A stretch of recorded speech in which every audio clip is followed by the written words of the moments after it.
Thank you, Elvis, and the team. On the top stories. Lawyers argue High Court lacks jurisdiction in Ramaphosa impeachment matter, and presidency says threatening South African businesses will backfire on host nations. For SAfm News, I'm Ondalambana, and a very good morning.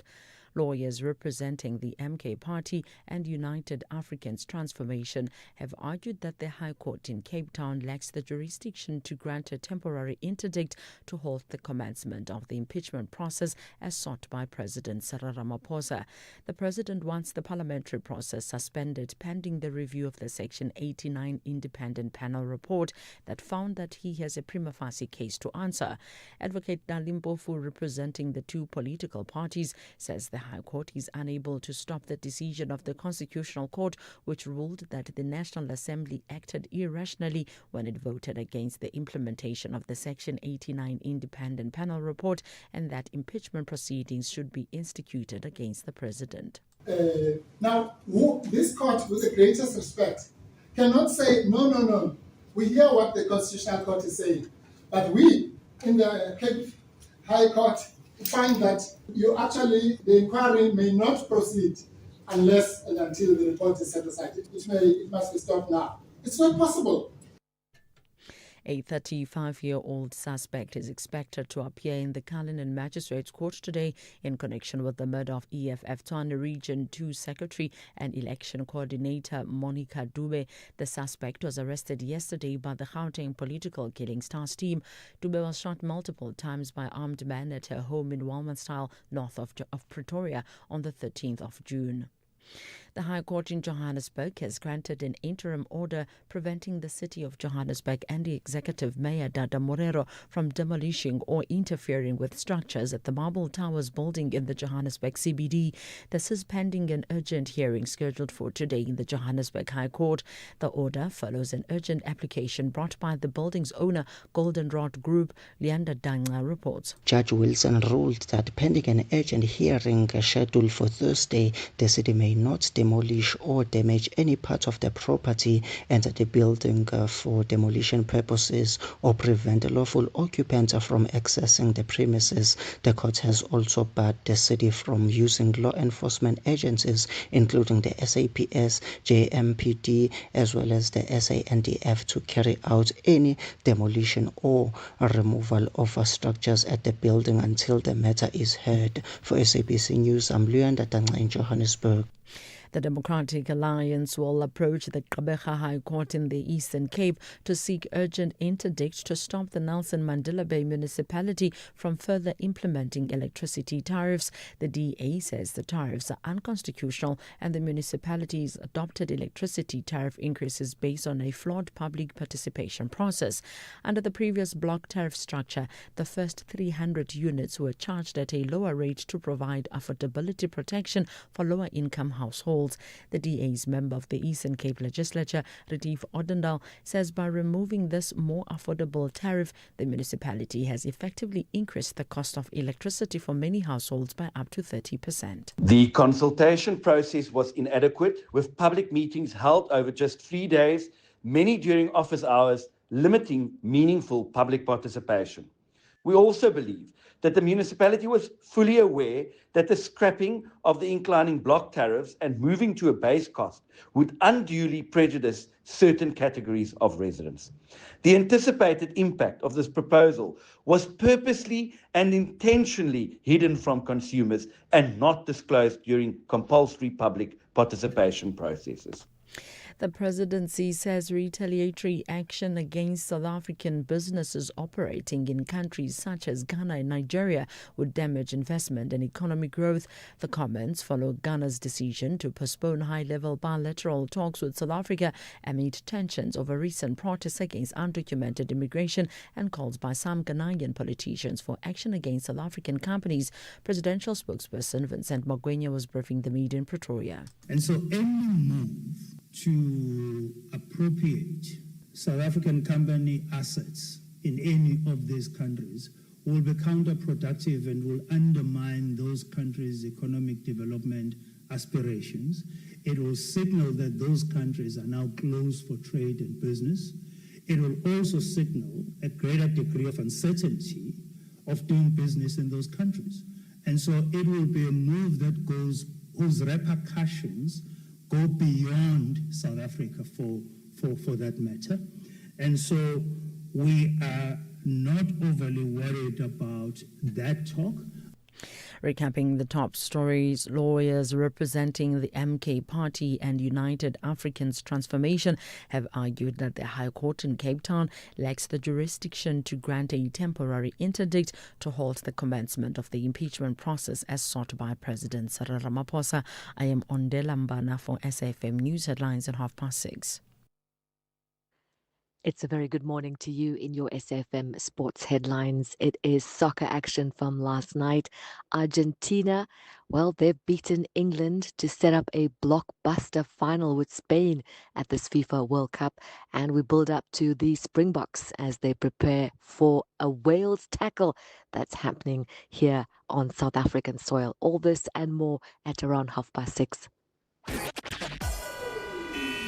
SAfm, guiding you through the rush hour traffic.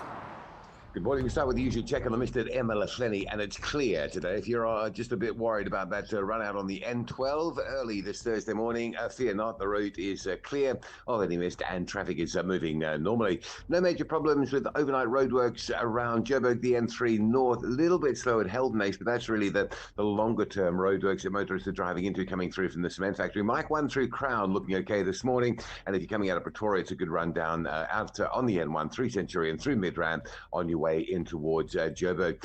Cape Town, bit of mist over Sir Lowry's Pass this morning. If you're on that section of the N2, please drive carefully and cautiously. There is a collision scene driving into Cape Town. It's on the Rhodes Drive M3, just through Hospital Bend, so we'll keep an eye on that one for you. And looks okay across Durban, the N2 northbound coming in from Toti to the airport is clear. Let's get you an update from Peter Maritzburg, Ashburton. That's always a bit of a problem. It is this morning. A breakdown at Ashburton. Heavy queues of traffic coming through from the Market Road exit. With your traffic updates, I'm Rob Byrne. The National Briefing on SAfm. Clarity, context, and conversation. This is where the day begins with Kathy Mutlatlana on the National Briefing.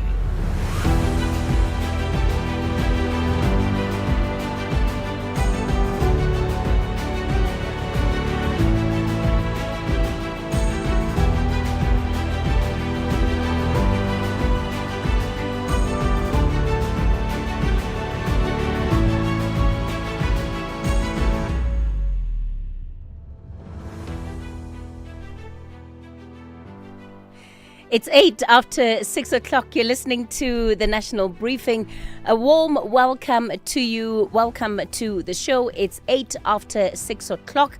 It is Thursday, the 16th of July. It's a pleasure to be in your company as we get ready to start winding down in as far as the week is concerned. Well, coming up on the show today, what can you expect? Who watches the institution that owns a piece of South Africa quite literally? The Public Investment Corporation manages almost 4 trillion rand. It makes it one of the country's most powerful investors. It owns significant stakes in many of South Africa's biggest listed companies, finances strategic projects, and safeguards the retirement savings of millions. This week, the CEO was suspended, regulators moved in, and now some board members have resigned. We ask what this governance crisis means for the economy and for confidence in one of the country's most important financial institutions. We'll be unpacking the unraveling of the PIC in the 7 o'clock hour. And then prepare your taps. Rand Water begins a major shutdown tomorrow morning with more than 300 areas across Johannesburg and Gauteng expected to feel the impact. Rand Water will join us after 7 o'clock, giving us a breakdown of what you can anticipate. And then, can the National Prosecuting Authority get it right the second time round? It's after the Timothy Omotoso acquittal was overturned by the Supreme Court of Appeal. Prosecutors now have another opportunity to put one of South Africa's most closely watched sexual offence cases back before the courts. The NPA will be joining us shortly to unpack what happens next. Of course, as always, the conversation belongs to you. We'd love to hear from you. The numbers to dial this morning, 086 000 2032. That's 086 000 2032. On the WhatsApp voice note line, 0614 104 107. That's where you can send your voice notes and text messages.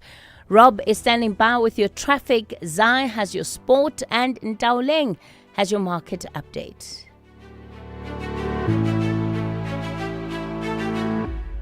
Attention all shoppers. Our supermarket shelves are full of unhealthy food. It's often hard for me to know which foods are good for my family. The information on packaged food is complicated and hard to understand. I wish we had easy-to-understand warning labels on foods high in salt, sugar, and saturated fat. We have the right to know what's in our food. Support front-of-package warning labels on unhealthy packaged foods. Sign the petition on healer.org. That's HEALA.org.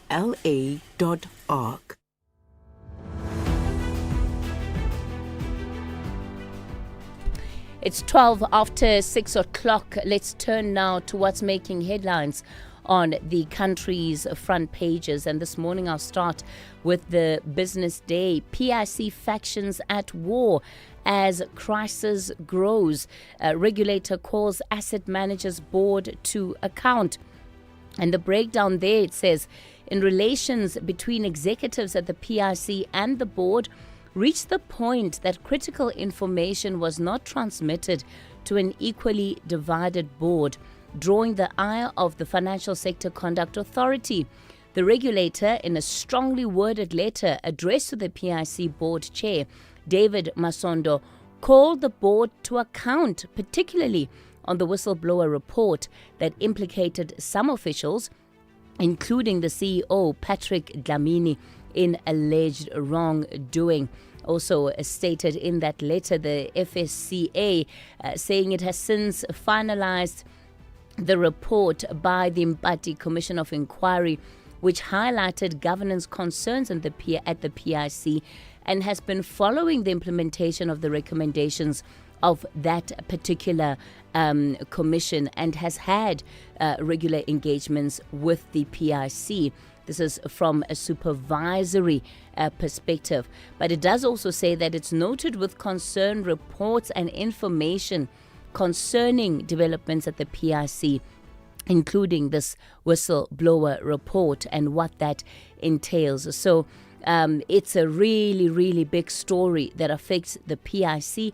But we know it's not just about the PIC, right? It's about all the government workers who have pensions, right, that are invested under the PIC.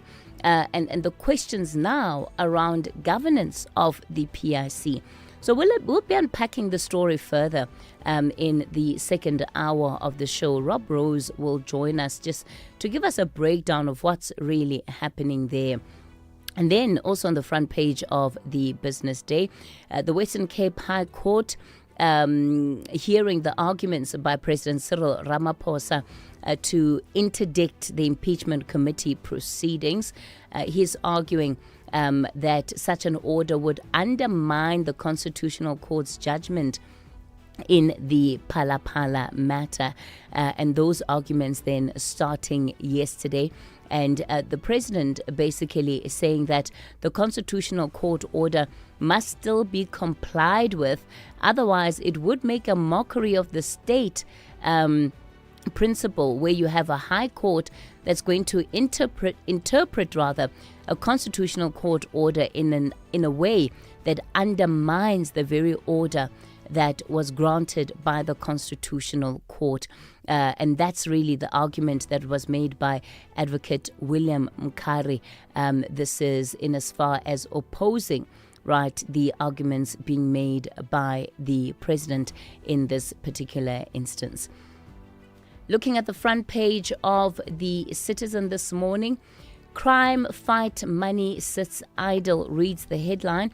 The South African Police Service has spent just 15 million rand of its 1 billion rand crime fighting allegation, and it's sparking criticism that gangs thrive while provinces lack resources. Opposition parties are now warning reactive policing won't work without intelligence-led operations and community-led interventions.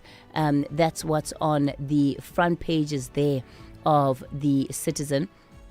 Also on the front page of the Citizen is a big picture of an elderly lady in EPWP uniform. Looks like, construction type uniform. And it's on a, what do they call these cars? The four-wheelers? Quad bike. Yeah, it's on a quad bike. Thank you, Levo. It's on what looks like a quad bike. Grassroots go-go on the go. And it's the DA mayoral candidate for Johannesburg, Helen Zille. She was mowing the grass in Eldorado Park yesterday at the unveiling of a model that is described as collaborative public-private strategy aimed at rescuing Johannesburg from systemic collapse and massive infrastructure backlog. So if there's somebody who is clearly on the campaign trail, it is absolutely Helen Zille. That's on the front page of the Citizen. Coming to the front page of the Sowetan this morning.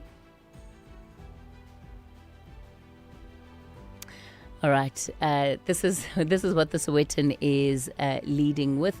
Cyril's bid to avoid humiliation. That's how the headline reads this morning. President says being on trial at Phala impeachment inquiry would cause him irreparable reputational harm. And committee lawyers warn that the interdict against the process would undermine the rule of law and the constitutional court's order. So it really is about where to from here on in as far as this case is concerned. Today's day 2 of those arguments. Also on the front page of the Sowetan, on loan, Mamelodi Sundowns player Neo Maema paying tribute to midfielder Jaden Adams at the club's headquarters at Kloorkop yesterday. And they've, set up a memorial site for Jaden Adams, and it looks like mourners are coming through to bid him farewell and lay flowers just at that site. And South Africa continues to mourn the loss of this young life, but also discuss the implications of some of the things surrounding his passing. And then the Star this morning also going with the governance crisis that has hit the PIC. And it also goes further to say that key recommendations by the Mbadi inquiry in 2020 had not been implemented. And now we're seeing internal power struggles that are continuing to threaten the estate asset manager. And unfortunately, the fact that it is experiencing a worsening governing crisis. And they've also brought in the voice of the Association for the Monitoring and Advocacy of Government Pensions. And it also echoed that it's been in the news for all the wrong reasons.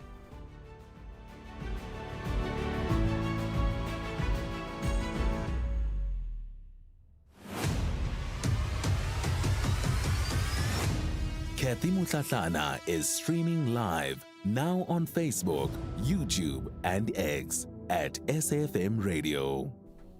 All right, let's take a quick look at your weather this morning. There are no warnings or advisories issued. In Pretoria, the weather's fine, 6 and 23. The expected UVB sunburn index is moderate. In Johannesburg, fine, 4 and 21. Vereeniging, fine, 2 and 21. Mbombela, fine, 9 and 23. Polokwane, fine, 7 and 23. Mahikeng, fine, 4 and 23. Vryburg, fine, 0 and 23. Bloemfontein, fine, 0 and 20. Kimberley, fine, 0 and 22. Uppington, fine, 1 and 24. Cape Town, cloudy with morning fog, otherwise partly cloudy from the afternoon. Wind light and variable, 11 and 19. The expected UVB sunburn index is low. In George, cloudy with morning fog, otherwise partly cloudy. Wind light to moderate southwesterly, 10 and 18. In Gqeberha, partly cloudy. Wind moderate westerly to southwesterly, 12 and 20. Kugombo City, fine. Wind light southwesterly at first, otherwise light northwesterly, 14 and 20. Durban, fine. Wind light westerly to northwesterly, becoming southerly to southeasterly in the afternoon, 14 and 23. The expected UVB sunburn index is very high. In Richards Bay, partly cloudy, wind light to moderate westerly to southwesterly, becoming southeasterly in the afternoon, 15 and 24. And in Pietermaritzburg, morning fog, otherwise fine, 6 and 22. As a business owner, you're always looking for ways to save money. But have you looked at saving on your business insurance premium? With Outsurance Business Insurance, you could save big, like Bosmansdam High School. We were with our previous insurance for 10 years plus before switching to Outsurance Business Insurance. We are saving 3,705 Rand per month. It was so quick and easy, we should have switched sooner. Ready to switch and save? Visit outsurance.co.za or call 08600 60,000 today. Licensed insurer and FSP. TCs and information online. Leading up to our 75th birthday in August, VW is giving you the chance to drive away in a new Polo Vivo. If you buy any new Volkswagen vehicle this month, you will automatically be entered into the competition, and South Africa's best-selling hatch could be yours. One car, one winner, one unforgettable moment. Will it be you? It's our birthday, but you get all the gifts. Visit your nearest dealer today. T's and C's apply. In life's most challenging moments of loss, compassion can be your greatest comfort. You shouldn't have to face the financial burden of losing a loved one by yourself. Rest assured, Clientele's funeral plans pay out cash within 24 hours. You can cover up to 13 family members on one plan, ensuring all your loved ones are taken care of, and 3 children are covered at no additional cost. With Clientele, you are not just buying a plan, you are also buying peace of mind. When the time comes, you will need to make important calls with your 200 Rand airtime you will receive when you claim. Plans offer double accidental death cover as well as a transport, grocery and unveiling benefit. Apply today, it's easy. There are no medical examinations and no paperwork. SMS SAFM to 48031. That's 48031. Clientele Life is an authorized FSP and licensed life insurer. T's and C's online. Standard rates apply. The Global Briefing on SAFM. You're listening to the National Briefing. Let's get into our global briefing this morning. Overnight, the United States reimposing its naval blockade on Iranian ports and unleashing a fresh wave of strikes, dozens of targets, 7 Iranian soldiers killed and more than 260 people wounded. Now, Iran's Revolutionary Guard has answered with its bluntest threat yet. If the blockade continues, energy exports from the entire Middle East will stop. Professor Andre Duvenacher is Professor of Research at the Northwest University. Andre, it seems that even the conversations and the efforts for a ceasefire never happened when you look at the pace at which this conflict is now escalating. Yes, indeed, the normal process, and in a way it is still going on, but the momentum is towards the side of the conflict in the war. There's still an element of negotiations as the process is unfolding, but the big dynamic lies in the escalation of the war, and there was a serious growth in the output in terms of attacks. If we just look at the United States, the last time I have seen the figures, and that was yesterday evening, it was more than 300, close to 500 attacks from the US on Iran, focus on specifically 2 lines, the Strait of Hormuz on the one side, and on the other side, the 3 nuclear areas around Tehran and other places. So there's a huge escalation. And then from the side of Iran, there was attacks on the Gulf states, There were attacks throughout the weekend throughout the week on Israel, specifically the northern parts of Israel, Haifa. And at the moment, the Americans have closed the Strait of Hormuz. There's some smaller attacks going on there, but the momentum is with the war. The momentum is not with the negotiations, and we can basically say that the memorandum of understanding fall apart. It didn't work. There was no further substance, and it has to do with conflict within Iran, where it's quite clear that the hardliners are now in control of Iran, and they are prepared to fight until the bitter end. Trump says bridges and power plants could be hit by next week. And I mean, once you start destroying civilian infrastructure, does that fundamentally change the nature of the conflict? Yes, I would say we know that Iran, even before the war with the US, had a major problem with the provision of water for Tehran. It is seen as a very, very strategic problem for the whole Iran society. And if that installations will be hit, it will definitely impact it extremely negative on not only sustainable situation with regard to the communities, but also in terms of their survival. So I think in that sense, the Iranian environment has become very much vulnerable if they touch these type of installations. And Trump's argument is he gave them so many warnings now that he's going to attack. They must either come to an agreement or he's going to attack their electricity and other infrastructural components.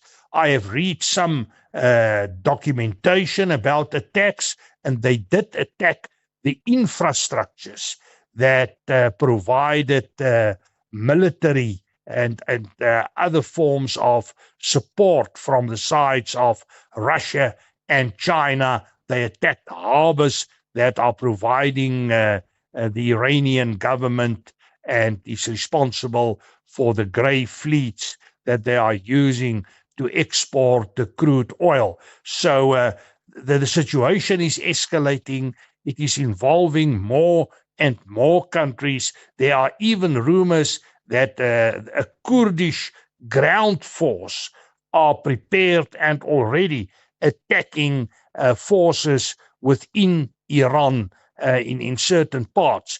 But we need to take into consideration this is a huge country. They have about 90 million people. They are about 2.5 times the size of Texas. So it's not going to be that easy. This is becoming a huge conflict. Professor Duvenacher, very briefly, Mexico is also taking its fight with Washington into the courtroom. President Claudia Sheinbaum's government, it's launched legal action over the deaths of Mexican citizens in ICE custody. We're looking at 17 cases on the table now. Yes, indeed. It seems as if 17 people died. They were incarcerated by the United States. It has to do with illegal entry into the United States, that whole wall and the border problem between Mexico and the United States of America. And the Mexican government is taking this to the Department of Justice in order to make an assessment of the situation. So at that level, there's already conflict, and it has to do with illegal immigration from Mexico to the United States of America. Professor Andre Duvenacher, Professor of Research at the Northwest University. Undoubtedly, we're going to continue then to feel the impact, right, of this worsening conflict in between the US and Iran in the Middle East. You can expect some of that coming up a little later on in the hour when we get into our market brief. It's now 6:30. Ondela Mbana is standing by with your headlines. Ondela, good morning. Thank you, Kathy, and a very good morning to you. On the news headlines, President Cyril Ramaphosa's legal team has argued at the High Court in Cape Town that misconduct without evidence of acting in bad faith does not automatically equate to impeachment. The Matlanga Commission of Inquiry has heard claims that the appointment of Dineo Mkwele as a crime intelligence brigadier was an attempt to capture crime intelligence, and the National Professional Teachers Organization, NAPTOSA, is calling for an urgent independent investigation into allegations of irregular appointments in the KwaZulu-Natal Department of Education. A full update follows at the top of the hour. SAfm, guiding you through the rush hour traffic. Good morning. Heavy traffic out of Pietermaritzburg on your way to Durban. We think it's roadworks down around the Ashburton area this morning. An additional lane closure. Traffic is heavy, almost back as far as Market Road. If you're coming out of Pietermaritzburg on your way to Durban, and it's time critical, make sure you're leaving early to get through that. We will keep an eye on what happens there over the next couple of hours or so.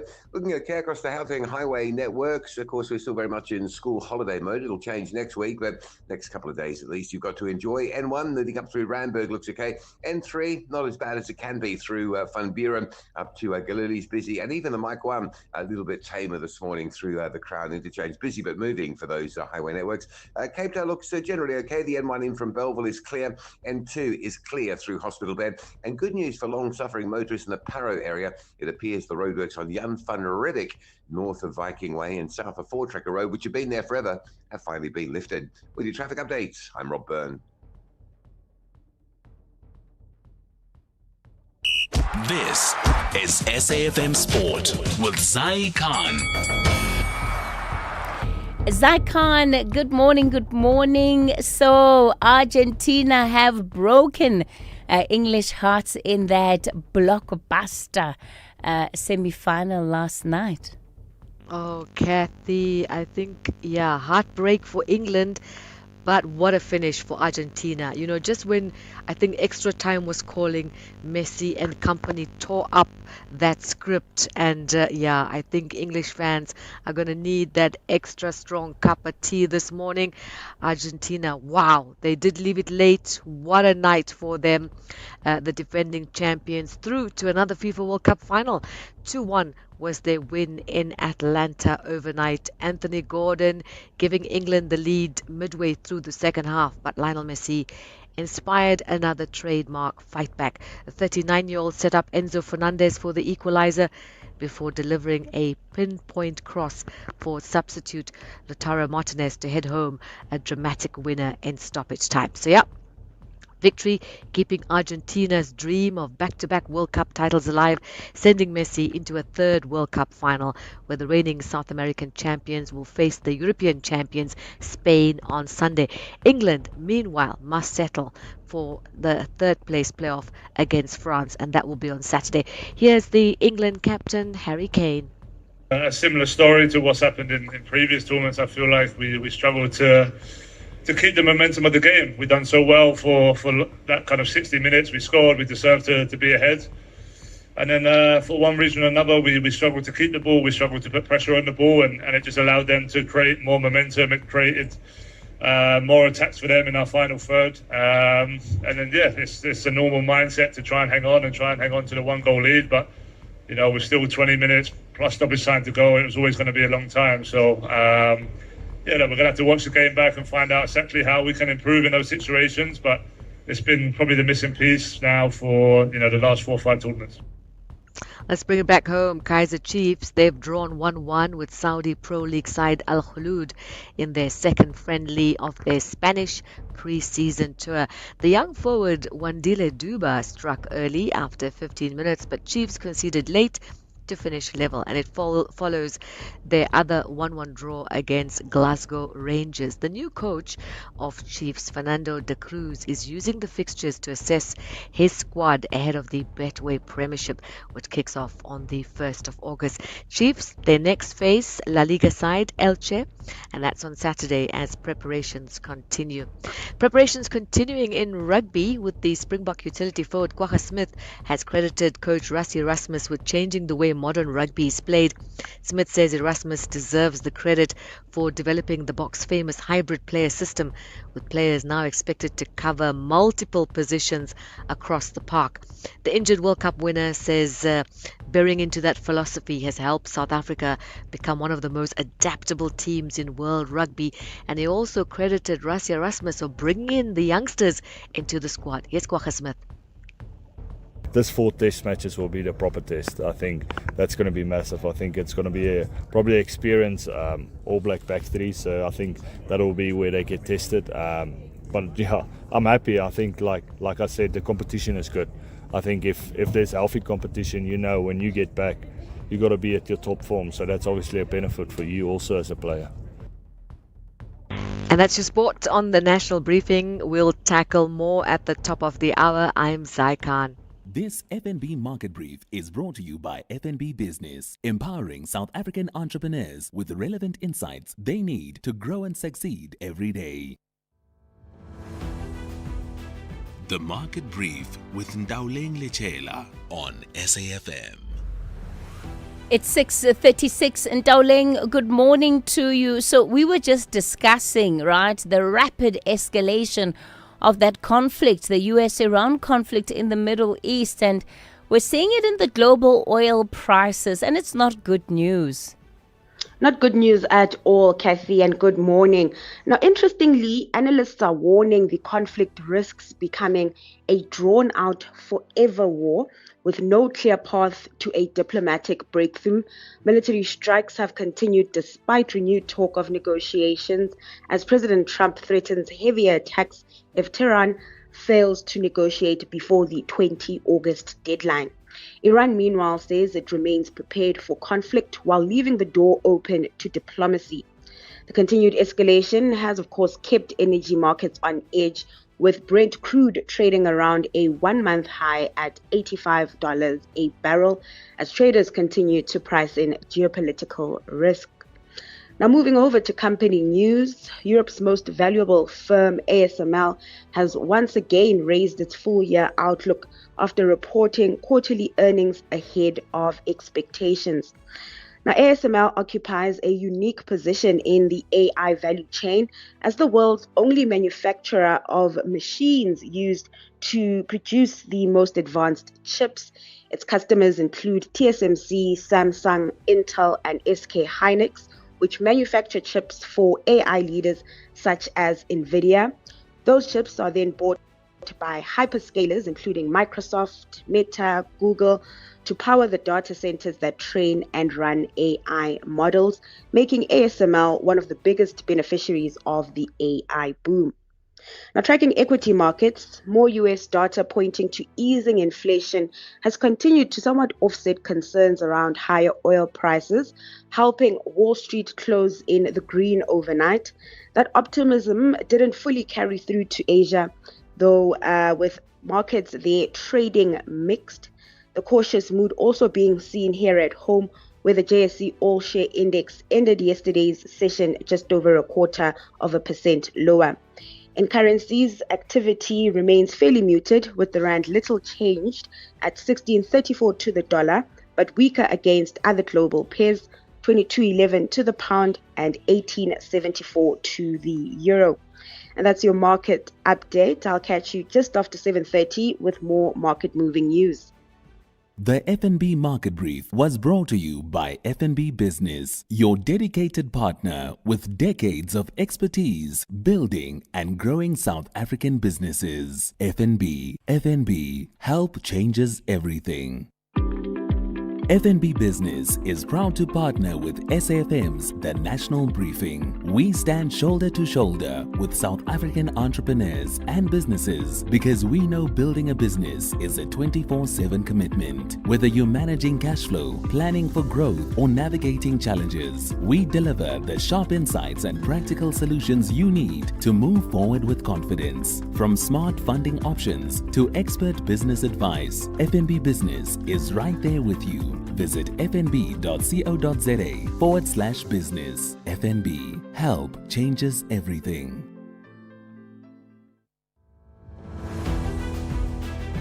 Africa in Focus with Advocate Sipho Mantula on SAfm. Refreshing morning to you, Advocate Mantula. Look, we're seeing Ethiopia do what we wanted to but didn't quite get there. They've started their National Dialogue Conference. That is quite true. Refreshing morning, Jumbo Africa, says Casey. I don't think we have stopped, says Casey. Probably is this election wave of local government that has do what I will call stop and go electoral politics. But let's go back to Addis Ababa, what we see the Ethiopian National Dialogue Commission marking what they will call a National Dialogue Conference that has drawn more than 4,000 representatives across Ethiopia. And this is mainly young people, religious institutions and women. And this is to look at 3 or 4 things, Casey. There are long-standing political, social, and economic challenges. And to have what they call inclusive and consensus-based solution dialogue. So I think the Prime Minister Abiy Ahmed have said this is a dialogue that also brings the community and the government. So there's no way that you cannot have diplomatic community or public servants or senior government. So there is a mix of government and the people of Ethiopia engaging for the coming 3 weeks. Sierra Leone is still trying to get to the bottom of an attempted coup in 2023. I see the former president now one to be among those affected. He was the person of interest actually when he was charged in 2024. But yesterday, those charges were being dropped because Ernest Bai Koroma, he's no longer a person of interest in those charges of treason and other offenses. Now, the AG's office in Sierra Leone said that they have filed a notice to discontinue the criminal charges against the former president. He has been moving between Sierra Leone and Nigeria for his medical attention, but this has helped him because now there is no evidence that leads him to being one of the architects or instigators of that attempted military coup. All right, and then moving on to Nairobi, Advocate, and I know that this one may or may not be close to your heart. Let's talk about the plight of the Rastafarians in Kenya. The plight of Rastafarians in Kenya is that yesterday the High Court quashed or set aside their attempt to ask for the right to use marijuana on religious grounds. Remember, we have the case study in South Africa of Prince Gareth against the government of South Africa, Prince 1 and Prince 2 and Prince 3. Now, Kenya, Malawi, this year we see how the governments in both Kenya and Malawi, the justice system, not allowing the Rastafarian community to practice their religious freedom. But it seems that the community in Kenya are saying that they will appeal this process. Remember, it was at the High Court level. You can still go to the Concord Constitutional Court. You can still go to the African Court in Arusha, Tanzania. So I think maybe the issue is that the government of Kenya doesn't see the benefit of cannabis beyond being used as a recreational herb, but also the medicinal and the economic benefits of this green herb called marijuana. So like you said, it might be close to some of us, Katie, but I think it's a best practice to look at what South Africa has done and the African continent can learn from. And then dipping into our historical archive, we're looking at the 16th of July, 1998. This man was born in 1915 on the 1st of January, but he died on this day in 1998, 28 years ago. A Pan-Africanist writer, historian, professor, a pioneer who created African studies at the American universities, a mentor of Kwame Nkrumah. We are talking about John Henry Clark.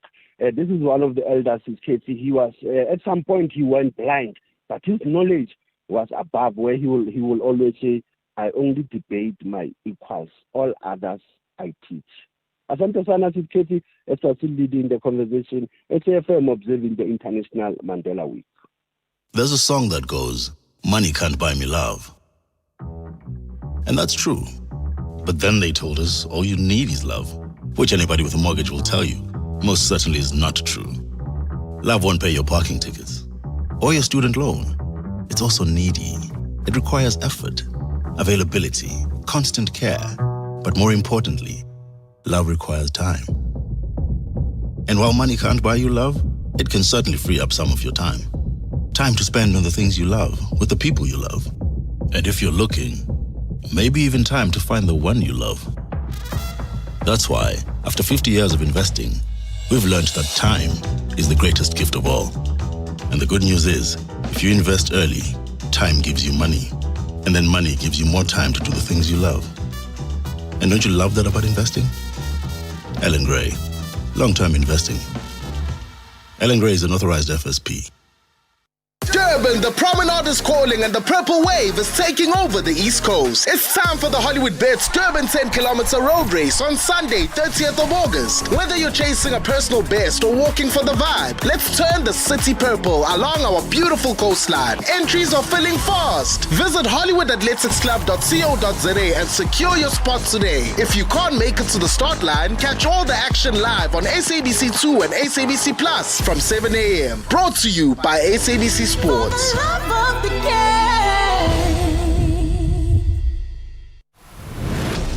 You are listening to the National Briefing with Kathy Mutlatlana.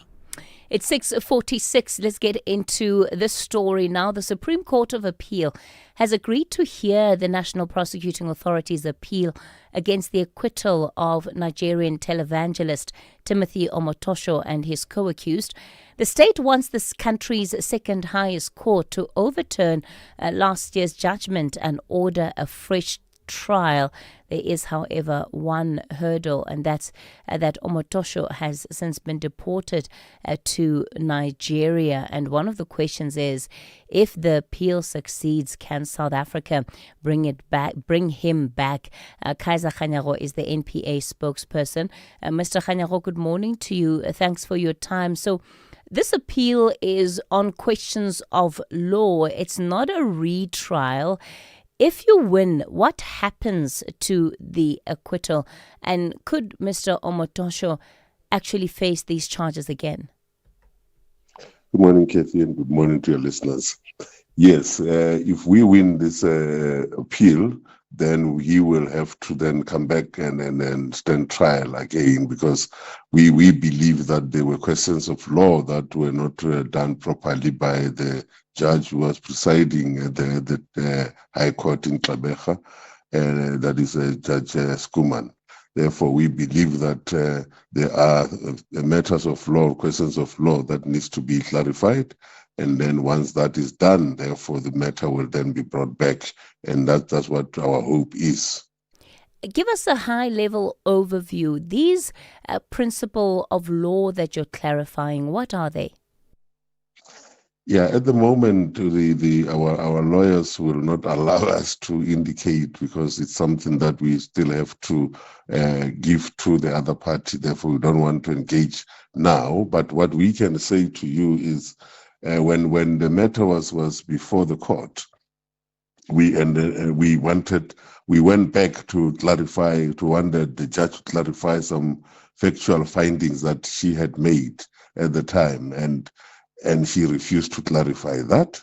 And then there were also issues of we then said to her, okay, can we then allow the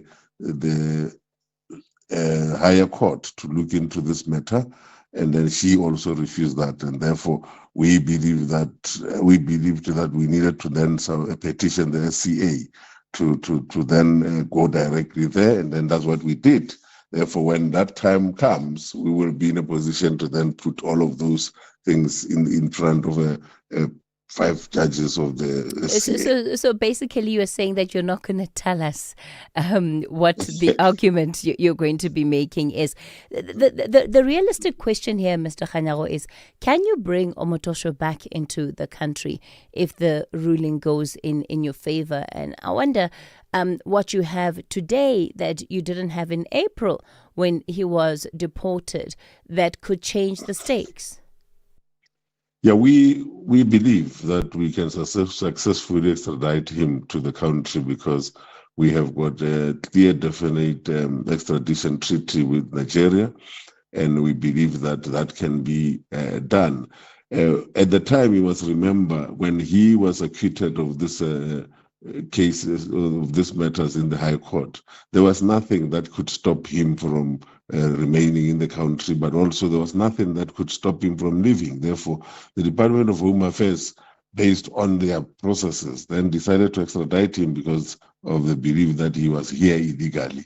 And therefore, that was done in terms of the Department of Home Affairs processes. But now, if they, after this appeal, if it goes in our favor, then we will have something that we would use to then want him to come back. Because at the moment, we can't ask him to come back because there's no case against him in the country at the moment. How much of the NPA's reputation is hanging on this? No, it is. There's a lot of reputation that is hanging on this, especially when it comes to what the National Director of Prosecution was saying yesterday, that this should be something that we must do and pursue justice for the victims of GBVF, because it is important that the victims feel that we are fighting for them, and we make sure that it really this matter is dealt with accordingly, because we cannot allow a situation where our people the matter was ruled on technicalities more than on the facts that are there. Kaiser Khanyago speaks for the NPA. SAfm, guiding you through the rush hour traffic. Good morning, driving Mpumalanga. A reminder, it's clear this morning. No major mist to worry about between Ockies and Emerald. Traffic moving along nicely in clear conditions. Joburg, Mike 1, Boyson's through to around about Smith Street, looking fairly heavy. The N3 North queuing up into towards the roadworks at Van Buren. That's the long-term roadworks that are there by Heldnace. And the N17 coming out of Brakpan, just queued up into Rondebowl Road this morning.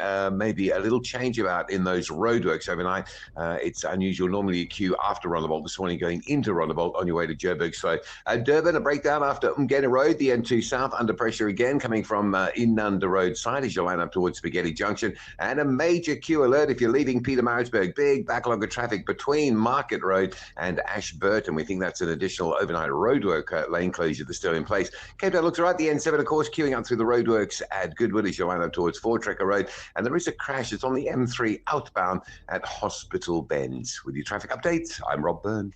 Add to cards. Love it. Let's clear your cart when I get. For real? Yeah, bo. With my cashback from My Way, I will be getting 10% of my premiums back for staying claim-free for 2 years. So I'll have some extra cash to spoil you and let you live your way. Dad, you're the best. Real people, real cars, real rewards. For a quote, visit myway.co.za. My cashback is a feature on qualifying products paid after 2 claim-free years and all premiums paid. Premiums are risk profile dependent. My Way is a licensed non-life insurer and FSB. T's and C's apply. My Way. Live your way. Football fans, the biggest night in world football is here. Lionel Messi's rescued them again. SABC Sport and Good Hope FM is taking over Greenpoint in Cape Town. It's another one for the record books. On 19 July 2026 for an unforgettable watch party of the FIFA World Cup 2026 at McDonald's Greenpoint. His greatest moment. Good Hope FM gets the party started at 6 p.m. leading up to the live broadcast of the match. Come out and join the stars. Andile Ngube, Lerato Khanyago, Linda Mtambo, Dalron Buckley, and Good Hope FM presenters. Bring your friends, wear your team colors, and be part of football history as the world crowns its champion. The finest hour. The FIFA World Cup Final Watch Party, 19 July at McDonald's Greenpoint. Proudly brought to you by SABC Sport, the official broadcaster of the FIFA World Cup 2026. For the love of the game. SAfm values your views. Be an active citizen. It's 6:54. Let's get into this story now. South Africa's largest asset manager has suspended its CEO over a whistleblower report. We've seen 2 directors resign as a result, and also a formal investigation by the financial regulator. All of this happens as one of Europe's most respected voices on corruption and compliance is in the country right now. Dr. Max Berger Scheindling is the Executive Director of the International Chamber of Commerce in Austria. He spent decades watching how countries handle corruption at the highest level. Who gets it right, who gets it wrong, and why? Dr. Berger, good morning to you. Thanks for your time this morning. Good morning, Kathy. Nice to meet you. If you look at this situation we find ourselves in, and I'd like to use it as an example, right? Because it's live, and this is around the PIC. When you look at it overall, is this a failure of the system? Is it an indication of checks and balances in the system finally working? How do we begin to understand some of these governance crises that we seem to face from entity to entity? I guess the question is the wrong people at the wrong positions. What you have, or looking from the outside, what you have is a lot of people in power, partly veterans, who wants to get a peace dividend. And I think the key point is, yes, honor people who have done well for the country, who have really merit for the country. But let's go to myself. I'm an expert in corruption. But if you put me in power of a software company, I will ruin it. And I will not ruin only the company, all the people who are using the software. Hundreds of companies would be ruined too. Imagine the cost of that.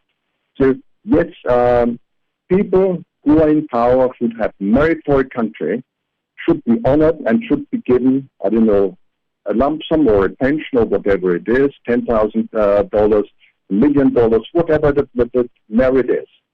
Yes, do it. But put the right people with proper knowledge of a decision in power to make technical decisions, and not people from the outside who are not expert. Like me, I'm not an expert in software. Don't put me in power of a software company. Max, you've watched you've watched South Africa from outside for years.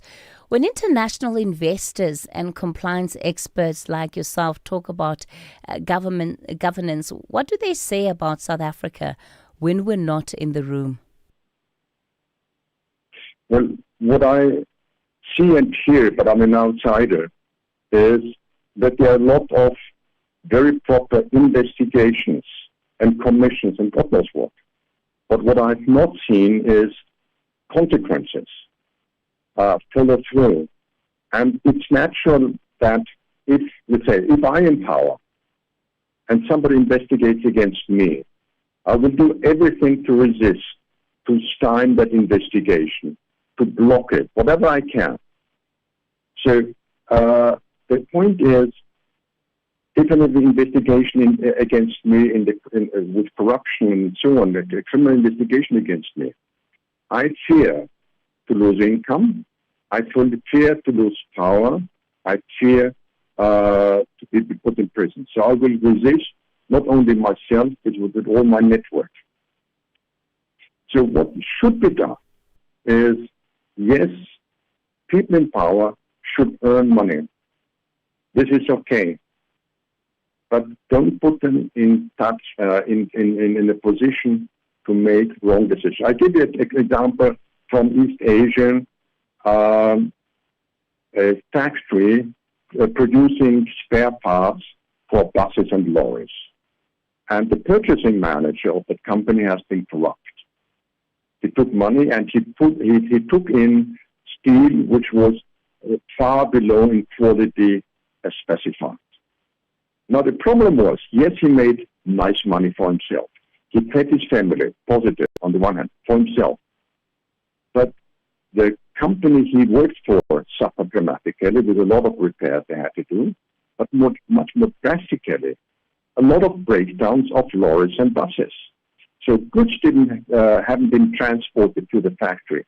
Factory came to a standstill because the goods didn't arrive. Hundreds and thousands of people were laid off because the goods, the spare parts, the raw materials didn't arrive. This is the true cost of corruption. I think one should not focus so much on the criminal investigation against one person, but look at what are the consequences of bad decision-making. And this is 100 times, 1,000 times more expensive than the bribe being paid or the bribe received. And just very briefly, Max, what are the consequences for South Africa? And I mean, are we an outlier here in these challenges we face? May I deviate from South Africa to a neighboring country? Take Mauritius Island. Mauritius Island, until 1982, has been a disaster, with 40% unemployment. Then they strongly reduced bureaucracy, did the right thing, and today it's quite a rich country. And you have a question here in South Africa about too many migrants. Well, Mauritius Island, as I said, in 1982 had 40% unemployment. And in 1990, just almost 10 years afterwards, the economy was so successful that they looked for migrants to come into Mauritius to work. So what I would say is, all these things which happen on the floor with the migrant crisis, correctly as they are, the point is, in the background is wrong decision-making. In the background there's corruption. And the economy didn't flourish. And, for example, I've been in Bangladesh years ago at the textile clothing factory. And the lady owner told me very proudly they work 3 shifts. And then I realized later on in the conversation, yes, they work 3 shifts to catch 5 hours of electricity supply a day within 24 hours. They didn't know when the electricity supply would come up. So they had to work 3-hour shifts to work 5 hours in 24 hours. What a waste of time. And of course this lady couldn't pay their good salaries to the workers because most of the time this is idle. Dr. Max Berger, we're going to leave it there. Max Berger Scheindling, he's Executive Director of the International Chamber of Commerce Austria. It's time for your latest news update. Ondela, good morning. Outsurance Essential is made for older cars. Claims are paid in cash within 5 working days and you choose your own panel beater. SMS CAR to 43185. That's CAR to 43185. Theft, accident and 1 million rand third-party cover for your older car. Outsurance Essential has it all. Get a quote. SMS CAR to 43185. That's CAR to 43185.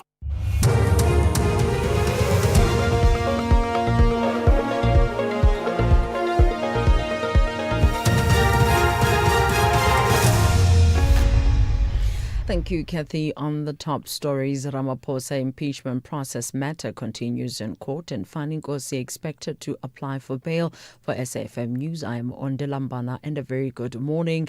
President Cyril Ramaphosa's legal team has argued at the High Court in Cape Town that misconduct without evidence of acting in bad faith does not automatically equate to impeachment.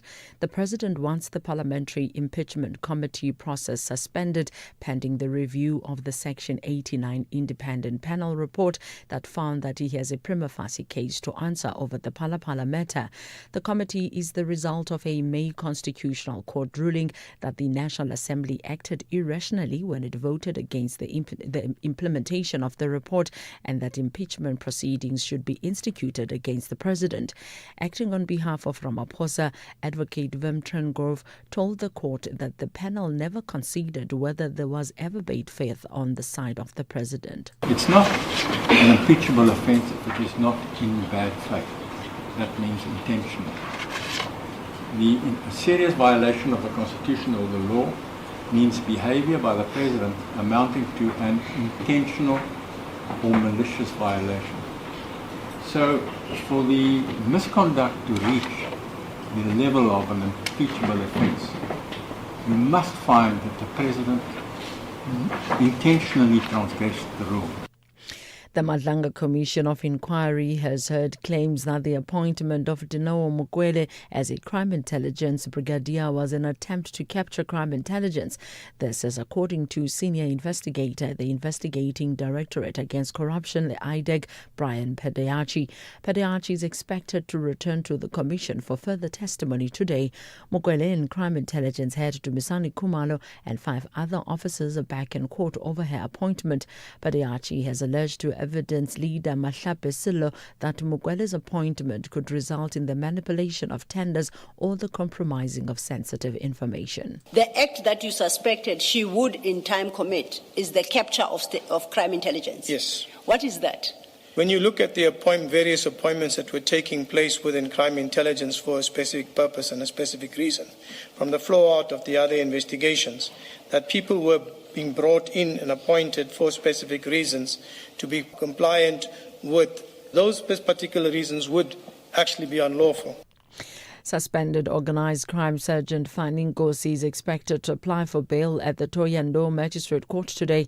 Nkosi faces defeating the ends of justice charges for allegedly removing a docket and tampering with evidence in a 2022 drug-related case attached to Thohoyandou Police Station. Katlego Nyoni reports. The alleged crime by Nkosi occurred following an arrest of a suspect in November 2022 for the unlawful possession of ammunition, dagga and explosives in Thohoyandou. The suspended sergeant allegedly visited the police station several months later under the pretext that he was a colonel. He allegedly demanded the confiscated exhibits in the case, including a bag of dagga, which was allegedly later tampered with. His last appearance in Thohoyandou in May was brief.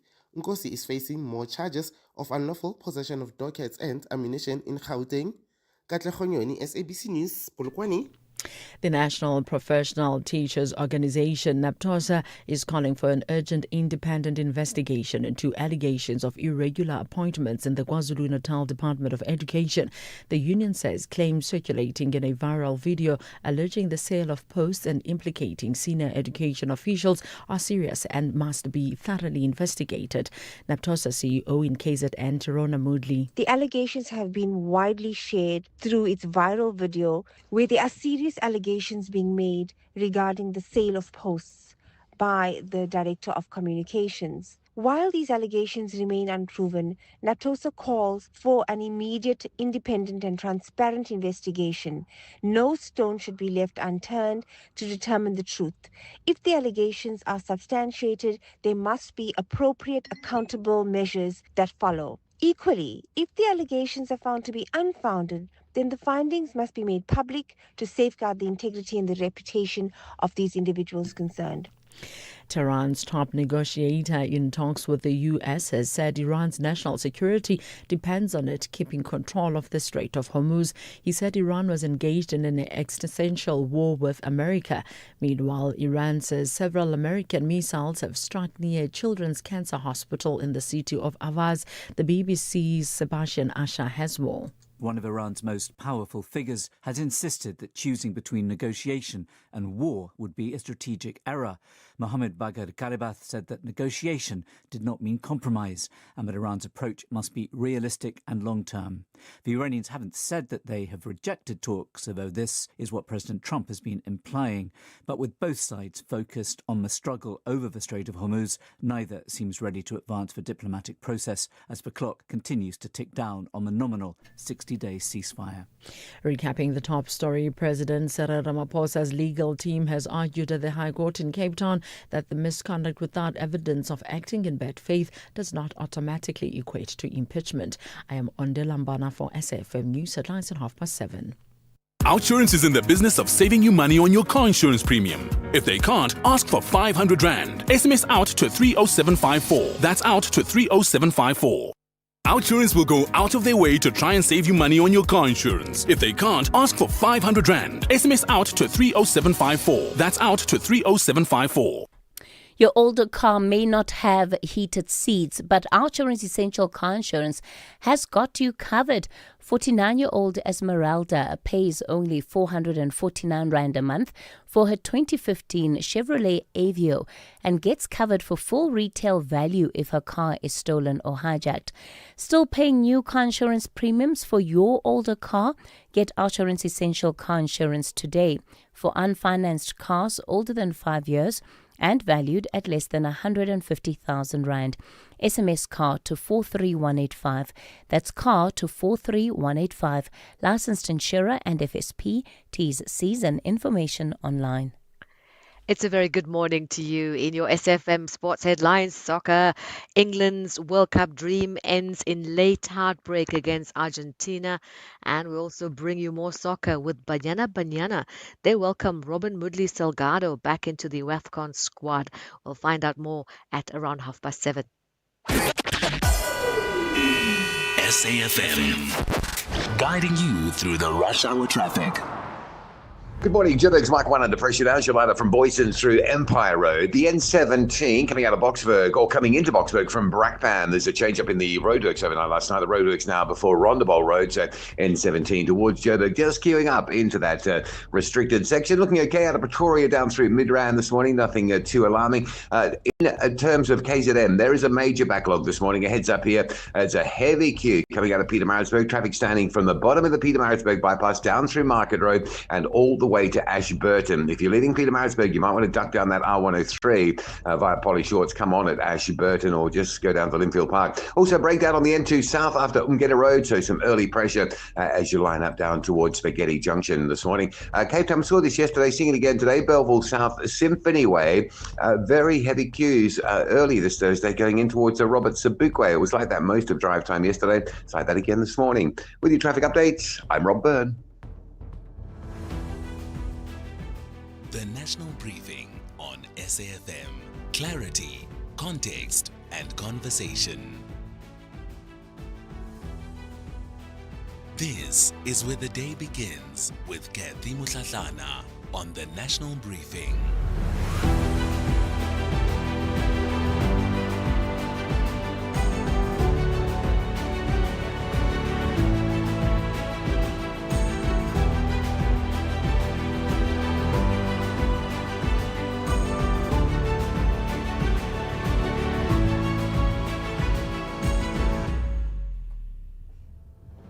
It's 12 after 7 o'clock. You're listening to the National Briefing. A warm welcome if you've just tuned in. I'm Kathy Mutlatlana. We're with you until 9 o'clock this morning as we bring you clarity, context and conversation. Coming up shortly, the crisis at the Public Investment Corporation, the institution managing nearly 4 trillion Rand of South African savings, is facing yet another governance test. Rob Rose of Currency joins us to explain why this matters beyond the boardroom. Then the other side of South Africa's deportation drive. Doctors in Malawi are warning about the health impact of those being deported back to their home countries.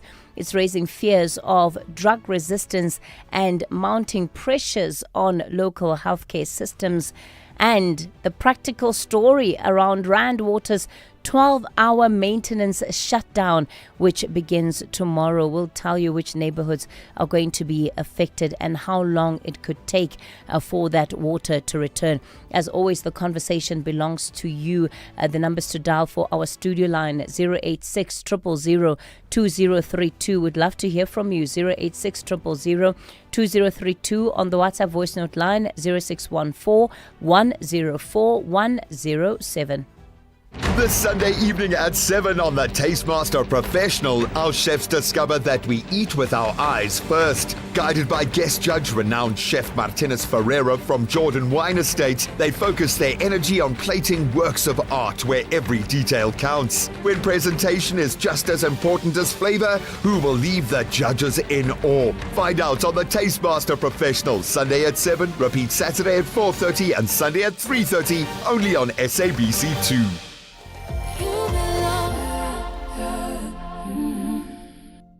The pain of losing a loved one is never easy. At Clientele, we understand that burying loved ones with dignity truly matters. Our funeral plans pay out cash within just 24 hours, and you receive 200 Rand airtime when you claim.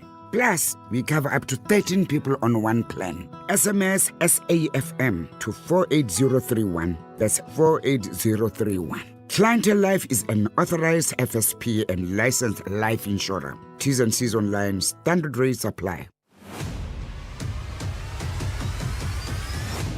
Kathy Mutlatlana is streaming live now on Facebook, YouTube, and X at SAfm Radio. While the situation at the PRC evolving quite rapidly, on Monday, the board suspended the CEO, Patrick Dlamini. That was 9 votes to 2 over allegations contained in a whistleblower report. Tuesday night, the Financial Sector Conduct Authority announced a formal investigation, saying it's increasingly concerned about governance, leadership, stability and transparency. And on Wednesday, just yesterday, we saw the Chief Financial Officer, Batandwa Damoyi, who was made acting CEO, and within hours, 2 board members resigning. Both board members had barely been at the PRC for 8 months. Rob Rose is editor at Currency News. So, Rob, there seems to be a domino effect happening at the PRC, but what lies behind all of these decisions that are being made and really these exits? Morning, Kathy. Well, I mean, the thing is, as you mentioned, the PRC is a critically important part of the country at, 3.6 trillion rand of government employees' pension money. So essentially, it can't afford to be run badly. And, as you know, 10 years ago, we had the issues that led to the Party Commission, another parliamentary commission into what had happened here. So the issue is that essentially, are workers' money being used properly? Is it being invested in the right companies? And is there accountability for what happens? And that lies at the essence of what happened to the CEO, Patrick Dlamini, who hasn't actually been there for a long time. He's quite a new appointment. And I suppose the fear amongst people is that the PRC is in perpetual crisis. And is there sort of some cultural problem that's causing the PRC to permanently have these issues? Dlamini was brought in, right, as a part of the cleanup and also an implementation of the recommendations coming out of the Mpati Commission. Why do you think we are here today, and what of those recommendations have been meaningfully implemented to break this cycle of bad governance, as you've highlighted? Well, I mean, the issues around the Party Commission, there were long hearings into what was going wrong, into how money was apportioned to particular investments. And the Party Commission came back with a whole lot of recommendations and says, look, if you fix this kind of stuff, governance will be better, and we can sort of trust that pensioners' money is being looked after. And, largely those implementations have been implemented. I mean, it's largely done. So, it should have been done. It's years old.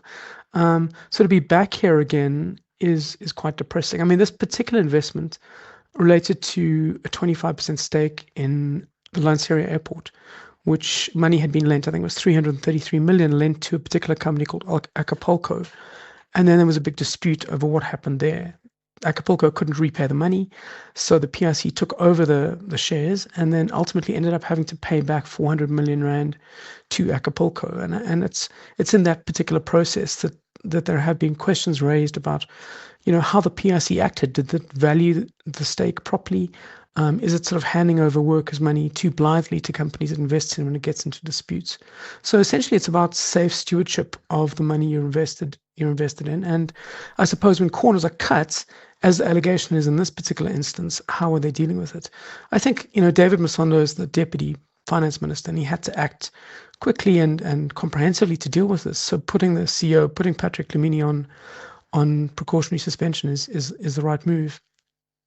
If we look at the timelines, as you've mentioned, Rob, the Lanseria deal was struck before Dlamini came into office. So what about his handling of it now has resulted in this decision? What was contained in that whistleblower report that has raised questions around him? Well, we don't actually know entirely what's in the whistleblower report. They haven't released any of that, and it's been quite difficult to find out exactly what has been involved. I mean, for one thing, there were allegations made that Patrick Lamini had links to certain of the Lanseria entities that he hadn't potentially disclosed or hadn't recused himself from decision making around Lanseria. So there's that element to it. You're right. This happened in 2013 when the PIC first lent money to Acapulco, but it was the dispute process and the mediation and arbitration process that happened later over how to deal with it and the way that was handled. So that's primarily where the problems happened. There was a report by PwC, and they looked into what had happened, what had gone wrong, and they basically say that essentially, the PIC was late to the party. It kind of pushed through the process. It didn't pay enough attention to how this thing was valued, how the stake was valued. And apparently the PIC appointed an unqualified valuation expert to represent them in the arbitration. So these were kind of procedural issues, but it does go to the heart of governance and how workers' money is handled, which is why it has to be handled so, I suppose, so warily by David Masondo. We are also seeing reports of really conflicting positions between the Deputy Minister Masondo and the Finance Minister Enoch Godongwana. Unpack that for us, and what then become the implications really for an entity like the PIC that also relies so heavily on stakeholder involvement. And by stakeholder here, I'm talking about the government as a significant stakeholder. Yeah, well, absolutely. I mean, the thing is, David Masondo, Deputy Finance Minister, is the chairman of the PIC. That's how it works, and he has greater insight into what goes on, but yet the political ramifications of what happens at the PIC cascade up to Enoch Godongwana. So Masondo wanted action on this earlier. Enoch Godongwana might have felt that they weren't acting fast enough, and what has happened as a result of that is that you have this entity which is kind of exposing rifts in the treasury function, which is surprising because Enoch Godongwana and his deputy are in control of how the economy acts. They're preparing for the midterm budget speech in a couple of months. So I think the insight in that particular relationship that we get from this case is really fascinating. I think the creaks in the PIC shouldn't really have exposed this kind of thing publicly, but that's exactly what's happening. We still have a deputy DA finance minister, and the cracks are not between the ANC and DA at Treasury. It seems they're within two ANC deployees to the post. So I think that is something that is potentially very fascinating. I mean, Enoch Godongwana, he's very independent minded. He doesn't mind disagreeing with people who report to him. I mean, we had publicly had a spat with the former SARS commissioner, which was overheard at a briefing. So I mean, that's to me is the most fascinating part of this, how that plays out. Rob Rose is editor at Currency News, giving us some insight right into this governance crisis at the PIC. This story really far from over, especially as the full details of that whistleblower report have not been made public. If we have rights, shouldn't we also have opinions? SAFM, leading the conversations that move us. It's 22 after 7. Let's get into this story now. Malawi has received more than 40,000 of its citizens back from South Africa. Doctors in Malawi are now sounding the alarm, and it goes beyond politics, right? It focuses on people who are HIV positive and on TB treatment, who have fled with little or no medication. Dr. Mwai Magoga is in Lilongwe, and Dr. Magoga joins us on the line. Good morning to you, and thank you so much for your time this morning. Good morning, thank you. So you're an independent consultant on health, faith and development based in Lilongwe. What is the issue that you have picked up on? What are you sounding the alarm over? Thank you very much. Basically, it is, as you mentioned, I'm independent and really just outlined a couple of concerns. When it comes to HIV and TB, we know that these are diseases that require continuous treatment. Treatment interruption really worsens the clinical journey, the healing journey for the patients. And understandably, when people were leaving South Africa, not many of them were able to secure enough medication to take along the way, and the trips were quite long. So treatment interruption is quite a concern. And when they arrive home, they have to reintegrate into the local health system so that they can access again the treatment. And it's possible others were also not yet on treatment, maybe because of their living conditions. They were not able to go to the hospital or take a medication properly. So here they need a proper new medical wake-up and get into the local health system so that they can also embark on proper treatment. How are the local officials responding to that? Because I think it once again highlights the extent to which, there was a lot of dependence on the South African healthcare system, because we know that treatment for both these diseases is freely available at public hospitals. There's very formal and organized reception mechanism. So all the buses, as I understand, are received in central points where they are processed. So part of the processing, I understand, is a clinical evaluation, which is the first aid for those that require immediate urgent attention, and those that require further follow-up, they need to be they are referred. And we hope that as they go back to their homes, they are not overwhelmed with resettling processes, so that they should not forget if they were referred to a health facility, that they do not put off that, as they obviously have to handle with so many logistics and settling down processes. So from what you can see, is Malawi's healthcare system ready to absorb these patients? Because we're also seeing amongst them reported suicide cases amongst those who've returned home. Yes, but I think in terms of suicide cases, by and large, we have seen suicide cases rising in different pockets across Africa. So we cannot point a finger at the health system, because I think suicide cases, they need a very robust multi-sectoral collaboration from the community systems and the social services, our faith sector, the judiciary. I think suicide is really cross-cutting.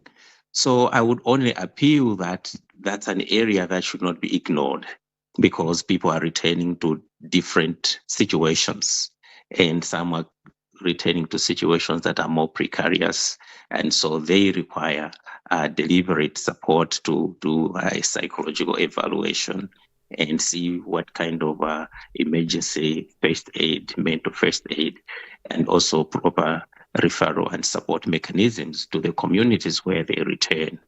Okay, Dr. Mwai Magoga, independent consultant on health, faith and development based in Lilongwe in Malawi, and is calling for an orderly migration framework in the region that also takes into account some of the health implications of these urgent repatriations and deportations we're seeing.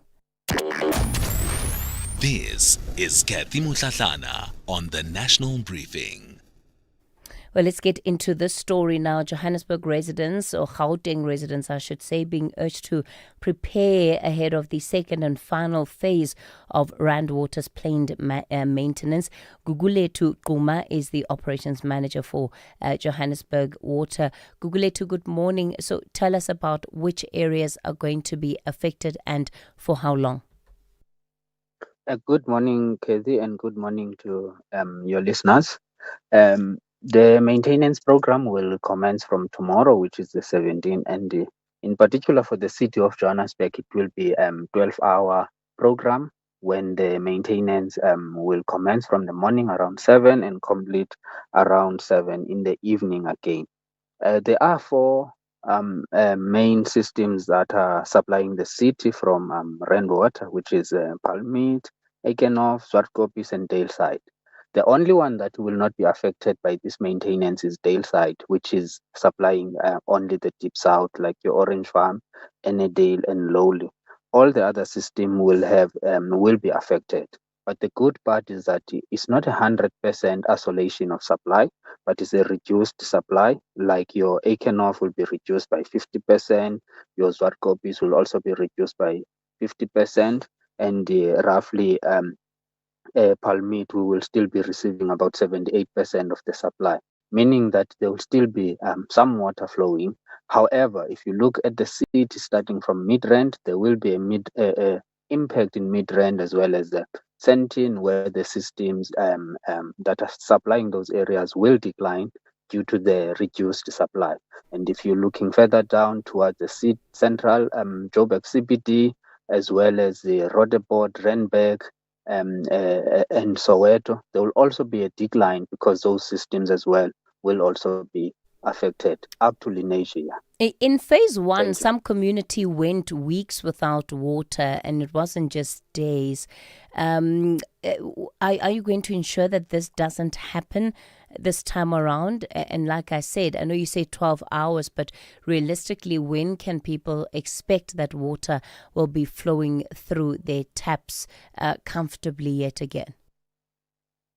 Generally, after the maintenance, let's say post the maintenance, we take about 2 to 3 days to stabilize the system, and we'll start to realize which systems are taking longer to recover, and we will be providing alternate water where the areas of impact are isolated. We already have an idea of which systems are generally affected more than the other ones, and we will be mobilizing stationary water tankers as well as roaming tankers to fill those tankers and also supply the communities. However, we're not anticipating a recovery that will go to a week, unless otherwise there are problems towards the restoration where the water systems are generally complex and they can take longer once they are disturbed. Okay. But we're not anticipating longer or prolonged recovery period. Gugule Tukuma, Operations Manager for Johannesburg Water. Time for your latest news headlines on Dela. Good morning. Thank you, Kathy. On the news headlines, senior investigator at the Investigating Directorate Against Corruption, Colonel Brian Padiachi, is expected to continue his testimony at the Madlanga Commission in Pretoria this morning. President Cyril Ramaphosa's legal team has argued at the High Court in Cape Town that misconduct without evidence of acting in bad faith does not automatically equate to impeachment. And the Trump administration has extended travel restrictions on U.S. citizens over the Ebola outbreak in the Democratic Republic of Congo. A full update follows at the top of the hour. SAfm, guiding you through the rush hour traffic. Good morning. If you're driving out of Pretoria East this morning, very heavy backlog, Solomon Mshlanga. You're queuing from the Bronkhorstspruit Road down towards the N4. That's your first problem, leaving Mamelodi.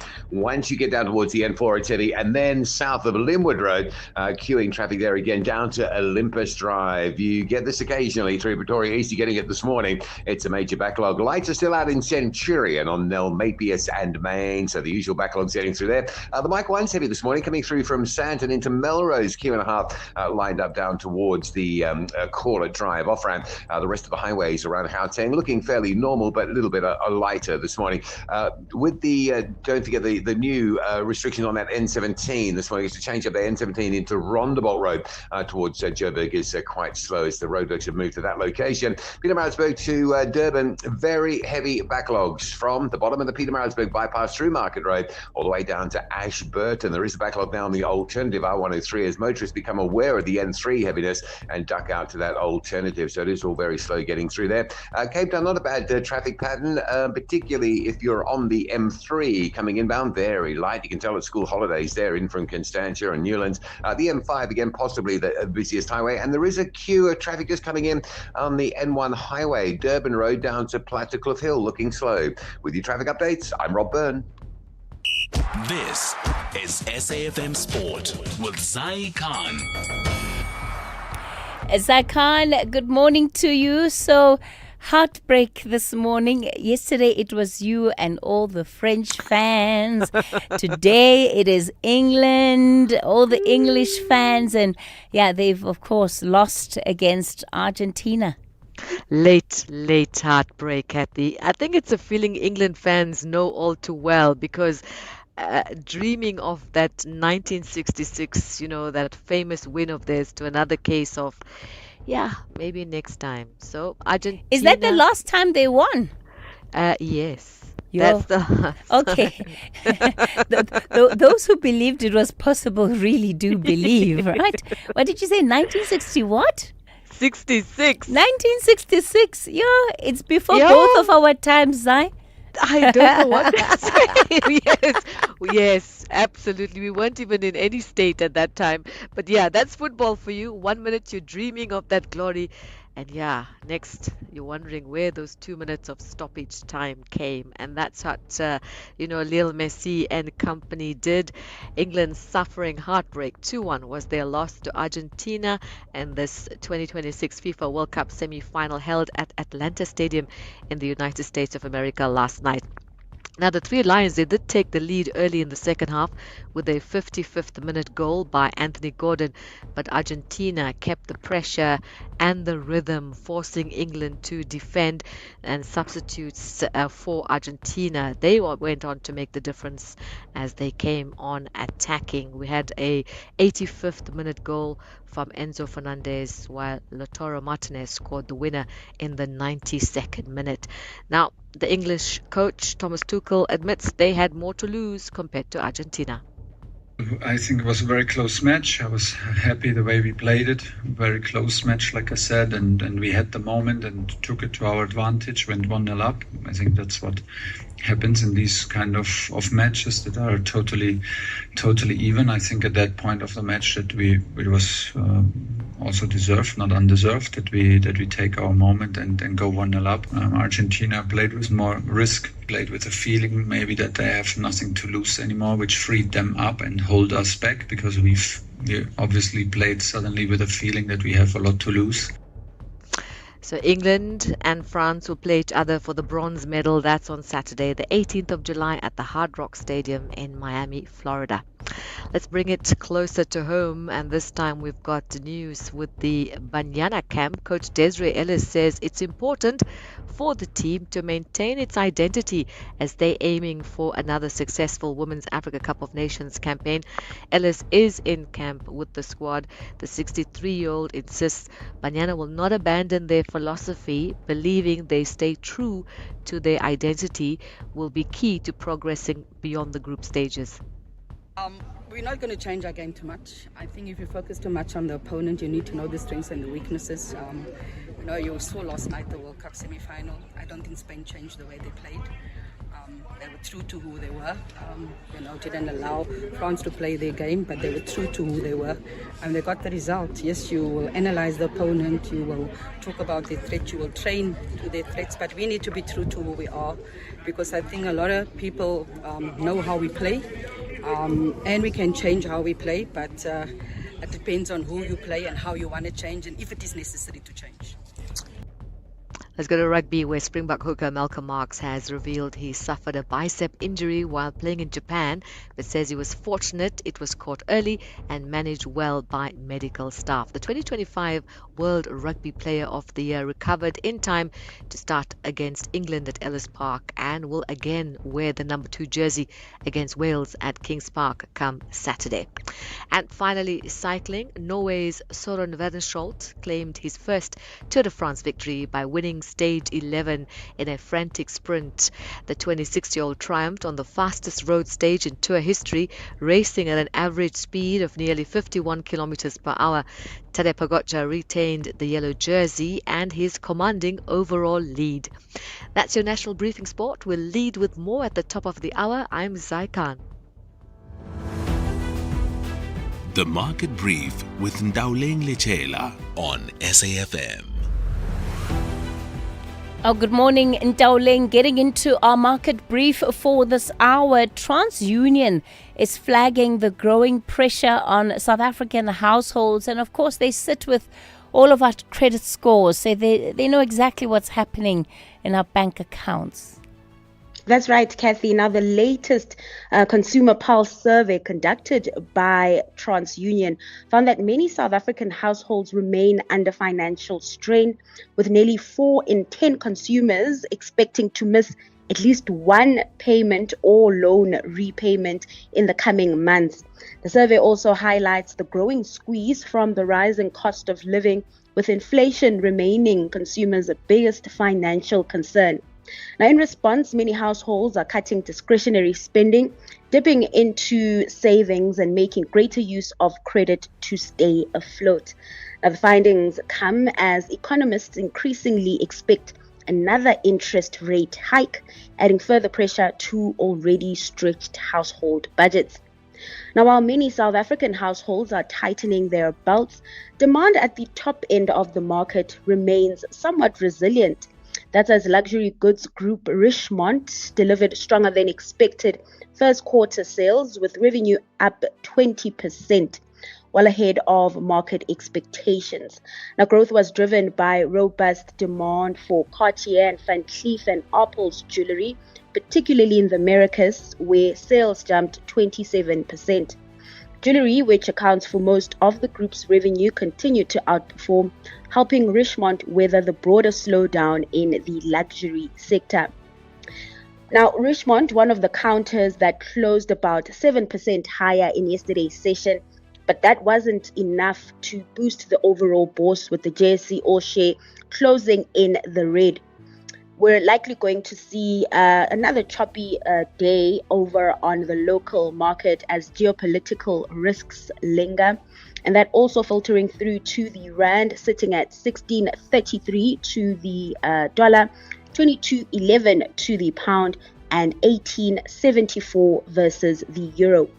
Globally, traders are balancing volatility in energy markets with another round of strong corporate earnings. U.S. futures are pointing higher, while sentiment in Asia remains more cautious, with markets trading mixed. And that's where I leave things with you this morning. Catch you back bright and early tomorrow. Do you ever call you like to sell, but don't trust your uncle or your pal? Then we buy cars, it's just for you. Buying cars is what we do. We offer service with a smile. We always go the extra mile. Use a place that you trust and sell your car to us. We Buy Cars, the easiest way to sell your car by far. Do you know what our problem is? We have a problem? You're a little clingy. Clingy? Every time I start getting somewhere, you want me. But I need you. You can't have all of me. I need a little room to grow. So what are you saying? Put me in a Nedbank 32-day notice account. Give me some time. I'll come back better. Open a Nedbank 32-day notice account on the Money app and bank your money this July savings month. Go to nedbank.co.za. See money differently. Nedbank. We're a licensed FSP and registered credit provider. T's and C's apply. Groceries may be getting more expensive, but when you switch to Outsurance, you could actually drop the price of your car insurance premium and save money. You could save big, like 37-year-old Lerato, who pays a whopping 599 Rand a month on her 2026 Kia Sonet. Ready to drop your current insurer to switch and save with Outsurance? Well, get a quote today. SMS out to 30754. That's out to 30754. Outsurance, licensed insurer and FSP. T's, C's and information online. Reality check on the National Briefing.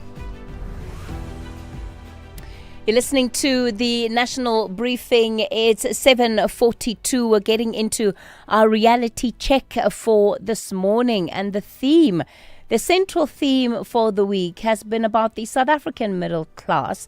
What is the middle class actually doing with the power that it has quietly accumulated, and why, across every racial line, does the middle class still feel stuck? Our contributor this week is entrepreneur, socioeconomic commentator Zimasa Vabaza. And this morning, Zimasa, you of course are taking us to the question around why it is that the middle class is refusing to wield its financial power. I wonder, in what ways is the middle class not participating? In what ways is the middle class inactive? Good morning, Kathy. Good morning to SAFM. Good morning to all of the listeners. I think today I want to jump into the middle class paradox by starting to answer some of the questions that have been posed by myself and I think by the topic itself for this entire week. The first thing I want us to do is maybe to then redefine the middle class. I think we asked what it was. And the middle class is a grouping of people who are anxious, who are scared, who have hope, who have dreams in front of them. Now the conversation is, what do these people then do moving forward? One, it has to be a conversation of what is the middle class identity. And I think that identity is finally starting to share spaces. It's finally starting to share ideologies. It's being open to test these ideologies. It's being open to say, what do we build together? So I'll give you an example. One of the core things that we can start doing together is we can start to co-invest across communities. We can start to guarantee seats at the table across racial lines, across, I would even say, the class lines that exist within the middle class, your upper middle class, middle, and the lower middle. We can also then look into the civic structures that cut across race and look instead at a quiet way of confirming one's place at the table through the merits that kind of bring them there, but also at the same time through the understanding that by bringing these people along, we are creating a more inclusive middle class base. Then ideals start to make sense from the perspective of a joint view and a vision for the middle class. When we look at things like money, things have to start to be pulled together from the perspective of saying, okay, ideology is one thing. Building civic societies is always for those who are the most passionate. But there are vehicles that the middle class can start to back. And what this means is that you may not be the one that is able to go on a march. You may not be the one who's able to push certain policies or maybe even attend things like public participations to change policies, to lessen the homeowners association fees, etc. within your spaces. But you can start to support the people that have the time and the energy to do so. Whether those people come from your recognized understanding of what the shared experience of middle class is or not. Because it ultimately will help you moving forward. We need to then also start to saying to ourselves, what are the companies that we back? We back with our votes. Our votes is our money. Who are we buying? How are we buying them? If companies are not reflecting the values that you, as part of a larger middle class, are working towards, then you have the right to vote against those by taking your money away and then explaining yourself to say, this is why we want, this is what we want the change to look like. And that's why we're voting with our rands and cents. The other thing is to say, what communal structures do you build? A lot of people want to build things that are very grandiose in scale, but the most important civic action takes place in your street, it takes place in your ward, it takes place in your town, in your city.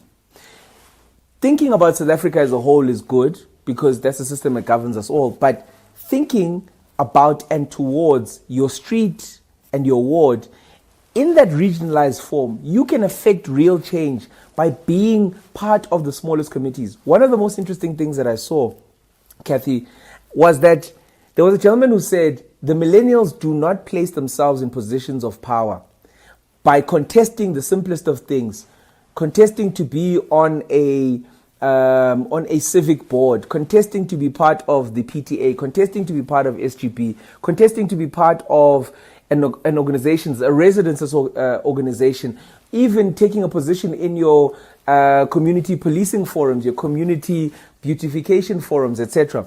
These are ways that you can start to avail yourself and your time. That civic responsibility gives you an edge over other people. Then you need to say, who are you in your own family? Because that's what you can start to almost guide a lot more firmly than other things. Other things have external factors, but within your four walls, you have the opportunity to do things. What are those things? One, you can start to say, how do we use money? What is our conversation with money? Are we living lives that are creating, I want to say, a form of anxiety that then drives how you make decisions? And they always call this in politics of the stomach. We need to say to ourselves, what is the agency we give towards government? Should we be giving this much agency? Probably not. What do we take back from the government? What do we take into our own hands? Many communities have done this in the form of things like urban improvement precincts, where they start to look after the beautification, the security, as well as the cleaning of their streets.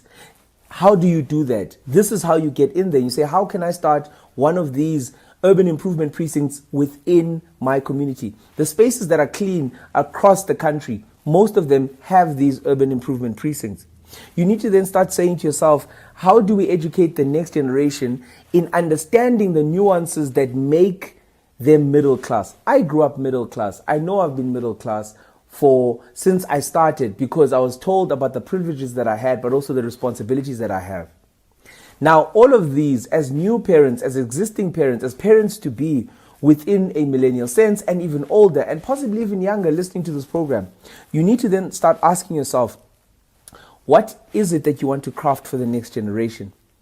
What and how can you become a driver for change, not in an aloof way, but in a practical way?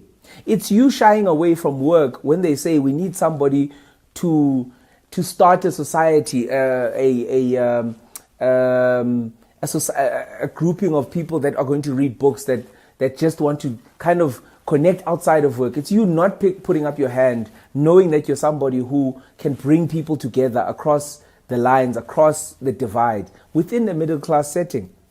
You need to start putting up your hand a lot more. You need to start saying, I'm taking away a lot of the things that were holding me back. But at the same time, getting yourself right is one of the most important things. So I think that with that said, we need to then say to ourselves, I'm challenging each and every single one of you to ask, what is it that you are shying away from, running away from, that starts today within this middle class paradox, that starts to change the possibilities for yourself, for your town, for your community, and ultimately for your country? Because the change will come from us, it will come from the middle class. It probably won't come from the upper class, nor will it unfortunately come from the lower classes. And with that, I thank you for today. Zimasa Vabaza, our contributor for this week. Thanks for that contribution. Yeah, and the challenge, right, to say some of the problems that we face are not going to fix themselves. But it doesn't just begin and end with government and with governance, right? It's about how we are also getting involved in everything else that is happening in our ecosystem. To what extent are we getting involved, or do we see it as somebody else's problem? I mean, Zimasa talked about running for SGB, school governing bodies. How many of us actually put our hands up to be part of the school governing body? Our children's schools, our nieces' schools, nephews' schools. Do you even know when the meetings of the school governing body are held? And this is where the centers of power and decision making that affect everyday life, they're being made. But to what extent are we expecting others to make those decisions on our behalf? I'll take your calls on 086 000 2032. Remember, you're more than welcome to raise any matter on the agenda, 086 000 2032, and on the WhatsApp voice note line, 0614 104 107. SAfm, guiding you through the rush hour traffic. Good morning. If you're just joining us, a reminder of some very heavy traffic on Solomon Mishlangu Pretoria East this morning from Linwood Road down to Olympus Drive. You can be asked to queue there sometimes, and you're being asked to do exactly that this morning. Joburg's N3 pretty heavy as well. Queues from Giluli through to Modderfontein Road, and then a secondary queue through Limbro Park as you line up into Buccleuch Interchange. A lot of traffic going slow north of Giluli's this morning. The Mike 1 Woodmead down to Caller Drive looking very slow. The Mike 1 Boyson through to Smith Street is heavy, and it's sort of different traffic pattern there today. And roadworks on the N17 overnight have moved westbound to Rondebolt Road, so there's a slight slowdown coming in from Brakpan. Overnight roadworks overrunning earlier at Ashburton on the N3. It's still very heavy leaving Pietermaritzburg down through Market Road, although it looks like those works may have been lifted. That traffic pattern is changing, but it stays heavy. There's also a big spillover onto the R103, the Polly Shorts route run, as motorists divert away from that congested N3 to Durban. The N3 out of town, slow towards Pavilion, just staying in and around KZN. Don't forget it's Amashova Sunday. This Sunday, plenty of closures from early Sunday morning right through until about sort of late afternoon for that bike race, oldest bike race in the country. And then coming into Cape Town on the N1 this morning, a little bit of traffic between Belleville and Plattekloof Hill, and Symphony Way queuing again as you line up through to Robert Sobukwe in that Belleville South area. With your traffic update, I'm Rob Byrne. Get Spar Super Savings at every store, in every aisle, every day. Like 4 kg Spar IQF chicken mixed portions for $169.99. Save 30 Rand. Or 500 gram Spar Beechwood smoked chicken Viennas, including cheese, for $54.99. Save 20 Rand. Price is valid from 8 till 21 July, while stocks last. Only at Spar. T's and C's apply. You may not be able to drop the price of your child's school fees, but switch to Outsurance and you could drop your car insurance premium. You could save big, like 36-year-old Jill, who saves a jaw-dropping 471 Rand a month on her 2025 Hyundai i20. Don't pay more than you need to. Get a quote from Outsurance to switch and save today. SMS out to 30754. That's out to 30754. Outsurance, licensed insurer and FSP. T's, C's and information online. Let's have the conversation. WhatsApp voice notes on 0614 104 107. Good morning, Kathy. On this issue of Omatoso, as the Court of Appeal have ruled in favor of NPA, what I understand here, Omatoso should be extradited, right? But I don't see that happened. NPA failed to extradite Bushiri. It has failed to extradite the Guptas, and this will aggravate the situation between Nigerian government and South African government due to the protest against the illegal immigrants that happened recently. I don't see that happen. Thanks, Mulatin Bloemfontein. Morning, Sis Katie, KG and Kurma. Sis Katie, something has been bothering me. I've been wondering, why is it politicians, they all talk or speak sense before they go to parliament, and then when they are in parliament they forget everything they were saying, and then now when they go and retire or maybe they are out of parliament again, then their senses comes back. Like, really, it's been bothering me. Kejin Kuruma. Good morning, Sis Kathy, and to the other listeners. Sis Kathy, your guest on the line, the doctor from Malawi, Eban, who's supposed to carry the burden of their HIV treatment and TB treatment? No, now it's clear now that all these people are running here to come and burden our system, our health system. No, man, they must carry their burdens. They are Malawian citizens. That's it. Call SAFM now on 086 000 2032. Yeah, look, you're listening to the National Briefing. I guess it's just another perspective, right, on the health matter. And the plea there is that those that are fleeing their homes should at least be given an opportunity to take everything that they need with them. because there are issues of drug resistance that can develop, especially once patients have not been able to continue their drugs. But yeah, as you've said, a different point that you're raising all together there. Billy Masha, you're in Skukune. You want to talk about the PIC? Good morning. Very good morning, Ceci. You see, the Treasury is the overseer of all public funds in this country. Mm. But they seem to act too little too late. The letter by the Deputy Minister, Masondo, is really not worth it. After all the time that there was a report in 2020 that there's a crisis at the PIC, even worse, this thing called the GEPF. That thing is a problem on its own. It's got a lot of challenges, and many people are not getting their money there because of the rot that is going on there. And it's not being investigated by anyone. And also, this treasury is allowing the kingships to use public funds to do as they please without their mandate. There's not any mandate for kings to visit other countries and represent South Africans there. I don't know where does that come from. There's no mandate there. And they use the same money that belongs to the people of South Africa. The department... Yeah, but do they not exercise the autonomy, Billy Masha? Do they not exercise autonomy? What autonomy is that? That they can make decisions about where to go and what to do. The autonomy in this country is the government of South Africa. In what ways do you feel it undermines the state? It undermines the state because they are not elected. They are not elected by anyone. They are being appointed to serve their own communities. They are not them. Okay, Billy, we're going to leave it there. Vela, you also want to talk about the Zulu King in Zimbabwe. Yes, Katie, how are you, sis? Good. Katie, I felt so bad when I heard that the king of the Zulus went with the other kings to Zimbabwe to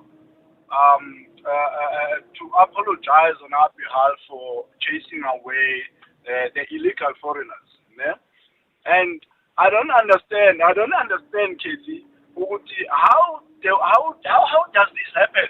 Katie, your child, the neighbor's child, akakwazi ukuthi uzofike aphule itoy yomntanakhe endlini, and then you go to your neighbor, and then your child chases the neighbor's child, and then you go to the neighbor and say, hey, yes, I don't know why umntana amasha umntanakho, but you know very well that your neighbor's child uphule itoy yomntanakho. I don't understand how our leaders are doing this. Like, honestly. Vela, is that not too simplistic? Is that not too simplistic in that there are obviously relations here that have to be nurtured, protected? I understand, Katie, ne? I understand that very well, ne? But then you can when you go to your neighbor, you need to tell, okay, look, your child uphule itoy yomntanakho. How can we handle this as adults? How to work with this? You understand? Because now, what is happening? We are running, the infrastructure in South Africa is running, it's very bad. Ne? The roads, the water and electricity, and when the government, what will the government say? Okay. No, people of South Africa are not paying for water, they are not paying for electricity. You understand? Okay, Vela, we're going to have to leave it there. He's on the road. Ondela, good morning. Outsurance is in the business of saving you money on your car insurance premium. If they can't, ask for 500 Rand. SMS out to 30754. That's out to 30754.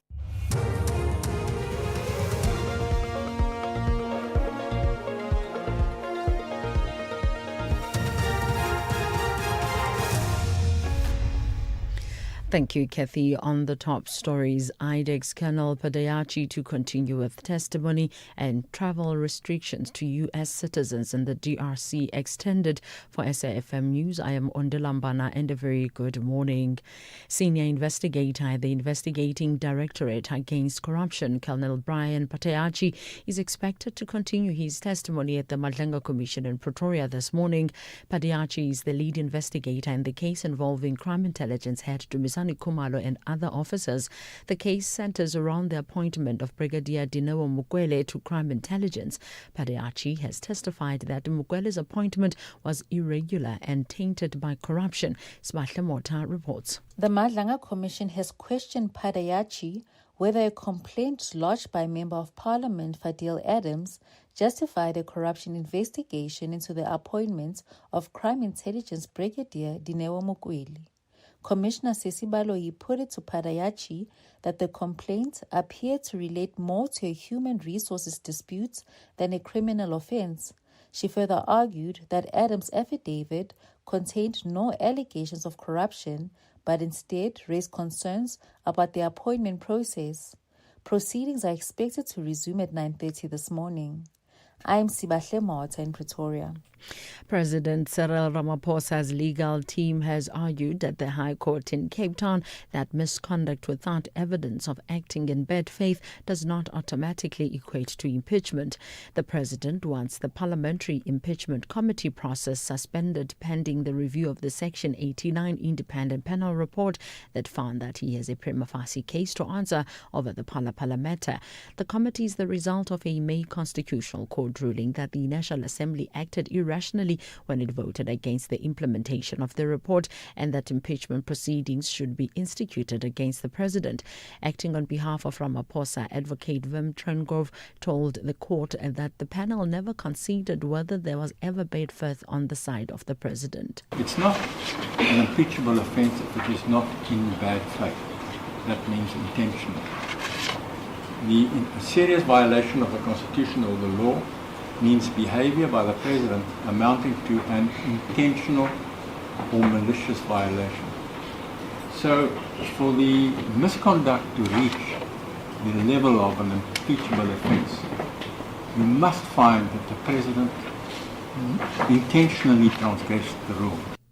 The Department of Home Affairs says the highest number of undocumented immigrants that have been repatriated so far through the Beitbridge border post in Limpopo are Malawians, followed by Zimbabweans. Mozambicans from the third largest group of those repatriated at the border post.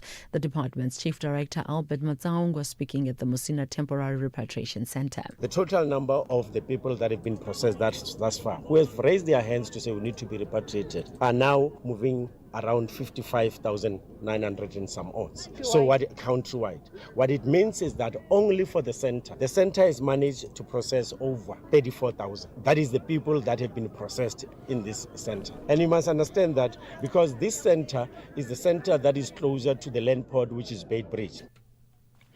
The Trump administration has extended travel restrictions on U.S. citizens over the Ebola outbreak in the Democratic Republic of Congo. The State Department says that no Americans will be allowed to return to their home country on commercial flights for 3 weeks if they visit the DRC. The new restrictions come as cases of Ebola spread to new provinces within Congo. Official data suggests the number of cases is now above 2,000, including 700 deaths.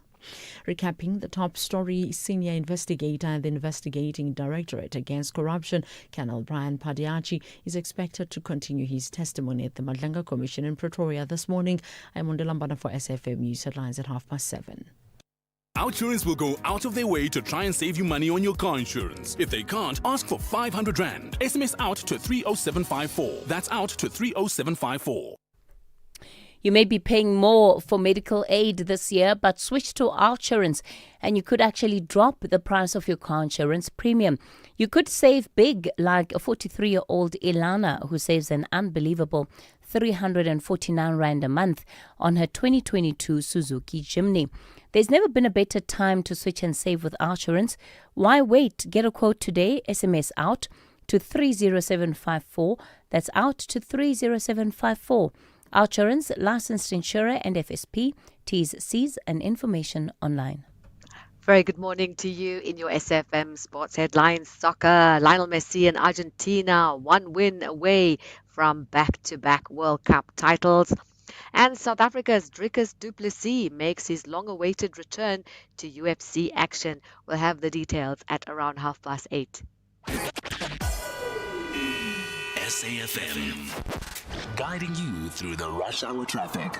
Good morning, Joburg. N3 is possibly the heaviest highway around the Gauteng province this morning. Got the usual queues, cement factory up to Heldenace, that's the roadworks, and then a breakdown up by Modderfontein, so north of Galilees it gets heavy, and then a crash up at Buccleuch, that's your third queue through Limbro Park, heading up to the N1 interchange. The M1 through Midrand this morning, looking pretty decent. Not so decent in Pretoria, with a crash between Garsfontein and Rigel, so a bit of backlog coming through from Linwood Atterbury side. Solomon Mshlangu heavy towards Olympus Drive. Once you get south of Linwood Road, going south on Solomon Mshlangu, it certainly does get all heavily backed up through there. We've been tracking some heaviness coming out of Pietermaritzburg on the way to Ashburton, some overnight roadworks over, and looks like they've probably been lifted. The traffic is heavy coming out of Pietermaritzburg, but it is starting to ease, so an indication that maybe the lane restriction has been restored. Cape Town this morning, Solaris Pass, very misty. You'll need to go with great care and caution between Somerset West and Krabbe over that pass section. Otherwise, just leave your travels a little bit later. And the M5, again, just clogged up on that run through Maitland in towards Coburg, get a change. Coburg Road queuing up through Rugby on your way in towards the N1 highway area. With your traffic updates, I'm Rob Byrne. The National Briefing on SAfm. Clarity, context, and conversation. This is where the day begins with Kathy Mutlatlana on the National Briefing.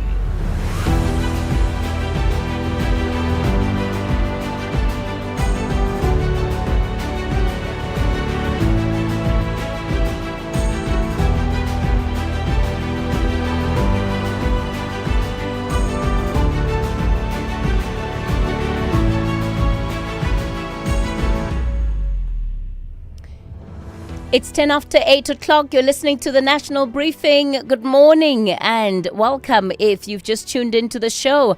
I'm Kathy Mutlatlana as we bring you clarity, context and conversation. Coming up in this hour, we're getting into Municipal Watch and the so-called cleanup in the city of Johannesburg. Yesterday, the city moving in on marble towers, demolishing illegal structures under a High Court order. However, that has been stopped in its tracks following an interim interdict. The mayor says it's about restoring law and order. Critics say it's a pre-election show of force. We'll unpack that shortly with various players from the city of Johannesburg. We also have the chairperson of the GEPF fund, that's the Government Employees Pension Fund, who wants to respond to the accusations made by one of our listeners about the GEPF being unresponsive and being managed badly. It's in the wake of the governance crisis at the PIC. We'll put him on air also within the hour. As always, we'd love to hear from you. The conversation belongs to you.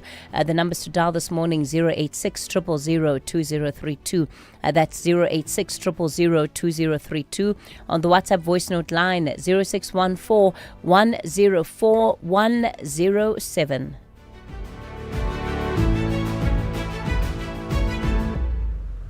You can become a victim of a legal problem. Wrongful arrest, assault, uncontested divorce, rental disputes, maintenance matters, or labor problems. It can happen to you. Clientele Legal provides tough professional lawyers for an affordable monthly premium. Our legal team is standing by to assist you 24 hours a day. Join today.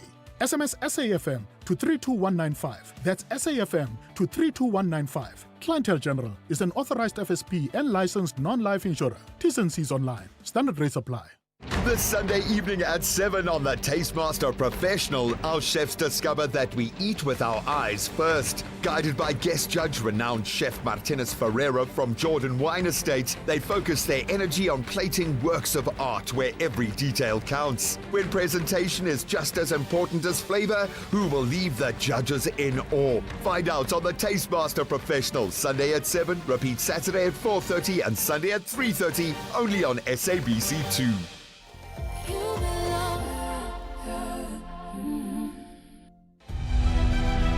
Municipal Watch, bringing your local issues on the national agenda. SAFM, leading the conversations that move us.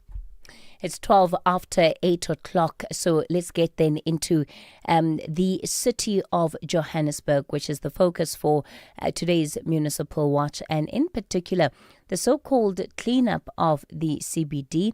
Yesterday, the Mayor Dada Morero continuing his campaign and removing illegal structures and hawkers who didn't have trading permits. He also moved to remove some structures inside the Marble Towers building in the inner city. This is in line with a court order. Now, an interim interdict has been obtained by the managers of Marble Towers, and this is basically against the implementation of that court order. Joining us for this conversation is Herman Mashaba, leader of Action SA, also Action SA's mayoral candidate in the city of Johannesburg. Good morning, Mr. Mashaba. Good morning, Katie, and good morning to SAFM listeners, and thank you so much for this opportunity. Councillor Daniel Shea is the DA Shadow MMC for Development Planning. Councillor Shea, good morning. Good morning, Kathy. Thank you for having me on here, and good morning to listeners. And we did invite the mayor for the city of Johannesburg, Dada Morero, to come on. He was unavailable. We also extended the invite to any other representative that would stand in his place. And so far, we've not been given anyone to participate in this conversation. So I think a good place to start, right, is everybody knows the state of the Johannesburg CBD, that we've got a great deal of mismanagement by the city of Johannesburg, infrastructure dilapidation, hijacked buildings. The list really is on. And the big question seems to be how to restore the state of the CBD. The mayor has started with a focus, right, on law and order, Mr. Mashaba. When you look at what he is doing and how he's going about conducting this law and order campaign, your reflections of it? Well, Cassie, I can only say I'm really quite sad because I think the mayor is just really playing short-term political gimmicks with no real agenda to actually bring dignity to the residents of the city of Johannesburg. Just to remind you and the listeners, when I was the mayor, through council, we passed what is today known as the Inner City Rejuvenation Plan. This policy is a council-approved policy to expropriate properties which were hijacked, which were derelict, which were abandoned. And we worked very closely. I used to have every quarter have meetings with the private sector where one quarter the private sector will give us issues, and then 3 months later then we go back to give them the feedback. In the 3 years I was the mayor, I identified over 600 properties. We expropriated 154 of them, gave them to the private sector for development. The private sector with money, because they had to guarantee us that they've got the money. They had to guarantee us how many people they were going to employ, how many units they were of properties they were going to build, including actually allocating 30% of those units to low-income earners and students.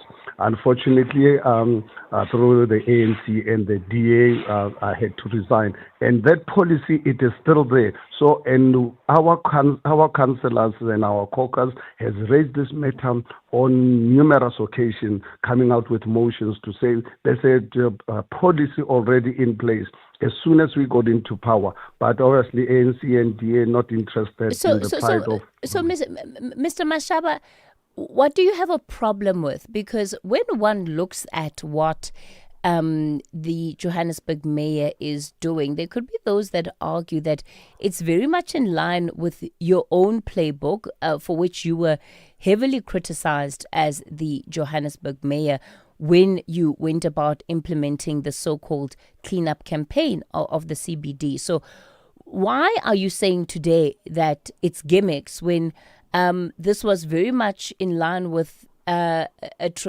pathway that you also pursued when you were the mayor? Absolutely not in line. This is haphazard. Just a plan where the mayor is under pressure. We have a policy that is supposed to have implemented upon taking over government, because it is already a council approved policy. Now to start all over again as a gimmick, and I call it a gimmick because if he can just go into JPC to ask her for that program to immediately implement, because it's already approved by council. Right now, honestly, these are just really short-term gimmicks to play a role to give us an impression that he's doing something. He's doing absolutely nothing. These are just really short-term measures. Let me just tell you why I'm saying the short-term measures and gimmicks, Katie. Those 154 buildings, they were going to really bring in an investment of 32 billion rands in the city of Johannesburg. They were going to build, we were going to create 22,000 permanent jobs during the construction phase. In the history of South Africa, the municipality of Johannesburg, out of those 154 buildings, we were going to create 14,500 housing units. It has never been done before. And I had committed to the residents of Johannesburg that I'm going to release a minimum of 100 properties a year. Those are records. I'm not giving you things that are coming out of my mouth. These are council approved programs. So what I'm trying to say is that why did they not really proceed with that program? Because if they had continued, the city of Johannesburg would not really be in a mess like it is right now. The mayor presented a budget that is unfunded. He doesn't have the money. He takes 10 billion rands, wants to give it to his comrades, when the city doesn't really have money to really pay their suppliers. Daniel, let's speak about this particular cleanup campaign. And then I want us to broaden our lens, because we are looking here at a metro that is now considered to be technically bankrupt. So this current cleaning campaign, if we look at particularly at marble towers, I mean, this has been an issue for years. We had the deeds office 2 years ago refusing to work because they were located in that building and it was just beyond usage. But the fact is that it takes so much effort to go through the court system, because we have a legislative environment which is actually lacking, and that's where the basis that we need to start fixing is the city needs a problem property bylaw, which we don't have a constitutional one currently in place. The one we had has been thrown out, and the city needs the legislative levers to actually act quickly on things. But we also need to look at systemic enforcement, because we let problems boil over, and 5 years later, 10 years later, we come and try to fix it. We need proactive enforcement. We're demolishing illegal structures in the inner city, and we'll probably only have enough budget to demolish 1 or 2 sites, and then there won't be enough for the rest of the year, because that's the standard pattern. But projects like what happened in Ormonde go up and no one notices and people die. And I think we need to actually have the systems in place, smart systems that detect illegal construction the moment it happens, instead of coming 10 years later and then trying to fight through the courts to get it resolved. Because that's not sustainable. That's not going to fix the city. We're falling behind every day. And we actually need people who can make a plan to implement it. If we look at what it's going to take to turn the city of Johannesburg around, Is there a sense, Daniel, from you right now that the mayor has a plan? We've been seeing the threats from Treasury. We've been seeing the threats from Eskom. All of them have to do with the metro's financial viability, the city's financial viability to the tune of billions of rand. He doesn't have a plan. He's stuck between he's stuck between a choice of making the city financially viable and literally upsetting his comrades who are going to campaign for him. He's choosing to fund his comrades through the unions instead of actually focusing on the residents of Joburg. And it's a game of chicken between him and Treasury, and Joburg's going to lose in the end. Mr. Machaba, your own reflections on the financial state of the city right now? Well, in a bad situation, for that reason, he's unable to meet the current financial situation. I think the other day when I looked at their finances, they had 7 days cover. When obviously by regulation as a city to really be comfortable, you have to have something like 35 to minimum days to cover in terms of your financial resources to be able to meet your requirements. So the city is technically bankrupt, and it's really led by someone who on day one said to people of Johannesburg not to expect anything from him during his tenure, and he's living to that promise. So I think we must not really blame Dada Murera. He was honest. He was one of the most honest politicians ever to come out of the ANC, when he said people must not expect anything from him during his tenure. But the city of Johannesburg needs Mr. Mashaba, did he say rescued. that? Did he say Yes, that? it's on record. Please just go into Google. When he took over power, the first interview he had, he said people must not expect anything from him. That's what I'm saying is the most honest politicians I've ever come across. Who comes out and gets appointed, and his first speech he says, "Don't expect anything from me," and he's living to that promise. And coming back to my friend from the DA, they are the ones who want they're not really interested in the plight of poor people in the inner city. I worked with them for 3 years as the mayor, the most difficult. They don't care about poor people in the inner city. They just want this city to protect the old system. And for us as Section SA, we say no ways.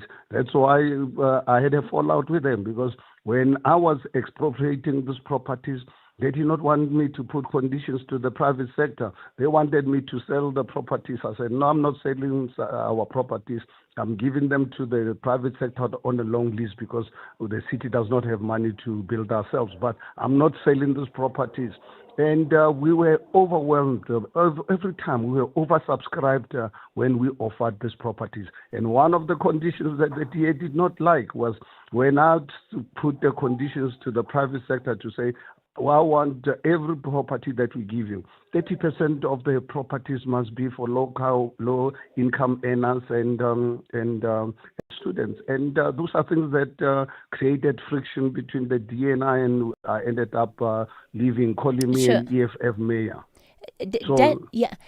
Daniel, the DA has called for the national intervention for the city of Johannesburg. You want it placed under administration. Why do you think that that's going to be the best route when we've seen the fact that there is no correlation between, let's say, Section 139 versus the output, the outcomes of stabilization, the outcomes of good governance and really stability, particularly at a metro level? So, firstly, I think the actual call has been for financial administration, not a full administration. So the DA wants to essentially let Treasury have an input into the way the city is spending money. Because currently what Treasury is saying and the finance minister is saying is you cannot spend money on things that are unimportant, that you cannot afford, like this 10 billion rand politically facilitated agreement. And basically, the mayor is putting up the middle finger at Treasury for saying, please be responsible for your money. So that's the intervention that needs to be made, is essentially a say on how the city spends its money, and not a full administration. And that should be the best way to do it. I just want to note on record that there was a certain tweet from another fellow guest on this conversation, blaming the DA for being the only party that did not vote for Dada Moreira to be mayor. So I don't think they haven't withdrawn that support. They haven't never voted against him. So it's very nice to point fingers, but the truth is that they put him here. What are the accountability structures in the city of Johannesburg, including to hold the mayor to account? Because as we've seen with the reports, it's the Treasury that is having difficulty. We've seen business also come out publicly to say that it's not winning in as far as reaching out to the city of Johannesburg mayor and his team to try and find a workable way forward out of the challenges that the city is facing. Mr. Mashaba? Well, I think, Kathy, the solution lies with the residents of the city of Johannesburg to remove this ANC on the 4th of November. I think let's really face it. Let's call it what it is, because I think we don't have games to play, because we're talking about the lives of people. If you look at how our people live in the inner city and other places, it's not only in the inner city. I was in Soweto 2 days ago in Motswaledi. I get ashamed. 2 weeks last week, I was at an informal settlement called Tabombeki. I even had to write an opinion piece on this to say, but we call this a Tabombeki informal settlement. As Tabombeki actually aware of how people live under his name. Is there the kind of legacy that he wants to leave, where people since 1994, they don't have electricity, they're still using pit toilets in the city of Johannesburg. So it's a shame that unfortunately we're not going to really have we don't have politicians that are committed to this. Obviously, I think DA can never really be the solution, because they failed our people in the Western Cape. It's come out of the Constitutional Court. It's come out of the Public Protector. Their interest is to protect the old apartheid structures, and that's something that's not going to happen. This South Africa is going to be South Africa for all, whether you're poor or not. And those who are poor, our people are not poor because they want to be poor. Our people are unemployed not because they want to be unemployed, because they've endured centuries of oppression, and we need government intervention to address this. And DA can never be the solution. They failed our people in the East, in the Western Cape. Daniel, let me give you the last word. I think what we do need is we do need change on the 4th of November. I'm not going to actually deal with other guests' comments, because I think the facts on the ground prove the opposite. We need a party with solutions. We've got a mayoral candidate who has shown that she can turn cities around, and is showing investor confidence that will bring money into the city to create the jobs that we need to create. That's how we're going to turn around Joburg, not with rhetoric, but with actual plans. One wonders what happens between now and the 5th of November. Is it just free-flowing, right? Is it just, waiting, holding our breaths as the residents of the city of Johannesburg? Because in the interim, surely the residents deserve better than what they're currently being given. It cannot be that the entire city is held ransom, not having certainty what is going on with its finances. Are we going to get funding from the National Treasury? Is the city going to be complying with everything that Treasury has set out? These are all answers that the residents of the city of Johannesburg deserve. It's time for your latest news headlines on Della. Good morning. Thank you, Kathy. On the news headlines, the family of the late Umgeni local municipality DA Chief Whip Tlalayen Ndlovu has expressed disappointment with the plea statements of two of the four men accused of his murder in the Pietermaritzburg Regional Court. The Madlanga Commission's chief evidence leader, Advocate Matthew Chaskelson, says the commission will subpoena the hospitals where Northwest businessman Suleiman Karim has received treatment, as well as his Cape Town doctor, to verify his medical consultations.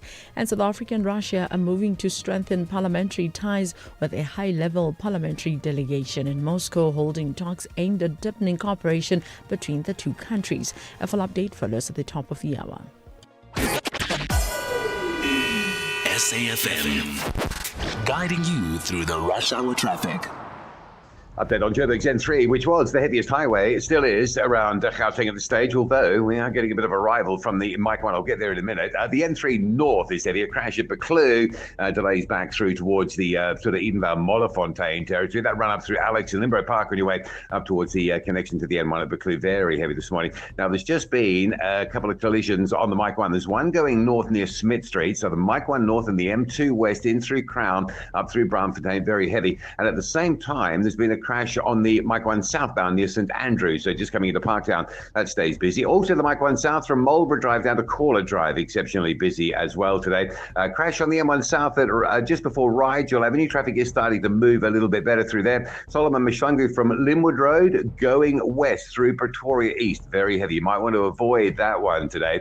Durban, the N3 clogged up through Spaghetti Junction out towards the Pavilion Mall area. That's holding up towards Pinetown and Pietermaritzburg. And the run out of Pietermaritzburg, those big delays that we had earlier today into some overnight roadworks at Ashburn, that's all clear. Durban, that looks fine, but there is a breakdown going north up to Market Road. Cape Town, very misty conditions over Sir Lowry's Pass. You might want to just hold back if you don't fancy it. Travel a little bit later between Somerset West and Crabo. And queuing pressure coming on the Kuiper Road through Rugby this morning. Unusual backlogs as you line up through Rugby on your way towards Brooklyn and Kuiper get a change. With your traffic updates, I'm Rob Byrne. This is SAFM Sport with Zai Khan. Zai Khan, good morning, good morning. So, as we're reflecting on last night's semi-final, the team has put this up. I'm just going to quickly play this voice note. Good morning, Katie Mhlahlana. This is the Knoxman in Middlebed. If you still don't believe that the big Messi is the GOAT, then it means you will never believe. Messi is the GOAT. Go, Messi, go. Oh, it's about the goats. It's about the goats, Zai Khan. Yeah, Just yeah. when you thought the GOAT debate was over, okay? At this point, I don't know. Who thought the GOAT debate was over? It will never be over. Ronaldo fans, please don't switch stations just yet, okay? Please. We just want to make sure that this argument is going to get louder and louder because you know what, Kathy? Just because he's had, well, another World Cup, what does that mean? The debate continues. How is greatness measured? Is it measured because Messi has delivered another World Cup final? I don't know. It's measured by how they're going to position your story in that Netflix documentary, Zai Khan. That's how it's measured. Clearly, some minds are made up, Kathy. But yeah, Messi could win back-to-back World Cups. And the Ronaldo camp will be wondering, maybe, yeah, it's another chapter they would like to close. But anyway, let's just move on. We'll move on for now. The debate is still wide open. But one thing's for certain is that Argentina, Lionel Messi's Argentina, through to a second successive World Cup final, producing a dramatic late comeback to beat England 2-1 in Atlanta last night. I mean, what a win for them. The defending champions will now face the European champion Spain. That's in Sunday's showpiece, while England are probably left wondering what might have been after another agonizing near miss on the biggest stage of football. Let's bring it back home now to women's soccer, where the Kaizer Chiefs ladies team, they'll play for the first time in the Engine Knockout tournament this weekend, and they want to use the opportunity to give a chance to more youthful players in the team. Here's the Chiefs ladies head coach Unati Mabena. Look, we're looking to use the same team because we only do have one team at this moment. So we have a good couple of under 20 players that we will be using for this tournament. 100%. Look, like I said, we're looking to just gain experience in terms of tournament football. Because it's not the same type of teams that we play against, but it's also not the same type of approach in terms of league and tournament. So we're looking forward to it. We're excited, especially because it's the first one that KCL will partake in. Exciting times ahead. As well for the Springboks, their loose forward Kwagga Smith may be sidelined with injury, but the double World Cup winner is already looking ahead. Smith says the emergence of youngsters like Paul de Villiers is great news for South African rugby and believes healthy competition will only make the world champions stronger. I'm not thinking as competition. I think I saw him actually when we were at alignment camp. I popped in at the hotel and he was one of the first guys to come and talk to me and ask for advice and stuff like that. And that's special because it shows that he's a person that's willing to learn, and that's really important because I think for us he also plays that's buying in and willing to learn and learning the ways he wants you to play. It's really special. So he's been playing really well, and I think he's got a great future in front of him. So yeah, hopefully he just keeps on playing the way he is. And finally, South Africa's Dricus du Plessis returns to UFC this weekend. He takes on former welterweight champion Kamaru Usman in the main event in Oklahoma City. The 32-year-old is back in action for the first time since losing the middleweight title to Khamzat Chimaev and says he's determined to remind the world why he belongs amongst the sport's elite. Du Plessis is expected to make his walk to the octagon. That's between 4 and 4:30 on Sunday morning. That's your sport. John Gericke will be back in the fight cage around 12:30 for the National Briefing Sport. I'm Zai Khan. Attention all shoppers. Our supermarket shelves are full of unhealthy food. It's often hard for me to know which foods are good for my family. The information on packaged food is complicated and hard to understand. I wish we had easy-to-understand warning labels on foods high in salt, sugar, and saturated fat. We have the right to know what's in our food. Support front-of-package warning labels on unhealthy packaged foods. Sign the petition on heala.org. That's HEALA.org. Call SAFM now on 086 000 2032. You're listening to the National Briefing. It's 8:39. So in a moment, I'm going to be taking your calls. 086 000 2032 is the number to dial for our studio line. 086 000 2032. On the WhatsApp voice note line, 0614 104 107. Before we get into that, though, just before the 8 o'clock news, Billy Masha, one of our listeners from Skukune, called in talking about the PIC governance crisis, and while speaking about that, he also mentioned the GEPF, the Government Employees Pension Fund, and spoke about how badly managed that fund is. That's the allegation he made, and that there are many workers who are unable to access their monies from the GEPF, while Frans Valeni is the chairperson of the GEPF. He's on the line. Mr. Valeni, good morning. You wanted to respond to Billy Masha. Good morning, Ostefi, and thanks for giving us an opportunity to respond to Billy, and good morning to the SAFM listeners. As a listener, I took up an issue with the general statement made by Billy that a lot of people have not been paid by the GPF, and it needs to be investigated. That's not helpful at all to generalize. His Billy is to point out that it's Frans Valeni, here is my number, I have not been paid. It's a different story, you know. So do you believe that these are just part of perceptions rather than actual reality? Ostensibly, we've got a number of unclaimed benefits. Yes. Which is a historical issue where people cannot be traced. We work with Home Affairs and all those things. That's one separate category.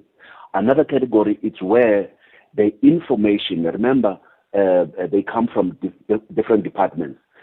Each department must submit that Frans Baleni is retiring on this day. Here is his information, and here is the service, the years of service, and we process that. Now, if there's not enough information, we can't do payment. They are fraudulent. They are fraudsters out there. We must make sure that we pay to the right person. And we normally say, before a person retires, submit all your information 6 months before your retirement date. So then, while you are waiting, you can make sure that all your information is in place. We pay every day the billions of rand, by the way.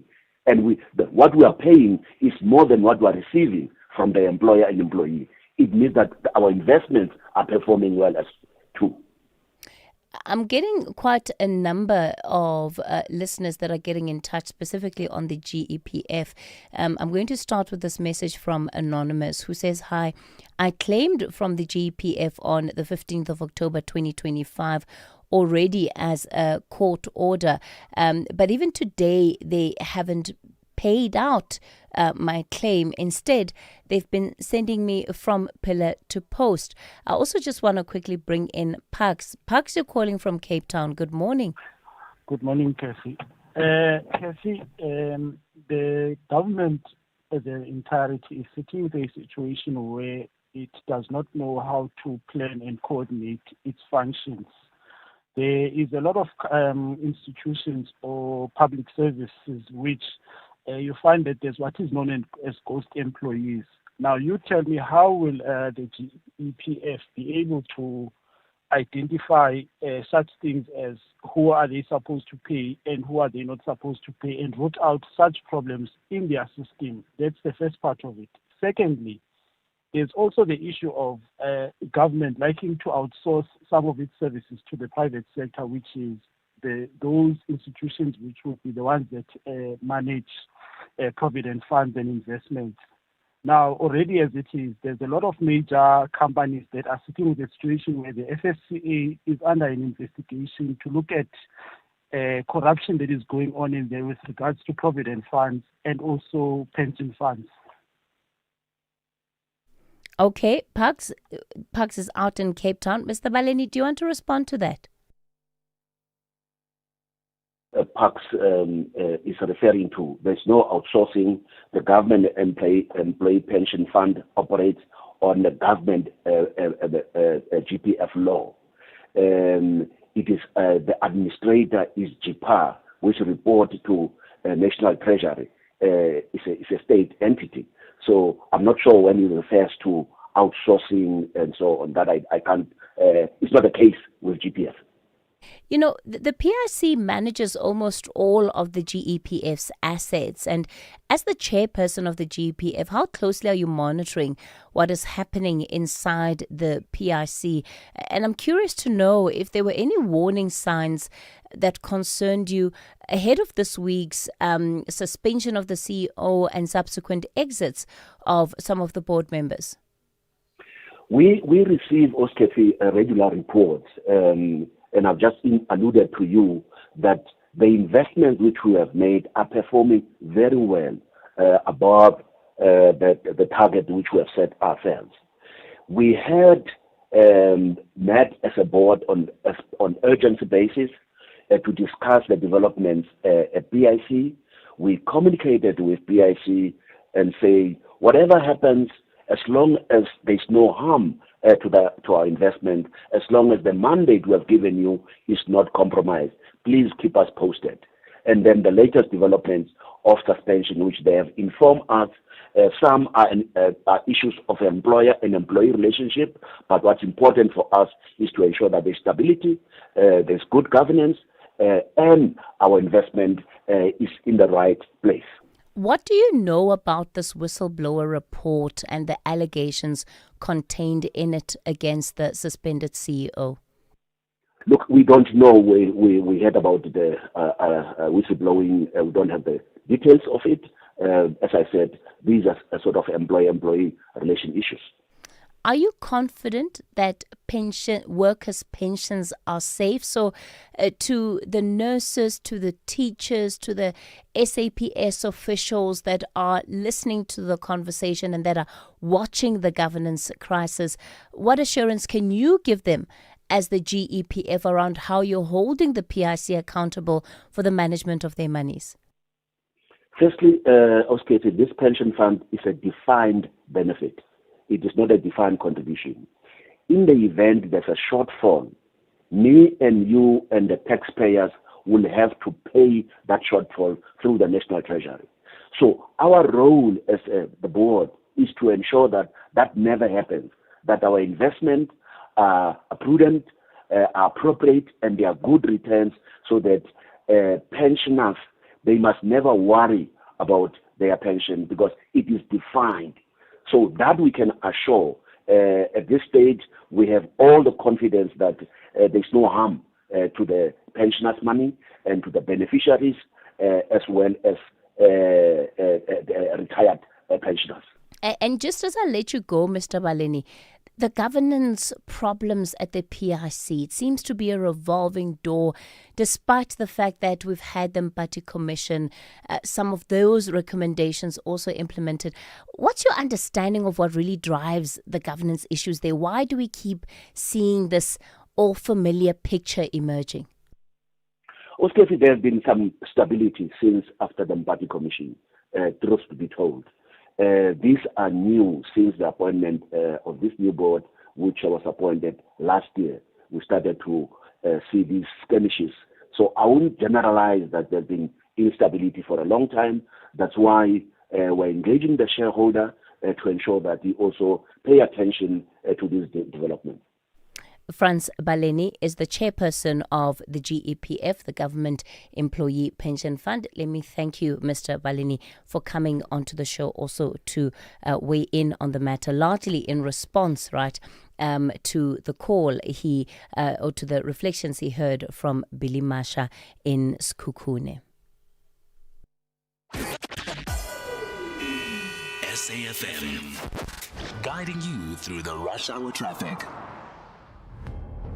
Good morning. Still very heavy in that Pretoria East area. If you're on Solomon Mshlangu, you come out from the N4 or Mamelodi, you'll get to Linwood Road and then you'll join a massive queue of traffic, very slow, right the way to Olympus. You might want to avoid that one. Joburg, the N3 going north, a crash at Buccleuch, heavy this morning from Alex, and a crash on the Mike 1 north near Smith Street in Braamfontein, the Mike 1 from Gold Reef City, the M2 from Benrose, queuing up through the Crown for that turn up in towards that Braamfontein area. Again, alternative route to be a really good call there.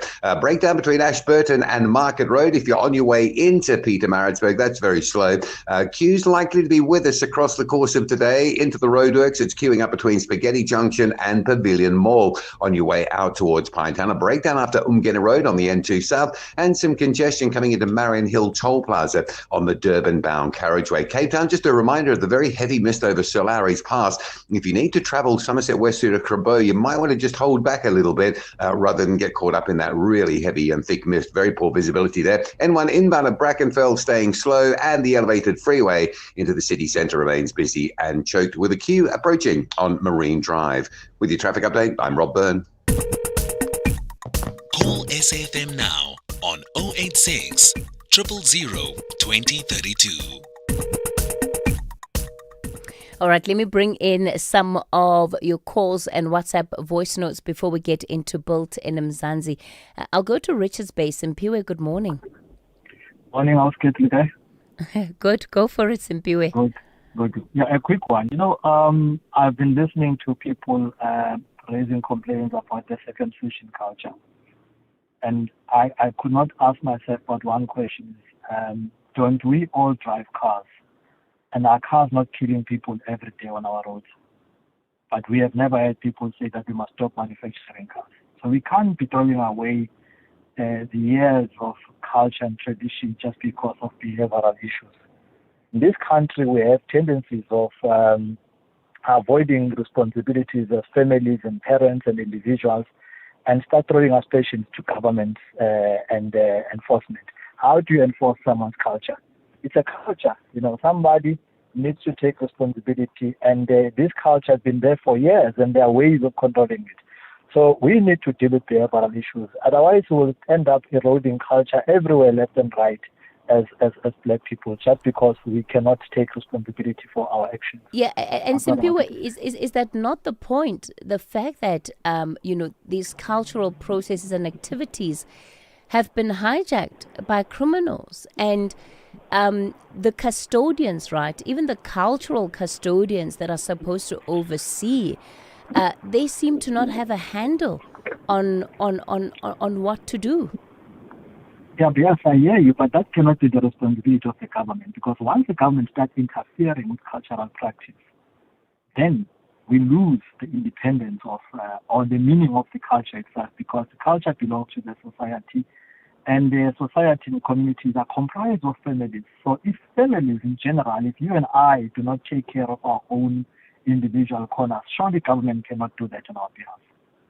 All right, Simpiwe out in Richards Bay. Yeah, it's going to continue to be an important conversation for the country. And you remember we had that focus yesterday, speaking to the Cocta Minister and the chairperson of Controlesa. What do we do? 43 young lives lost just in the last month during initiation season.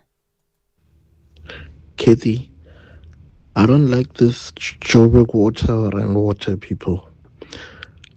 Every single time I stay in Midrand, every single time they tell you you're not going to have water for 12 hours. We go days without water. It can be 2 days, it can be 3 days, but they tell you maintenance is only for 12 hours. So can they please be honest and tell us when water will come back? We're not interested on how long the process is. We want to know, when are we not going to have water and when are we going to have water? Please. Good morning, Kathy. SAFM listeners. It's Marumu again in Mahiki. Well, Mr. Masha was a good mayor at this time, and I think he can still make it as the mayor of city of Johannesburg. But he must just acknowledge that Dada Morero is trying hard in the city of Johannesburg now.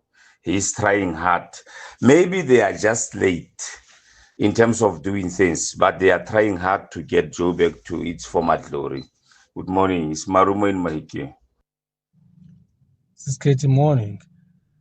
I like the question you posed to your speaker, the Herman Mashab, calling Dada Morero playing on politics for doing what he was doing. Really, he can't call that political gimmicks. In fact, that's what he was doing when he was a mayor, and he wanted to be praised for doing that. Now someone else is doing it, and he downplays it. No ways. Morning, Kitty. It's Chris in Pietermaritzburg. We know that Herman Mashaba was once a mayor there. And one of the problems that I still want to know, why did he leave the bloated structure of the city remain as it was? Precisely because a lot of money and inefficiencies are lost because of this bloated structure that does not even deliver in itself. That's where a lot of money gets lost. And I wonder, what would he do in the future? Built in Mzansi on the National Briefing. It's 8:55. Let's get into our Built in Mzansi segment for today. We're tracking how South African businesses, organizations are making a real impact, right, in communities, in the lives of entrepreneurs. Joining us today is Wilhelmina Mdinisa, who is fund manager for WDB Entrepreneur Fund. It's an impact-focused investment fund that provides funding and business support to high-potential South African SMEs. Wilhelmina, good morning to you. Thanks for your time this morning. Morning. Thank you for inviting me to the show. Getting funding is often one of the biggest challenges that small businesses in particular face. What is it about your program, your fund, that makes it easier for SMEs? Right. So I wouldn't say easier. Getting funding is always difficult, but our entrepreneurial fund is focused on the Misemego. And what that means is a business is too big for microfinance, but yet bankable by traditional lenders. So we don't do collateral. We focus on equity funding on small businesses, and we call it a patient capital to allow them to grow and scale and be able to create jobs. And our main focus is women-led and youth-owned businesses. And we try to transform as much businesses to get as more women into the advisor or executive roles. Where have you seen the greatest impact in terms of the work your fund has done? Right. The most impact that we are mainly focused on, and it's deliberate, is job creation. So the whole mandate for our fund is to invest in businesses that can be able to employ as much young people. And to date, we've managed to invest in businesses and created almost 170 permanent jobs through investing in those businesses. And we continue to grow and seeing further that our fund is going more into retail as well. We intend to go at least 1,000 jobs in the next 5 years. For the young entrepreneur, for the business owner that is wanting that extra support, what do they need to know as they come knocking on your door, or before they even come knocking on your door? Right. So our strategy is very simple. We're not stringent when it comes to how you conduct your business and the paperwork that most traditional lenders need. So we try to focus on helping businesses in their governance and financial management support. We're not just giving you money and leaving you as is. We are actively involved in giving you support and to put you into the market for bigger contracts or tenders if ever you need to. And in order to come to us, you just need to have a revenue line of around 2 million rand. You don't need to have audited financials. We can help you manage all that part of governance. That is fantastic, Velemina Mdinisa, Fund Manager for WDB Entrepreneur Fund, and certainly an opportunity for entrepreneurs, right, to get involved, especially if you're out there looking for funding. And you heard they particularly focus on women and youth-led businesses, but this is not to the exclusion of any other businesses, especially if you fit the criteria. That's where we'll leave it for today on the National Briefing. The show back with you again tomorrow between 6 and 9 o'clock. Up next is the Daily Discourse with Joanne Joseph.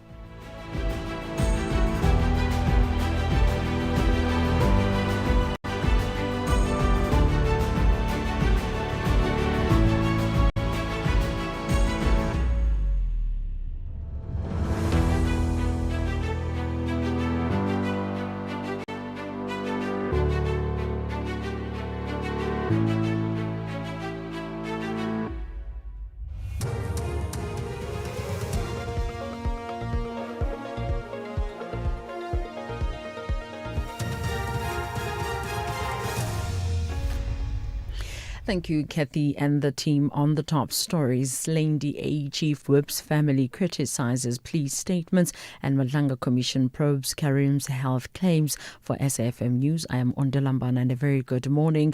The family of the late Umgeni local municipality DA Chief Whip Nhlalayenza Ndlovu has expressed disappointment with the police statements of two of the four men accused of his murder in the Pietermaritzburg Regional Court. Alleged hitmen Kaelihle Shabalala and Dion Matonzi pleaded guilty, admitting to planning and carrying out Ndlovu's murder in 2023. However, the family says the statements have failed to reveal who ordered the hit or who fired the fatal shot. The concerns came after AfriForum's private prosecution unit representing Ndlovu's widow, Pretty, and the municipality alleged that the NPA excluded her from the plea negotiations despite victims' rights provisions in the Criminal Procedure Act. Family spokesperson Tembiso Ndlovu. So what does not sit well with us is that the widow's lawyers are not involved and are not being involved from the start as the matter is continuing in court. This is a problem because she's not being appreciated about the murder of her husband. We really think this is a problem. The suspect arrested yesterday in connection with the murder of 32-year-old Anda Mlondleni outside the premises of her former workplace on Monday at Kukompo City is expected to appear in the Magistrates Court today. Police spokesperson Nobuntu Kandana says the suspect's vehicle was intercepted in Beacon Bay. Kandana says a search of his residence uncovered illegal ammunition and clothing matching those worn during the attack. The suspect is in custody on a murder charge with a second docket for illegal ammunition opened. The vehicle has been seized for forensic processing. The investigation continues. The suspect will appear at the Kukompo Magistrates Court on 16 July 2026. No further information can be shared at this stage to protect the integrity of the investigation. Anyone with information is urged to contact Crime Stop on 08600 10111 or the MySAPS app. The Madanga Commission's chief evidence leader, Advocate Matthew Chaskalson, says the commission will subpoena the hospitals where Northwest businessman Suleiman Karim has received treatment, as well as his Cape Town doctor, to verify his medical consultations. This comes after Karim was allegedly seen at a Western Cape shopping centre, travelling with an entourage and having lunch. Karim has cited ill health for his failure to appear before the commission after allegedly suffering a heart attack. Chaskalson says Karim's postponement application, due to be heard tomorrow, must provide specified detailed information. But what we do expect the postponement application to address is at least the following issues. The dates on which Mr. Karim has been admitted to hospital over the last 4 months, the dates on which he's attended medical consultations over the last 4 months, his travel movements over that period, whether he's attended social engagements over that period, and whether he's played any role in the management of his businesses over that period, and if not, who's been responsible for these businesses which continue to turn over in his absence. South Africa and Russia are moving to strengthen parliamentary ties with a high-level parliamentary delegation in Moscow, holding talks aimed at deepening cooperation between the two countries. The visit also saw delegates lay wreaths at the tomb of the unknown soldier, honoring those who died defending Russia during World War II. SABC News correspondent Desha Shenishova has more from Moscow. South Africa and Russia have vowed to strengthen ties and deepen cooperation, with lawmakers from both countries describing the current period as an important opportunity to elevate relations to a new level. During the talks in Moscow, the head of South Africa's National Council of Provinces said relations between the two are rooted in history and that Pretoria is keen to attract more Russian investment and expand mutually beneficial cooperation.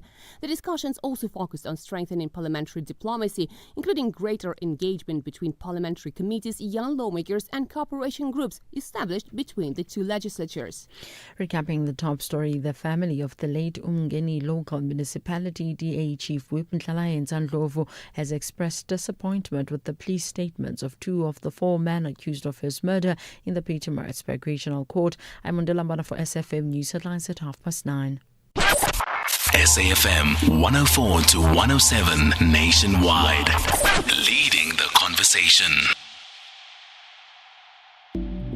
Looking for exclusive content, live events, and special broadcasts like the Madlanga Commission? Then connect to the all-new SAFM Connect stream. The Madlanga Commission, live and uninterrupted from 9:30 Monday to Friday. SAFM Connect brings you more of the conversations that matter. Listen anytime, anywhere by visiting connect.safm.co.za or stream directly on SABC Plus at sabc-plus.com. SAFM Connect. More conversations, more access. There's much more coming. The Daily Discourse on SAFM with Joanne Joseph, unpacking the issues that matter. The Daily Discourse on SAFM, weekday mornings from 9 to 12. Nearly 6 minutes past 9. Thank you for joining us here on the Daily Discourse. Welcome to your Thursday edition. Great to be with you as always. I'm Joanne Joseph. The team is with you, Melissa and Genil. We're producing the show and taking your calls. Tuto is on sound. Shakatsa is behind the camera today. Now remember, apart from listening to us on the radio, you can also listen live on DSTV channel 814. You can go to our website and listen live there, or go to SABC Plus if you prefer. We're also video streaming our broadcast, so you can watch us from anywhere in the world on YouTube, Facebook and X. Welcome if you're joining us from overseas. And don't forget that if you haven't managed to catch the show in its entirety, our digital team loads the podcasts onto our website. You can also catch up with all our interviews on demand there. All right, another busy show for you today, and at 9 o'clock we're starting off with this. The De Beers mine in Limpopo, Venetia, looks like it is closing its doors for the time being. It's not a long-term decision, but it is certainly going to be closed for the next couple of years. And part of the reason they're closing their doors for now is the issue of what it costs to run a mine of that kind. You might be aware that in recent years, lab-grown diamonds have become all the rage, and consequently, it makes it far more expensive to go underground and get those million-year-old diamonds when you have the opportunity and the ability to simply reproduce them in a lab. Obviously, this will also impact on jobs at that mine. So while that mine will be kept alive, you know, there is going to be a deficit that results from its lack of operation there. So we're going to speak to a professor about the issue of lab-grown diamonds and how that has changed the landscape in terms of diamond jewelry in the country. And then later on, we're looking at the issue of inaugural Science Month, right? You remember there was a Science Week prior to this, and government has now developed it into an entire month. It's a month-long effort, and the CSIR is behind this. And they're trying to get young people into science. You might have a talented young person at home who's very interested in all sorts of science. And what we're trying to do today is have this conversation to break down this myth that science is only for the super intelligent and, you know, the geniuses among us. There are, you know, we have everyday interventions in our lives that actually come down to science and to physics that we never really think of in terms of that. But this is to encourage young people and children in particular to develop a love for science, and hopefully we get more people going into STEAM in the future, into those subjects that require you to think creatively while using maths and science as the basis for how you're going to make your living, how you're going to innovate, and how you're going to belong to a sector that grows this country. So that's part of our conversation. A little bit later on, this started from a conversation that came to the fore a few days ago about what happens when companies don't pay over your UIF and tax to SARS, right? I always wonder, because I came to know about a company that was doing that recently. And my first question was, what happens to the employees of that company? What happens to women who fall pregnant, or people who become ill, or people who are retrenched, you know? If that happens, can they go to the UIF and say, but I have been paying my money over to my employer all along, when the UIF has no record of that? Then what happens with SARS? You know, you say, I've paid my taxes, and then SARS says, actually, we have no record of your taxes being paid over, even though they've been deducted from your salary. So we're going to have a chat about that, and I'm going to have a SARS representative on the line. So if you want to ask some of your questions around this issue, you're more than welcome to do that a little bit later on in our program. We're also looking at something interesting developing in the city of Cape Town. There's an American company that has asked for permission to occupy some of the land in an industrial area in the city that is going to be used for data centers. It's quite a large piece of land. It's sort of 12 hectares that they want put aside for 2 data centers there. But it seems the city in its first round has said, yeah, this is okay. This could work. Having said that, lawyers have got involved, and 2 companies are actually, or 2 entities, I should say, because they're NGOs, they are actually contesting this, and they're saying, no, you haven't actually thought about the impact of data centers. Data centers chow an enormous amount of energy, they chow an enormous amount of water, and Cape Town is water scarce. You remember the day zero panic. So you need to think about this. You need to give it more thought before you decide you're going to bring data centers here. So it brings up a wonderful conversation around what kind of investment we want here, and whether it's investment that is going to largely benefit the country and the people in the country, or whether, you know, there might be more extraction than benefit for the country in the future. But I'd love to hear from you on that as well, the kind of international investment we're looking for. And then a little bit later on, you would have seen there was a food recall. Spa yogurt products were recalled last week or so, I think. And we're going to talk about food recalls, but we're also going to speak about them in the context of small businesses, because I didn't realize, you know, when you hear about a food recall, you think, oh, what a schlep. They're going to have to now pull all these products back, and what an inconvenience for everyone, especially the shoppers who bought those products. Having said that, I had not thought about the impact on small business, and the spaza shops and the local retailers. Those are the ones that appear to suffer most from these recalls. So we'll find out more about that in a moment. So keep those calls coming during the course of the show. Remember our studio line number 086 000 2032, our WhatsApp line 0614 104 107. Keep those voice notes short, sharp, and audible, because we want to be able to hear you well. I'll start by taking some of your calls right now. Dwaise Nezingolweni is on the line to us. Good morning, Dwaise. You want to talk about IDAC? Listeners, yes, that's true. I think as a country, we need to look at a possible existence of an Indian cabal in IDAC. Because I think if it is indeed existing, it's dangerous and it's not good for the country. Okay, fast forward. We need to first look at the short organogram, IDAC organogram. We have Andre Johnson as head, we have Paramal as chief investigator, and we have Brian Padiachi as the senior investigator, right? Yeah. And having listened to Padiachi's testimony before the Malanga Commission for the past 2 days, one can, in a way, conclude that indeed there is one. Okay, let's talk about facts. Having mentioned these three names on its own does not constitute a cabal. But having listened to the Padiachi's evidence, it starts with Paramal, Andre Johnson and Paramal authorizing investigations to General Kumalo, Matondo, and the rest. And that is without looking at the Section 27 referral facts and all the prescripts. And Padiachi gets appointed as the investigator to the same case. Padiachi himself, let me not leave this is important.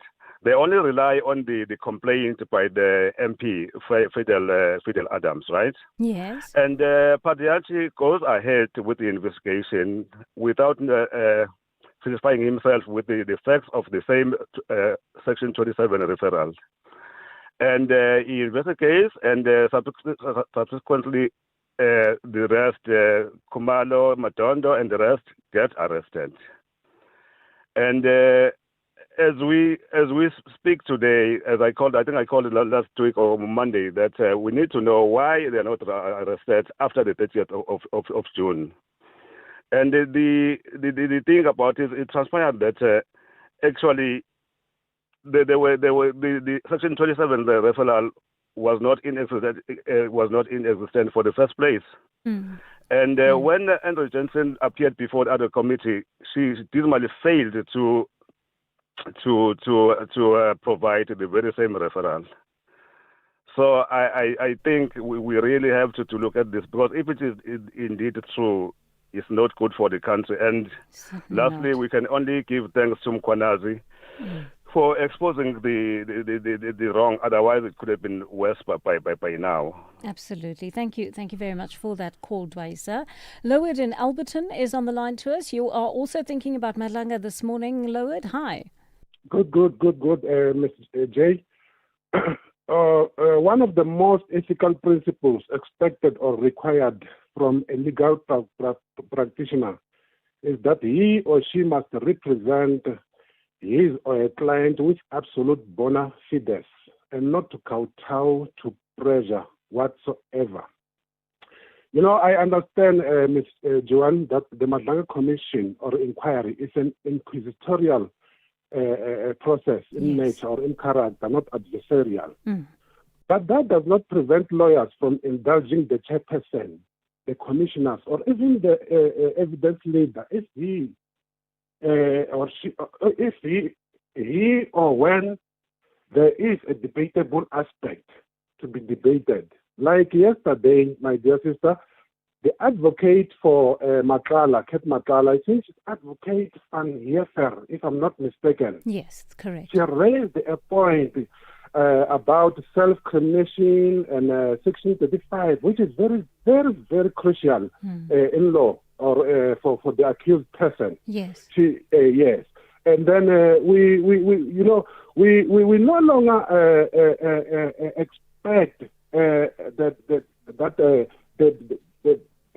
the chairperson or commissioners, they will have to suppress their fellow lawyers in that regard, because it is permissible in the legal terrain that contestations of legal interpretations should be necessary.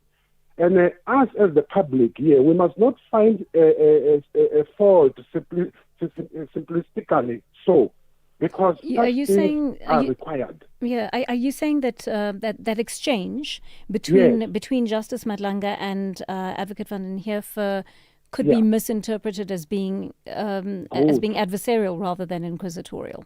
That's where I'm going. Yes. That's where I'm going.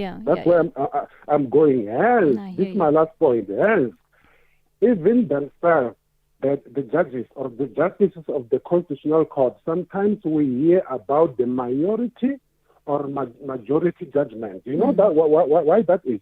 Is because the jurists themselves, they argue and debate and interpret law differently. Unless, of course, there is what we call a concurrent judgment. So for those of us who are aspirant legal students, we appreciate something of that nature, that it has to be debated and be traversed upon, so that we can learn more in law. All right, lovely call. Thank you very much for that, Lowered. I want to actually just take a voice note on the Madlanga Commission while we're on that topic. Hi, good morning, SAfm.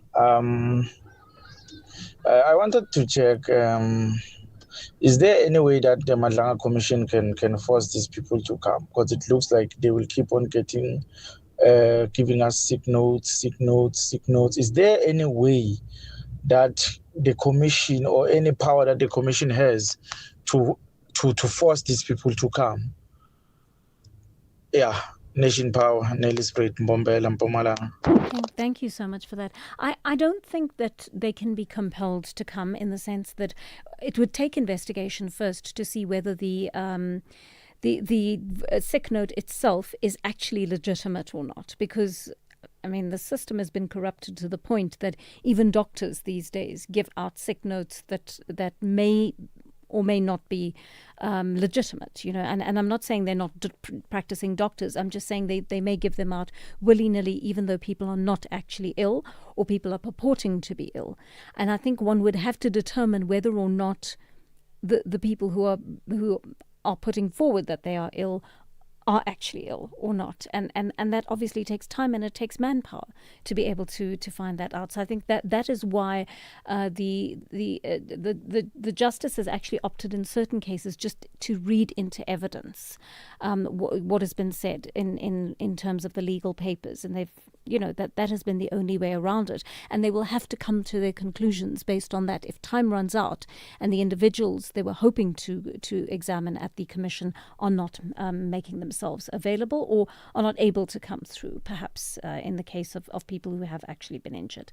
All right, let's take a short break. We'll continue the conversations when we come back. In life's most challenging moments of loss, compassion can be your greatest comfort. You shouldn't have to face the financial burden of losing a loved one by yourself. Rest assured, Clientele's funeral plans pay out cash within 24 hours. You can cover up to 13 family members on one plan, ensuring all your loved ones are taken care of, and 3 children are covered at no additional cost. With Clientele, you are not just buying a plan, you are also buying peace of mind. When the time comes, you will need to make important calls with your 200 Rand airtime you will receive when you claim. Plans offer double accidental death cover as well as a transport, grocery and unveiling benefit. Apply today, it's easy. There are no medical examinations and no paperwork. SMS SAFM to 48031. That's 48031. Clientele Life is an authorized FSP and licensed life insurer. T's and C's online. Standard rates apply. Dr. K.M. Kosa, Online Medical Services, recognizes the importance of your time. Instead of waiting in doctor's offices or traveling, you can now take advantage of telephonic consultation, prescribed medication, and sick note right from your comfort of your home. Starting from just 330, access prompt and expect advice convincingly from your phone. Our team of qualified nurses, doctors, and medical health professionals available 24/7. Contact us at 063 838 1495.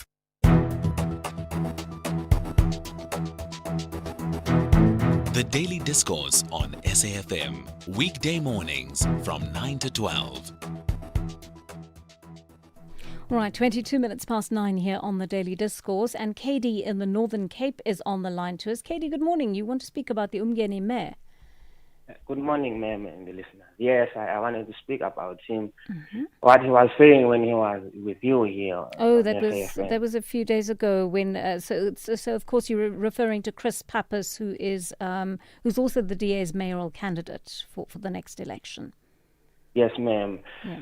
I think that for me, it's easy and all well for maybe the DA to say that they are running municipalities smoothly, they are financially healthy, and the administration and the efficiency of municipality is there, as maybe we can say with him and his municipality and the DA.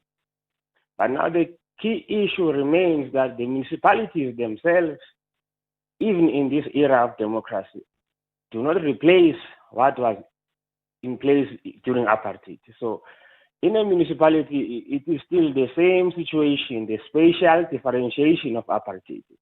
Blacks in the shacks, in the informal settlements, next to the sewerage, colored maybe next to them or a little far away from them, but far from the town, far from the economic hub, far from being owners of farms, really being the laborers and being the people that make the municipality function with white people at the top. Is that not the case with him and his municipality and in the Western Cape Town? It is. So I think that this belief that good governance alone will lead to a better South Africa is not real. It's not a reality that we can hope for, because eventually those black people will still again feel that even if there is a lot of service delivery, there is a collection of rubbish, there is clean governance and delivery of services generally, those people will still say, but we are still where we were during apartheid. So I think that as he was speaking, him and the DA, if they do not come to a conclusion where they say, we will equate black people with white people, not only in terms of just getting jobs and having service delivery, but also in value and human development. and social and in terms of residential positions. So Katie, you know we have different levels of government that deliver different services to the people, right? And you know that the municipality's job is different to the job of provincial government, and the provincial government's job is different to that of national government, right? So how would somebody who's in charge of a municipality be able to re-engineer housing in an area? Well, that is also the key issue of their campaign and their political ideology. How do they define it at their political home? Because if they don't have a policy or a belief to do so, then it cannot be translated even at national government. No, true. But they are not running. They're only running the municipality. They're not running the province, nor are they running the country, right? So I'm trying to understand because I think you might be a little confused about what the job of a municipality is. And I mean, to me, even job creation and that kind of thing in the municipality, that is fantastic. But it doesn't always fall under the purview of the municipality, depending on what kind of work it is, right? So housing and working against apartheid spatial planning, there are elements of town planning that fall into that. But that is not a municipality's function as I understand it. Right, and therefore you would need the housing and the settlements department to be dealing primarily with that. Do you understand what I'm saying? Okay, so all right, to be direct with you is the municipalities do have some autonomy in what they do. They do. But now, even if you look at the case of Cape Town, the court didn't ask if the Cape Town municipality is local or not. It said the municipality of Cape Town refused simply to house poor people in the city. So that tells you enough that it's possible.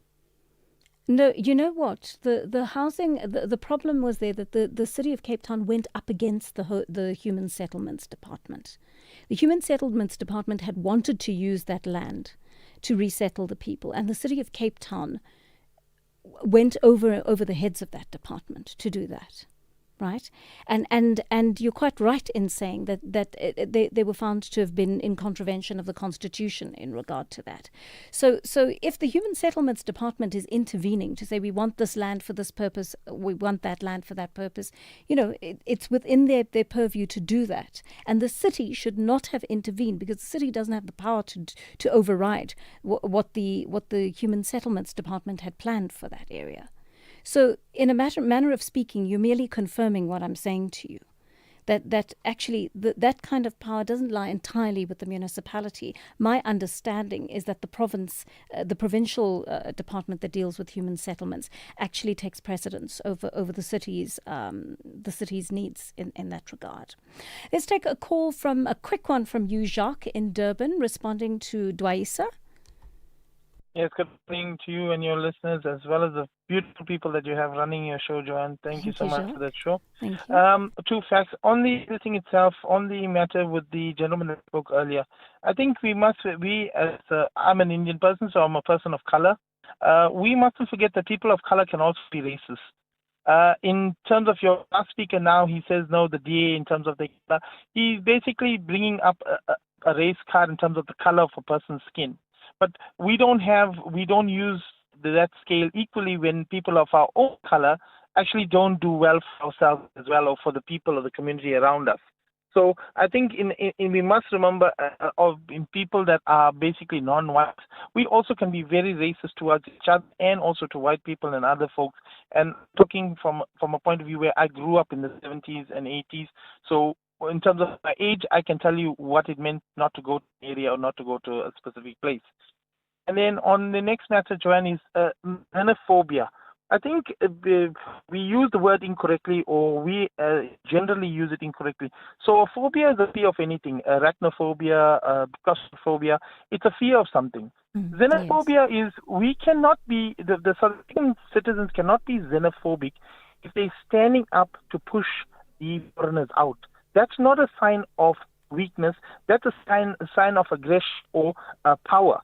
So we cannot be xenophobic as far as the way that we're using the word in terms of that. In the same sense that they say that America is Islamophobic.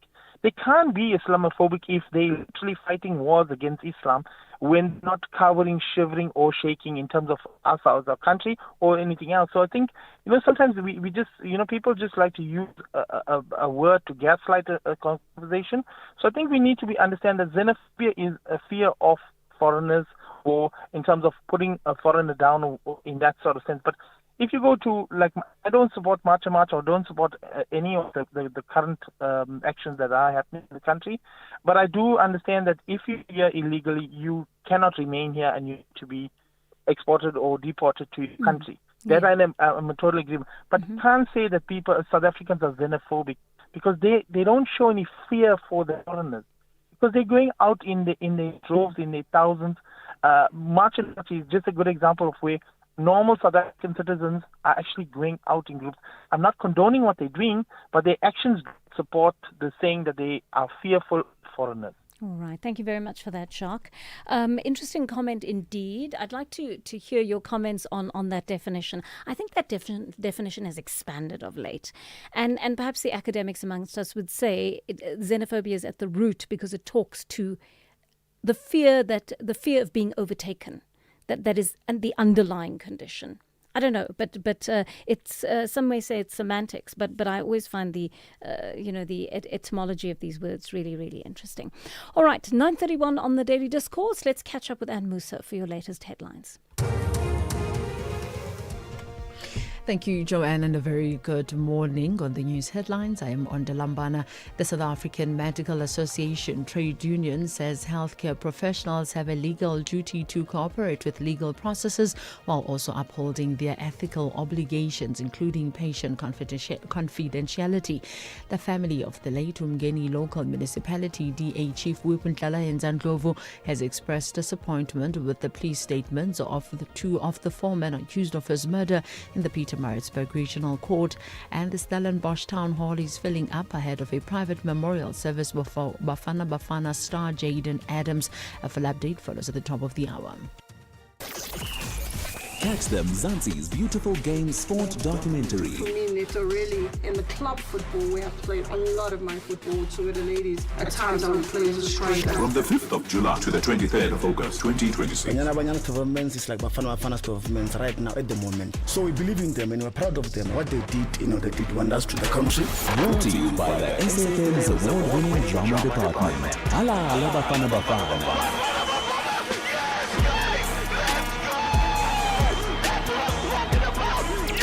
This is what we are becoming. SAfm, leading the conversations that move us.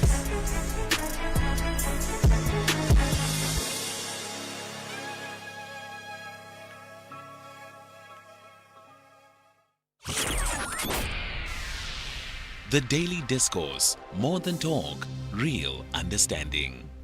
9:33 on the Daily Discourse, taking your calls at this hour. Zola in Bloem is on the line to us. Zola, good morning. What's on your mind?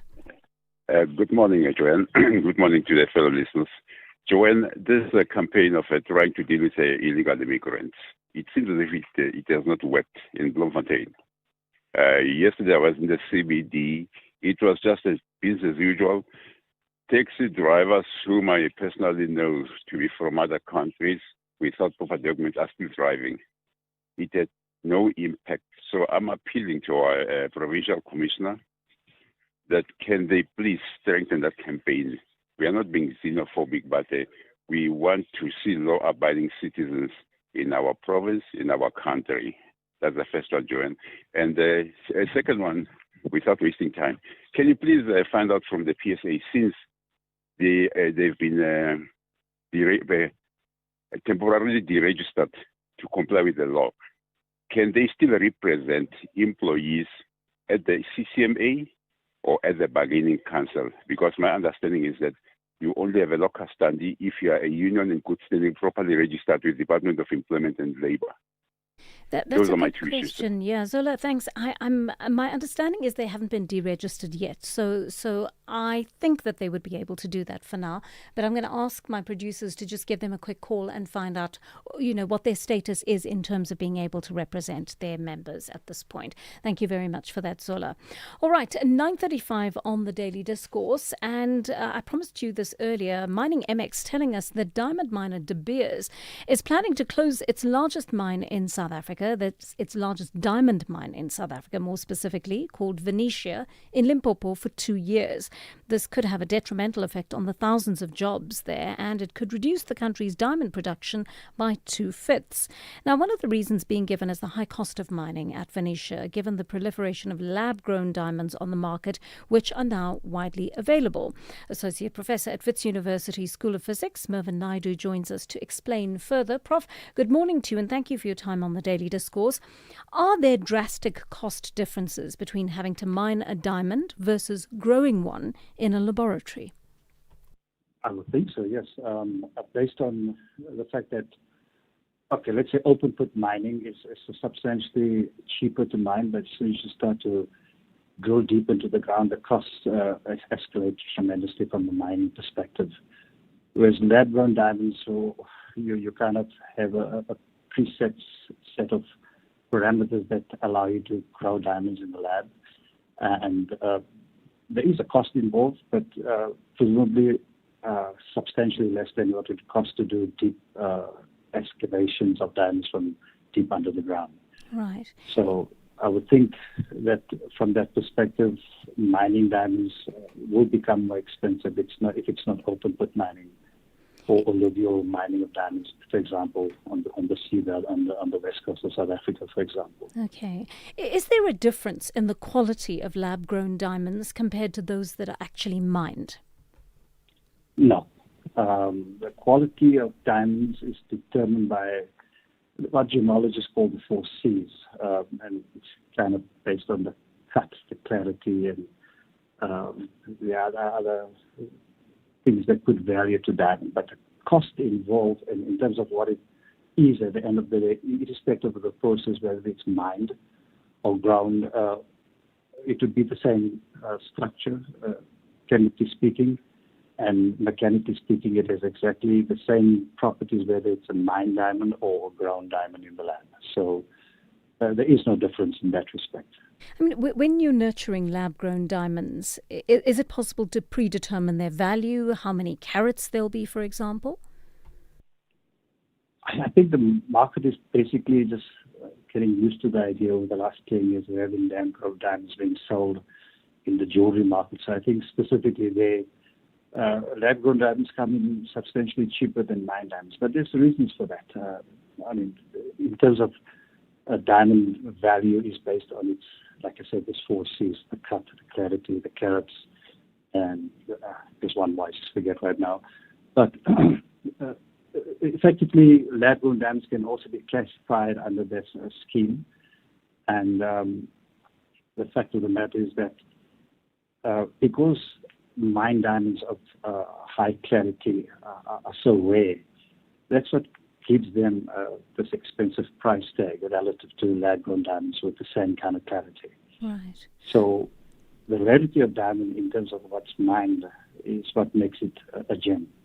Whereas a lab-grown diamond, like I said, you can grow under specific conditions and control the amount of impurities in the crystal structure, and so you can create a lab-grown diamond that's of the same look and appearance as a mined diamond in terms of clarity.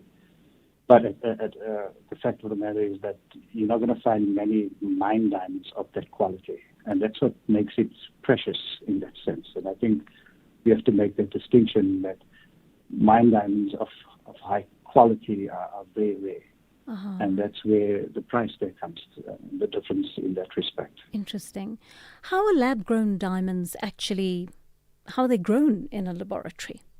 Well, there are 2 processes. One is called high-pressure, high-temperature synthesis, and that is basically almost mimicking what happened deep down in the Earth's mantle millions of years ago when diamonds formed under natural conditions in the Earth's mantle with high pressure and high temperature.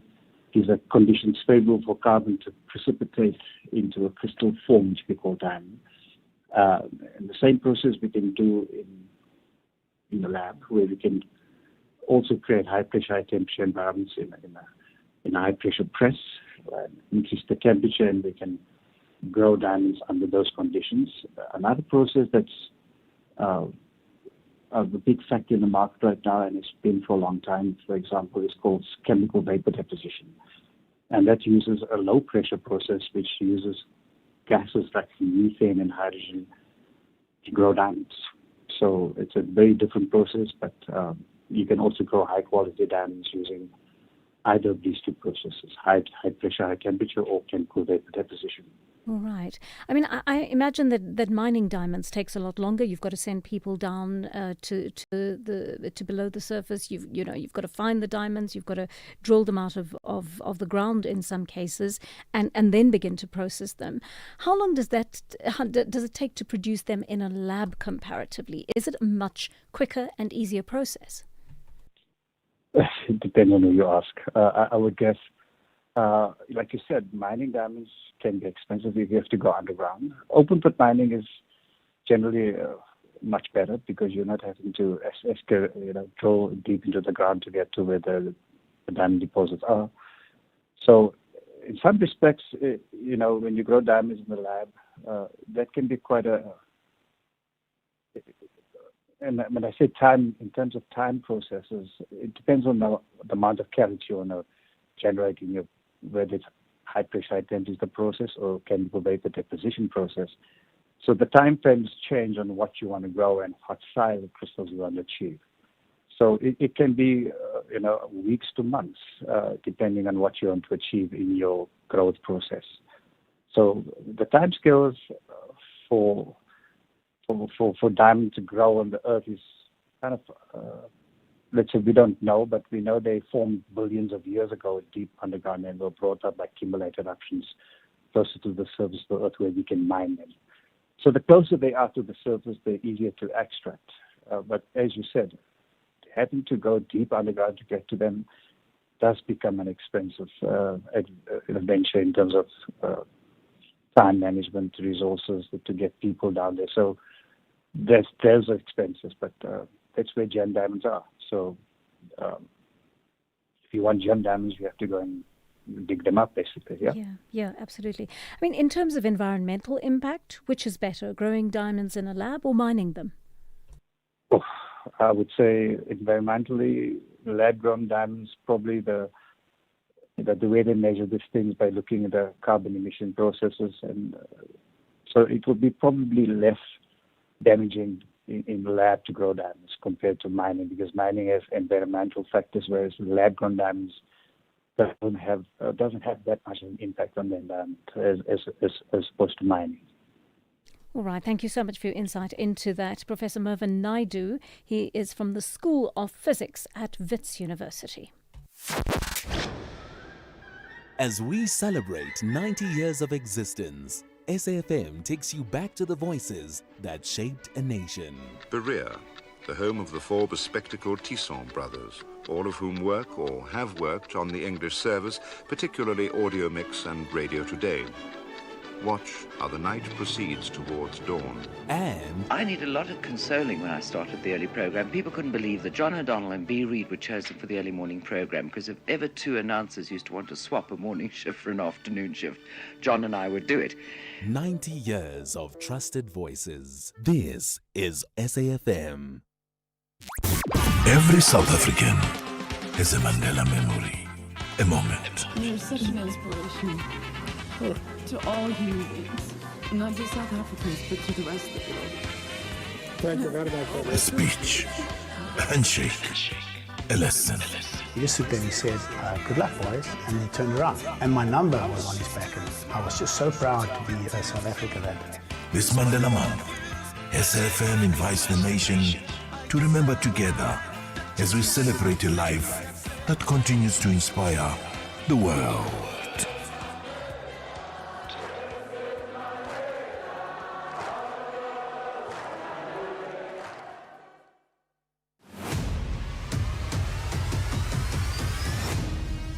SAFM is streaming live now on Facebook, YouTube, and X at SAFM Radio. Almost 9:45 here on the Daily Discourse. And of course, one of the issues we didn't mention in regard to the mining issue, because we were speaking to a physicist, is the issue of blood diamonds, right? And that is another issue that certainly has become a problem in over several decades. And what you want to know when you buy a diamond is that these are not blood diamonds, that somebody did not die for this diamond to be extracted, for you to have a pretty ring on your finger, right? And I think that becomes another conversation that we need to have in regard to the diamond mining industry. All right, one of you responding to the calls we received earlier, and this is about travel between countries. Good morning, Sister Jay. Can I remind both black and colored people that people all over the world are not living in one place in town, except probably maybe Hong Kong, because they don't have a place. In New York, people are using trains, tubes. In London, in France, no one can stay in one place. Not a single one in the whole world. Look at China.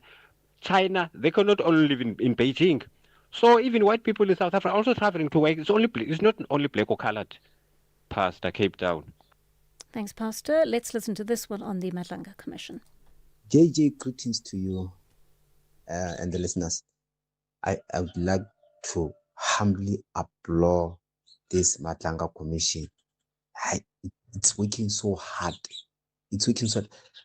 And I'm thinking if they could be given a chance to rule the country of South Africa, maybe things would be much better or easier. They have that transparency of digging out the necessary information that is required by the nation as a whole. You know, this is Nkadi Musasa from Maseru Lesotho. Thank you, JJ. Great. Thank you so much for that message. Lovely to have one from outside the country. But also, I don't know if their skill set is actually, or their intention is to want to rule, right? They're brilliant lawyers. That's what they do. And I think we must certainly give credit to them for the brilliant work they are doing there. All right. It is 9:47 on the Daily Discourse. And parents and caregivers, listen up. It's National Science Month, and it may be just the learning moment you need for your child. The Department of Science, Technology and Innovation is partnering with the South African Agency for Science and Technology Advancement, the National Research Foundation, VUT, and the Gauteng government to increase the observance from just a week-long engagement to a month-long national celebration of science, technology and innovation. Let's speak to the principal researcher at the CSIR, Dr. Ntombi Mate. Good morning, Dr. Mate. Lovely to have you on the program today. What are you hoping to achieve this month? Yeah, good morning, and thank you for having me. So what we hope to achieve this month is for us to make science relatable, where we go into communities through exhibitions like we had the National Science Month launch. It used to be a week, but now we are glad that it's a month because we think a week is not long enough for us to have impact in terms of, science education or science engagements.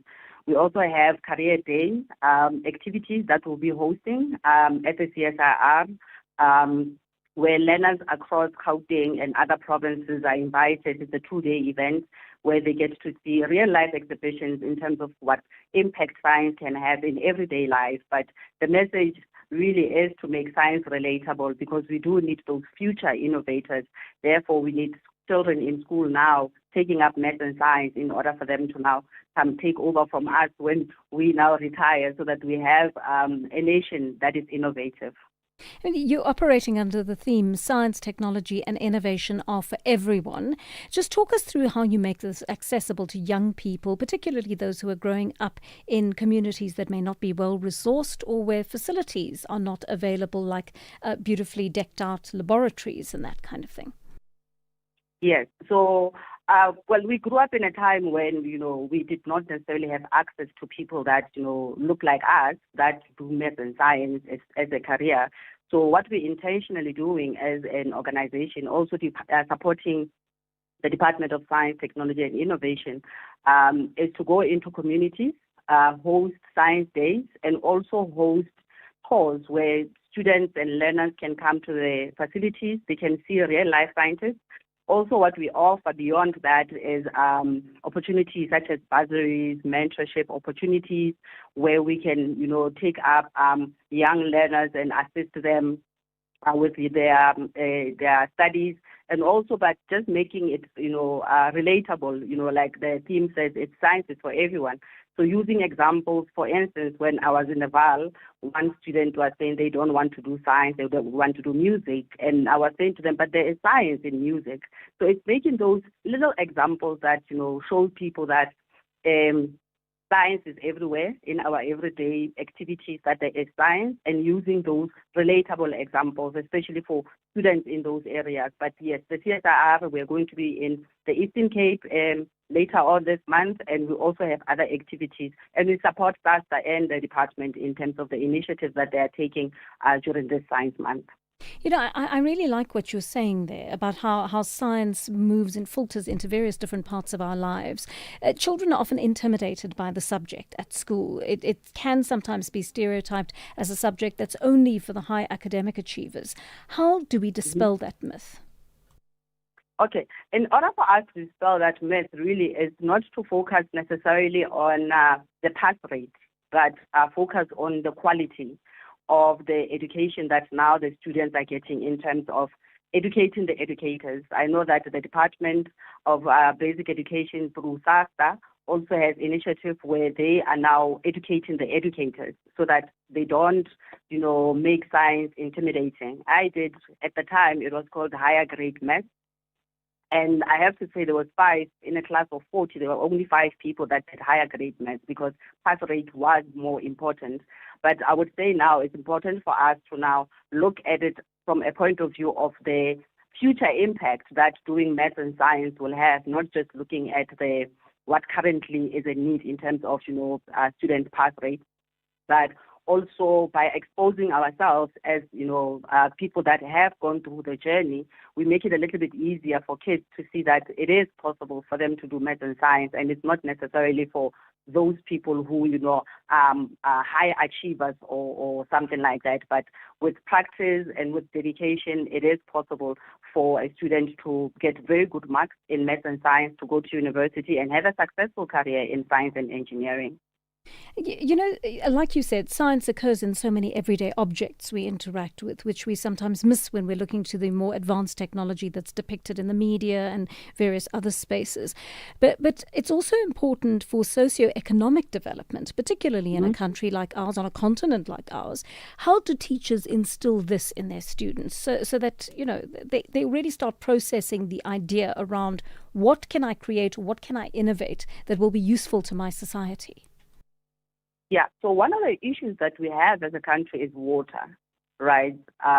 Where, as educators, they can challenge the kids to say, what innovative solution can you come up with in terms of, whether it's water purification, water-related, activities, because it's an everyday item that we use, and sometimes there's water scarcity, and sometimes we have rural areas where they depend on streams and rivers for their water, but you still need to, find solution in terms of how to purify it.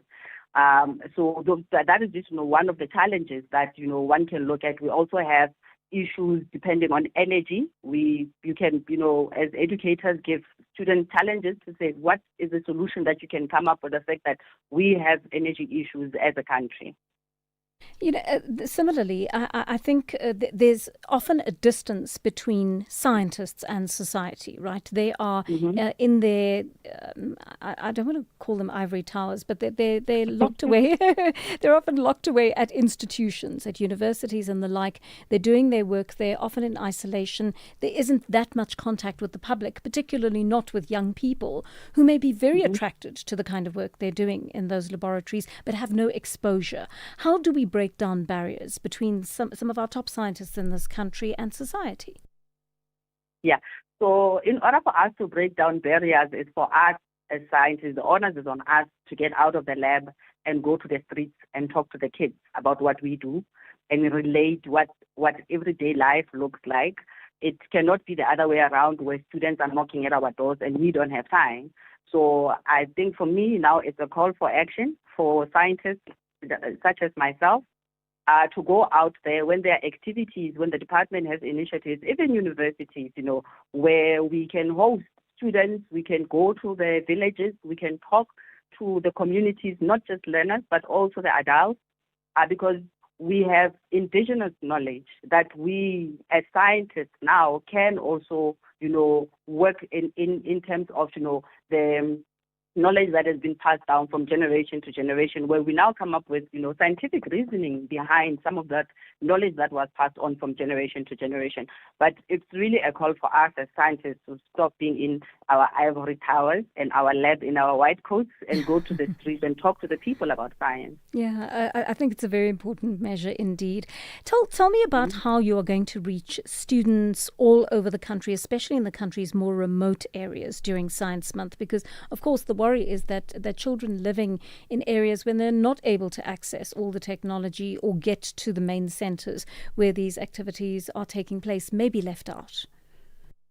Yeah. So there's a lot of activities that is actually happening across the country in different areas in the cities and also going into rural areas. As the department, there's entities such as your South African National Airspace. We have our ocean sister entity. We also have people that are working in, different aspects in terms of science. So all of us are now going to different areas. Like I said, CSIR is going to be in Kokstad, 30 and 31st of July. We also have activities in KZN. We have activities in the Free State. So there's different activities that the department has undertaken in terms of getting scientists out there and speaking to the young ones, the learners and the communities. And we also have Career Day that we are hosting here, where we will have students come and experience what scientists and engineers actually do on a day-to-day basis. Well, that sounds exciting, and I wish you the best with it. And hopefully you're going to make lots of young scientists this month. Dr. Ntombi Mate, she is the principal researcher. Thank you. She is the principal researcher at the CSIR.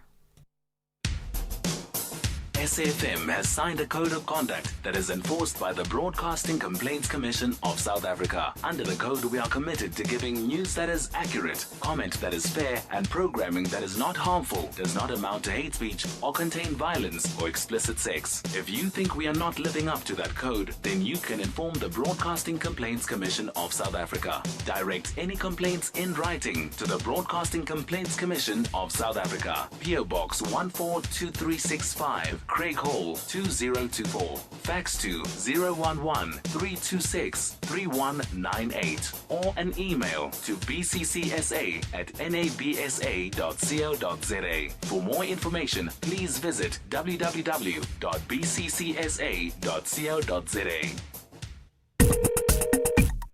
Call SAFM now on 086 000 2032. 2 minutes to 10. Many of you responding to the interview we ran on lab-grown diamonds. Let's listen to those voice notes. Good morning, Joanne. With regards to the conversation you had a few minutes ago with Professor Naidu, very insightful. Indeed, I actually never knew that there are lab-grown diamonds that exist.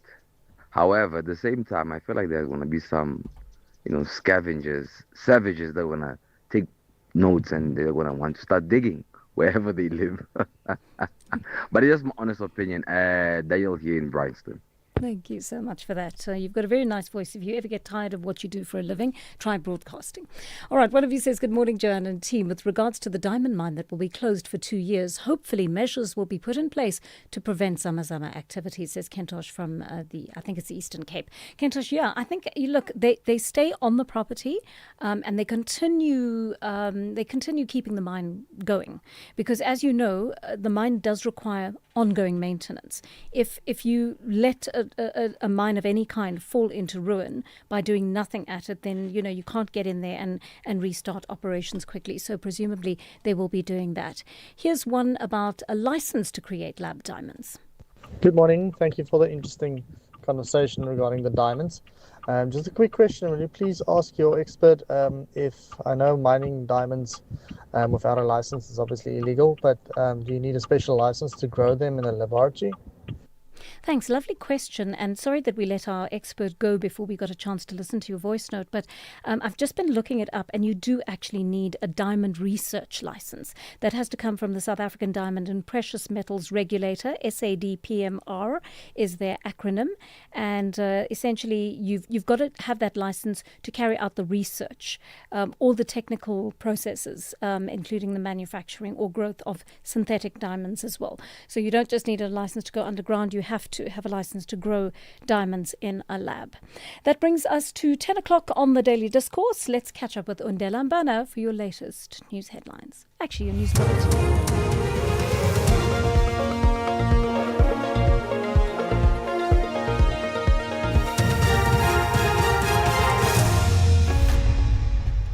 Thank you, Joanne. On the top stories, Samatu reacts as Madlanga Commission is set to subpoena doctors and global perceptions of China now more favorable than the US. For SAfm News, I am Undela Mbana and a very good morning. The South African Medical Association Trade Union, Samatu, says healthcare professionals have a legal duty to cooperate with legal processes while also upholding their ethical obligations, including patient confidentiality.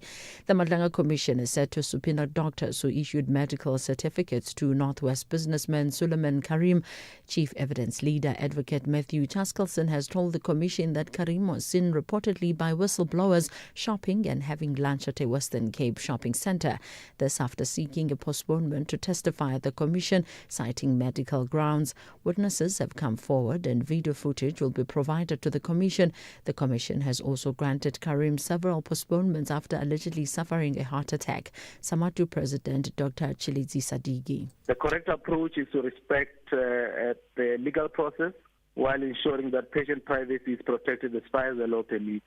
And that balance is very important, or it's essential to maintaining both the public confidence in the justice system and, in our belief, the important factor, the trust in the doctor-patient relationship. The family of the late Umgeni local municipality DA Chief Whip Nhlalayenza Ndlovu has expressed disappointment with the police statements of two of the four men accused of his murder in the Pietermaritzburg Regional Court. Alleged hitmen Kaeli Shabalala and Dion Matonsi pleaded guilty, admitting to planning and carrying out Ndlovu's murder in 2023. However, the family says the statements have failed to reveal who ordered the hit or who fired the fatal shot. The concerns come after AfriForum's private prosecution unit representing Ndlovu's widow Pretty and the municipality alleged that the NPA excluded her from the plea negotiations despite victims' rights provisions in the Criminal Procedure Act. Family spokesperson Sitembiso Ndlovu. So what does not sit well with us is that the widow's lawyers are not involved and are not being involved from the start as the matter is continuing in court. This is a problem because she's not being appreciated about the murder of her husband. We really think this is a problem. More than 30,000 males were circumcised at health facilities in Limpopo during the province's winter medical male circumcision campaign. The Department of Health says the high uptake reflects growing awareness of voluntary medical male circumcision. Health spokesperson Neil Shigwambana says circumcision will also help reduce the risk of HIV transmission. Shigwambana has encouraged more men and boys to access the service at public health facilities. We want to commend all the district for the numbers that they've produced, which have actually brought us to this 30,000 figure. We also want to encourage community members who might have children or adult male who might be interested in this free voluntary male medical circumcision to present themselves to the nearest designated sites. The Stellenbosch Town Hall is filling up ahead of a private memorial service for Bafana Bafana star Jaden Adams. This is the first of two services being held today to honour the late soccer player. He died in Cape Town over the weekend. The circumstances surrounding his death forms part of a police probe. Shamila Fisher reports. The memorial service has been organised by his club Mamelodi Sundowns together with the agency that represented him. A large portrait of Jaden Adams greets mourners at the entrance to the hall, while a framed soccer jersey and flowers have been placed in front of the stage in tribute. Family members, close friends, teammates and invited guests are arriving to pay their respects as the football community prepares to celebrate Adams's life and legacy. Shamila Fisher, SABC News, Stellenbosch. A new international report suggests global perceptions of China are now more favorable than those of the United States. The Pew Research Center asked tens of thousands of people in 36 countries to name their most important ally and which country posed the greatest threat. The survey revealed a stark change to its last report in 2019. The BBC's Tessa Wong has the details. Quite a lot of countries now favor China over the US. That's 25 out of 36 countries surveyed. It's the first time they have seen so many countries saying this in the survey since they've been doing it for decades. Positive views for China have really shot up, while views of the US have worsened. And this has been trending for a while, but it's the first time they've seen this flip. One analyst I spoke to said, this reflects how on edge people feel about the volatility of US foreign policy. Recapping the top story, the South African Medical Association trade union SAMATU says healthcare professionals have a legal duty to cooperate with legal processes while also upholding their ethical obligations, including patient confidentiality. I am Onde Lambana for SAFM News headlines at 10:30 with Utsile Saku. SAFM 104 to 107 nationwide. Life is full of surprises, but your insurance premiums shouldn't be. Savings on your car insurance is a sure thing with MyWay. Leaving your wallet smiling every month. Switch to MyWay and save up to 40% on your car insurance premiums today to live your way. Real people, real cars, real savings. For a quote, visit myway.co.za. Premiums are risk profile dependent. MyWay is a licensed non-life insurer and FSP. T's and C's apply. MyWay. Live your way. Attention all shoppers. Our supermarket shelves are full of unhealthy food. It's often hard for me to know which foods are good for my family. The information on packaged food is complicated and hard to understand. I wish we had easy-to-understand warning labels on foods high in salt, sugar, and saturated fat. We have the right to know what's in our food. Support front-of-package warning labels on unhealthy packaged foods. Sign the petition on heala.org. That's HEALA.org. With the ever-changing financial landscape, it can be difficult to make sense of all the moves at times. Join me, Jimmy Moyaha, on the SAFM Market Update with MoneyWeb, Mondays to Thursdays, 6 to 7 p.m, as we break down the key market trends, top financial stories, and smart investment insights, all in one place. It's everything you need to stay financially informed and ahead of the curve. The Daily Discourse on SAFM with Joanne Joseph, unpacking the issues that matter. The Daily Discourse on SAFM, weekday mornings from 9 to 12. 7 minutes past 10 on the Daily Discourse. Good morning and welcome. If you've just joined us, we're into the second hour of the programme and we've had lots of communications from you in the first hour. Thank you for those. Some of them, of course, I will be saving for the conversations we're having in the next hour. Our studio line number 086 000 2032. Our WhatsApp line 0614 104 107. You can send a text there or a voice note, whatever you please. All right, so this hour we're talking about the liability that occurs when employers don't pay over taxes and UIF contributions on behalf of their employees. So they may be deducting that from your salary, but they're not paying it over. What are the legal implications and what are your rights in regard to that? We're going to be speaking to a representative of SARS in just a short while about that. I've got lots of your voice notes on that to play and I'll take some of your calls as well. And then after 10:30, we're looking at the issue of data centers. Already getting some voice notes in on that actually. And I didn't know too much about data centers until I had to educate myself on what is actually done at a data center. But it looks as though these are centers, obviously they provide a backbone for IT services, for the internet, for AI and that kind of thing. But the interesting thing about them is that they're quite heavy. in terms of water usage and electricity, or shall we say energy usage, right? Because you may not be using conventional electricity to power them.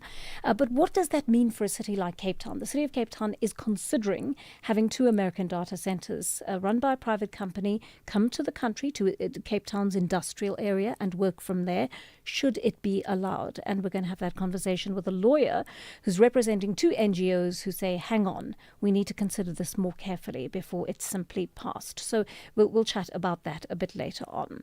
All right, I want to take some of your voice notes as well, and here's a feel-good one. You may have been listening a few weeks ago when one of our listeners sent me a voice note, not a voice note, but a voice text, I should say, just a text on the voice note line, saying, Joanne, I've been to Kokstad Hospital. It's the only facility in the area that is serving us. There isn't equipment that is working. We're short of medication, and it was basically a cry for help. At that point, the KZN legislature, the head of the portfolio committee there, Dr. Imran Kika, called in and he said, I'm going to follow up on this. He did follow up on it, and he came back with a fairly positive report as to what was happening there. Now we have heard from our listener who actually filed that complaint with us in the first place, saying, good morning, Joanne. Since there's a lot on our plates lately as Mzansi citizens, I'm almost to convey my message of thanks to Dr. Imran Kika, the KZN provincial chairperson of the Health Portfolio Committee, for moving swiftly by attending to my complaints about dysfunctional X-ray machines and other equipment. Last week, on the 10th of July, I was there at Usher Memorial Hospital in Kokstad, and I was extremely happy to find them fixed. Somebody give Dr. Imran Kika a bottle of bells. Okay, so I'm glad.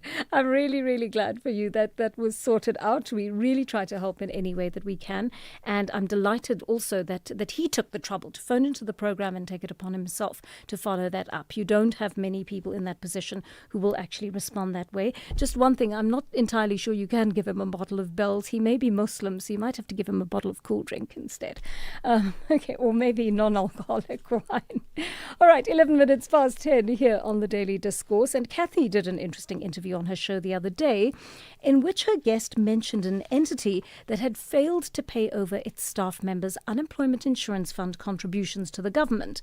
But I recently also became aware of a media house that had done the same and had further withheld the amount in taxes that it deducted from its staff month after month. That led me to a question. How does the South African Revenue Services react when it discovers that an institution has done that? And what does it mean for the workers who faithfully paid their dues every month without realizing their employer wasn't paying their contributions over to the receiver of revenue? SARS representative, he is in fact the head of the Register Integrity at SARS, Nasisio Makwakwa, joins us on the line now. Mr. Makwakwa, good morning and welcome to the program.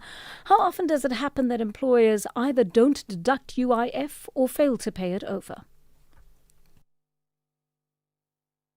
So we need to break it down into two so that we can be on the same page, all of us. So there are legislation empowers us to for the employers to deduct the PAYS-the-N, UIF, and skills development levies, which we pay over to the UIF and the skills development. However, the reason why I say we need to break it into two is because there are cases where you find that an employer who's a genuine employer does deduct that PAYS-the-N and UIF and SDL, but because they may be facing cash flow constraints, they may not have the ability to pay it over to SARS. So those are the genuine employees. There are those employees who purport at the same time to be deducting UIF and PAYS-the-N and SDL under the impression that they are paying it over to SARS, but they're fraudulently not paying it over to SARS. So we need to draw a distinction. The other one is fraudulent, the other one is legit. So with the legit ones, the ones that they may not have the ability to pay it over to SARS, there is legislation empowers us to enter into an arrangement with them because they just have maybe temporary cash flow constraints, and they can enter into a deferment where they will pay this amount over to SARS at some point in time, but they may not have the facilities to pay it over as it currently is. So to make it easier for all our taxpayers, including the employers, we do have the arrangement where they may deduct it. They may not have paid it over to SARS at that point in time, but we give them the facility to pay it over to SARS at some point in future based on the agreement. So that's why I'm saying we need to distinguish between the two. Okay, so they can actually make a payment arrangement with you if they're short of money. Definitely. Every taxpayer was short of money, and it's not only limited to pay the UIF, even VAT, even in income tax. We do it in order to make it easier for our taxpayers to comply, because that's our own strategic intent to say, if we make it easier for them to comply with legislation, then they will comply. And one of the ways of making it easier for them to comply is to make sure that is to actually make a facility where if they have problems, they come to us, they make arrangements, as you pointed out. We enter into an arrangement whether they pay it in 6 months, whether they pay it in 12 months with interest. But we make an arrangement for them to pay over that amount at some point in time. All right. Well, that sounds very reasonable, Mr. Makwakwa. Let's talk about the lawbreakers now. What happens when you come across a company that is deducting UIF as well as a tax from its employees, is not paying that over and is just pretending that, all is well, while not actually even making a payment arrangement with you? That is downright criminal, because that person, you will find most of them, they don't even have a pay-as-you-earn number. So they will be probably using a fraudulent pay-as-you-earn number to be able to deduct those pay-as-you-earn that they're not paying it over. However, we do have a facility where we call it a suspicious report, where you can phone SARS and be able to get over and give those details. There is a division that deals specifically with those fraudulent activities within SARS, and they will be able to follow it up and make sure that the cases are taken over and they are investigated accordingly. But like I'm saying, fraud is fraud. So criminality is criminality. Whether it's tax criminality, whether it's any form of criminality, it's criminal. So it doesn't matter, because that person would have chosen to defraud SARS and the employees and the government in general. So that is just downright fraud, and it can actually be considered to be a tax evasion, which is actually criminal in nature. Right. Now, I'm going to ask you towards the end of our interview for this contact number, Mr. Makwakwa, but in the case of UIF or tax being deducted by a company that doesn't pay it over intentionally and has, as you say, let's call it these criminal intentions, in what kind of predicament does that leave the employee? So in that case, the employee is left in a predicament where normally when you deduct a legitimate employer, when they deduct pay-as-you-earn and UIF, they pay it over to SARS. So you will have an UIF number, you will have a tax number. These amounts that are deducted, if it's pay-as-you-earn, obviously, when the legitimate employer submits a tax credit, you will be able to claim certain expenses and be able to get certain deductions. And that tax that has been deducted as pay-as-you-earn will be used as a credit to offset the amount that you are owing SARS. Okay. In the case where there is this criminality, there will not be anything that would have been paid over to SARS or to the UIF. So the predicament, obviously, is that you might be under the impression that if you lose your job, you will be able to access, the unemployment insurance. But only to find at the end that when you lose that job and you go to the UIF, you will find that you are not even registered with the UIF because your employer did not even file anything with the UIF. So that is the biggest predicament that we have actually for the taxpayers. And this is what is worrying. There are many law-abiding taxpayers who are actually paying this money over month by month and don't realize they're not covered.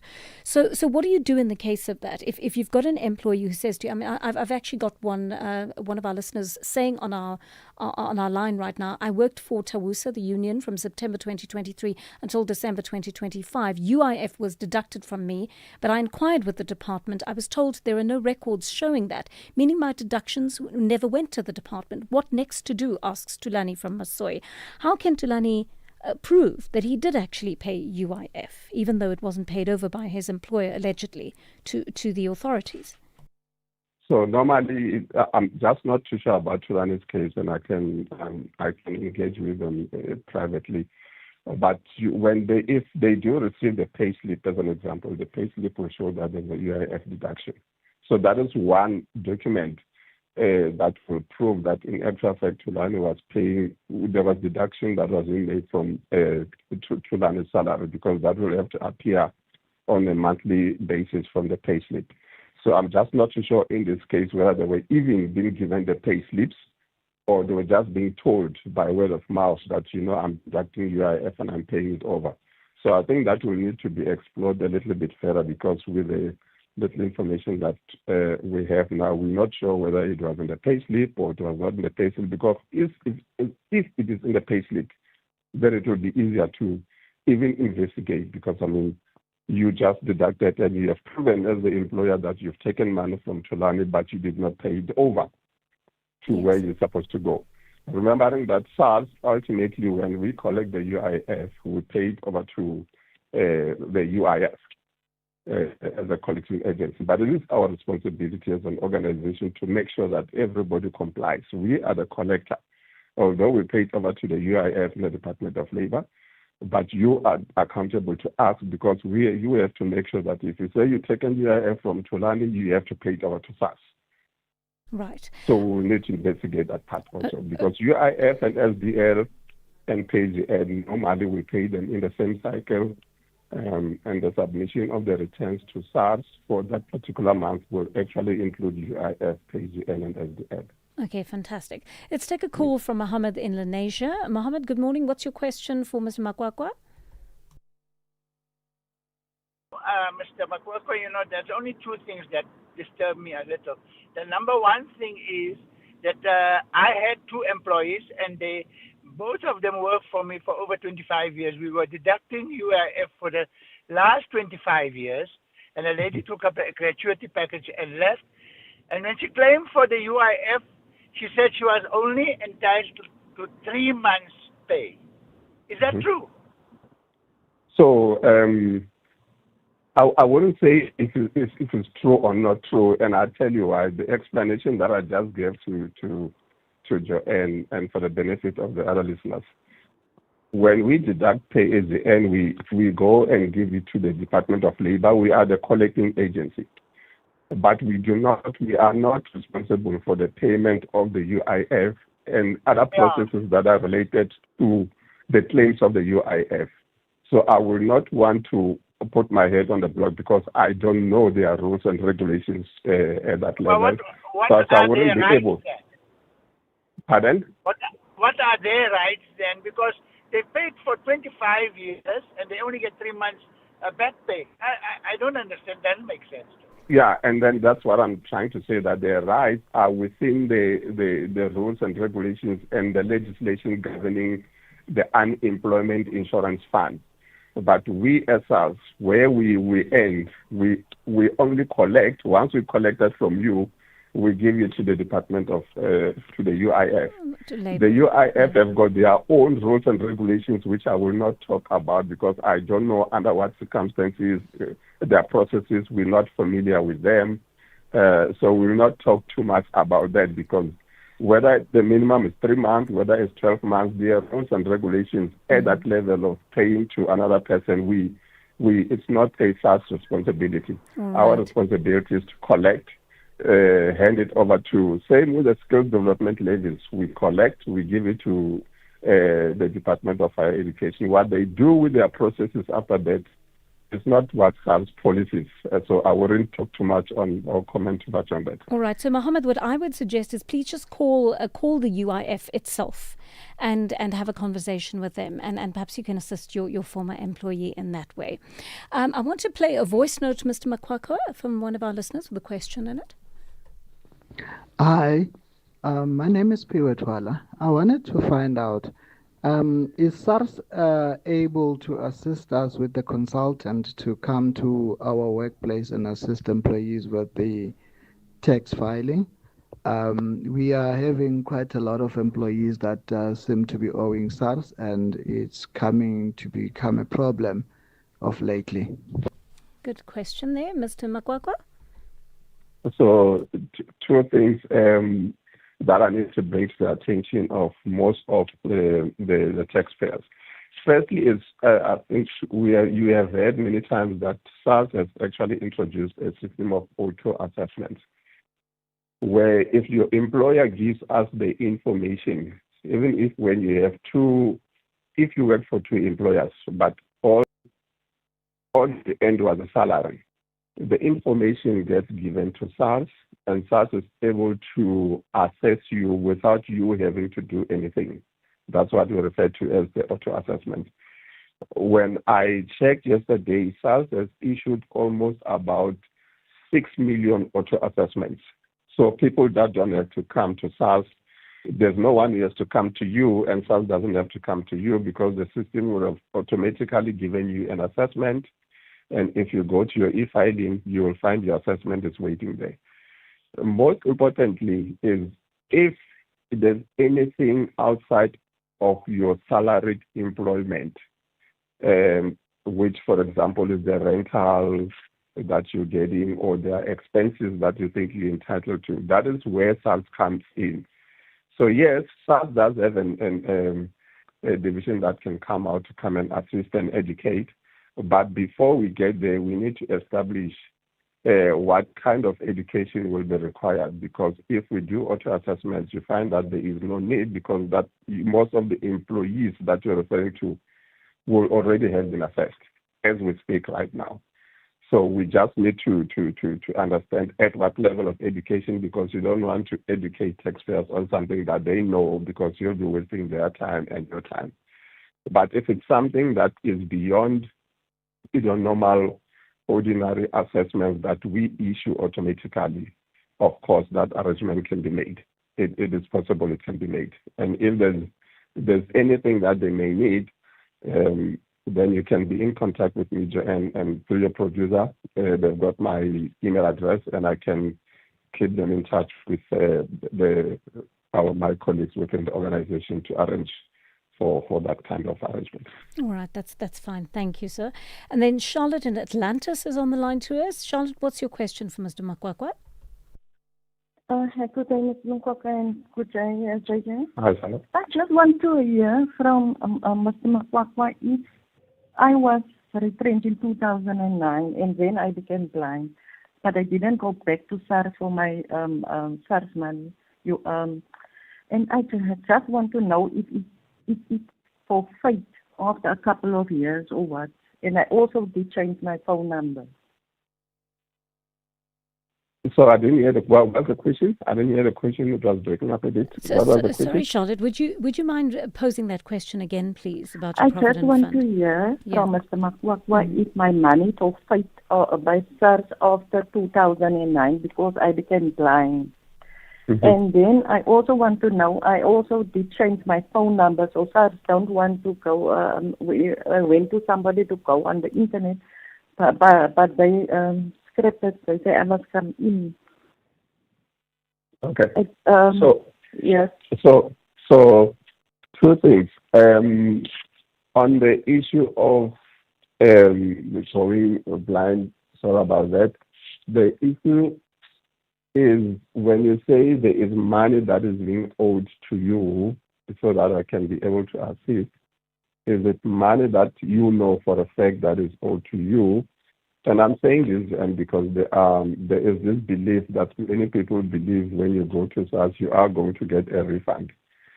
And unfortunately, some get a refund, some, end up owing SARS.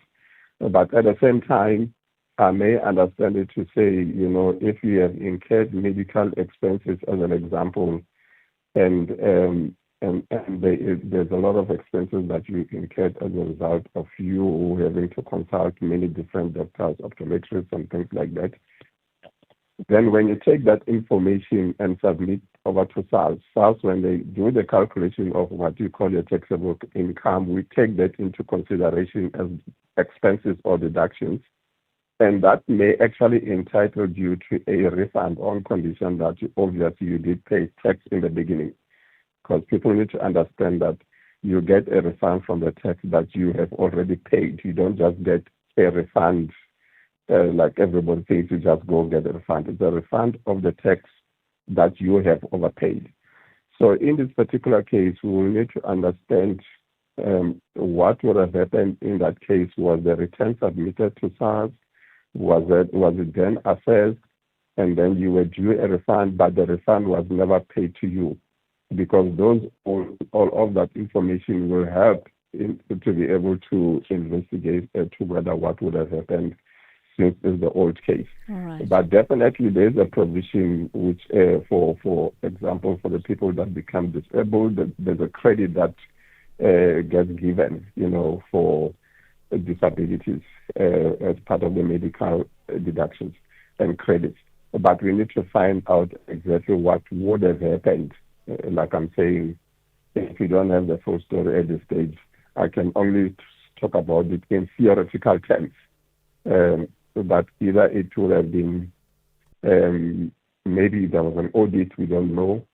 Maybe the information that was provided to us at the time, for example, the banking details, the contact details, which have to be updated, were not updated at the time. So there could be an issue of, if we don't have the verified banking details, we are not going to pay the refund out because we don't want to pay the refund to the wrong people at the same time.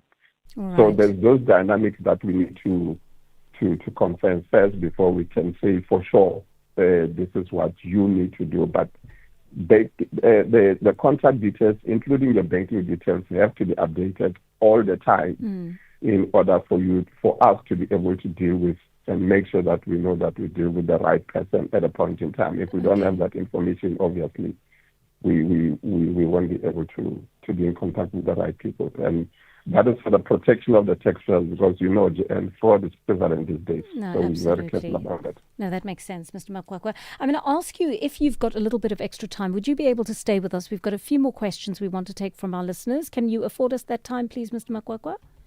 That's fine. Let's do it. Thank you. I'm going to go straight to our news bulletin now, a news update, and then we will join you again. Let's connect with Ondela Mbana for your latest news headlines at 10:31. Thanks. Joanne, it's actually Uzi Lesaku with your news headlines at 10:31. Proceedings at the Madlanga Commission got off to a slow start this morning as evidence leader advocate Mahlape Sello requested a short stand down to resolve issues about senior ISDEC investigator Brian Padayachi's A32 affidavit. Padayachi has returned to testify about the arrest of crime intelligence head Dumisani Kumalo and 6 others. The NPA says it has a strong case against Nigerian televangelist Timothy Omotoso and his co-accused Lusanda Solani and Zukiswa Sito. The Supreme Court of Appeal granted the NPA leave to appeal a judgment after Omotoso and his co-accused were acquitted of charges including human trafficking, rape and sexual assault in April last year. And the Trump administration has escalated its trade dispute with Brazil by confirming a new 25% tariff on thousands of Brazilian imports. Details at 11 o'clock. Looking for exclusive content, live events, and special broadcasts like the Madlanga Commission? Then connect to the all-new SAfm Connect stream. The Madlanga Commission, live and uninterrupted from 9:30 Monday to Friday. SAfm Connect brings you more of the conversations that matter. Listen anytime, anywhere by visiting connect.safm.co.za or stream directly on SABC Plus at sabc-plus.com. SAfm Connect. More conversations, more access. There's much more coming.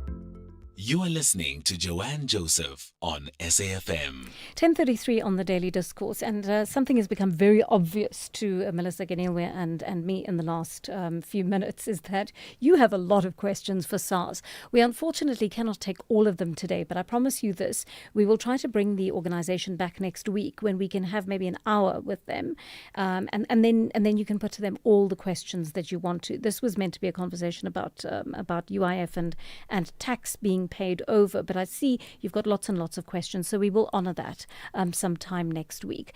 Mr. Narcisio Makwakwa with us. He's the head of Register Integrity at SARS, and he's answering your questions right now.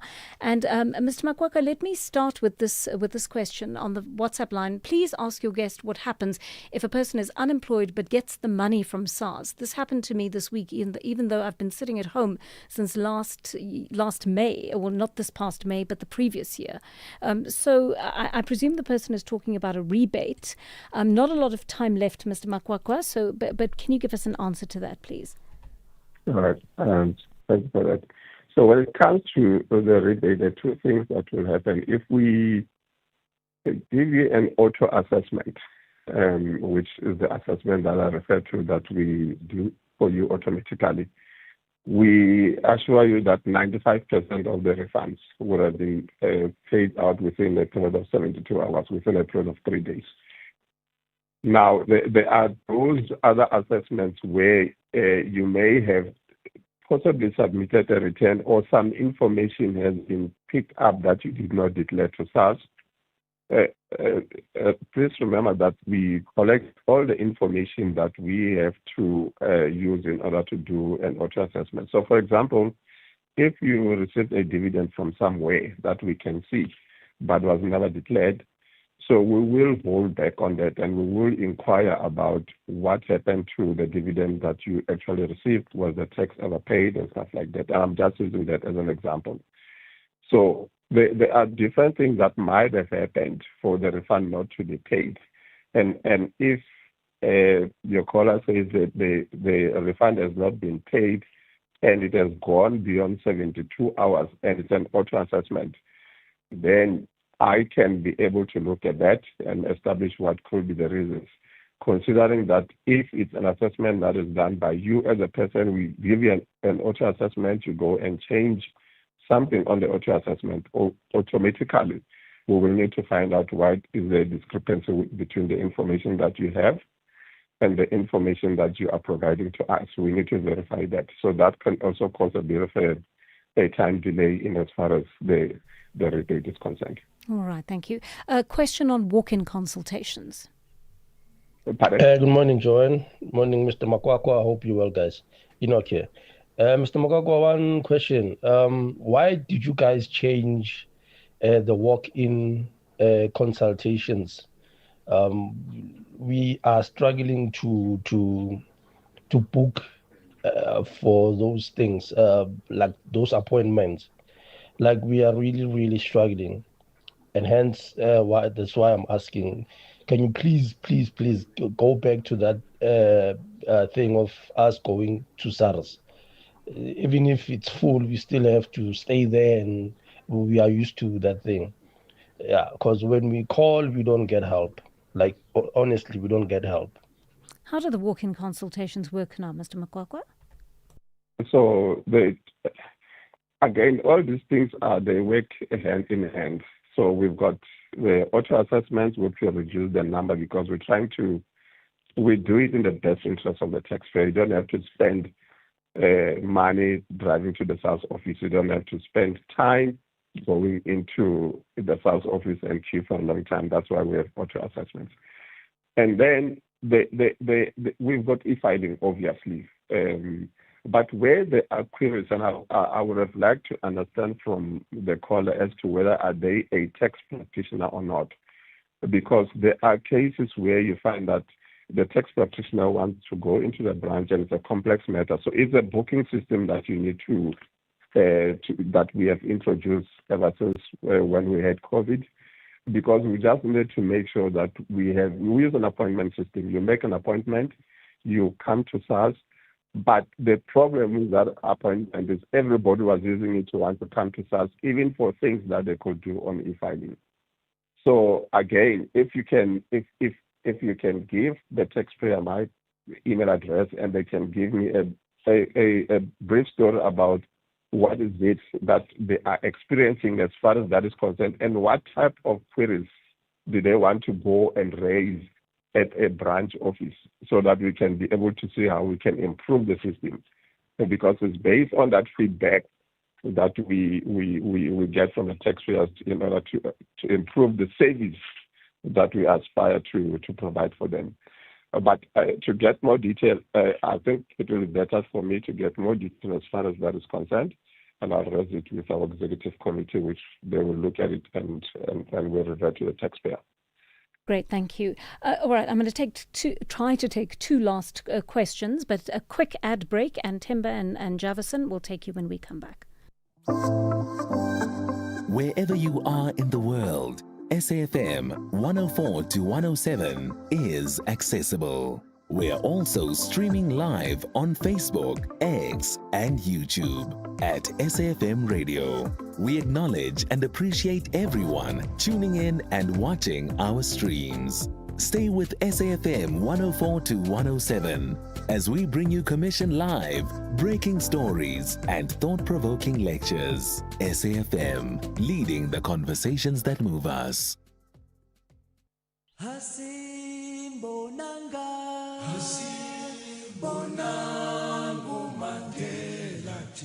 Hashtag Mandela Month on SAfm. Never, and never again shall it be that this beautiful land will again experience the oppression of one another.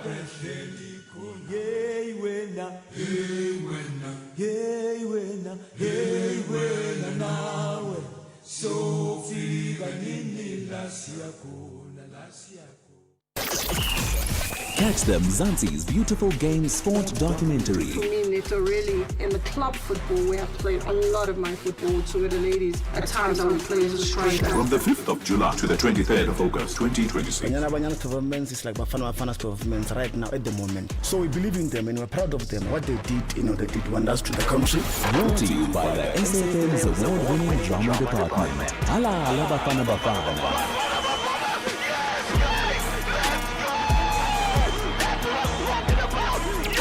This is what we are becoming. SAfm, leading the conversations that move us.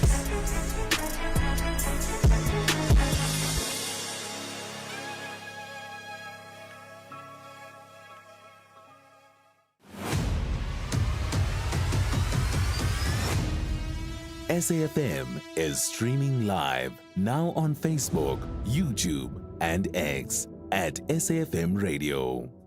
10:41 on the Daily Discourse, and we're rushing to the finish line with this interview. Mr. Nasizo Makwakwa, Head of Register Integrity at SARS, answering your questions on the issue of paying over both taxes and UIF. Temba in Joburg is on the line to us. Quick question from you, please, Temba. Hello, Joanne. Just a quick one. Just wanted to find out from the guest. Like, I work for 6060 checkers. Yes. We do get a pay slip, but that pay slip, you don't get taxed. You don't know UIF deduction. So I just wanted to find out if it's the law. Is it the law or like what's going on? Because when you ask, you don't get a straight answer. They take you pillar to post with regards to that. So you don't. So you're not paying UIF and you're not paying taxes. Yes, you don't pay. You don't deduct. All right. Okay. Thank you. Thank you for that. Let's ask Mr. Makwakwa. Should that be the case, Mr. Makwakwa? So I wouldn't say that should be the case, but what I can say to the guest is it depends on the nature of the employment that they have, and I wouldn't know what is the contract between your guest, whether they are the local for better wage and independent contractor, meaning they bring in their scooter and checkers will contract with them in order to be able to deliver on behalf of checkers. So I don't know the employment conditions because we don't get too much into that. However, the possibility is that if checkers believe that this is not an employee of checkers, they are just a contractor with checkers. Checkers will not have an obligation to deduct UIF and pay as you earn, because pay as you earn is deducted when there's a relationship of an employer and employee relationship. Right. If Checkers is of the view that this is not their employee, then they are under no obligation to deduct pay as you earn, and they are under no deduction to deduct unemployment insurance fund, because this person is not employed by Checkers, but this person could be having a contract with Checkers. So again, I'm talking about this in generalities because I don't know the contractual obligations between Checkers and that 50-50 or 60 whatever employee. But generally that's how it works. Depends on what kind of relationship do they have. Is it a contractual relationship where it's an employer-employee, or is it a contractual relationship where this person is independent of Checkers? They do their own thing. Right. And Checkers doesn't get involved in those contractual issues. So we need to find out what is the nature of the relationship. Okay, Temba, thank you very much for that call. And thank you very much, Mr. Makwakwa, Head of Register Integrity at SARS. Business leaders like to talk about jobs and economic growth. They are parents too, yet they often don't talk about children. That's funny, because their future bottom line depends on how well we grow. Hold our hands. It's time to talk about real growth. Visit holdmyhand.org.za. Attention all shoppers. Our supermarket shelves are full of unhealthy food. It's often hard for me to know which foods are good for my family. The information on packaged food is complicated and hard to understand. I wish we had easy-to-understand warning labels on foods high in salt, sugar, and saturated fat. We have the right to know what's in our food. Support front-of-package warning labels on unhealthy packaged foods. Sign the petition on healer.org. That's HEALA.org.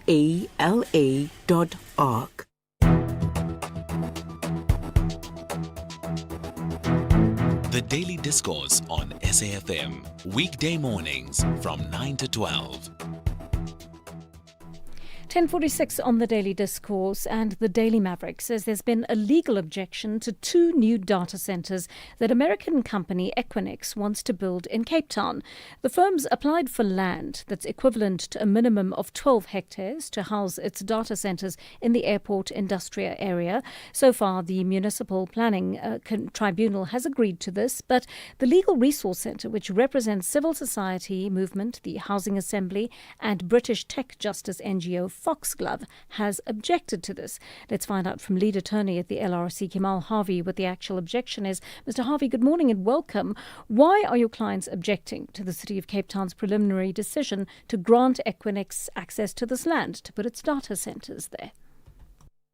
Good morning, Joanne. Thanks for having me. To answer your question, frankly, we do not have enough information in front of us to make a decision about whether or not these data centers are in the public interest.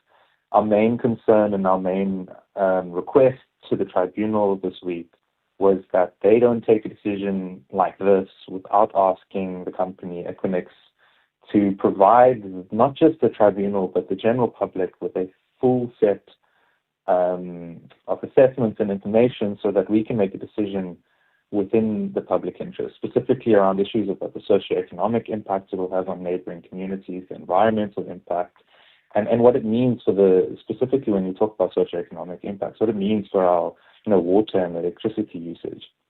So that's going to be my next question. I mean, it's still early days, but can any projection be done of how much water and energy the data centers are likely to require? So I'm very hesitant to put a definitive number out there because what is important to acknowledge is that the lack of information coming out of Equinix and other data center sort of corporations means that civil society and the general public are stabbing in the dark. But from our research, we know that a data center that uses 1 megawatt of electricity would require about 25.5 million liters of water per year. Equinix's data center is proposed to be about 174 megawatts of use, or MVA. I'm not an electrical expert. The difference between MVA and megawatts is not my expertise. But what I do know is that would equate to about 4.4 billion liters of water usage per year. That is too much water and too much electricity for the South African grid and the South African water infrastructure to take. People that live near the proposed site barely have any water to use. They have their taps run dry. And most importantly, they can barely afford to pay the existing electricity tariffs that they have to deal with from the city as it is. A stress like this on existing infrastructure and on the existing electrical grid is just not in the public interest. I'm going to take a voice note on this that talks to how surrounding communities feel about this. Morning, SAfm. Calling from Cape Town regarding the data centers. We would like it to be investigated, the link between Tony Leon's so-called lobbying company and the American technology companies that got this permission. And also if all the environmental impact studies have been done correctly. With inspectors, they have the ability to work for both sides, environmental inspectors, so often the reports are skewed. We have a water scarcity and we have a very fragile coastline made worse by the DA releasing sewage and pollutants into our oceans. All right, thanks very much for that voice note. And perhaps we should split that up as you respond to both these issues, Mr. Harvey. Firstly, the issue of Resolve Communications. Do you have any sense that there was any international lobbying on the part of Tony Leon's company, Resolve Communications, to bring these companies, to bring Equinix into the country? We're a public interest law firm. We represent sort of vulnerable and low-income communities on a variety of interests and issues. We don't have any sort of investigative research on this kind of stuff. So I'm not gonna answer that question because I don't want to speculate on things that I don't have information on. All right, fair enough. And then the other question is about the environmental impact assessment, and you've raised this issue. You've spoken about air pollution, water pollution, the use of diesel, the storage of fuel. I mean, presumably that is to come at a later stage, because the city is arguing this is just an early stage of approval that has only to do with land allocation. Or is it not too early to have begun these studies? From a personal point of view, I feel like a deferral of important considerations like that is unjustified and not in the interest of the public. But also from a legal point of view, I don't believe that deferral is actually a lawful deferral. In any kind of decision, whether it's just a mere amendment, which is what the applicant Equinox is claiming it is, the city needs to have all the information in front of it to make a decision in terms of Section 99 of the bylaws, which means that it needs a comprehensive set of assessments, whether it's environmental, socioeconomic, etc. What that means is that even if this is an early stage, they should be gathering as much information as possible so that they can make the best decision as early as possible, so that communities don't have to wait and wait and wait before they see what's being built in front of them. I'd like to listen to another voice note that talks to that. Morning, Joanne. These private companies that want to put up data centers in Cape Town, their sole intention is to be extractive in terms of resources and in terms of their investment interests. The second thing is this: data centers cater for the gig economy, the AI bubble. A lot of South Africans don't have the necessary cloud skills required by data centers and what they support. Thank you. I mean, that's such a good question, because one of the questions I was going to ask you, Mr. Harvey, is about the prospect that this venture may create much-needed jobs in the area. Is that not going to happen, presumably, if the kind of skills required don't even exist in the country at this point? So I think that's a really important point. I think often when huge industry comes into places like South Africa or other African countries, the first sell that they always try and say is that this will create jobs. But if you really start to sort of dig into those claims, you actually find how sort of falsifiable that claim is. Building a data center will create jobs, but as soon as that data center is built, the people that will operate the data center will be a very few group of individuals and highly skilled group of individuals. So that doesn't help the massive proportion of our South African population that are unemployed and maybe do not have those skills to be operating those data centers. And as the voice noter, even mentioned, we might not even have those skills in the country in and of itself. And so maybe those people that will be employed won't even be South Africans or sort of, sub-Saharan African people living in the country. Interesting. Let's take a call from Aisha in Uppington. Aisha, good morning. Morning, Joanne. I agree with your guest there. They must keep at it. These data centers globally has been proven to be detrimental on energy consumption. Furthermore, quantum computing is going to make these data centers irrelevant. Hello? Yes, we can hear you. We're listening.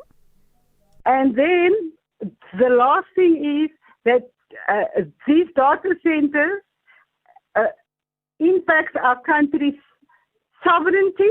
One, because of Elon Musk has used these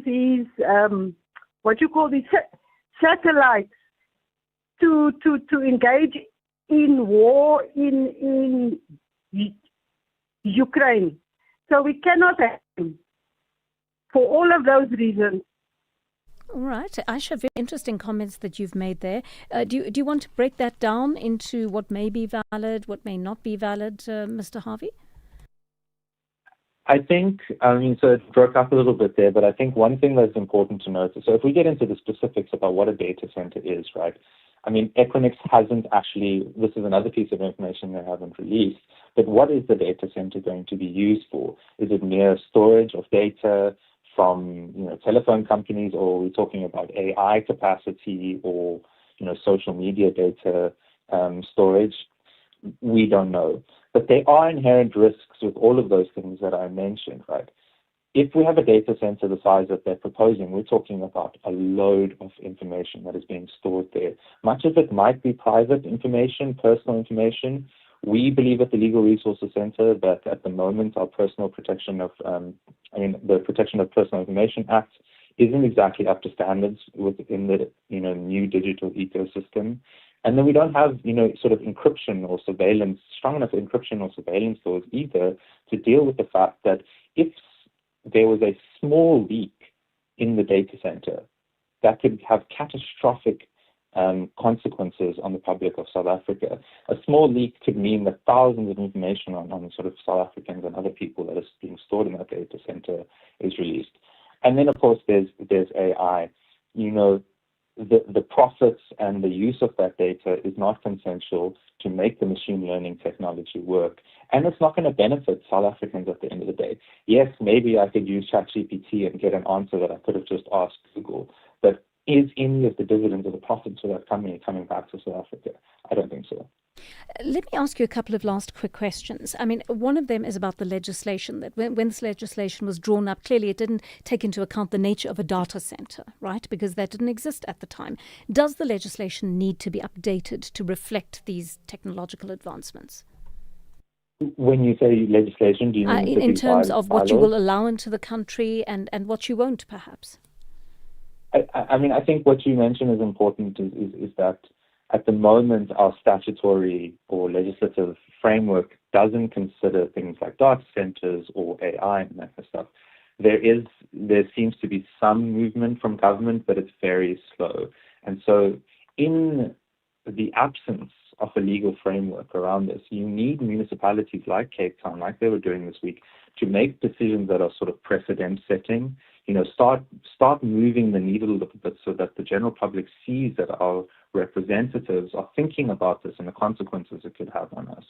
For example, on Tuesday when we sat with the tribunal, we said to them that we don't think that their definition of data centers is up to standard.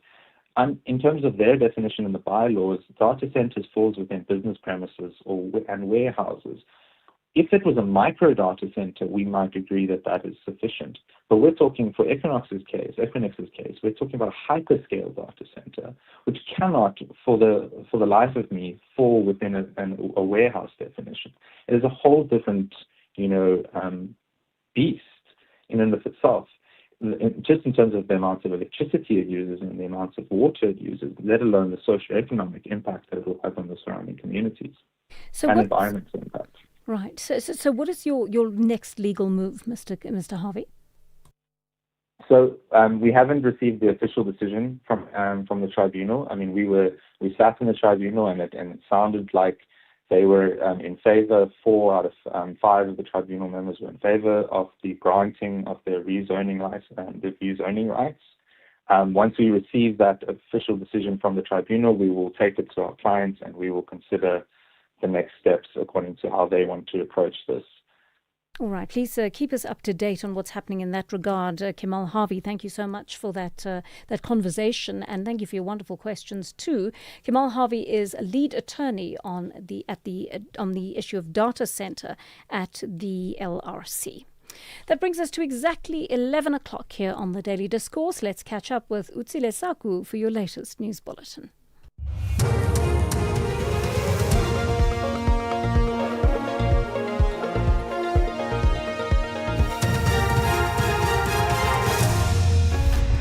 Thanks, Joanne. Top stories at 11 o'clock. Senior IDEC investigator continues with his testimony at Madlanga Commission, and the US confirms new tariff on Brazilian imports. Good morning. Proceedings at the Madlanga Commission got off to a slow start this morning as evidence leader advocate Mahlape Sello requested a short stand down to resolve issues about senior IDEC investigator Brian Padayachi's A32 affidavit. Padayachi has returned to testify about the arrest of Crime Intelligence head Dumisani Khumalo and 6 others. The arrests relate to the appointment of Dineo Mukweli as a Crime Intelligence brigadier. Padayachi told Commission Chairperson Justice Mbuyisele Matlanga that the A32 affidavit, which is sometimes referred to as an anchor affidavit, details the investigation leading to the arrests. For what purpose would you ordinarily do that? It gives the whole start of everything, what we did, the investigation up until the time that it finishes off there, where we go for the... And for whose consumption is it intended? It's for the court. Oh, okay. When I go and testify, I will be running from my anchor affidavit, because there's no real affidavit for myself per se.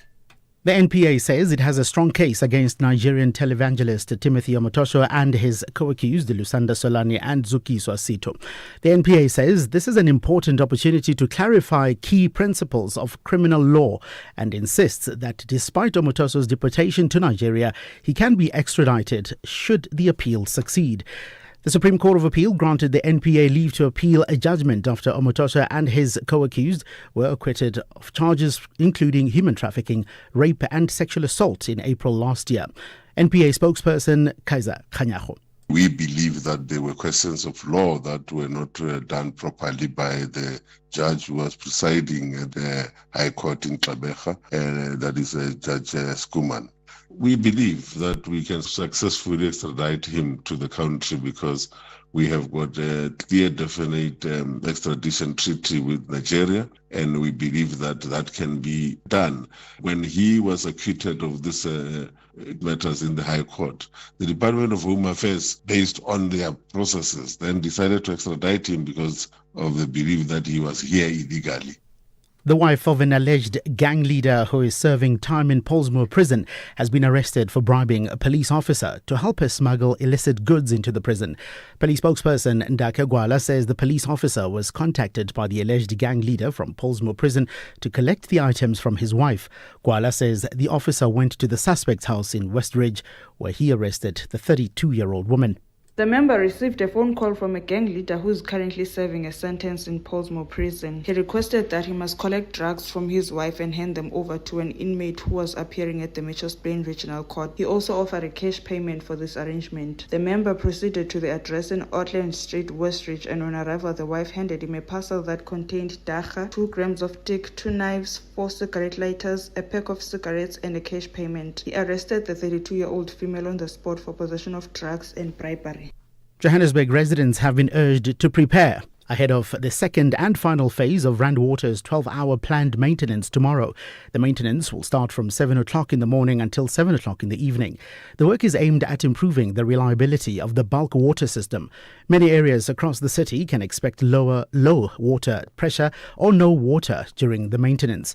Full recovery is expected to take a couple of days after the work is completed. Joburg Water's operations manager, Gugulethu Quma. There are 4 main systems that are supplying the city from Rand Water, which is Palmit, Eikenhof, Zwartkopies, and Daleside. The only one that will not be affected by this maintenance is Daleside, which is supplying only the deep south, like your Orange Farm, Enedale, and Lowley. All the other systems will be affected. After the maintenance, we take about 2 to 3 days to stabilize the system, and we'll start to realize which systems are taking longer to recover, and we will be providing alternate water where the areas of impact are isolated. Finally, further afield, the Trump administration has escalated its trade dispute with Brazil by confirming a new 25% tariff on thousands of Brazilian imports. The US said the move was a response to what it considers unfair Brazilian trade and regulatory policies. Several major imports, including coffee, orange juice, beef, and aerospace components, have been exempted. Recapping the top story, proceedings at the Madlanga Commission got off to a slow start this morning as evidence leader Advocate Mahlapi Sello requested a short stand-down to resolve issues about senior IDEC investigator Brian Parayachi's A32 affidavit. For SAFM News, I'm Utsile Saku. Headlines at 11:30. SAFM. Leading up to our 75th birthday in August, VW is giving you the chance to drive away in a new Polo Vivo. If you buy any new Volkswagen vehicle this month, you will automatically be entered into the competition, and South Africa's best-selling hatch could be yours. One car, one winner, one unforgettable moment. Will it be you? It's our birthday, but you get all the gifts. Visit your nearest dealer today. T's and C's apply. Clientele is here to safeguard you and your family with compassion because life happens. Be part of a family that truly cares. Our funeral dignity plans have helped South Africans bury their loved ones with dignity for more than 30 years. Let us help you create a meaningful tribute that honors your life and those of your loved ones. We pay out within 24 hours and you will get double accident cover with a clientele funeral plan. Our plans are affordable. Pick the option that suits your needs. Easy to apply, no medical examinations and no paperwork. SMS SAFM to 48031. That's 48031. Clientele Life is an authorized FSP and licensed life insurer. T's and C's online. Standard rates apply. SAFM. You all know that image, Hector Peterson being carried in, that other man's arms. And I'd like to say that I'm personally very grateful to see such bravery, such courage in the face of danger. From Algiers to the desert sands, culture lives. Rai music, Amazigh heritage, tradition and identity, standing tall. Algeria does not bend, it stands. In every grain of sand, in every voice, there is resilience. Algeria, the giant of the Sahara. This is what we are becoming. SAFM, leading the conversations that move us.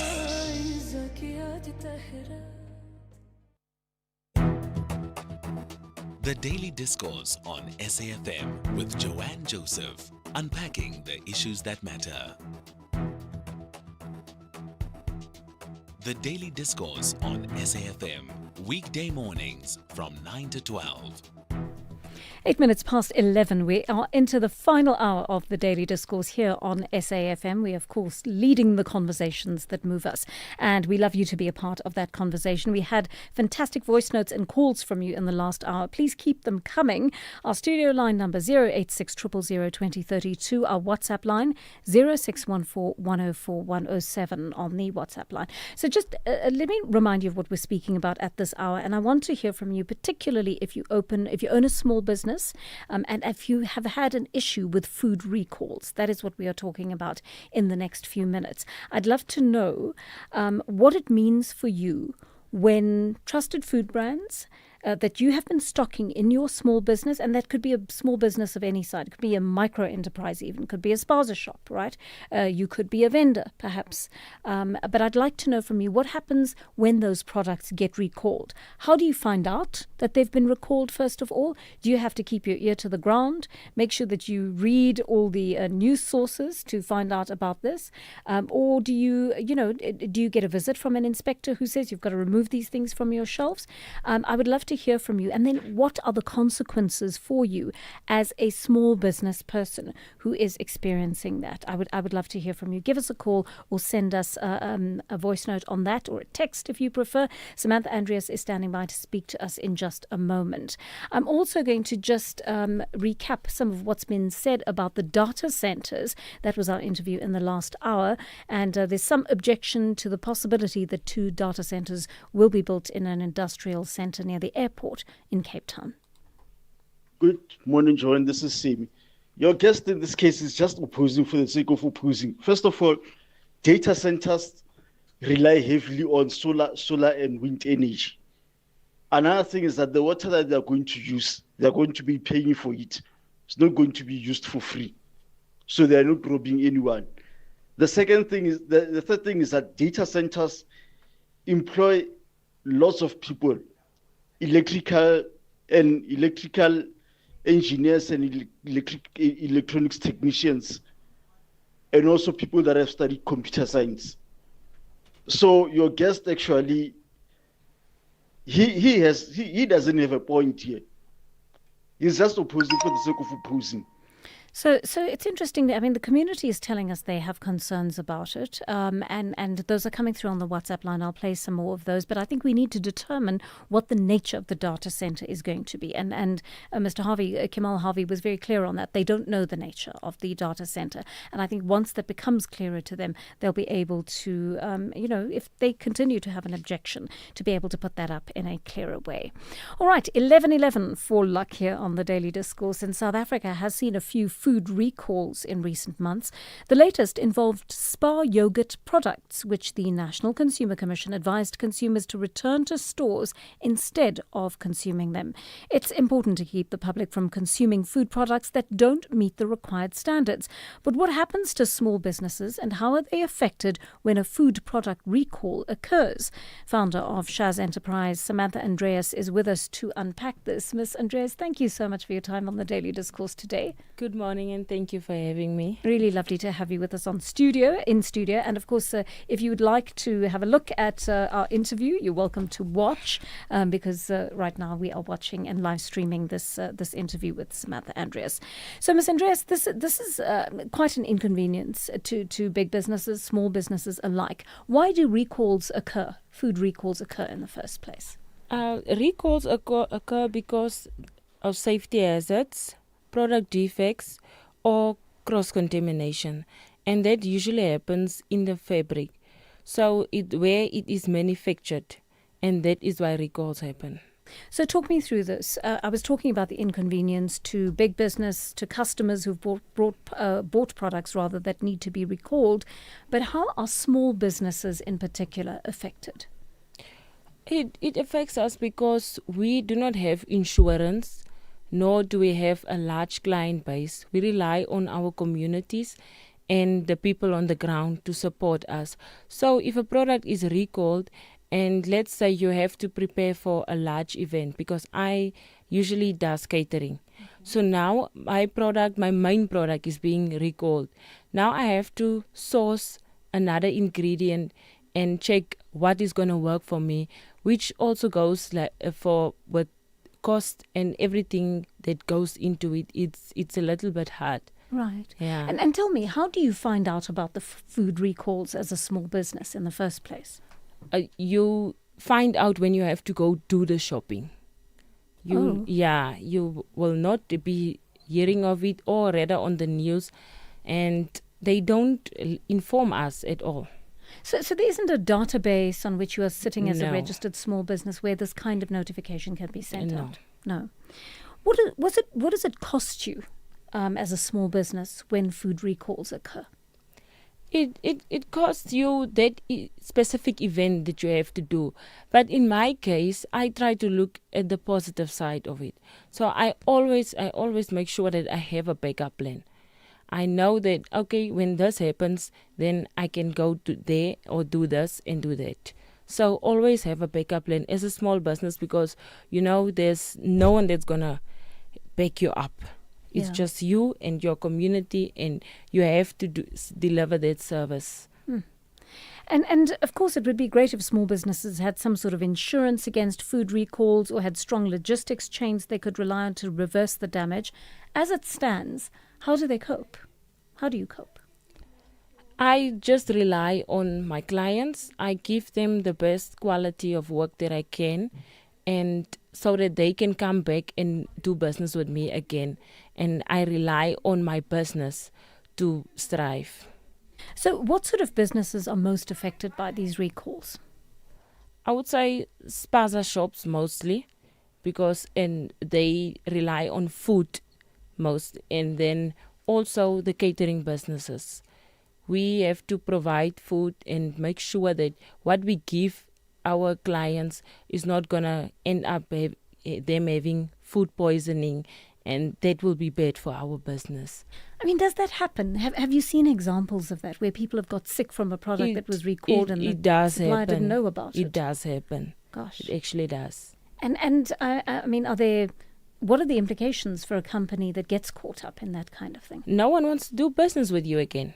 So that means that your small business has to close, or you have to look for clients again, and you have to build your name again. With very little support, it Yes. seems. I mean, I see that when this kind of thing happens, customers who buy from small businesses will tend to blame them for the recalls, when often the manufacturer is to blame. So what reputation damage is done to a small business when it's not quite even your fault, because, the large company that may be manufacturing it is at fault? The small business has to close down, and small businesses, they employ communities. They provide jobs for the youth and anyone that is in the community. So they are the job creators, and when families rely on them.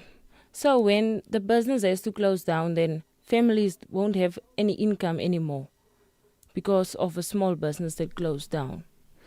And how do we go about taking a more coordinated approach to building a resilient food industry, not just at the top, right, where the big businesses are supported, but down to the smallest micro business that deals with food in the country? I would say we have to start with getting everything that you have to hit, in a sense, with going to places that are trusted brands, and get your stuff from them. Yeah. So do your shopping and everything that you have to do with trusted brands, and try to be on the news, stay on the news, so that you can stay alert of when something bad happens with a certain product. I mean, that's a difficult thing, right? Because, I mean, going to the trusted brands often means that you go to the big brands, right? Yes, So yes. you're supporting the large retailers in the country. I mean, I'm sure many small business owners would want to support other small businesses in the area that are doing similar work or that may feed into your business. Is that possible when food recalls do occur often? It is possible, but mostly because you have to support small businesses, they do not do testing as much. Right. So they don't test. We don't know if the product is safe enough to make food with it. So that's why it's more better to go to a trusted brand and buy from them, as to when you go to another small business to Yes. buy, because we are not equipped enough to do food testing. Right. That Yes. sounds like it would be an expensive exercise for a small Yes. business. Yeah. So tell me, I see the National Consumer Commission also doesn't often take the time to visit the smaller shops, including spaza shops, to check that all their stock meets the standard. What happens in the case of a shop owner who hasn't received that message, still continues to sell that product to their customers? There doesn't seem to be any kind of security that is brought by the National Consumer Commission in terms of support for these small businesses. The shop goes on as usual, meaning that that person will just sell that thing that is contaminated as usual, meaning there's a lot of people that will end up in hospitals. Gosh. Yes. And I mean, do you talk to the National Consumer Commission at all, or is it just a big entity that sits, at a distance away from you? You won't get through to them. So even if you try and speak to them and even ask if for you help, try, you won't get through to them.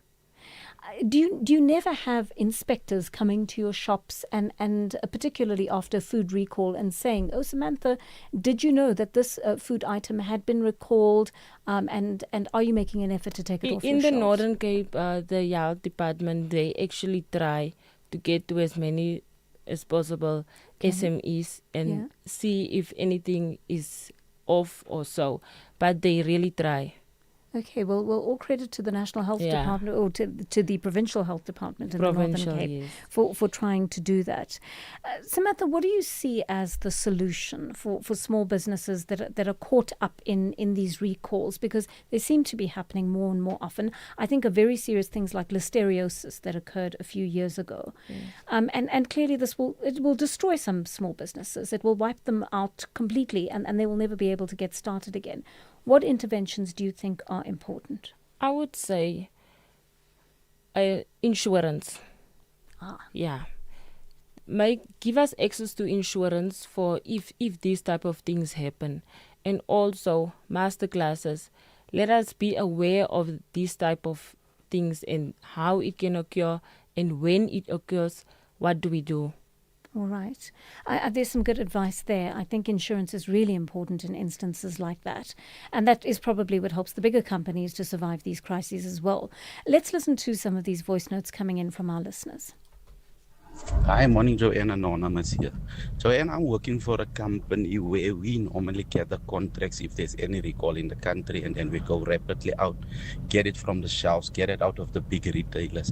But I can tell you, from the spaza shops, if that thing is on the shelf of a spaza shop of your local market, that product gets sold most of the time to the local community. We can't recall that product. They can't trace that product. So if there's any faults with that product, I can guarantee you now, most of the time the community will buy it, they will eat it, and we don't know what's happening from there onwards. But when it comes to big retailers, they don't take chances because we buy in big bulk. So that stock, we get the period of 2 weeks and all that stock is off the shelves. That happens so quick. Before anybody, sometimes before the media can know there's a recall on any other product, then we already dealt with it. Wow, what an informative voice note. Thank you so much for that. But it leaves you feeling a little bit defeated, doesn't it? Yes, Samantha? it's what I just told you. The spaza shops, they sell it until it sells out, and then people end up in hospital. I mean, I suppose part of it, my brain is sort of ticking over here, and I was telling you that I did a TV show on this last week.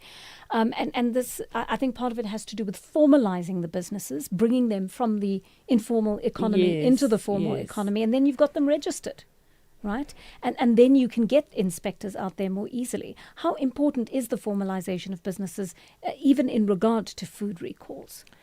I would say spaza shop owners doesn't know that you can formalize a spaza shop. Right. We can start by doing that. Now, let them know that you can register your business so that you are registered on South Africa's database. And therefore, we can do further steps. I mean, I think that's a very good starting point indeed, because once you're formalized, you have access to coaching and every mentoring that you were talking about earlier. Let's listen to this voice note. What are the implications for a company that gets... Hi there, Lunga, Western Cape. Just listening to the conversation regarding small businesses and how they potentially are affected when it comes to food recalls. I'd imagine also that as much as these small businesses don't have, specific insurance, that the Consumer Protection Act would protect the end user, in that the small business could be seen as the supplier or distributor, whatever ingredients that they put in, and that particular ingredient being one that was recalled, resulting in someone's, sickness or whatever the symptom is. And the small business would then be required to assist the consumer or the end user with putting together that claim, i.e. the proof that that person had food poisoning as a result of eating something that was recalled. Anyway, just my opinion. Cheers. Lunga, thank you. I mean, the Consumer Protection Act, I don't know how familiar you are with it, Samantha, as a business owner, small business owner. But I mean, are you aware of what protections you may have in the case of a food recall that goes wrong? Not entirely, but I know that I am protected by it also. Okay. As a small business. Right. Yes.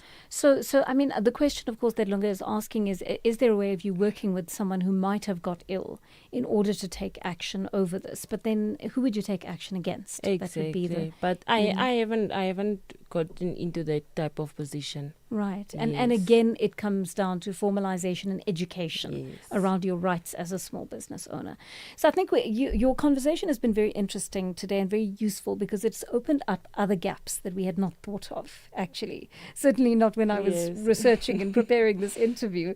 But I do love the idea that it once again underlines, and government, if you are listening, a small business, the Small Business Development Agency, Enterprise Development Agency, if you are listening, SAfmRadio, you're hearing from a small business owner who is an authority on what it means to work at that level and what kind of formalization of these businesses is required. So it's not just an issue about food recalls and how those affect the small businesses. It's about the kind of framework that you can provide for existing businesses as well, not just the ones that are starting off now.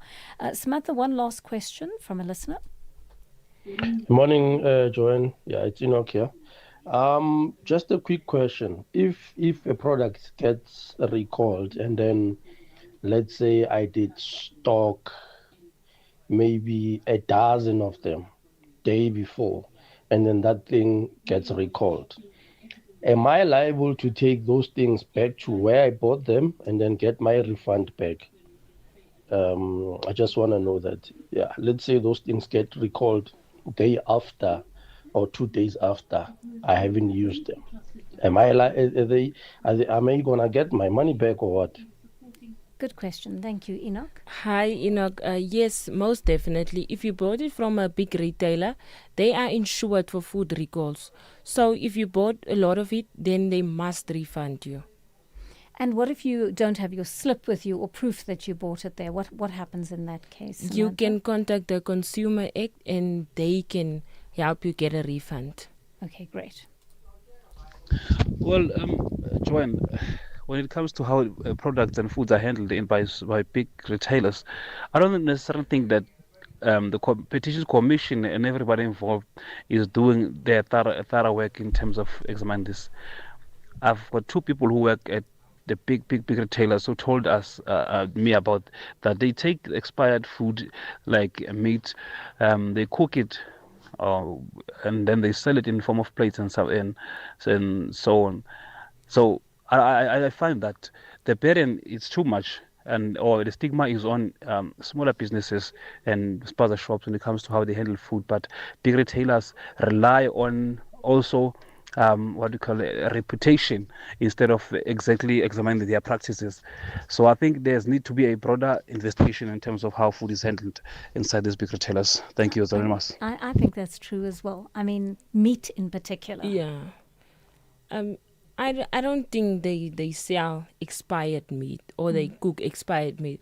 I would say they see that, okay, this meat is going off tomorrow. Then they would cook it. But they can't cook expired meat. You get immediate food poisoning. So that means that a lot of people would have ended up in a hospital. Yeah. Yeah, it's a serious thing indeed. Yeah. Very interesting. My question is, when you recall this product, and then when it comes back, is there any so-called awareness, or it comes in a new bottle? Thank you. It's the same packaging. Oh, yes, yeah, it's yes. the same packaging. Yeah. Yeah.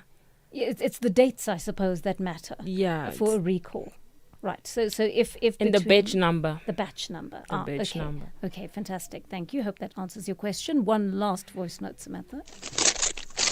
Good day, Joanne. Joanne, when an item is already in a tuck shop, it's gone. We are going to buy it, whether it's a recall or it's outdated, because there's no inspection being done on tuck shops. No inspection at all. Anonymous. Thank you for that. I mean, it's sad, isn't it? That people on the ground feel they have no protection from this. I mean, how do we solve that? Do you have to absorb that responsibility as a small business owner, Samantha? You have to, and that's why we are pleading with the government to please take the SMEs, the small businesses, the spaza shops, take them into consideration. Make sure, I can't just say, because in the Northern Cape, I know that the health inspectors, they come out, they look for the product. But in the other provinces, I don't know well about them. So as these listeners told us now that nothing happens. So meaning in the other provinces, it's a great problem. Yeah, it is indeed.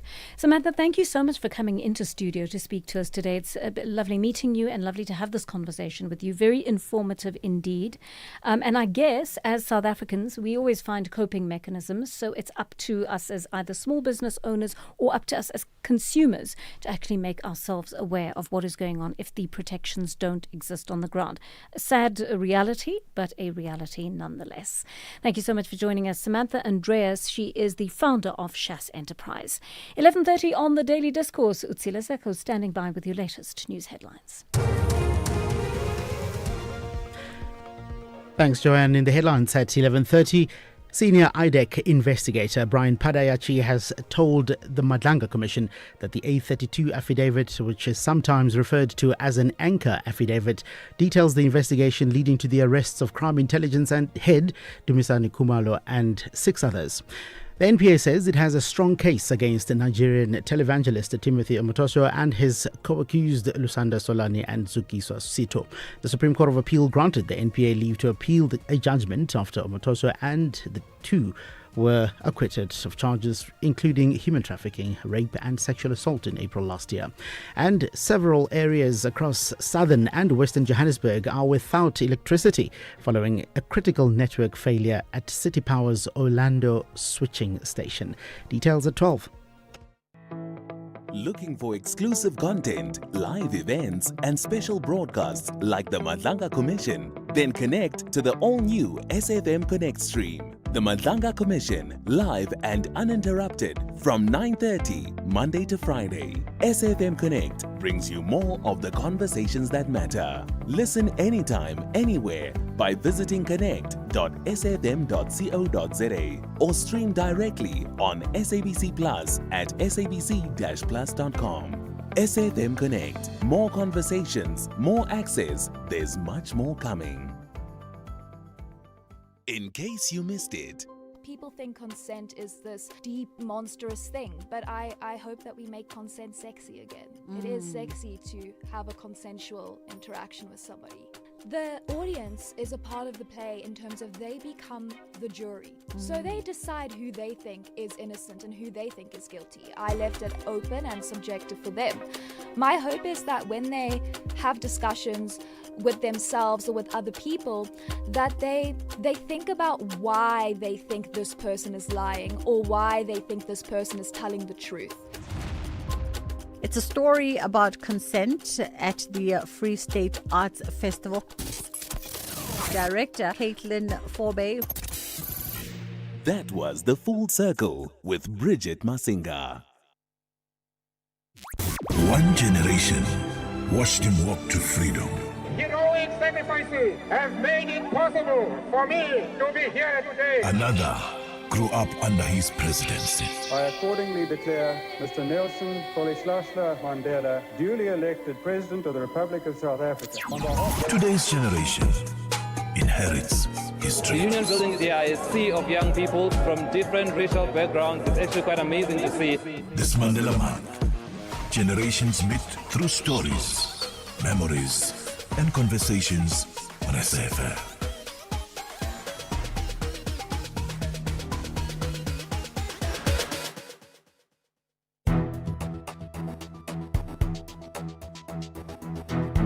The Daily Discourse on SAfm, weekday mornings from 9 to 12. 11:34 on the Daily Discourse. Some wonderful conversations there, and I'd love to hear more about small businesses and some of the difficulties that you're having with food recalls. Remember, the studio line number is still very much active. That is 086 000 2032. You can also get hold of us on our WhatsApp line. Let's go back to some of these earlier voice notes that came through. We weren't able to take them due to time constraints, but many of you are interested in the prospect of data centers in South Africa, or in the subject matter around that. Let's listen to these. Good morning, Sister J. These companies, yes, their intentions are good, but the bottom line, they will never offer us jobs. And we don't have oil because in the Sand Cave, there was supposed to be some shelling looking for oil there. Now they can see how high prices are for fuel. So any development, they are always opposed to it, but they don't offer anything. They can't give South Africans jobs. Those companies are going to us jobs. And on top of that, in Cape Town, we've got plenty of electricity. There are too many wind farms in the Western Cape. And when it comes to water, water can be redone from the sea. The way desalination, it can be done, it can be accommodated. It's only a matter of practicality, not opposing without offering anything for the people who need jobs in South Africa. Pastor, Cape Town. Pastor, thank you for that. I don't know enough about data centers to say, but one of the contentions of Kemal Harvey was that these are not businesses that employ lots and lots of people. I don't know if perhaps going into the building of it, more people are employed, but the day-to-day running of it, perhaps not so much. But I would also need to know, we would need to know the nature of the data center, right? We don't have the specifics on that yet. And we also don't know, based on that or linked to that, whether we have the skills in the country for that. And that begs a couple of questions. If we don't have the skills in the country, are people going to be trained up to be working in those data centers? Or are they going to have to bring people into the country to do that? Because it'll be recognized as a scarce skill as far as migration is concerned. So it does open up a number of questions there. One of you says the data centers in America are destroying people's health. The noise is driving people literally insane. Tutu is nodding furiously here. You obviously know a lot more about data centers than I do, Tutu. Are they noisy? No, usually doesn't know. Okay, but I having not explored or not had the experience of living near a data center, I have no idea what they sound like. But one of you says the data centers are going to be used for mass surveillance and control, from the digital money systems to mass cameras everywhere and controlling the driverless cars and the robots. I wonder if that is true. Joanne, it's Chris in Pietermaritzburg. It's quite interesting that Americans find it very easy to come and want to invest data centers in South Africa when they are very protective of their own data usage in the US. They have stopped Huawei from working in the US and its use. And why is our intelligence community so silent? Is this not a ploy to collect intelligence about South Africa and South Africans? You know, the thought crossed my mind. I mean, I'm not a conspiracy theorist, but certainly this is why we need to know what the data centers are going to be used for. And when I say the thought crossed my mind, the word intelligence came to mind, because I was wondering, if you set up a business here that is involved in any kind of surveillance, data collection, the use of cameras to track movement, all that kind of thing, it obviously raises security questions, right? And I'm wondering whether our intelligence services, given how compromised they are actually equipped to be able to monitor a center like that and make sure that it's not used for nefarious purposes. And I hope I'm not sounding like a conspiracy theorist when I say this, but anything that involves that kind of data that can compromise people's privacy, their movement, etc., I think one needs to ask these questions about it, right? And I mean, of course, America would have stopped people from other countries bringing data centers into their own, right? Because they're worried about surveillance of their own country.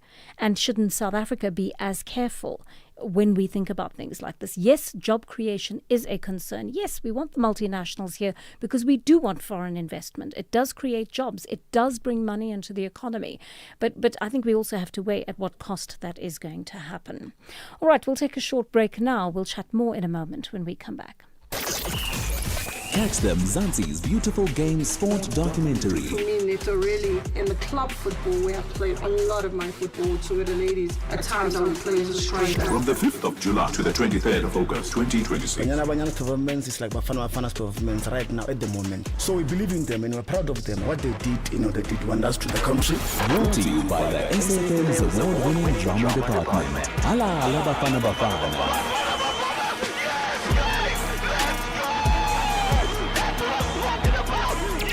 This is what we are becoming. SAfm, leading the conversations that move us.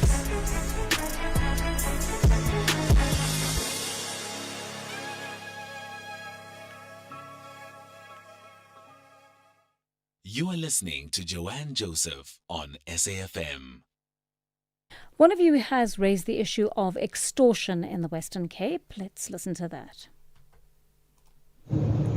Hello, my sister.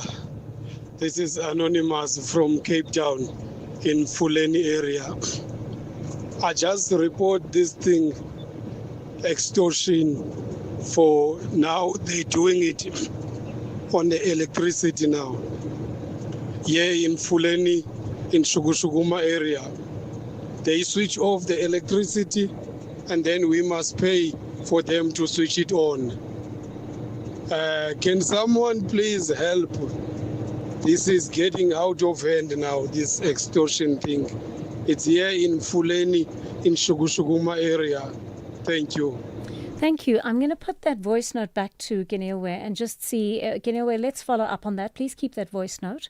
And hopefully we'll be able to speak to the police on this issue because it's a serious one. Thank you for flagging that with us. Good morning, Joanne. It's Andre from Cape Town here. I just want to know something. I don't know if I've got it mixed up or wrong.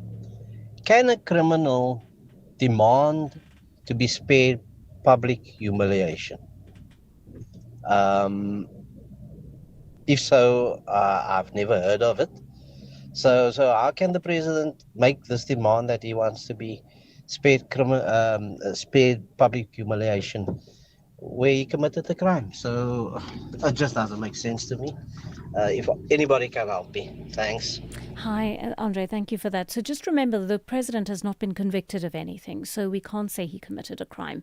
He may be suspected of committing a crime, and that's why it's going to court, and that will be handled on a legal basis. But the basis to say that he committed a crime is simply not. It's at this stage, nothing has been proven in regard to that.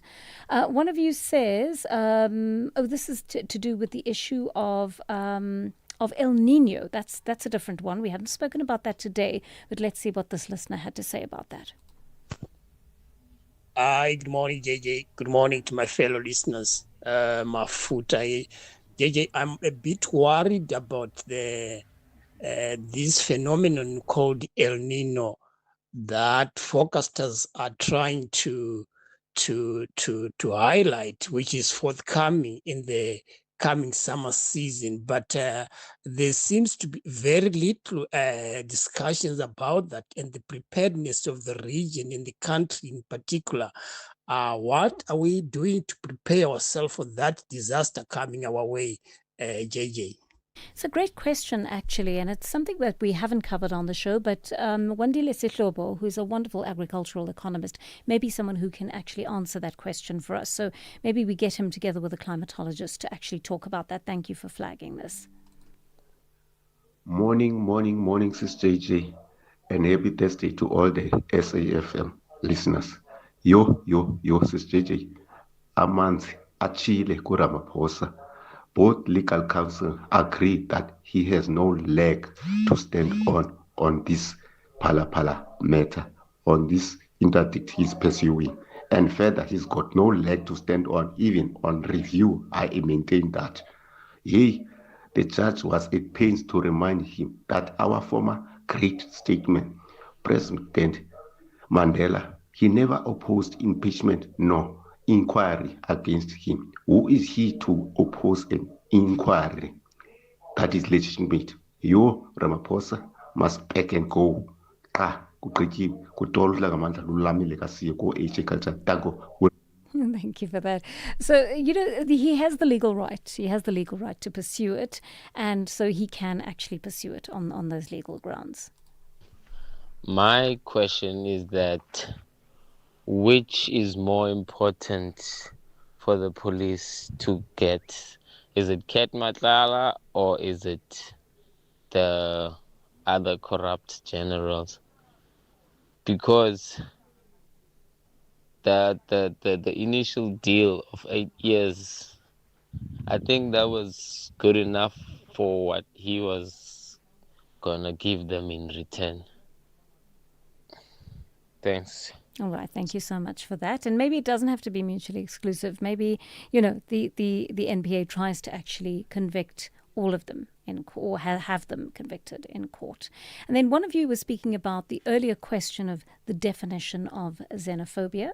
I have now totally lost my place. Let's listen to that. Hi, Joanne. It's Jay. I checked up the meaning of xenophobia. It includes fear and hatred, so that is covered. The deep hatred as well. Sure. Bye. Yeah, thank you so much for that. As I was saying, that definition has been expanded, and I think it's such an old word that it needs to, sometimes language needs to undergo updates in order to take into account these societal changes. All right, that is where we are going to wrap it up today. Thank you for your wonderful engagement over the course of the day. We'll do it all tomorrow. We're actually on an outside broadcast tomorrow, so we're going to be coming to you from the sunny city of Durban. I cannot wait for the warmth. It's going to be 25 degrees Tutu. I will be in the sun tomorrow. Thank you so much for joining us, and let's chat again tomorrow from 9 to 12. From the team and me, take care. We will hand over to the book reading next, followed by the fabulous Sakina Kamwendo on Update at Noon. Take care. Bye-bye. SAfm's award-winning drama department presents to you another episode of the book In the Shadow of the Springs I Saw, written by Barbara Adair, read by Fiona Ramsey. This is a radio broadcast edit. Please note that the views expressed in this book are not that of the station. Listeners' discretion is advised. To B from A, Ree Springs. Hey, hello again. I like it, this communication. Technology brings us closer even though we're far away from each other. I like to dance. Did you know that a jeté is a leap in which one leg appears to be thrown in the direction of the movement? So the dancer leaps forward while at the same time he throws his leg forward. I'm thinking of this as sometime soon I have to prepare a lecture on the housing crisis in Johannesburg, actually the East Rand, and all I'm doing is reading about the Art Deco buildings that are here. In fact, because I live here and can get to them pretty easily, I often just go and take a look at some of them. They're all in one street really, so I can just walk down the street and look. I romanticize buildings. Maybe I romanticize architecture, the idea that someone is able to create three-dimensional art. I want to own an Art Deco building in Springs. There I go again. Ownership. I romanticize ownership. And so, well then, if I romanticize ownership and want to own property, specifically an Art Deco building, then I need the money. So, wow, I can now say that I am imaginative about money. I am investing, or I fantasize that I am investing in art, property art. Did you know that there are several kinds of jetés? I'm doing one as I hurry along the road to happiness, or unhappiness, much the same thing. It is just the un that is different. And as I hurry along this road, I imagine that I am a clown, for happiness is a clownish condition. And sometimes I imagine that I am a ballet dancer, as I am a witness in this movement of time, this movement of ideas, this movement of a town, these dance steps of change. You didn't know me when I was a child, but I was, or I thought I was, for a short while, going to be a ballet dancer. Then I didn't become one. I fell and broke my ankle, so it was too weak to hold my body. But I know about ballet. A grand jeté is a very big jump. It is initiated from bent legs. It resembles the splits in the air. It is as if when I walk down 3rd Avenue that I am split in half. In the one split I love the buildings and the sound of different languages, and on the other hand I know it is dirty, and I am afraid of what I do not know, afraid maybe of them and what they destroy. They are not me. And of course when I am thinking all this movement of ideas stuff, my ankle begins to hurt badly. Sometimes I think that it is really awful that these buildings are being destroyed.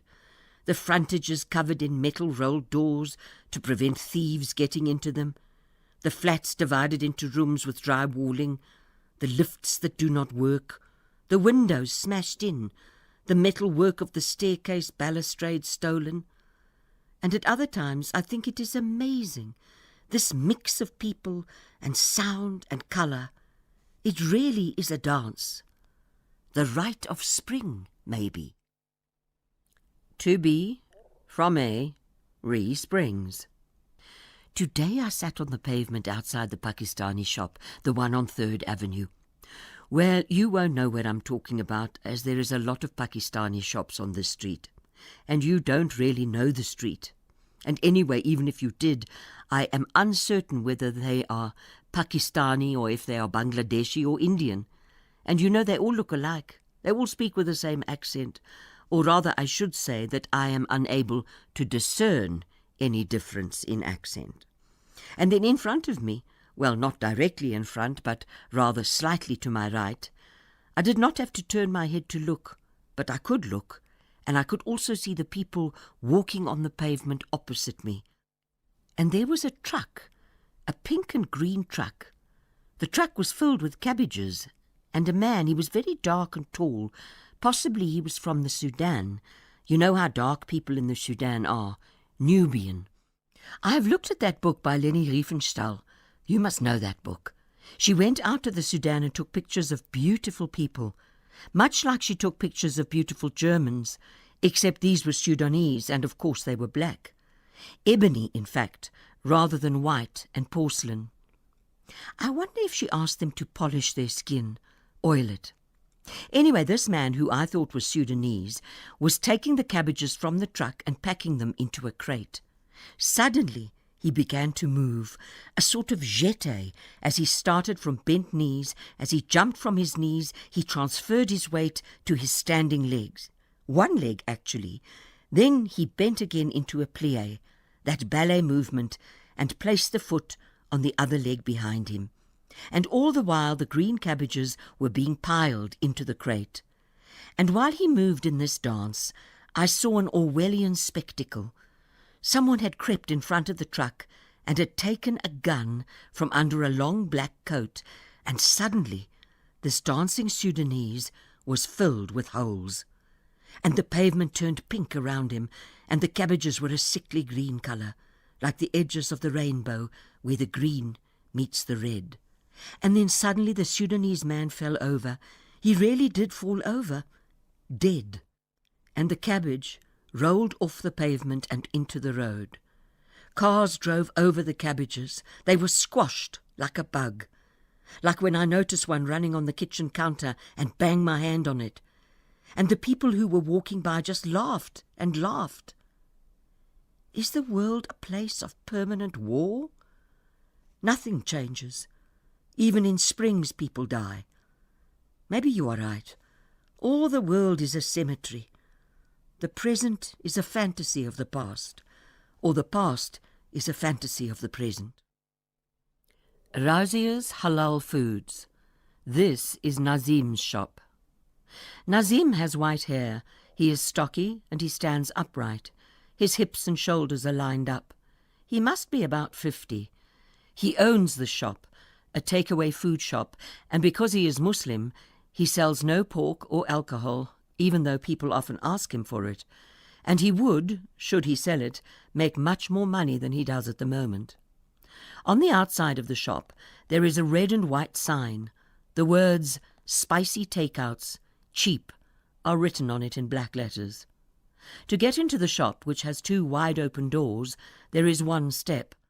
From the pavement, the shop looks like any other food shop in the main road. It could be run down and dirty. Inside the shop, after one has taken the 1 step, it is not dirty. The floors are swept and the counters gleam. Nazim wears a white shirt. He stands behind the counter. Behind him, to his left, is a large kitchen. It extends far back into the building, so far that the back walls are not visible. Here there is movement. Many people move about. They don't stop moving, cutting, chopping, boiling, oiling, cleaning. Nazim is always on the telephone. Yes, we can do 40 samosas, all chicken, and 40 cheese ones, and the roti, half-half, vegetable and beef for sure, and cold drinks, have Coke and lemonade and some Fanta. Okay, how many? Yes, perfect. We'll get it delivered by 1 o'clock at the latest. No, you want it earlier? Okay, we'll try 12 then. We will have to work extra hard to get it all done by then. But it will be done, of course. I will have to charge more, fine? Yeah, you need it. Okay. I live in Benoni and come here every day. It is not far to drive here, but I stay there because Benoni is a much better place to live in. It is not as run down as Springs. It is clean, better quality, and there are more people who have lived in this country for a long time there. You know what I mean. And a lot of Indians, we live near the lake. But here in Springs, it is like an African city. Everyone is a foreigner. You know that all African cities like Lagos and Nairobi, they are filled with foreigners. We are becoming like that. Everyone here is foreign. If you walk down the street, you will see that all the shops are run by foreigners. Some from Bangladesh, some from Ethiopia, all over Africa. Just talk to them, and you will get the picture. Some may not talk to you. They might be too scared because a lot of them are illegal. Haven't got the work permit or residence permit that they need. It is hard to get a residence permit to live in this country. I know this. My brother's son wanted to marry a girl from Pakistan, and they wouldn't give her the permit, even though he said he was South African and was going to marry her. So I don't know how these people get into the country, how they stay here. I am not saying anything but the police. Often they are here, talking to people, but no one gets arrested. I don't know. I'm not saying anything, but you know what I mean. There is so much corruption, like it is in all African cities. These people, they undercut us in business. Look at the next door shop. It is owned by a Pakistani. He has his family, at least I think it is his family there. 2 women and 4 children. Well, adult children, maybe 20 or so.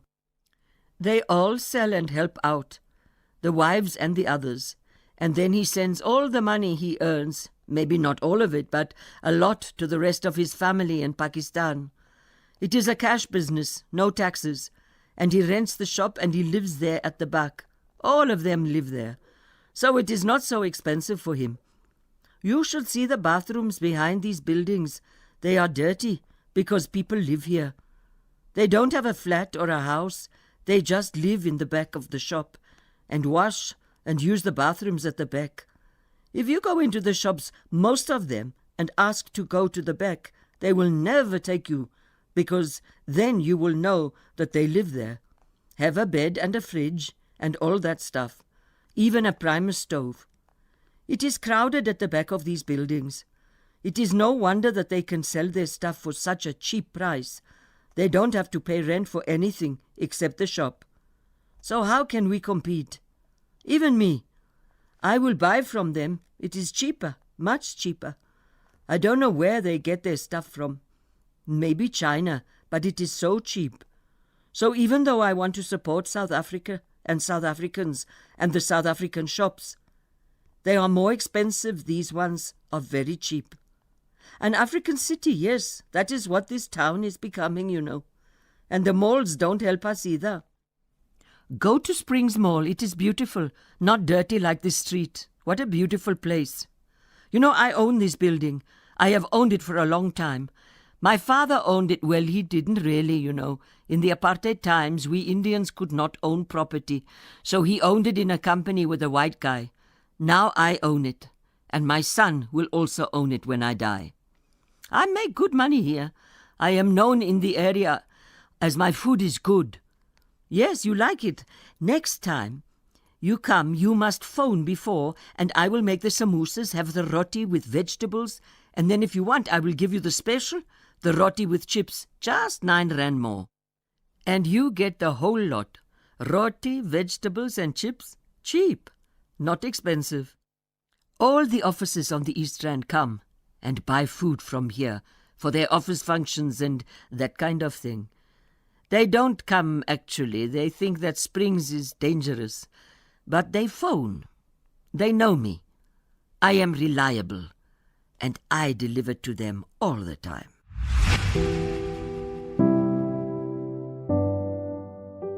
That was another episode of the book In the Shadow of the Springs I Saw, written by Barbara Ade, read by Fiona Ramsey.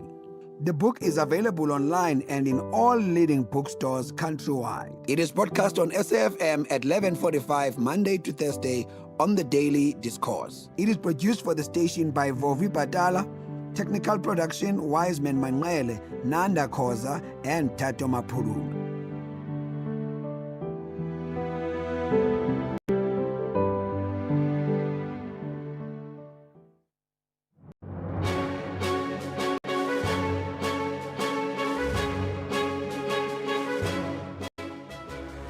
Twelve o'clock on Thursday, the 16th of July, 2026. A very warm welcome to Updated Noon here on SAfm. Leading the conversation, I'm Sakina Kamwendo. Coming up in the next hour. We have known that all this time, that we're a very close family. We knew that Etienne was innocent. Unfortunately, we all had to go through this ordeal of having to wait this out. Charges against private security company owner Etienne van der Walt have been withdrawn by the Johannesburg Magistrates Court, and I carry the collective grief of an entire football nation. Jaden Adams was not just a footballer.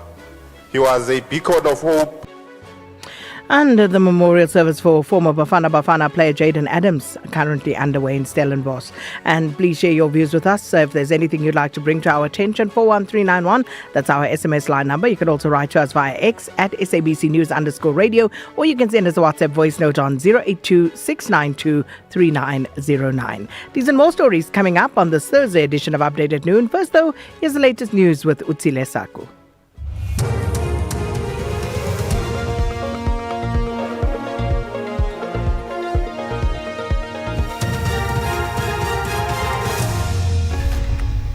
Thanks, Akina. Top stories: Khumalo corruption probe timeline detailed, and southern and western Johannesburg areas affected by a power outage.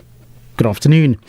IDEC senior investigator Brian Parayachi has outlined the chronology of the investigation into crime intelligence head Dumisani Khumalo and 6 co-accused. Parayachi has told the Madlanga Commission that the investigation began with a preliminary one in December 2024 after IDEC received authorization of a section of the NPA Act.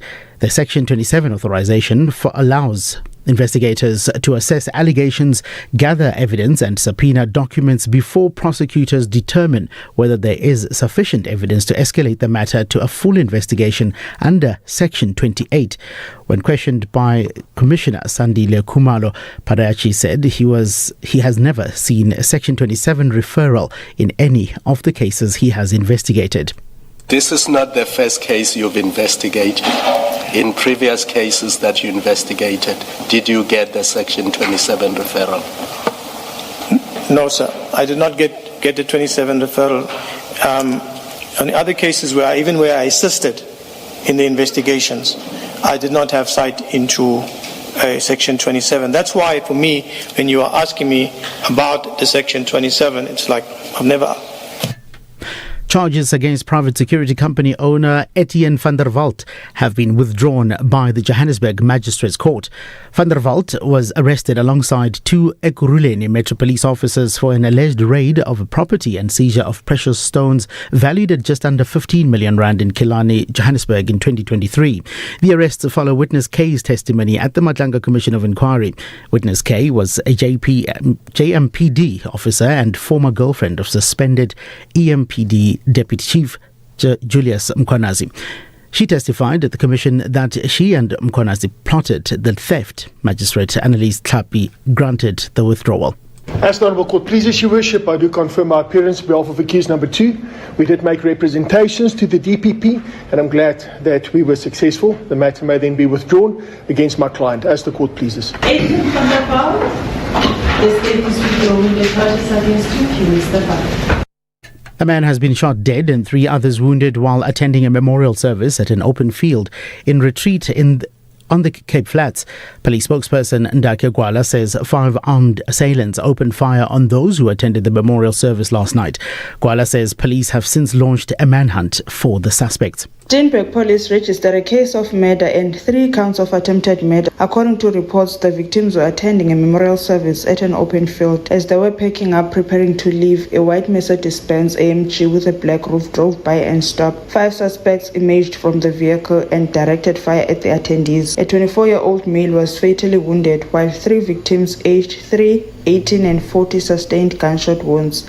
The NPA says it has a strong case against Nigerian televangelist Timothy Omotoso and his co-accused Lusanda Solani and Zuki Swasito. The NPA says this is an important opportunity to clarify key principles of criminal law and insists that despite Omotoso's deportation to Nigeria, he can be extradited should the appeal succeed. The Supreme Court of Appeal granted the NPA leave to appeal a judgment after Omotoso and his co-accused were acquitted on charges including human trafficking, rape and sexual assault in April last year. NPA spokesperson Kaiser Khanyago. We believe that there were questions of law that were not done properly by the judge who was presiding at the High Court in Gqeberha, that is Judge Skuman.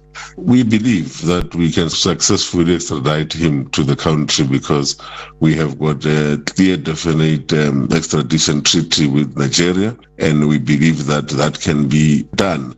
When he was acquitted of this matters in the High Court, the Department of Home Affairs, based on their processes, then decided to extradite him because of the belief that he was here illegally. And finally, several areas across southern and western Johannesburg are without electricity following a critical network failure at City Power's Orlando switching station. City Power says the outage was triggered by the failure of a pole-mounted transformer at Eikenhof, followed by a secondary fault on a breaker supplying the Orlando switching station. The utility says it's unable to provide an estimated time for power restoration. City Power spokesperson Isaac Mangena says the fault has affected many areas across the city. The incident has affected customers in areas such as Kibla Park, Mondio, Naturena, Robertsham, Maydale, Elrado Park, parts of Soweto, Brixton, Rivali, Crosby, Mayfair, Langlaagte and others. Our operators, protection teams and all the technical specialists remain on site, carrying out comprehensive fault-finding investigations between Orlando Switching Station and also Eikenhof to determine the exact cause of the failure and also assess the extent of the damage before the repairs can begin. Recapping the top story, IDAC senior investigator Brian Parayachi has outlined the chronology of the investigation into crime intelligence head Dumisani Khumalo and 6 co-accused. Headlines at 12:30. Update at noon with Sakina Kamwendo, midday to 1 p.m. Update at noon with Sakina Kamwendo. Thanks so much, Otsile Saku. And of course, more news for you at the bottom of the hour. We'll bring you a headline update with the latest news developments. But good afternoon, everyone. 7 minutes after 12 here on Update at Noon. Thank you so much for joining us. Well, some of the stories we're watching this afternoon, we will, of course, bring you up to speed with the latest at the Madlanga Commission. And of course, it is a continuation of the testimony of Colonel Brian Padiachi. He's, of course, an investigator with IDAC. That stream of evidence continuing, and they are now looking at the chronology of events because yesterday they were actually looking at unpacking the affidavit that was deposed to by Member of Parliament Fadil Adams, and of course trying to establish what it was in that complaint that would have triggered the investigation by IDAC. And that, of course, was quite interesting in how it played out and what Colonel Brian Padiachi had to accede to. But, of course, continuing on that today by looking at exactly how those events unfolded. So we'll bring you up to speed with that later on. Some of the other stories, of course, we saw in that case of the Commission's task team, where they have now also brought to court Kersha Lee Stoltz and Adrian McKenzie, along with a third person who's Etienne van der Walt. And Etienne van der Walt, the case against him has been withdrawn, but Stoltz and McKenzie were each granted 5,000 Rand bail, and they were accused in that 15 million Rand precious stones theft that witness K testified about before the Madlanga Commission. And you'll remember she also alleged that she was in a romantic relationship with the now suspended Ekurhuleni Metro Police Department Deputy Chief Julius Mkhwanazi. So all of these things are somehow related, but of course we'll park that there as well. Today is the memorial service for Jaden Adams. And this one was so sad. Still is the Bafana player, Jaden Adams, and he passed away this past Saturday. And it was exactly a month to the day after he had played for Bafana in the World Cup opener against Mexico.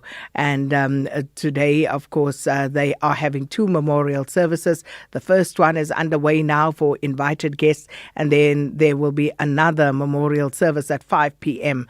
in Stellenbosch. So we'll bring you up to speed with how those proceedings are going. And then the Judicial Commission of Inquiry into allegations regarding efforts to stop the investigation or prosecution of Truth and Reconciliation Commission cases. They are continuing. And also the Deputy Minister of Public Works and Infrastructure, Sihle Zigalala, is leading a departmental delegation in an operation to reclaim illegally occupied and hijacked state-owned properties in Mogale City. And we have reporters on all of these stories, a few court stories as well that we'll bring you up to speed with. And we'll also speak to City Power about that power outage in parts of the south of Johannesburg. So do stay with us and let us know what's on your mind. Update at noon, midday to 1 p.m. And we start in the Western Cape, where SAFA Vice President Linda Zwane says that the death of former Bafana player Jaden Adams has plunged South African football into profound shock and grief.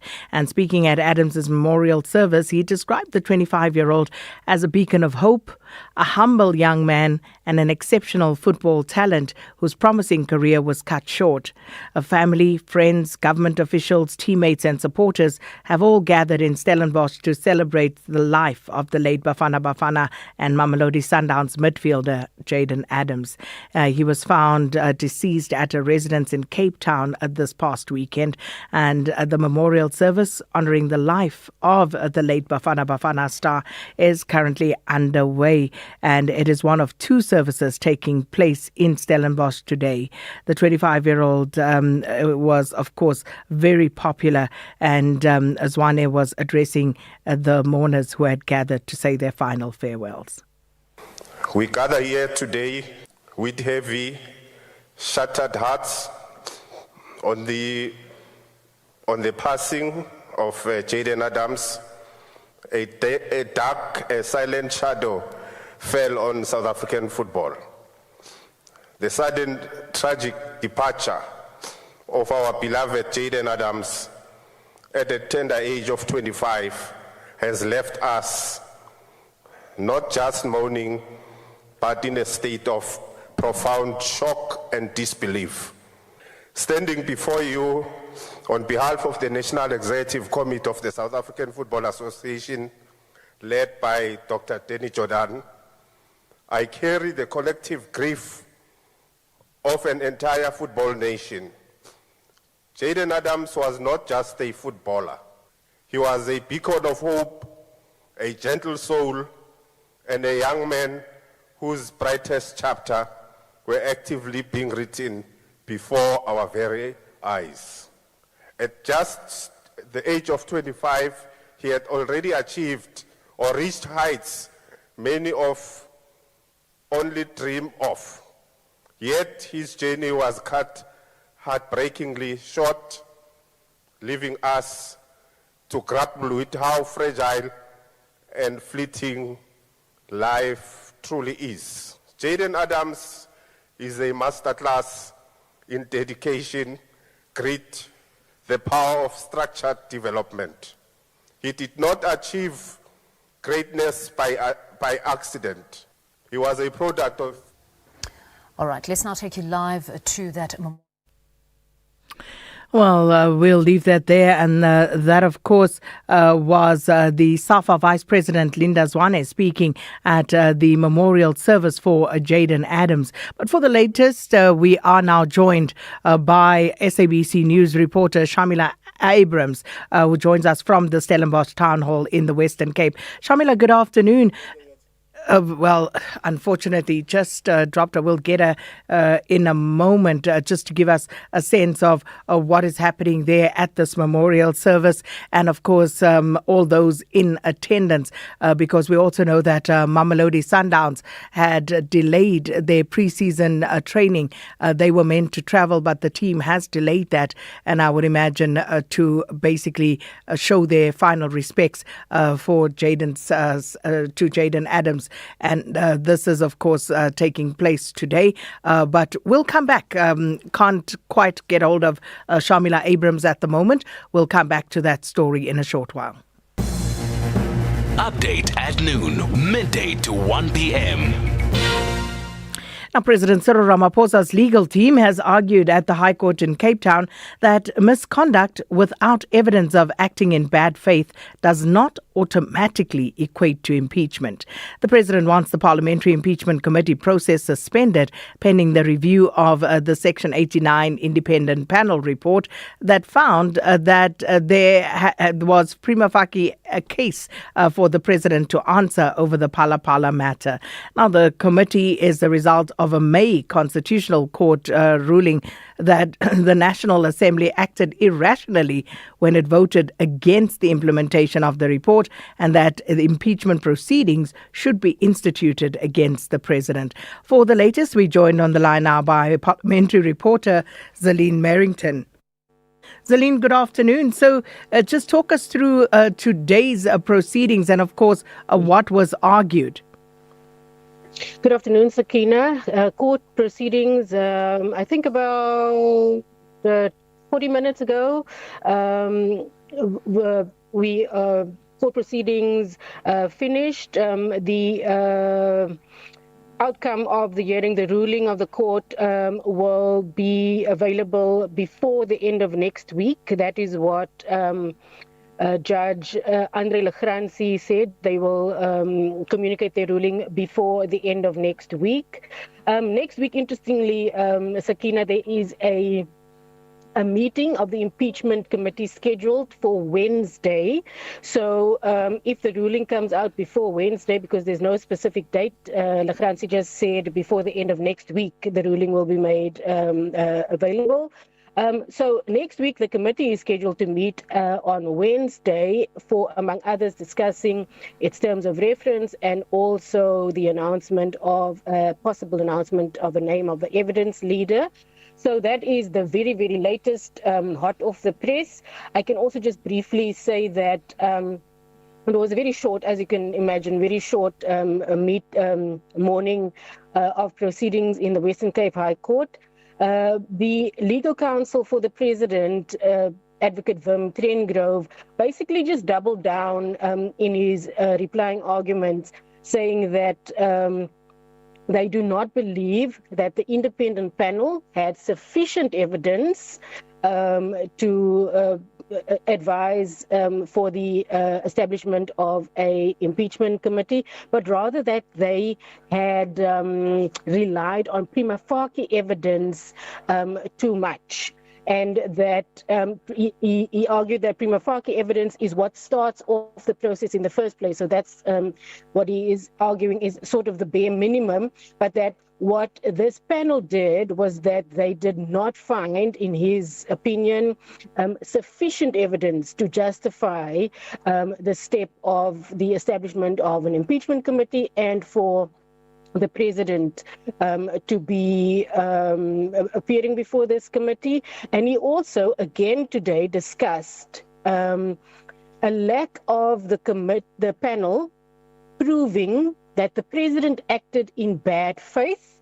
And he says that impeachment, as you said in your intro, impeachment is not, the direct next step if there was misconduct without bad faith. So his argument is that the president did not act in bad faith, even if it could be proven that he committed misconduct.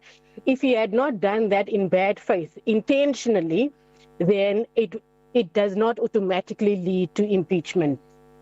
Which is quite an interesting argument, but I'd love to hear what else was argued because the impeachment committee itself was also, obviously, Zaline, very interested in these proceedings. Yes, Sakina. There was basically all of the interested parties yesterday, and in fact, some went as far as to say, for instance, let me use this morning, Advocate Mpo Dalim Pofu replied on behalf of all other interested parties, saying that the argument of sufficient evidence versus prima facie evidence is semantics at the end of the day. The first respondent in this matter is the impeachment committee itself, and Advocate William Mukari was appearing for them, saying, at the end of the day, the question that must be answered, is there something to be, is there a case to answer to? And if that is yes, the question of whether it's sufficient evidence or prima facie evidence is neither here nor there, because at the end of the day, the president will then have to answer something. Zaline, thanks so much for the update. Our parliamentary reporter Zaline Merrington watching this one for us in the Western Cape High Court. And of course, to discuss this further, we're joined on the line by the Executive Secretary of the Council for the Advancement of the South African Constitution, CASAC, Lawson Naidu. Lawson, good afternoon. Welcome to Update at Noon. Good afternoon, Sakina. Thank you. Fascinating arguments. What did you make of it all? Well, indeed, fascinating arguments, but also, I suppose, to a certain extent, quite predictable, Sakina, that the opposition party is opposing the president's interdict application, basically saying that, Parliament should continue with its work and the president, has no right to interfere in the workings of Parliament. But, this is a novel case. It's the first time we were in this terrain, and the court will have to apply what is, a very strict legal test to determine whether the president has satisfied the requirements for an urgent interdict. As his Advocate Trengrove representing the president has said, he referred to it as a modest request, that it will be a temporary suspension of parliamentary processes pending the main review application, which, as we know, will be heard in early September. Which is in itself interesting, Lawson, because this impeachment committee is established as a result of a ruling by the Constitutional Court. So, how should we read into this? Well, I think we've got to read and understand the ruling of the Constitutional Court properly. The court said that it said that the parliamentary rule was unconstitutional, that allowed the National Assembly to overrule the report of the independent panel. And having done that, the court then said that the report of the panel should now be submitted to the impeachment committee, which is exactly what Parliament has now done. The report is before the impeachment committee. Parliament has therefore complied with the order of the Constitutional Court. But the court did not go further and instruct the impeachment committee how to conduct its work. That's a matter for the National Assembly and its rules. What the president is seeking now is a temporary pause in the process whilst his review application is heard. This is, often done in cases where someone in the position of the president would go to court and say, "I will suffer irreparable harm if this were to proceed because the report itself is in his opinion, invalid." And Advocate Trengrove yesterday sought to point out to the court that there are good prospects of success for the president in that review application, and the court will weigh up those factors, what is in the interests of justice in terms of the interests of the president as juxtaposed against the interests of Parliament and the public at large. And as Aline Merrington pointed out, the impeachment committee set to meet again next week in Parliament. What does all of this mean for them, especially since we don't know exactly when this judgment will be handed down? We know it's going to be next week. We don't know exactly when. And of course, one would imagine the impeachment committee would go ahead with its work. Yes, and I think, the order that the president is seeking would not stop the impeachment committee from meeting next week because it's still in the preliminary phases of its work. Next week, they're meeting to discuss the terms of reference and the process for appointing evidence leaders. So, I think the president's interdict is directed primarily at the commencement of the public hearings into the actual allegations, so the calling of witnesses and the like. That's what the president's interdict is directed at, rather than stopping the work of the committee immediately. One of the criticisms against this latest court action by President Ramaphosa is the fact that he did not continue after the initial work of the independent panel. And, many are saying, well, he should have at that stage already continued and not waited until now when there's a new directive to establish an impeachment committee and now take this matter back to court. Well, again, this was an issue that Advocate Trengrove addressed extensively yesterday, and pointing out that the president had in fact approached the Constitutional Court back in 2023. That case was dismissed on the basis that the president did not get direct access to the court. But by that stage, Sakina, the National Assembly had already taken its vote, and the issue was therefore off the table. It was moot at that point. So there was no need for the president to pursue that matter any further. The issue became alive once again on the 8th of May this year when the Constitutional Court handed down its ruling and said that report should be referred to the impeachment committee. And again, I think Advocate Trengrove said that the president acted speedily after that May judgment to bring the review application, to seek cooperation from Parliament in stalling the process. And it was only when the committee said that they're going to continue that the president went to court to seek this urgent interdict. Well, we'll wait and see how all of this develops. Thanks so much, Lawson Naidu. And that, of course, is the Executive Secretary at the Council for the Advancement of the South African Constitution, CASAC, Lawson Naidu. Leading up to our 75th birthday in August, VW is giving you the chance to drive away in a new Polo Vivo. If you buy any new Volkswagen vehicle this month, you will automatically be entered into the competition, and South Africa's best-selling hatch could be yours. One car, one winner, one unforgettable moment. Will it be you? It's our birthday, but you get all the gifts. Visit your nearest dealer today. T's and C's apply. Attention all shoppers. Our supermarket shelves are full of unhealthy food. It's often hard for me to know which foods are good for my family. The information on packaged food is complicated and hard to understand. I wish we had easy to understand warning labels on foods high in salt, sugar, and saturated fat. We have the right to know what's in our food. Support front of package warning labels on unhealthy packaged foods. Sign the petition on healer.org. That's HEALA.org. Sakina Kamwendo on SAFM. 27 minutes after 12, the suspended Ekurhuleni Metro Police Officer Adrian McKenzie and former EMPD Officer Kershaw Lee Stoltz have each been granted 5,000 Rand bail by the Johannesburg Magistrates Court.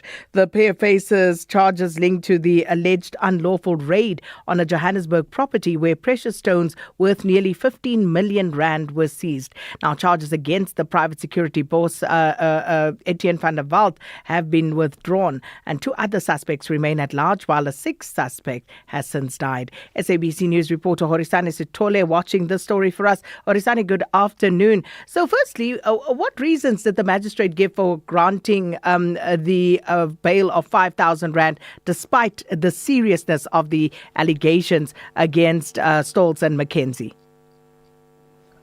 Afternoon, Sakina. I think what was presented in court is they brought on their circumstances and how then we heard of McKenzie saying that he doesn't even have any a passport or to leave the country and all that.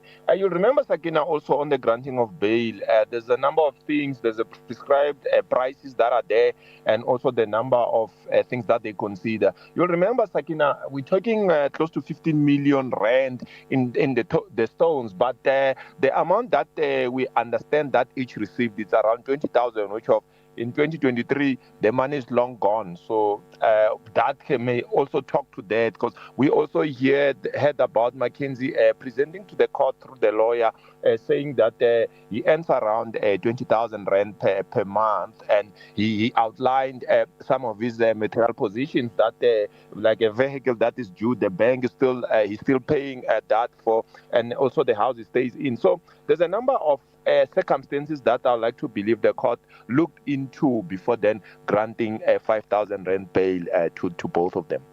And Horisani, the charges against Etienne van der Walt have been withdrawn. Did the prosecution explain why that had happened? I think so. It was just a formality in court because we understand that Adrian's defense already made presentations to the DPP. So I think all those things were done. So the court just was to put it on record that they have withdrawn. We would like to believe that there was not much that when they looked into it in terms of the involvement that they could prove beyond reasonable doubts. That's why then we just saw him with the defense. It was a very brief one. Just presented, and actually the states just said it to the magistrate that we intend to withdraw the charges, and then the council accepted that, and then they walked away just like that. That's interesting. It'd be interesting to know exactly what that representation that was made. But also, the accused also claimed that they were acting under instruction from the suspended EMPD Deputy Chief Julius Mkhwanazi. Has the state, responded to that at all? Yes, you remember, I think now that's a very interesting one, because I think it's still going to pen in the trial as well. It's one thing that we're looking to, and the most important thing that we picked up from the proceedings. But I think because then it was a bail hearing, those are some of the things that the defense is preparing also to be used in a later stage of the trial. But at this stage, I think the circumstances of being available when we wanted in court and all that, it's what they looked at in terms of granting the bail. But it's a very important one, because you remember, even then, if we take this back to Madanga or wherever, I think that's the main thing that they're going to use in terms of their arguments, to say in the police force or in the Metro Police Department, when your superior give you an instruction, your job is to follow the instruction. We'll leave it there. Thanks so much, Horisani Sitole. Very interesting. And you'll remember, speaking of Madlanga, if you've been watching the commission, back when the commission had just started, the now late witness D, Marius van der Merwe, he actually mentioned Etienne van der Walt as along with the others and many other names as well, as being part of people who belong to a rogue unit, and they were also in his testimony linked to a truck hijacking a task team or a group that was dealing with those issues, but he had indicated that they had gone rogue. So it's going to be interesting to see how this case develops further, and of course other cases that will flow from there. But that was Horisani Sitole, our reporter on that story. Brings us to news time. Utsile Sako has the latest news headlines.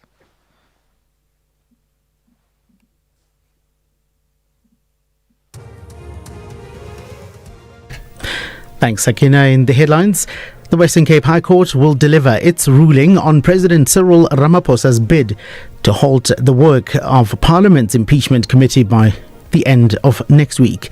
IDEC senior investigator Brian Parayachi has outlined the chronology of the investigation into crime intelligence head Dumisani Khumalo and 6 co-accused, and the case against a 35-year-old man accused of the murder of EFF Tshwane Region 2 Secretary and Election Coordinator Monica Dube has been postponed to next Thursday by the Cullinan Magistrates Court east of Pretoria. A full bulletin at 1 o'clock. Economic news on SAFM. Facts and figures you can count on. The rand is trading at 16 rand 33 cents to the US dollar, 22 rand 7 cents to the pound sterling, and 18.73 to the euro. The euro currently trading at $1.14 and the dollar's at 162 yen 12. In Brazil, $1 is trading at 5 real 07, and in Russia at 78 rubles. India 96 rupees 33, and in China $1 is changing hands at 6 yuan 76. Asian markets were mixed at closing bell. Japan's Nikkei fell 2.7%. Hong Kong's Hang Seng added 1.3%, and mainland China's Shanghai Composite lost 1.8%, while India's markets were higher at the close of trade. The JSE also higher at midday. The All-Share Index is up 0.6% at 110,924. The Industrials 25 Index has gained 0.6%. Financials increased by 0.8%. Top 10 Resources Index 0.7% to the good, and the Precious Metals and Mining Index is 1.1% in the green. European markets, though, are weaker at this hour. Britain's FTSE 100 off 0.4%. The CAC 40 in France has dropped 0.4% as well, and Germany's DAX down 0.3%. And looking at commodity prices, gold trading at $4,035 per fine ounce. Platinum's at $1,658 per ounce, while the price of Brent crude oil is at $84.62 a barrel. Update at noon, midday to 1 p.m. And on to City Power now, where the entity has said that it is responding to a major network failure at the Orlando switching station that has left thousands of customers across southern and western Johannesburg without electricity. The power utility says that the outage was triggered by a burnt pole-mounted transformer at Aikenoff, and this was followed by a secondary fault on a breaker supplying the switching station. Areas served by the Reuben, Lenasia and Hurst Hill service centres are among those affected, and City Power says that restoration teams are assessing the damage with no estimated restoration time available yet. For more on this, we're joined by City Power spokesperson Isaac Mangena. Mr. Mangena, thanks so much for your time. Welcome to Update at Noon. Good afternoon, Sakina, and good afternoon to the listeners. Seems like quite a big one. Are you able to just give us a sense of how many areas, suburbs may be affected by this? Look, yes, indeed, it is quite a big area, as you can imagine. So most of the southern and western part of Johannesburg is off because of this outage, was affected, let me put it that way, because of this outage which happened from early morning when the pole-mounted transformer in Aikenoff basically blew up and caught fire. And when the team managed to restore that, then there was another problem with a breaker, which was, we believe, that was affected by that fire. So it is quite a huge area that is affecting about at least 20 substations that run across 3 service delivery centers, that is 3 depots from Hest Hill to Lemazia in the south. They are affected. But the big part of this, which might actually cause problem to our residents, is actually the impact that it had on water pumping at Rand Water Pumping Station in Aikenof, because it was also affected and it was not pumping from early morning until few hours ago, when we managed to restore a portion of that supply to the Rand Water Board, so that they can then be able to pump water, even though at a minimal level, not the maximum level that they will normally be able to. So as I'm talking to you now, at least 80% of those that were affected are still currently have been restored.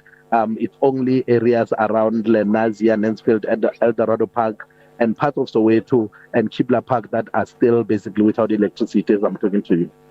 And for those areas, it was said earlier there was no estimated time of return. Are you able to give an ETA at this stage for them?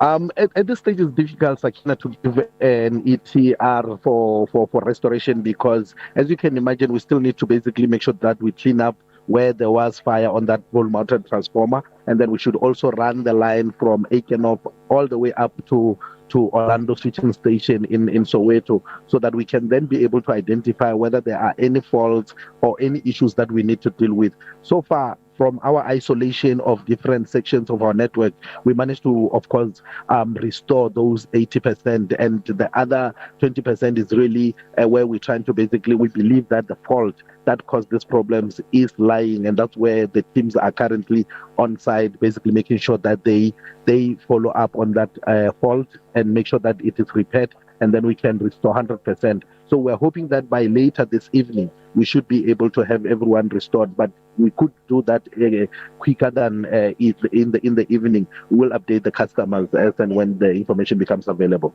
And how exactly will you be updating them, Mr. Mangena? Yes, so we do have our channels where we update through WhatsApp channels with the councillors, but we also do it on our social media, and of course we are talking to the local media as well in terms of those updates that they need to have. All right. We'll leave it there. And of course, that is the latest on that power outage in parts of western and southern Johannesburg. And you heard there from Mr. Mangena, about 80% already restored. But for the remaining 20%, the ETR not quite established at this point, but he is saying evening, and therefore I think that would be the worst case scenario. But do stay tuned to your local radio stations, or do check your social media. I must say, in my area where I live, we have a fantastic counsellor who's always on top of things, who will go to the site. He will send you pictures, and very honest, like, we don't know when the restoration time will be. We don't know the ETR, or we do expect it to come on at a certain time, and keeps updating. And one would hope that most of our councillors in these wards would do the same for their constituencies. But that's where we leave it with City Power and spokesperson Isaac Mangena with the latest update. Update at noon, midday to 1 p.m. Yeah, Ramaphosa is gut-wrenchingly not practicing what he is preaching. You talk about ethical leadership. Here is him being suspected of the pala, blah, blah. But he goes on stopping that impeachment. How dishonest is he? Why doesn't he come forth? This guy must step down really. Thanks, William Kuma. Good day, Bishop Makwana from Leboa Zone F. Look, Sakina, in this fashion, so Fidel Adams opened a case on the 29th of October, on the 31st of October, and on the 1st he write the complaint to the minister, on the 4th the minister goes and do an inquest. How is that possible? The case is not even allocated to any police officer, an investigating officer. It's still being registered, but there's already a complaint, and it's been entertained by IDEC. Just like I said, IDEC must be dissolved. This was an organized criminal syndicate, including Mukun, because he entertained it. Yes. The sudden death of Jordan Adams shocked us. I'm still shocked. I'm petrified. I have no words. However, the poet of the people, the poet Mzwakhe once said, the richest place on earth is the cemetery. Buried there are unopposed bestsellers and chart-busting genius materials, leaders and doctors alike. If I had known that life could go unseasoned, I would have refused to be born. Go well, Jaden. Go well, Adams. May your soul rest in peace. My condolences to his family and the South African football nation, eternal. Butinkonti Bonafide, son of Indo. I was just wondering if the doctors that treated, his name escapes me for a minute, was it Mr. Perez? If they weren't bribed and offered a lot of money to give false doctors' reports, because we know that the gentleman concerned had a lot of money and was very rich, so he could have offered them a lot of money. But so anyway, that's my take. Errol, Durban. Well, thank you so much for all of those messages. And indeed, I think perhaps, Errol, maybe you're referring to Suleiman Karim.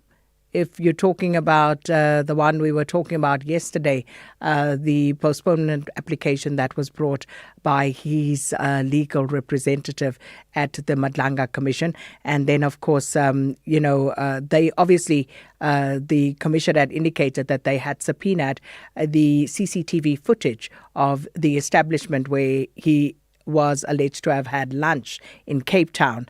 And so they are expecting that today, but there will be a formal postponement application brought by his team to the Madlanga Commission tomorrow, because this was one of the issues where they had not formally put in an application. So all of that will be ventilated tomorrow, as you heard yesterday what the Commission had requested. I think they requested some documents from the doctors about his admission, when he was discharged, his treatment and all those sorts of things. So you also heard his legal representative argue some of these matters are confidential, etc. But of course, we'll hear all of that ventilated before the Madlanga Commission tomorrow. And that is that. And I think it was Buti Nkonki who said, farewell to Jaden Adams. And I absolutely concur with those sentiments. Yeah, a really, really sad loss. I must say, this is one that really, really shook me. Found it extremely triggering. And may his soul rest in peace, Grootman. Whether it is a CCMA referral, problems with a mechanic, unfair blacklisting, or an uncontested divorce, Clientele Legal provides tough professional lawyers for an affordable monthly premium. We cover civil, criminal, and labor-related matters. Our nationwide legal teams are standing by to support you 24 hours a day. Plus, all plans include a bail benefit of up to 5,000 Rand, and we'll go to the police station and pay it for you. Join today. SMS SAFM to 32195. That's SAFM to 32195. And we'll call you back. SMS now. Clientele General is an authorized FSP and licensed non-life insurer. T's and C's online. Standard rates apply. Update at noon, midday to 1 p.m.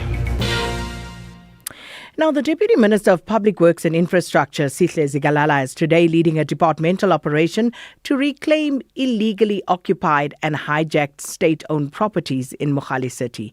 Now, this is part of the department's Operation Bring Back, or OBB, campaign, and the Deputy Minister is conducting site visits to several illegally occupied and hijacked state properties. For more on this operation, we join on the line now by the Deputy Minister of Public Works and Infrastructure, Sihle Zikalala. Deputy Minister, good afternoon and welcome to Update at Noon. Thanks a lot and thanks for having us in your program. Deputy Minister, how many buildings have been hijacked in Mogale City, state-owned buildings that is, at least to your knowledge at this stage? Well, we are currently investigating the exact number of buildings, but today we already visited 4 houses and a building that has various rooms that house about 17 households. So you will see that it is a bigger property. Now, these properties are properties that were allocated some years ago to various departments. And when those departments leave, they would have not coordinated properly, or there would have been no proper coordination between public works and those client departments. And then they become vacant, unoccupied, and then people illegally occupy them. We have already started the process of evicting all of those who are in this building, reclaim these buildings. But when we reclaim them back, we want to repurpose them for either commercial use or social housing or developmental purposes. It sounds almost incredulous to think that that could actually happen, Deputy Minister, because surely there's a register of assets that sits somewhere. Surely someone has a duty to go and do some oversight to see, whether this building is still in good condition, what is going on. How do we reach a state where you have several public buildings that are just illegally occupied? Who's not doing their job? Well, as I said, it is a coordination between the two. The Public Works as a department that is mandated through the Government Immovable Asset Management Act, GIAMA. It's mandated to look after government assets such as these buildings and properties and pieces of land. To find this situation is quite disturbing, as you are saying. It would mean that some of our officials dropped the ball, and two, it will mean some of client department neglected these properties up until they were illegally occupied. But we must also say there have been a very serious level of corruption where buildings and land will be transferred to individuals without following due processes. We are also in this program of Operation Bring Back focusing on those also that have been illegally transferred. So I would imagine there would be some investigations and in due course even arrests, given what you've just explained, Deputy Minister. Indeed, SIU have investigated some cases here where the land was just transferred to individuals. We are also identifying some similar cases in various provinces. As we are in Mogale City, it is not just the first. It is a continuation of a program that covers the country as a whole. We have been to Western Cape, specifically Cape Town, Eastern Cape, KwaZulu-Natal. The last leg was in Northwest. Hence, we are now here in Mogale City in Gauteng. And the buildings that you inspected today, were you able to establish who exactly is occupying those buildings, Deputy Minister? Yes, it is people who are coming from various areas, some Krugersdorp, some from Soweto. They stay in those buildings. They would say they are renting, but when you go deeper, you find that it is a work between them and officials. And that happened way back, like in 2017, where officials agreed that these people must pay a rent and then occupy. In some of these cases, there were clear cases because people are paying to the account of the department, but that has not been regularized. And as you have said, it means some of our officials dropped the ball and they should be held accountable.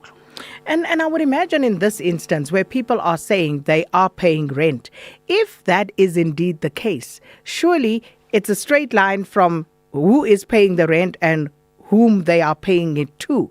So if it's being paid to an individual, that's a clear-cut, straightforward fraud case.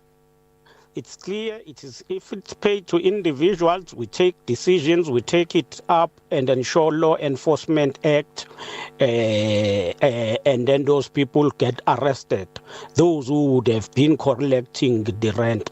We want to be very firm on ensuring that our officials, when they are given this task, they work proper and manage property, state property, in a proper way, because this could be used, these properties could be used better than the state they are in right now. And right therein, Deputy Minister, lies part of the problem, because, and I'm just trying to think which area it was that we did an interview on a few months ago, where they were actually talking about this very problem, whereby you have state departments who move out of state property to go and rent a building somewhere, whereas the state actually has properties. We have a lot of properties throughout the country. The Department of Public Works owns a lot of properties. We are saying if our properties are not in a standard that those client department want, let them tell us, then we will engage in refurbishing those and modeling those buildings to be in the state that the client department want. But it worries us when people leave, when department leave government buildings to rent somewhere. And that tells you of the rot that we need to deal with as government. Indeed. And I'm hoping we can talk more about this at a later stage, because I would imagine there needs to be a nationwide audit on all public buildings and other infrastructure, because this problem, as you had indicated, Deputy Minister, is much bigger than what we think and what you are currently seeing. Yes, there are even buildings that maybe we have not identified, and we need to work together. It is bigger, and it needs us to work in a very, very synergized approach with other agencies, especially the police. Well, let's hope that it only gets better from here on in. Thank you so much for your time, Deputy Minister of Public Works and Infrastructure, Sihle Zigalala. And this one is a serious one that the government really needs to get on top of. Update at noon, midday to 1 p.m. 6 minutes before 1, the Madlanga Commission has heard that a junior investigator from the Investigating Directorate Against Corruption, or IDAC, assisted in collecting police dockets linked to the National Coloured Congress leader and Member of Parliament Fadil Adams's investigation. Now, the senior IDAC investigator, Colonel Brian Padiachi, testified that WhatsApp messages dated the 6th of December 2024 indicate that investigators were already at the police inspectorate regarding the dockets. However, Padiachi told the Commission that he did not instruct investigator Rapetsu to retrieve the files and could not explain how Rapetsu knew where they were. And of course, he said that only Rapetsu could answer who directed him to the inspectorate. The Commission is currently probing the handling of sensitive police investigations and alleged interference in high-profile cases. And let's listen in. That is a screen grab of WhatsApp communication between DPC, Detective Major General Kumalo, I think. If you look at that screen grab and you keep your finger there, and let's go back to page 272. You don't have to. At 272, as part of the list of annexures, at item 2.6, that is described as WhatsApp message to Major General Kumalo, Gauteng DPC, crime detection. That is correct, 2.6. That's 2.6, yes. So that 2.6 is our screen grab. And that screen grab reads thus, or the communication there, it's dated the 6th December 2024. Good day, General. Please let me know when I can call. It is in connection with the Fadil Adams dockets. IDEC is here with me pertaining to the dockets. So IDEC would seem to be at the inspectorate by the 6th of December.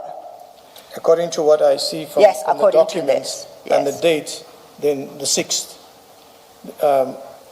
Rapetsu, who went to fetch the dockets, must have went on that same day, which means that the briefing would have taken place on that particular day too. Okay. So, and here I guess I call for logic.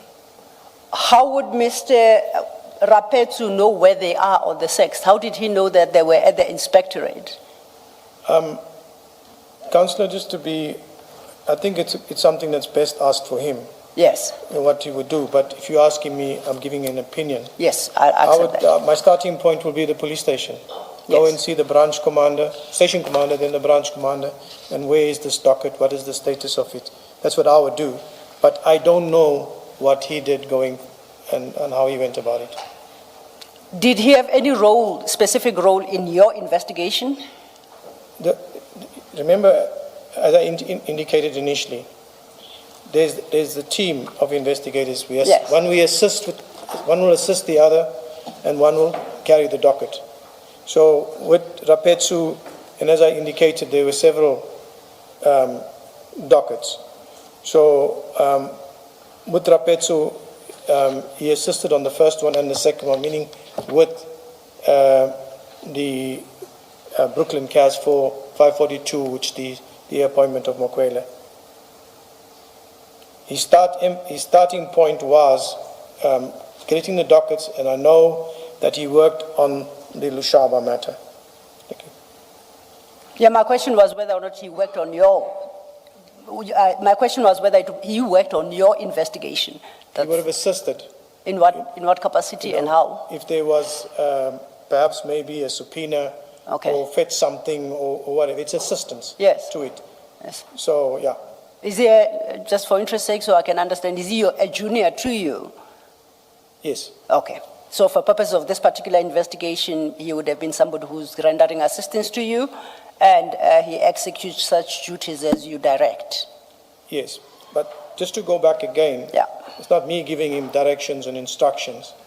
It's the chief that gives the instructions as to what we have to do. And then on my particular case, he assisted, and wherever assistance was needed, he will be tasked on it. Okay. But you didn't ask him to go retrieve the dockets from the inspectorate? That was not my tasking. So I guess he's best placed to answer who had instructed him and how that person knew where they are.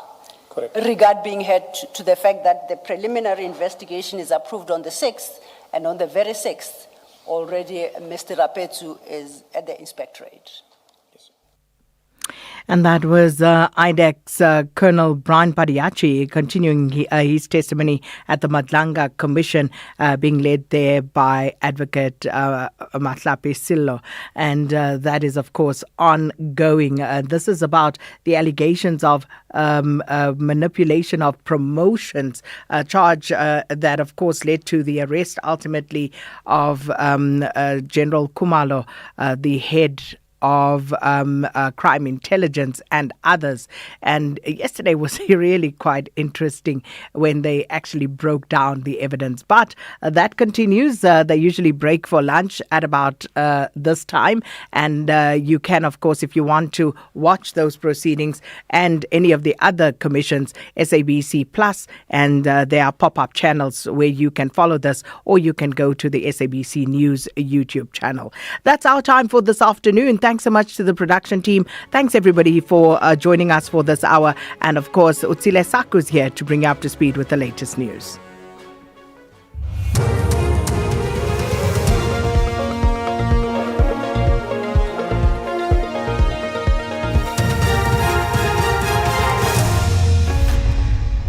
Thanks, Sakina. Top stories at 1 o'clock. A decision on Ramaphosa's court bid expected next week. And climate report reveals extreme rainfall in West Africa. Good afternoon. The Western Cape High Court will deliver its ruling on President Cyril Ramaphosa's bid to halt the work of Parliament's impeachment committee. by the end of next week. The President wants the parliamentary process suspended pending the review of the Section 89 independent panel report that found that he has a prima facie case to answer over the Phala matter. The committee was established after a constitutional court ruling in May found that the National Assembly acted irrationally when it voted against the implementation of the report and that impeachment proceedings should be instituted against him. Ramaphosa's application to review the report will be heard in September. The matter was heard by a full bench of the court. IDAC senior investigator Brian Padayachi has outlined the chronology of the investigation into crime intelligence head Dumisani Khumalo and 6 co-accused. Padayachi has told the Madlanga Commission that the investigation began with a preliminary one in December 2024 after IDAC received authorization under Section 27 of the NPA Act. When questioned by Commissioner Sandile Khumalo, Padayachi said he has never seen a Section 27 referral in any of the cases he has investigated. This is not the first case you've investigated. In previous cases that you investigated, did you get the Section 27 referral? No, sir. I did not get the 27 referral. On the other cases where I assisted in the investigations, I did not have sight into Section 27. That's why, for me, when you are asking me about the Section 27, it's like I've never... The case against the 35-year-old man accused of the murder of EFF Tshwane Region 2 Secretary and Election Coordinator Monica Dube has been postponed to next Thursday by the Cullinan Magistrates Court east of Pretoria. The accused, Sipho Mahlangu, was arrested by the Gauteng Political Killings Task Team in connection with Dube's murder. He made his first court appearance on charges relating to a killing. Police spokesperson Athlenda Mati. The latest arrest is in connection with the incident on the 13th of June. But I can confirm that the Gauteng Political Killings Task Team are busy investigating the first case in which there was an attempted hit on her life. They are busy analyzing whether or not this suspect was also linked to her attempted assassination. Several areas across southern and western Johannesburg are without electricity following a critical network failure at City Power's Orlando switching station. City Power says the outage was triggered by the failure of a pole-mounted transformer at Aikenhof, followed by a secondary fault on a breaker supplying the Orlando switching station. The utility says it's still unable to provide an estimated time for power restoration. City Power spokesperson Isaac Mangena says the fault has affected many areas across the city. The incident has affected customers in areas such as Kibla Park, Mondio, Nechirena, Robertsham, Maydale, Elrado Park, parts of Soweto, Brixton, Rivali, Crosby, Mayfair, Langlaagte and others. Our operators, protection teams and all the technical specialists remain on site, carrying out comprehensive fault-finding investigations between Orlando Switching Station and also Aikenhof to determine the exact cause of the failure and also assess the extent of the damage before the repairs can begin. And finally, a new report is warning that climate change, driven by greenhouse gas emissions, has made extreme rainfall in West Africa 5 times more likely than in the late 19th century. The BBC's Tom Bailey has the details. The study by scientists from the body World Weather Attribution follows intense downpours last month, which hit several West African coastal countries, triggering deadly floods. Ivory Coast, Ghana, Togo and Nigeria were among the worst affected. The researchers noted that such events, once considered rare, are now expected every 2 to 4 years in the region. Recapping the top story, the Western Cape High Court will deliver its ruling on President Cyril Ramaphosa's bid to halt the work of Parliament's impeachment committee by the end of next week. For SAFM News, I am Utsile Saku. Headlines at 1:30. SAFM 104 to 107 nationwide. You can become a victim of a legal problem: wrongful arrest, assault, uncontested divorce, rental disputes, maintenance matters, or labor problems. It can happen to you. Clientele Legal provides tough professional lawyers for an affordable monthly premium. Our legal team is standing by to assist you 24 hours a day. Join today. SMS SAFM to 32195. That's SAFM to 32195. Clientele General is an authorized FSP and licensed non-life insurer. T's and C's online. Standard rates apply. Durban, the promenade is calling and the purple wave is taking over the East Coast. It's time for the Hollywood Bets Durban 10-kilometer road race on Sunday, 30th of August. Whether you're chasing a personal best or walking for the vibe, let's turn the city purple along our beautiful coastline. Entries are filling fast. Visit hollywoodathleticsclub.co.za and secure your spot today. If you can't make it to the start line, catch all the action live on SABC2 and SABC Plus from 7 a.m. Brought to you by SABC Sports.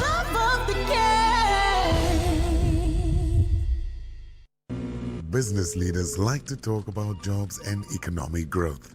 They are parents too, yet they often don't talk about children. That's funny, because their future bottom line depends on how well we grow. Hold our hands.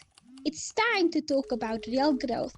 Visit holdmyhand.org.za.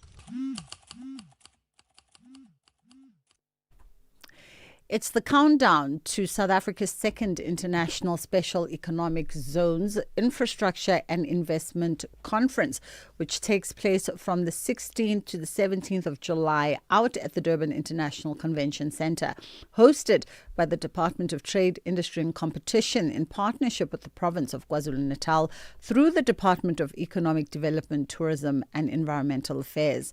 This is where the President and industry leaders will be mapping out the future under the theme Reigniting Industrialization through World-Class Special Economic Zones. The Full Circle with Bridget Masinga, Monday to Friday, 1 to 3 p.m.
So I'm trying to get the young man in studio to help me understand, as a sound engineer, the difference between an interpolation and a sampling of a song, right? Because apparently this particular groove theory track, Tell Me, consists of an interpolation of Mary Jane Girls' All Night Long, which itself is an interpolation of Kenny Burke's Rising to the Top. So now I'm trying to figure out, in terms of music, if you know more than we do, you can drop us a WhatsApp.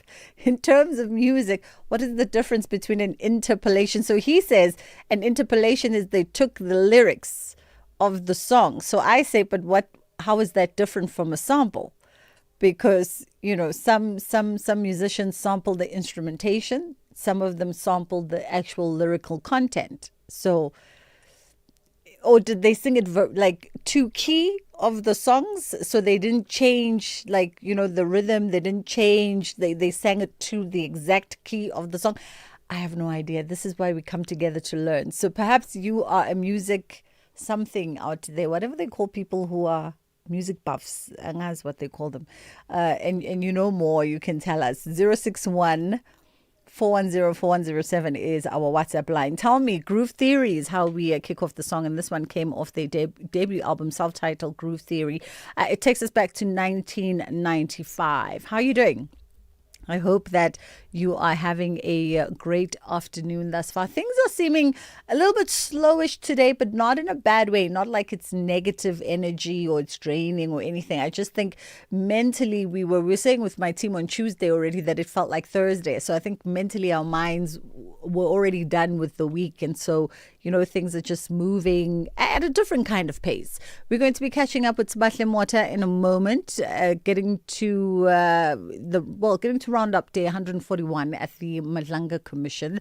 And then we're going to be in conversation with one of my favorite human beings. He's an award-winning international South African ceramic artist. He makes things that can break. And they've broken one too many times in his studio. Andile Jalvani is going to be joining us in studio alongside his wife and business partner to talk about a collaboration that he's just unveiled. And it's a permanent public monument honoring the late great statesman Nelson Mandela, who would have turned 108 this year on July 18, which sees us celebrating his birthday. And then on the other side of 2 o'clock, we're going to have a legal conversation, and we're trying to unpack and understand what is meant by reasonable accommodation for employees with mental health conditions in a professional setting. So we are going to be in conversation with a legal mind, a labor legal mind around that. What is reasonable accommodation for employees with mental health conditions at work, and what should those policies take into consideration, and what should they cover, and in a sense also the rights and responsibilities that are leveled on employers to make room and make environments safe and secure for those who are struggling with mental issues.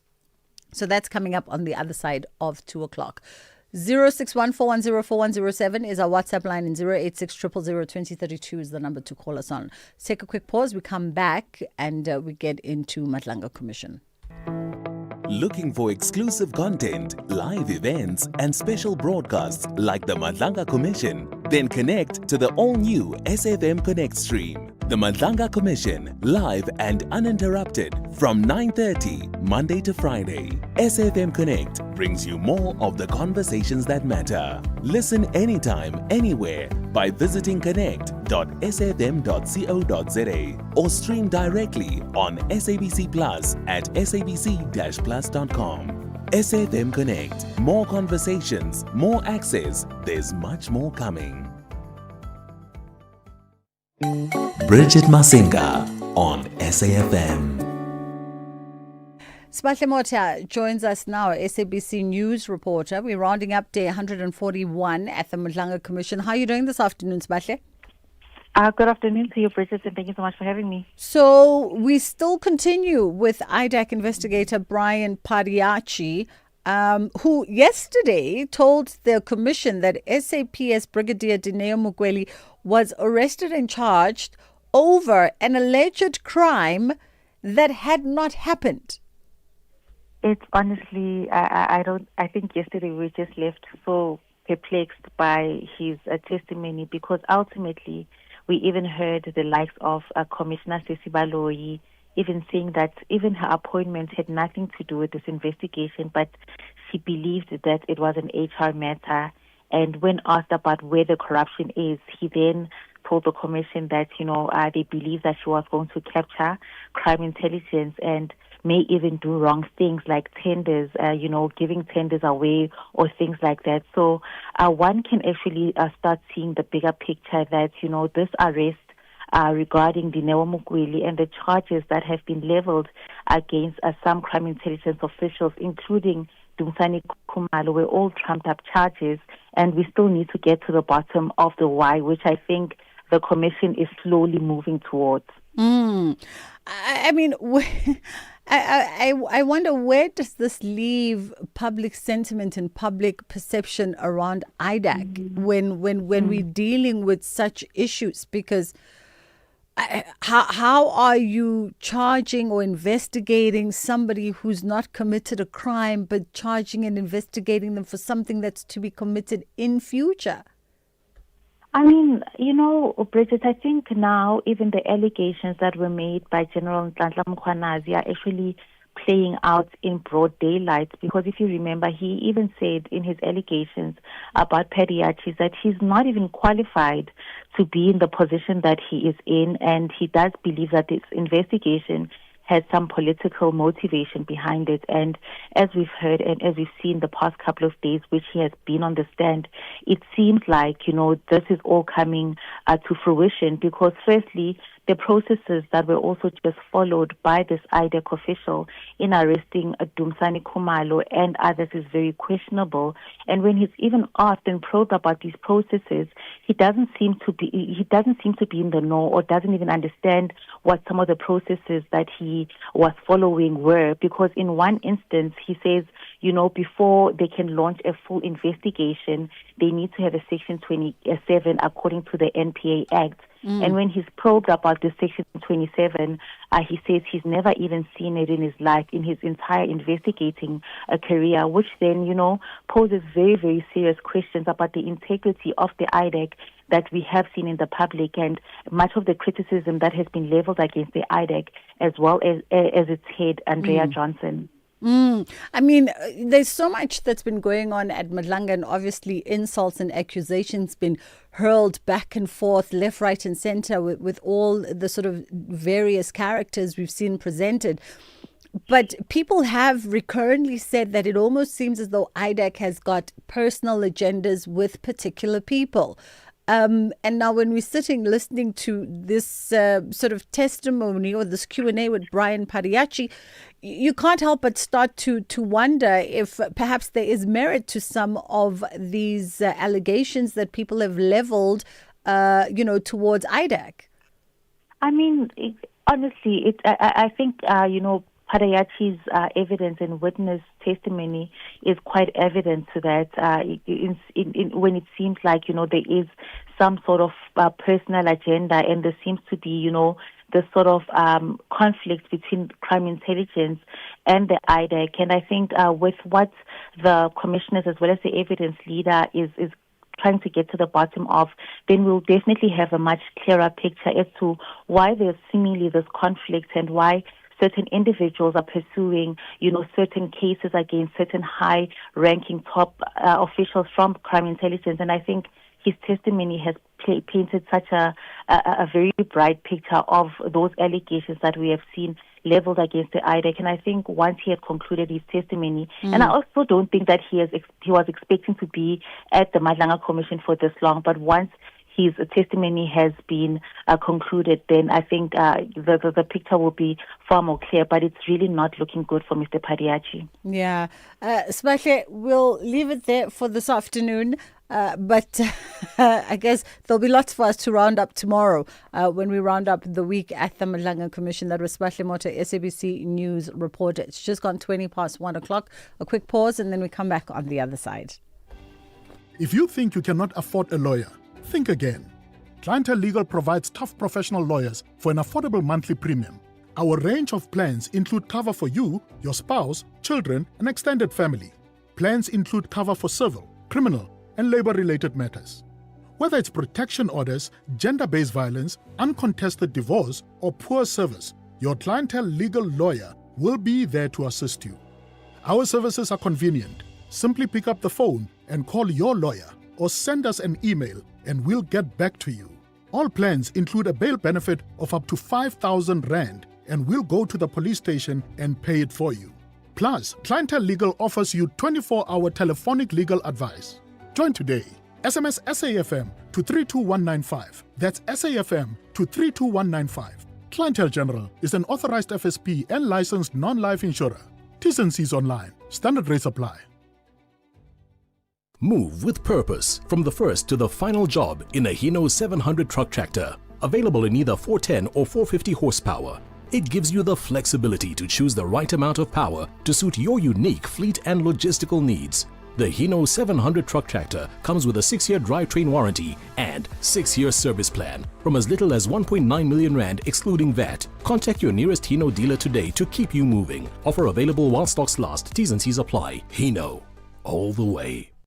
It's always the same with you. I want this, I need that, and somehow I am always the one paying for it. I think we need a little time apart. Not forever, just long enough for me to build some interest again. After all, distance makes the funds grow stronger. Give your money time this July savings month. Open a Nedbank 32-day notice account on the Money app and earn up to 7.55% interest with 0 monthly fees. Go to nedbank.co.za. See money differently. Nedbank, we're a licensed FSP and registered credit provider. T's and C's apply.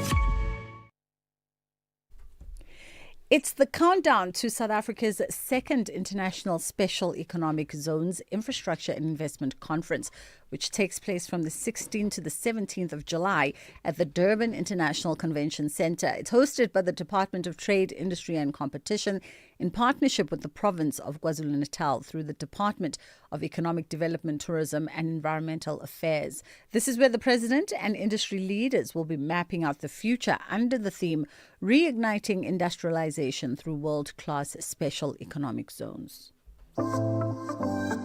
Wherever you are in the world, SAFM 104 to 107 is accessible. We're also streaming live on Facebook, X, and YouTube at SAFM Radio. We acknowledge and appreciate everyone tuning in and watching our streams. Stay with SAFM 104 to 107 as we bring you Commission Live, breaking stories, and thought-provoking lectures. SAFM, leading the conversations that move us.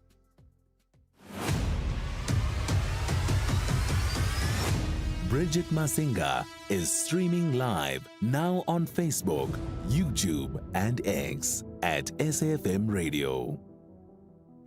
All right, he's in the studio as an award-winning international South African ceramist, and he doesn't do it by himself. He does it in collaboration with his incredible wife, Andile. Jalvani joins us, and of course, Unkutazo, aka Alexis, the missus. How are you guys doing? We are good. We're good, very good. Yeah, I haven't seen y'all. I think the last time I saw y'all was Investec Art Fair 2 years ago.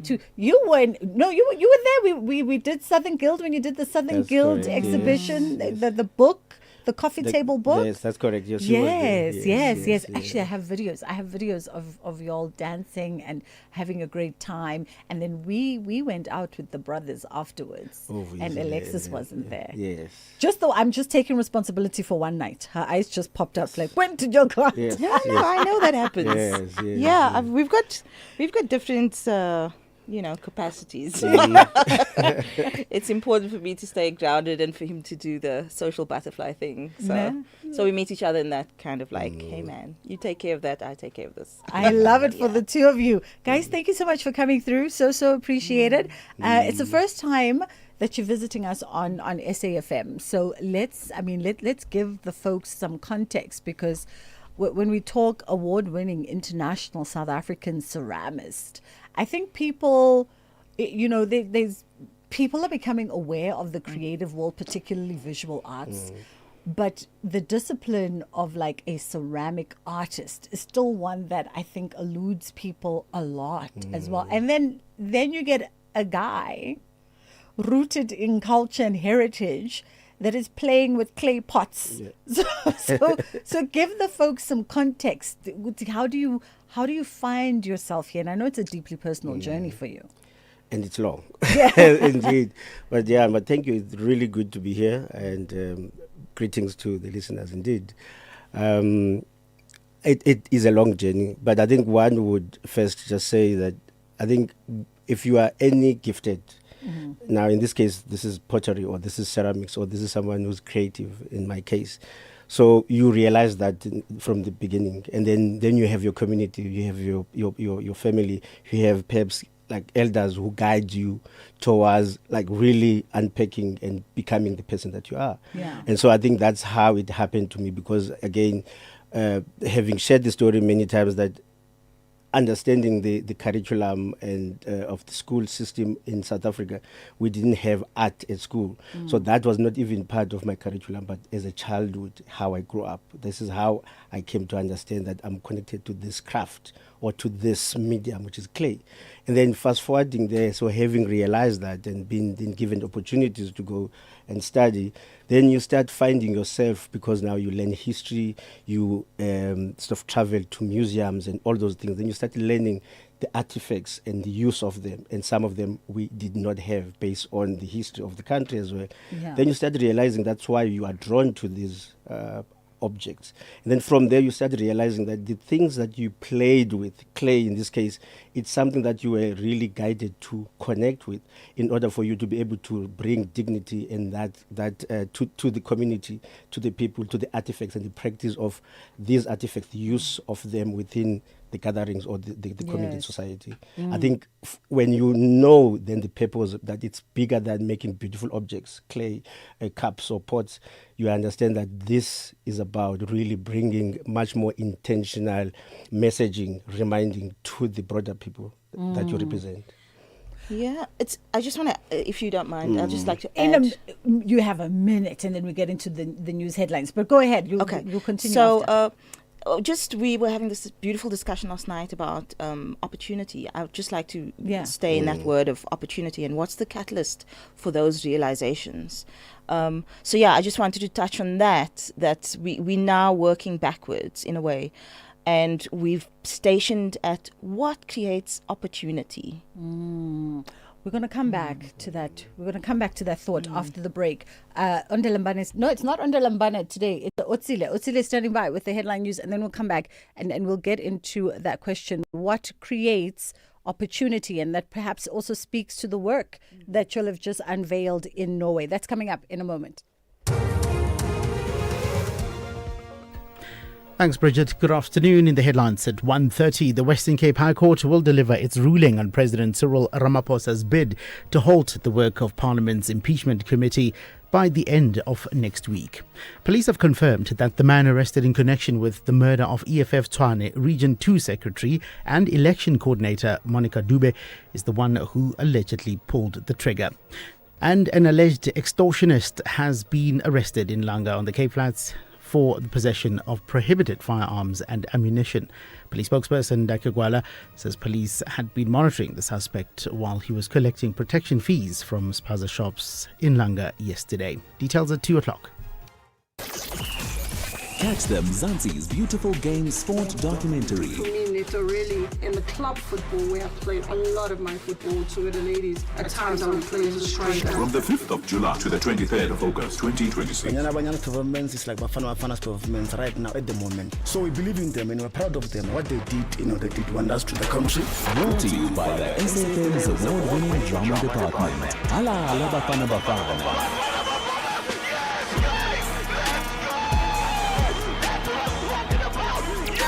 This is what we are becoming. SAFM, leading the conversations that move us.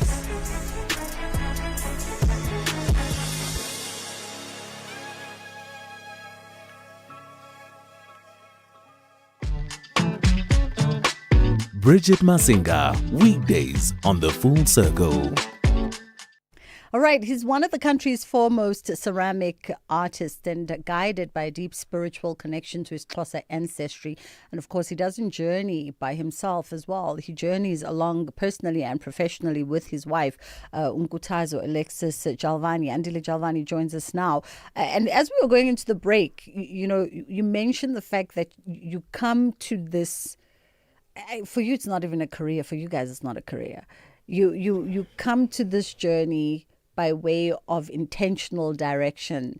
And Nkuthazo, you were saying that it then sparks the thought of what creates opportunity. Let's unpack that a little bit. So I'll speak directly into the Mukulu's experience, which is Mukulu Jola, we call him. Jolinkomo. So, Kamabu. So we, in his experience, he has a brother whose birthday was actually yesterday as well, who said to him, "This gift that you have, I'm going to pay your school fees for the first college attendance." And so it's, for me, it lives there. Who sees you? What are the conditions around you that really support you in that gift that you need to also discover yourself for yourself. And so I think the work that we're doing is really to speak an intention into creating conditions for people to be seen, to see one another, and to see the gifts that we all have, and to be able to share, to show one another what they are, and to share it.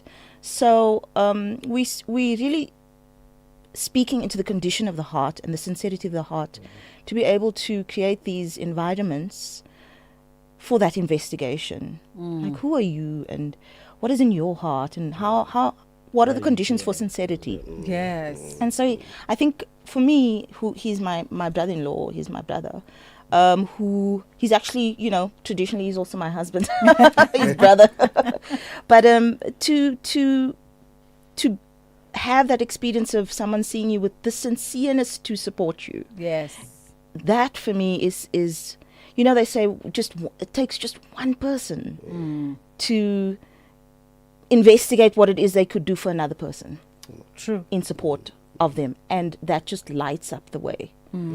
So lights up the next opportunity to see your gifts and to see yourself and to grow from there. So true. Yeah. I get the sense you've just lost an earring. Yeah. Just there you go. Thank you. I get the sense that also that intentional, so that intentionality and that move to see another and to recognize another is how you've gone about creating community around you guys. Because in the occasions where I'm orbiting the existence at an art fair and observing from the sidelines, you very much have that spiritual sort of broadness, inviting people in. Though there's a lot of sacredness to how you both carry yourselves and what you bring to your work, but you've not used that to exclude others. In fact, you've used that to include a broad spectrum of people. Indeed. And I think that speaks to the understanding that what the gifts that we have and the job, perhaps the responsibility that we have as individuals, guided and gifted in this way. All the people that support you, those who came before you, and those who expect to and be enriched with what you do, it means that you do not take credit just by yourself, because there's a community that is involved in what you do. So bringing people in is that I have this gift, but there's someone else who has a different perspective, different a practice or a different tool who can echo and amplify what we're talking about, which is the sacredness, the seeing each other, the gratitude, the intentionality of we are humans, and through the gifts that we all have, can we use them in the best way possible that can enrich the world, really. Yeah. Isn't this active Ubuntu? Yeah. Oh, there you go. I feel like Ubuntu. Yeah. And that's very important, because being like, I mean, this is a beautiful phrase that sometimes it can lose its meaning, right? But then when you really bring tangible objects and spaces that are intentionally, that can be energized for people to act and feel what it is to Ubuntu, to sit together, have a conversation, be vulnerable, amongst each other, but also come and find a resolve in this way. And so this is the act and make certain practices and phrases tangible in spaces where you can then see and actively feel such as well.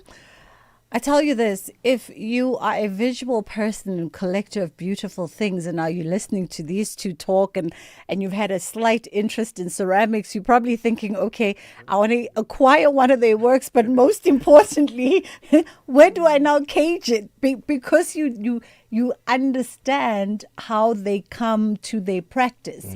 You then understand that it's more than just clay and pretty things. So when you really start thinking about, okay, where do I put it in my house? You really start thinking it needs to be shielded off from people. Let's go to WhatsApp, 0614104107. Bridget, good afternoon. It's Dumis from Waterfall in KZ. And perhaps to add to what the brother is saying over there, the ceramic specialist, is also to think of ceramics as a medium of storage, not only say food and let's say flowers, but a storage of culture and history. I mean, archaeological finds, most of them. How do we learn about times go past? They look at the ceramics. It tells them what people at the time were cooking, eating. As far as what were they writing, so you have your clay tablets, like the stele of Naram-Sin, the stele of Hammurabi, perhaps the first Bill of Rights, so to speak. So ceramics is not just clay pots and only that, but if you think of it as a storage medium, you actually get more from it. Thank you. I mean, I can't add to that except to say let's go on a break and then we'll come right back. Babe, I'm getting extra cash from my insurance. I was thinking romantic getaway or a treat for the kids. You're getting money from your insurer? Yes, my cash back from my way. I'll get back 10% of my monthly premiums for staying claim-free for 2 years. I'm getting 5,680 Rand. Now that's real cash. Real people, real cars, real rewards. For a quote, visit myway.co.za. My Cashback is a feature on qualifying products paid after 2 claim-free years and all premiums paid. Premiums are risk profile dependent. MyWay is a licensed non-life insurer and FSP. T's and C's apply. MyWay. Live your way.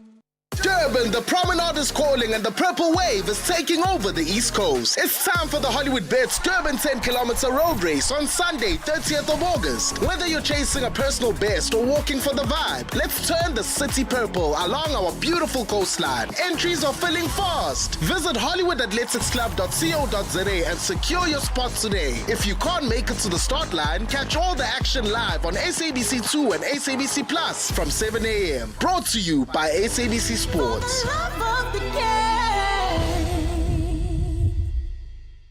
With the ever-changing financial landscape, it can be difficult to make sense of all the moves at times. Join me, Jimmy Moyaha, on the SAFM Market Update with MoneyWeb, Mondays to Thursdays, 6 to 7 p.m, as we break down the key market trends, top financial stories, and smart investment insights, all in one place. It's everything you need to stay financially informed and ahead of the curve. Outsurance is in the business of saving you money on your car insurance premium. If they can't, ask for 500 Rand. SMS out to 30754. That's out to 30754. You may be paying more for medical aid this year, but switch to Outsurance and you could actually drop the price of your car insurance premium. You could save big, like 43-year-old Ilana, who saves an unbelievable 349 Rand a month on her 2022 Suzuki Jimmy.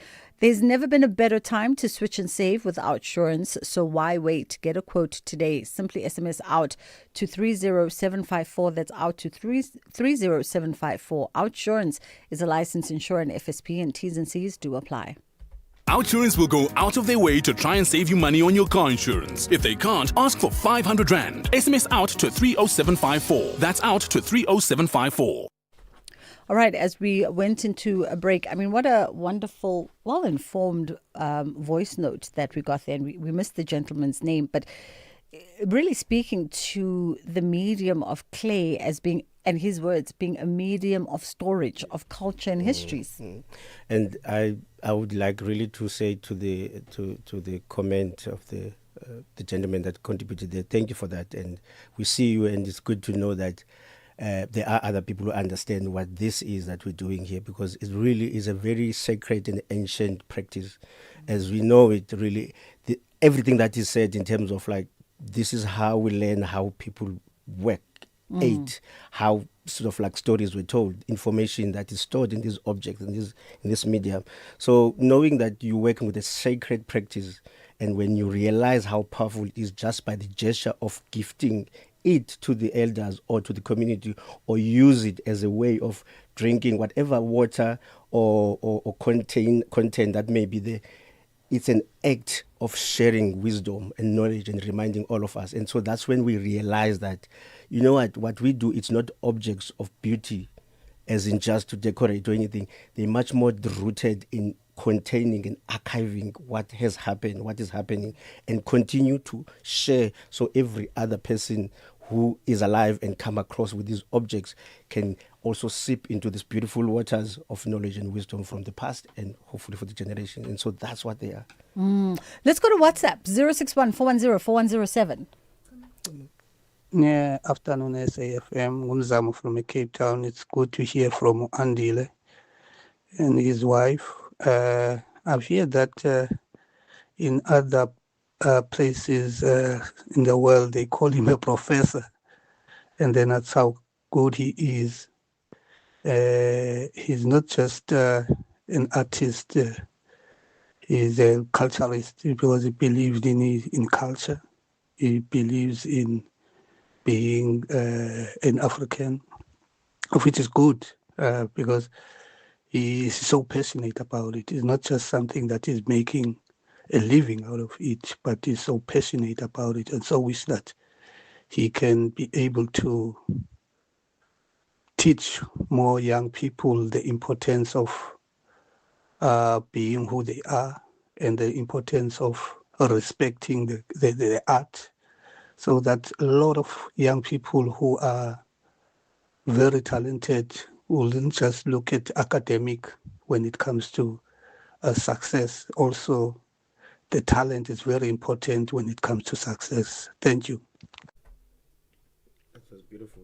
Thank you. I think it really, we appreciate that, because I think people have recognized that what we do, again, it's we're not selfish about it. So the sharing is very important. So in our Imiso studio in Cape Town, the door is open for one to come and sit.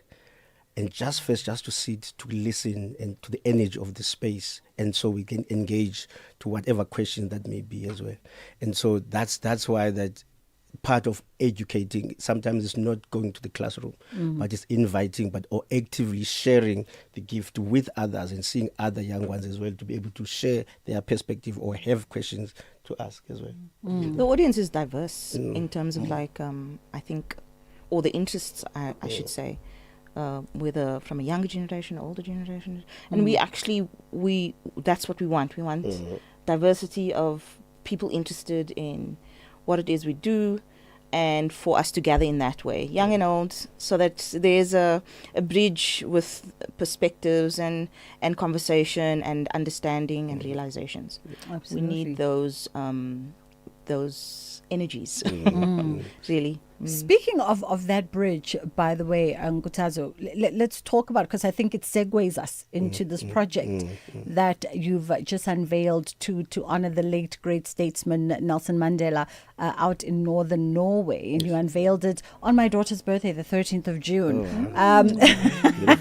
So let's talk about that sort of that connection, transference of energy, because I was saying to my producers, like, what's the connection with South Africa and the Norwegians? Like, you know, why that particular country and that particular spot?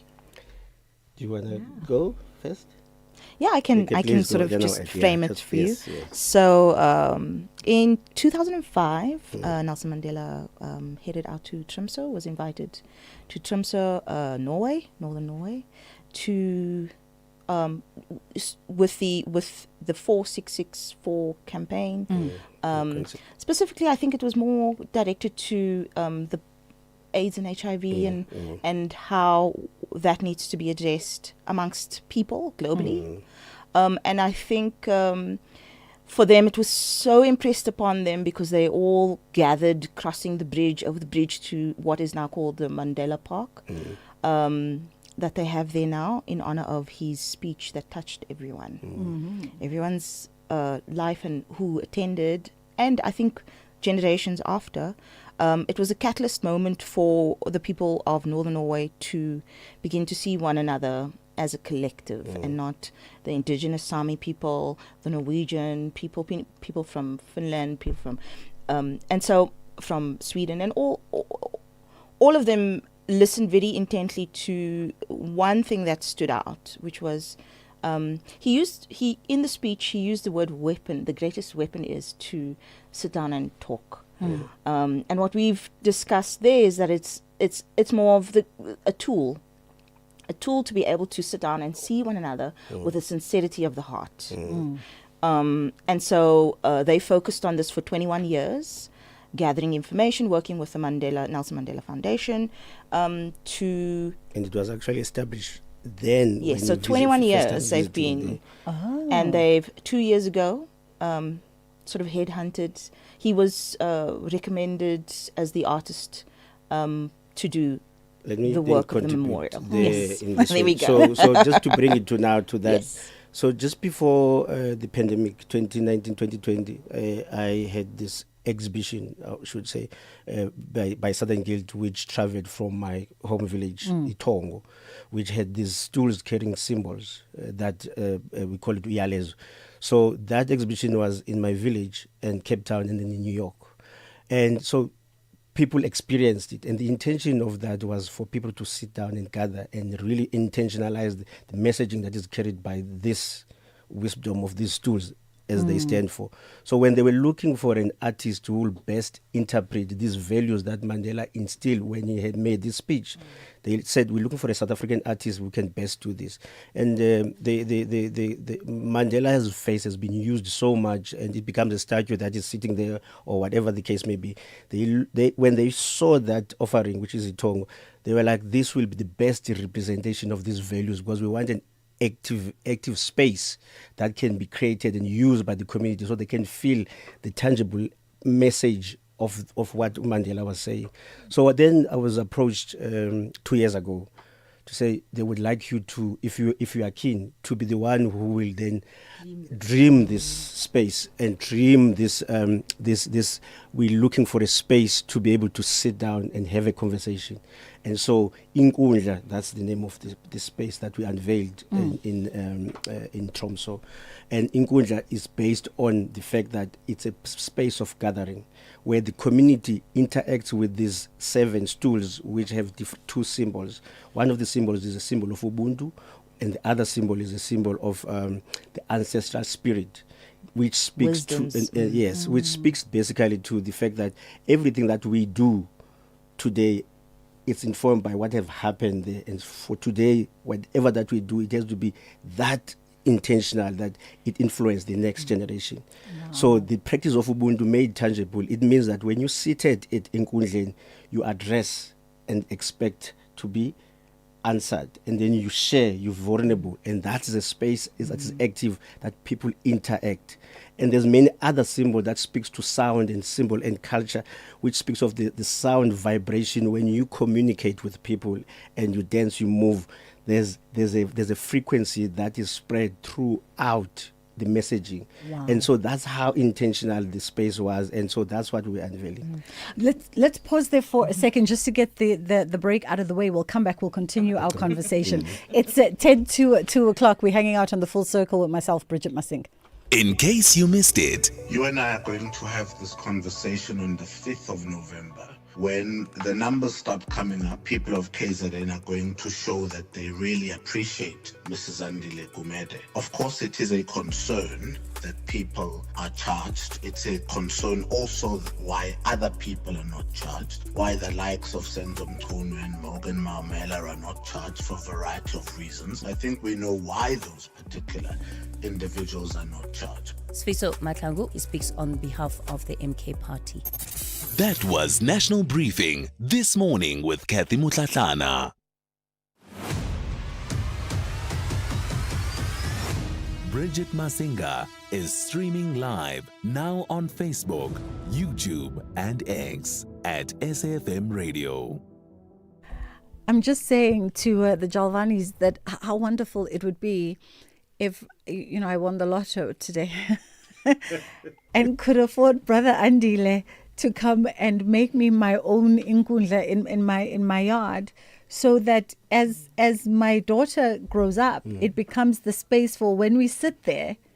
You are not just my parent, but you are my ancestral connection, and we are going to have real conversation. So whatever I ask, you must answer. Even if you don't have an answer, that becomes the answer. I don't have an answer in this moment. Can we come back here on another day? We are human beings. Yes. And I think that speaks to the fact that I think some of the contribution and things that we understand about our practice now, being an artist or being a gifted artist in many ways that can move people, is understanding that what we do does not necessarily belong to glass walls and museums and these four walls that galleries which plays a role in amplifying our messages.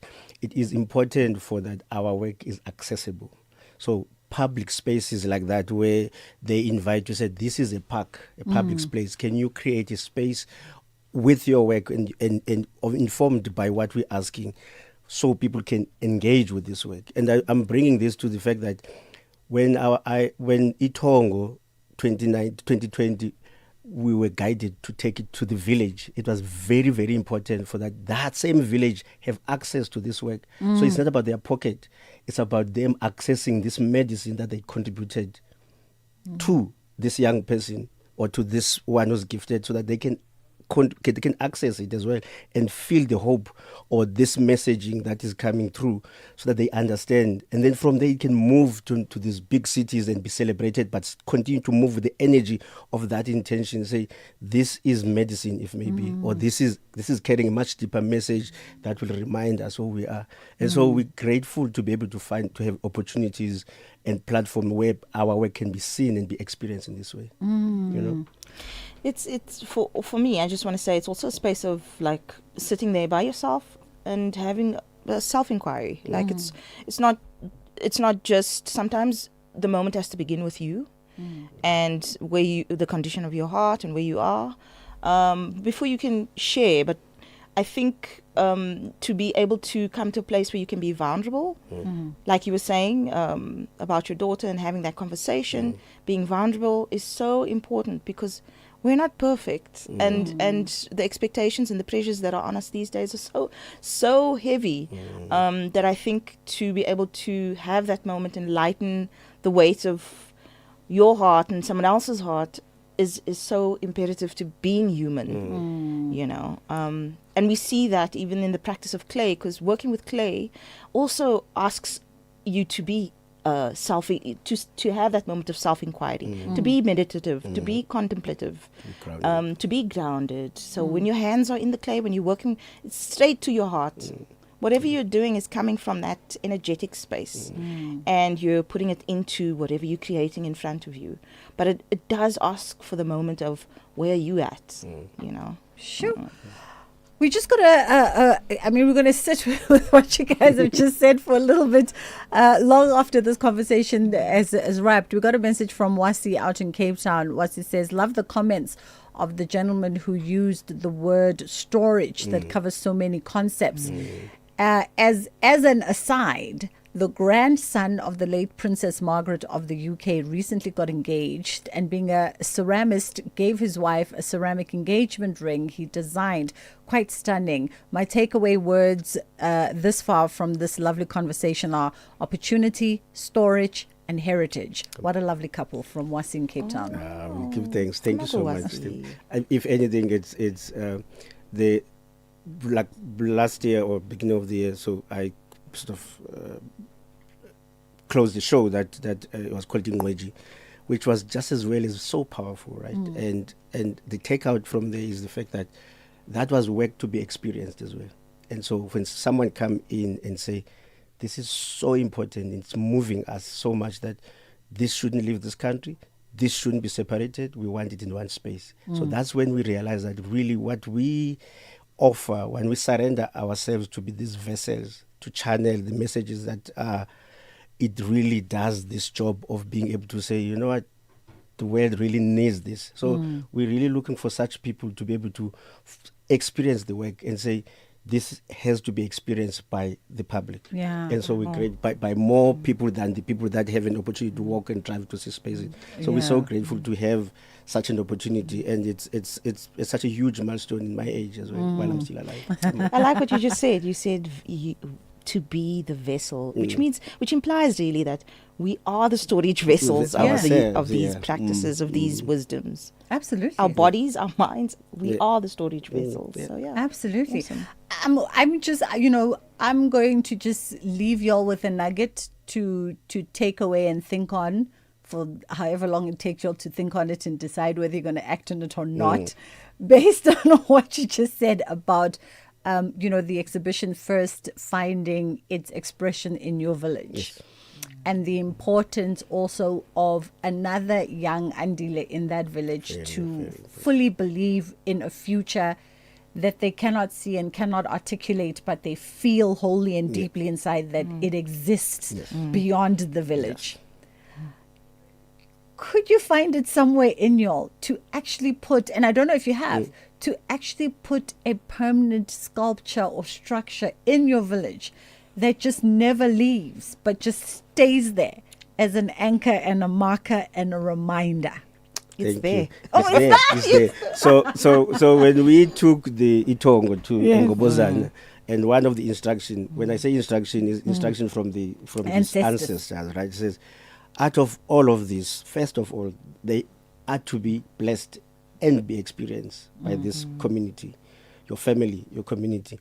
But the other very important part, because of the history of our country, the forced removals and everything, it was very important for what I'm doing and for what we brought here, that we go and honor our ancestors who were forcibly moved to that old village, right? And so what we did, we took one of the sculptures and erected there as a permanent monument. And so we have done that. Of course, we would like to do more of that. But what was more of a symbol, not only for my village, but for every other First Nation who was moved forcefully, because it's not unique to us as South Africans, but you find it everywhere we go, that we find that in Norway, where we're from, there's Sami people who were removed their language, culture, and practice and suppressed in that way. So when we were there to even uplift and connect with such people. Says, we see you, you see us, we've walked the same way. So hence,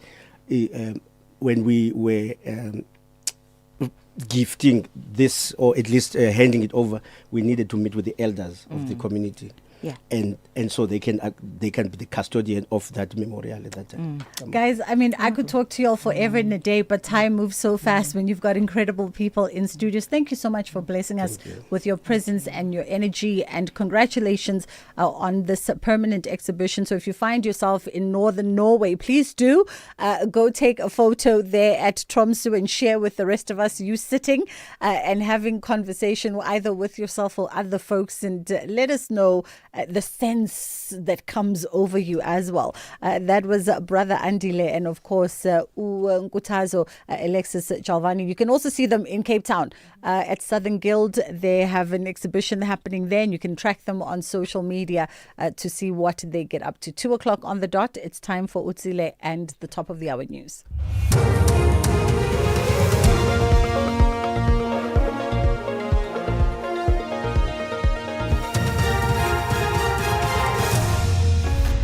Thanks, Bridget. Top stories at 2:00. Veteran Generations actor passes away, and Kasim condemns attempts to question his nationality. Good afternoon. Veteran South African actor Seputla Sebuhudi has died. In a statement, the Sebuhudi family confirmed he passed away yesterday evening due to complications related to diabetes. He was best known as Kenneth Mashaba on Generations, and also starred in Rhythm City, The River, and Scandal, among others. Sebuhudi also played in a theatre production, Black Moon, which was staged at this year's National Arts Festival in Makhanda. Deputy Higher Education and Training Minister Yusuf Kasim has condemned attempts to question his South African identity, saying divisive racial and ethnic politics undermine the country's unity. He was speaking during a media briefing in Pretoria on challenges facing the National Student Financial Aid Scheme. Kasim addressed criticism on social media regarding his nationality. He said he's a South African citizen born in the Eastern Cape and reflected on his family's history under apartheid, where his parents were classified into different racial groups. The political parties and the politicians that divide us do so not because they care about the communities that they claim to represent. They divide us not because they care about the communities that they claim to represent. They divide us because it's the divide and conquer tactic where you profit politically when you divide South Africans. And we have to reject this. The Madlanga Commission has heard that Police Minister Senzo Mkunu's Chief of Staff, Cedric Nkabinde, allegedly referred Member of Parliament Fadil Adams' complaint to IDEC head advocate Andrea Johnson. The complaint was in connection with the alleged misconduct of SAPS senior members. The referral by Nkabinde was made on 11 November 2024. The evidence emerged from emails read into the record by evidence leader advocate Mahlape Sello. The Commission traced the chronology of events that ultimately led to the arrest of Crime Intelligence head Dumisani Khumalo and 6 others. Senior IDEC investigator Brian Parayachi is continuing his testimony before the Commission, where he's being led in evidence by Sello. This is not the first case you've investigated. In previous cases that you investigated, did you get the Section 27 referral? No, sir. I did not get the 27 referral. On the other cases where I assisted in the investigations, I did not have sight into Section 27. The Western Cape High Court will deliver its ruling on President Cyril Ramaphosa's bid to halt the work of Parliament's impeachment committee by the end of next week. The President wants the parliamentary process suspended, pending the review of the Section 89 independent panel report that found that he has a prima facie case to answer over the Palapara matter. In replying arguments to the court, Ramaphosa's legal counsel, Advocate Wim Trengove, stuck to his argument yesterday that the panel did not find sufficient evidence against the President because they merely relied on prima facie evidence, which in his opinion is not enough. But what I do emphasize is that even in the case of an ordinary prosecution, the question is not whether there is a prima facie case. The question is whether there is sufficient evidence for a reasonable prospect of conviction. And the test is set at that standard, they say, to avoid unjustified prosecution. Police have confirmed that the man arrested in connection with the murder of EFF Tshwane Region 2 Secretary and Election Coordinator Monica Dube is the one who allegedly pulled the trigger. They've also indicated that more arrests are imminent. Sipho Mahlangu made a brief appearance in the Cullinan Magistrates Court east of Pretoria. Dube was shot dead at her home in Valmanstal, north of Pretoria, last month. Police spokesperson Athlenda Mati says they have a strong case against Mahlangu. The team is quite confident that this suspect has been positively linked to her murder. They are still looking for a second suspect, so investigations are ongoing. As we get closer to the local government elections, we are calling on party members, organizations to exercise maximum restraint and respect each other's democratic rights. And finally, an alleged extortionist has been arrested in Langa in the Western Cape for the possession of prohibited firearms and ammunition. Police spokesperson Ndake Gwala says officers had been monitoring the suspect while he was collecting protection fees from spaza shops in Langa yesterday. She says police arrested him at his home in the area.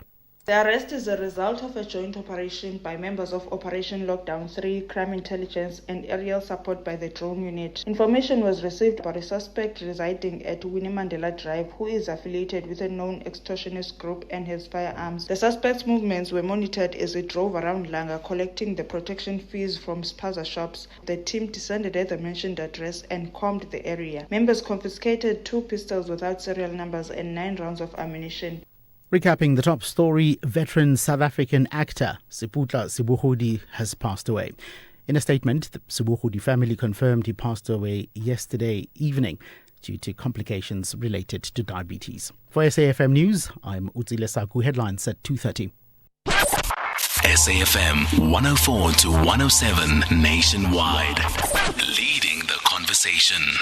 In case you missed it. Today was supposed to be the day whereby Cat Matlala and his legal representative tells the court if they do agree with a 12-year sentence or not. And so what I can tell you, Koko, is that was a very short appearance. The legal representative just started off by saying that Cat Matlala withdraws from the plea agreement. But a week ago when we went to court, I remember that Cat Matlala fired his legal representative, it's Ricardo. Yes. He fired him on the spot. That was the meeting point with Koketso Sachane. Looking for exclusive content, live events, and special broadcasts like the Madlanga Commission? Then connect to the all-new SAfm Connect stream. The Madlanga Commission, live and uninterrupted from 9:30 Monday to Friday. SAfm Connect brings you more of the conversations that matter. Listen anytime, anywhere by visiting connect.safm.co.za or stream directly on SABC Plus at sabc-plus.com. SAfm Connect. More conversations, more access. There's much more coming. The Full Circle with Bridget Masinga, Monday to Friday, 1 to 3 p.m.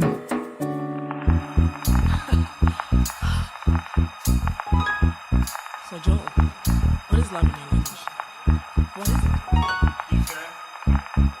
Is that right? Am I saying that?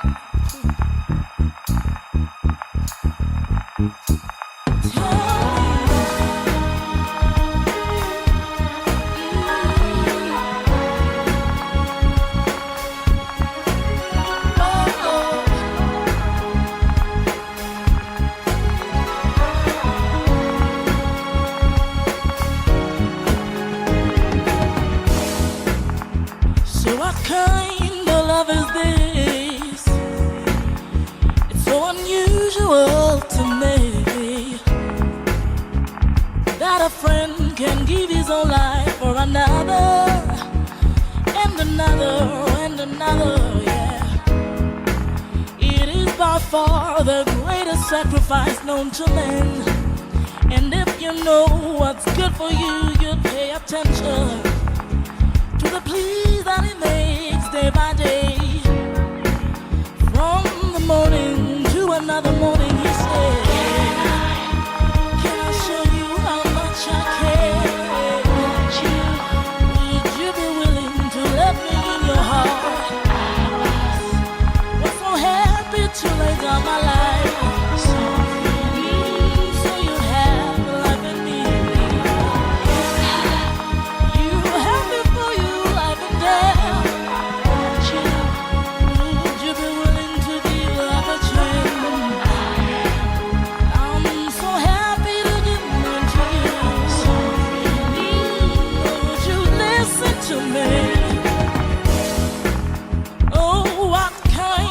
Love is this? It's so unusual to me that a friend can give his own life for another, and another, and another, yeah. It is by far the greatest sacrifice known to men. And if you know what's good for you, you'd pay attention to the pleas that he makes day by day. From the morning to another morning. Ooh, my mind just can't comprehend. Ooh, how a father can make such a sacrifice of giving up his only son that he ever had. Oh, how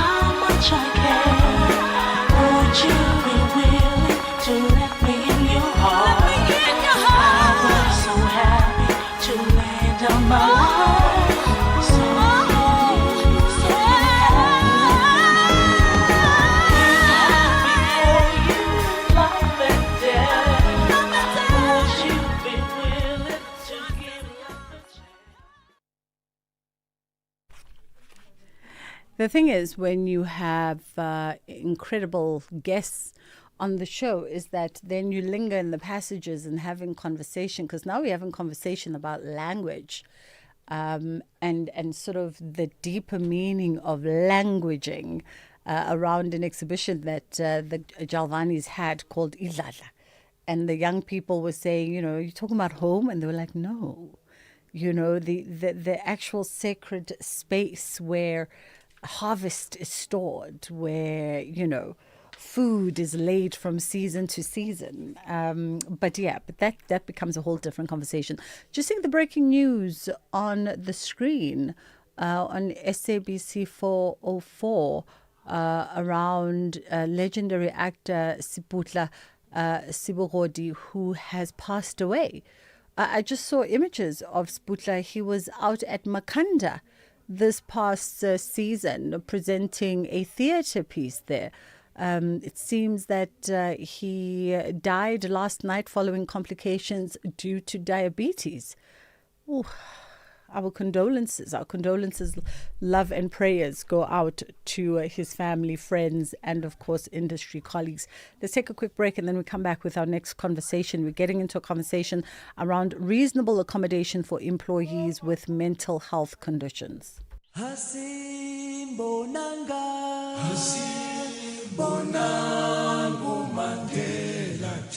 Hashtag Mandela Month on SAFM. Never and never again shall it be that this beautiful land will again experience the oppression of one another.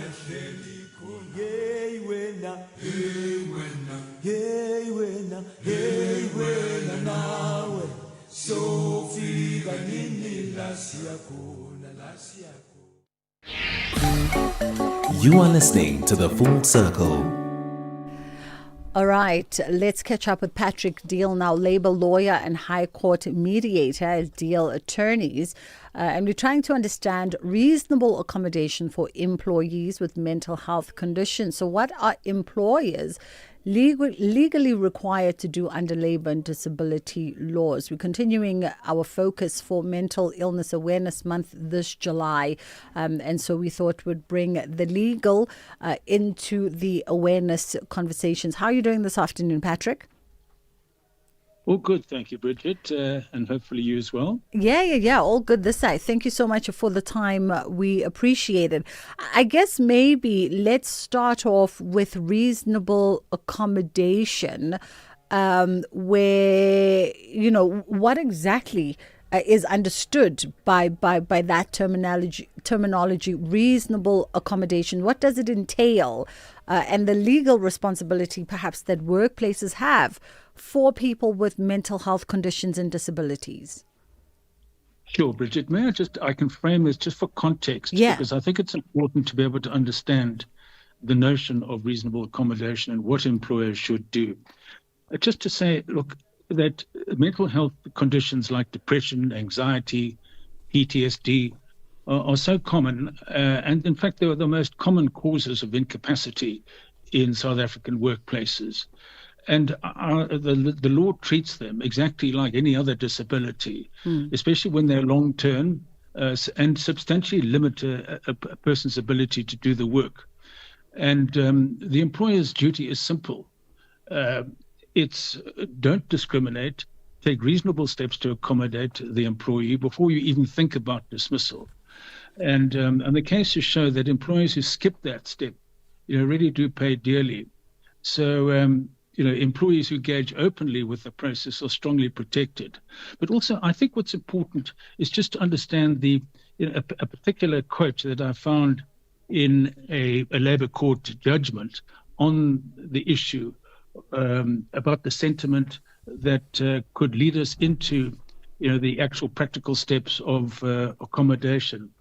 And it comes from a judgment in what we call the Kit Kat case. It's a very tragic event happened, Bridget. What happened, this man was, he attempted suicide, and it's not known, but it may have been because of depression, which obviously precedes, or often precedes, a suicide attempt. And in his case, the attempt failed and he was disfigured. And the employer, wanted to tried to dismiss him because he suffered from, facial disfigurement. And in looking at the facts of the case, and the facts went against the employer in the manner in which it effectively abused and did not deal with the person's situation sympathetically. And what the judge said in this introduction to the judgment was that the matter has been born out of a tragic event, which instead of being resolved on the basis of compassion and good sense, escalated into unfortunate litigation on the basis of discrimination. And the judge says, I'm still surprised how often employers can be short-sighted where it comes to personal circumstances of their employees. The employment relationship in the modern constitutional era is akin to a marriage. And as an employer, one has to ask yourself, how would you treat your spouse in the case of personal tragedy, and then act accordingly? So it kind of sets the scene for the mindset in which an employer should deal with it. And so the notion of finding accommodation is not a favor to the employee, it's a legal duty, because what it means, to answer your question directly, it means making any modification or adjustment to a job or the working environment that allows a person with a disability to be able to do the work fully, to participate in it, even to advance in the organization. So essentially that's what reasonable accommodation comes from. And there are various laws that it springs from. There's the Constitution, there's the Employment Equity Act, and also a very comprehensive code of good practice on employment of persons with disabilities, and of course the Labour Relations Act. So that's where it comes from. And there's certain cases which give examples of how that can be done. Patrick, let's just take a quick pause here. We'll come back on the other side, continue unpacking this conversation as we understand the concept of reasonable accommodation as now contextualized for us. And of course, what does the law say regarding this in terms of the responsibilities and the requirements from the employees to make, from the employers to make that kind of accommodation and adjustment? It's fast approaching 20 past 2 o'clock. As alarm bells sound off at the SABC and hoping that nothing is amiss. Let's take a quick pause and we'll be right back. Clientele is here to safeguard you and your family with compassion because life happens. Be part of a family that truly cares. Our funeral dignity plans have helped South Africans bury their loved ones with dignity for more than 30 years.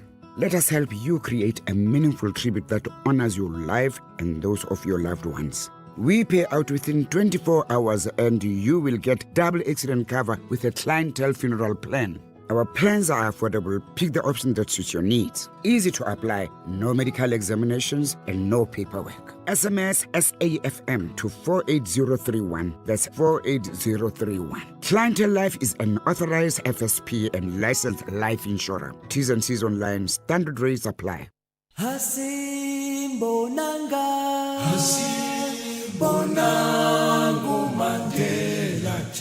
Hashtag Mandela Month on SAFM. I, Nelson Rolihlahla Mandela, do hereby swear to be faithful to the Republic of South Africa. So help me God. 30 years into our democracy, what have we built? What have we broken? And what remains unfinished? This July, SAFM examines the legacy of Mandela through the realities of South Africa today.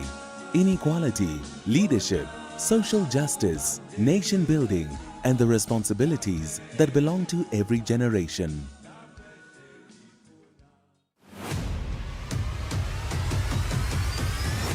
Bridget Masinga is streaming live now on Facebook, YouTube, and X at SAFM Radio.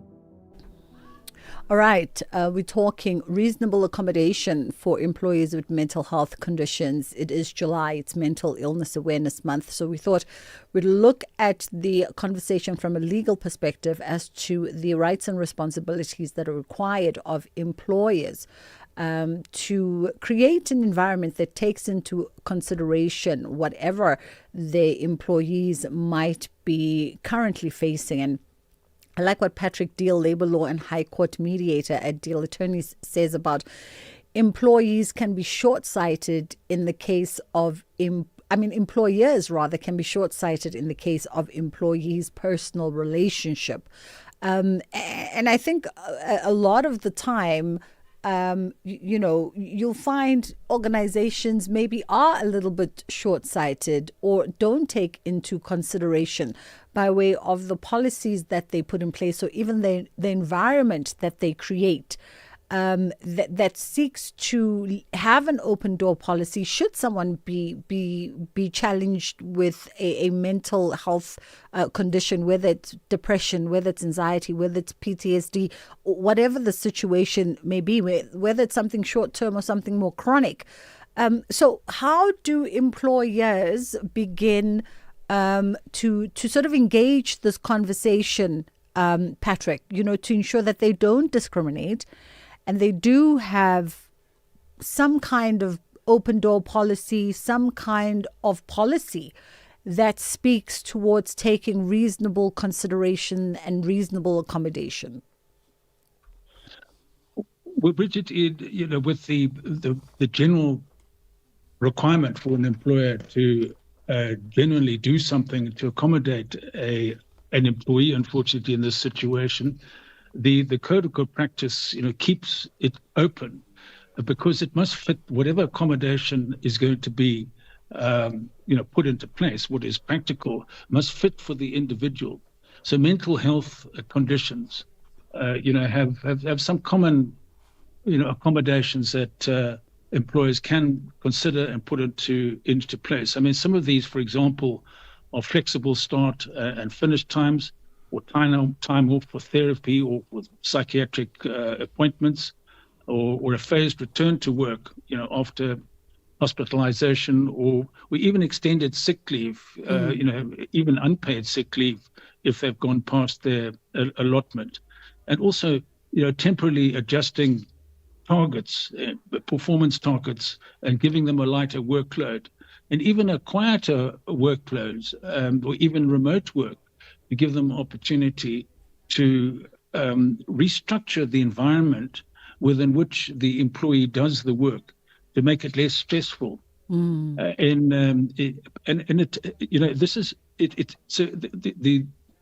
the first thing is to accommodate. The second is the qualifying word there is reasonable. What is reasonable in the circumstances, and that will be determined by the employee's particular circumstance. And so the employer must genuinely engage with the employer to get proper medical input, consult with the employer, and consider what reasonably can be done.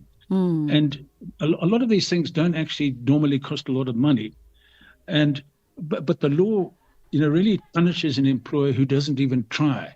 There's a case, there was a Standard Bank case, for example, which found that the employer actually didn't do enough for the particular employee and chose to terminate. But it must be reasonable, but the reasonable is not infinite, by definition. And so an employer can, say, listen, I can't accommodate you because of your circumstances, because of the workplace that we're in, and because it on the one hand, it might be an unjustifiable hardship for the organization. It might be very expensive, it might be very difficult to do, it might affect other people and how they do their work.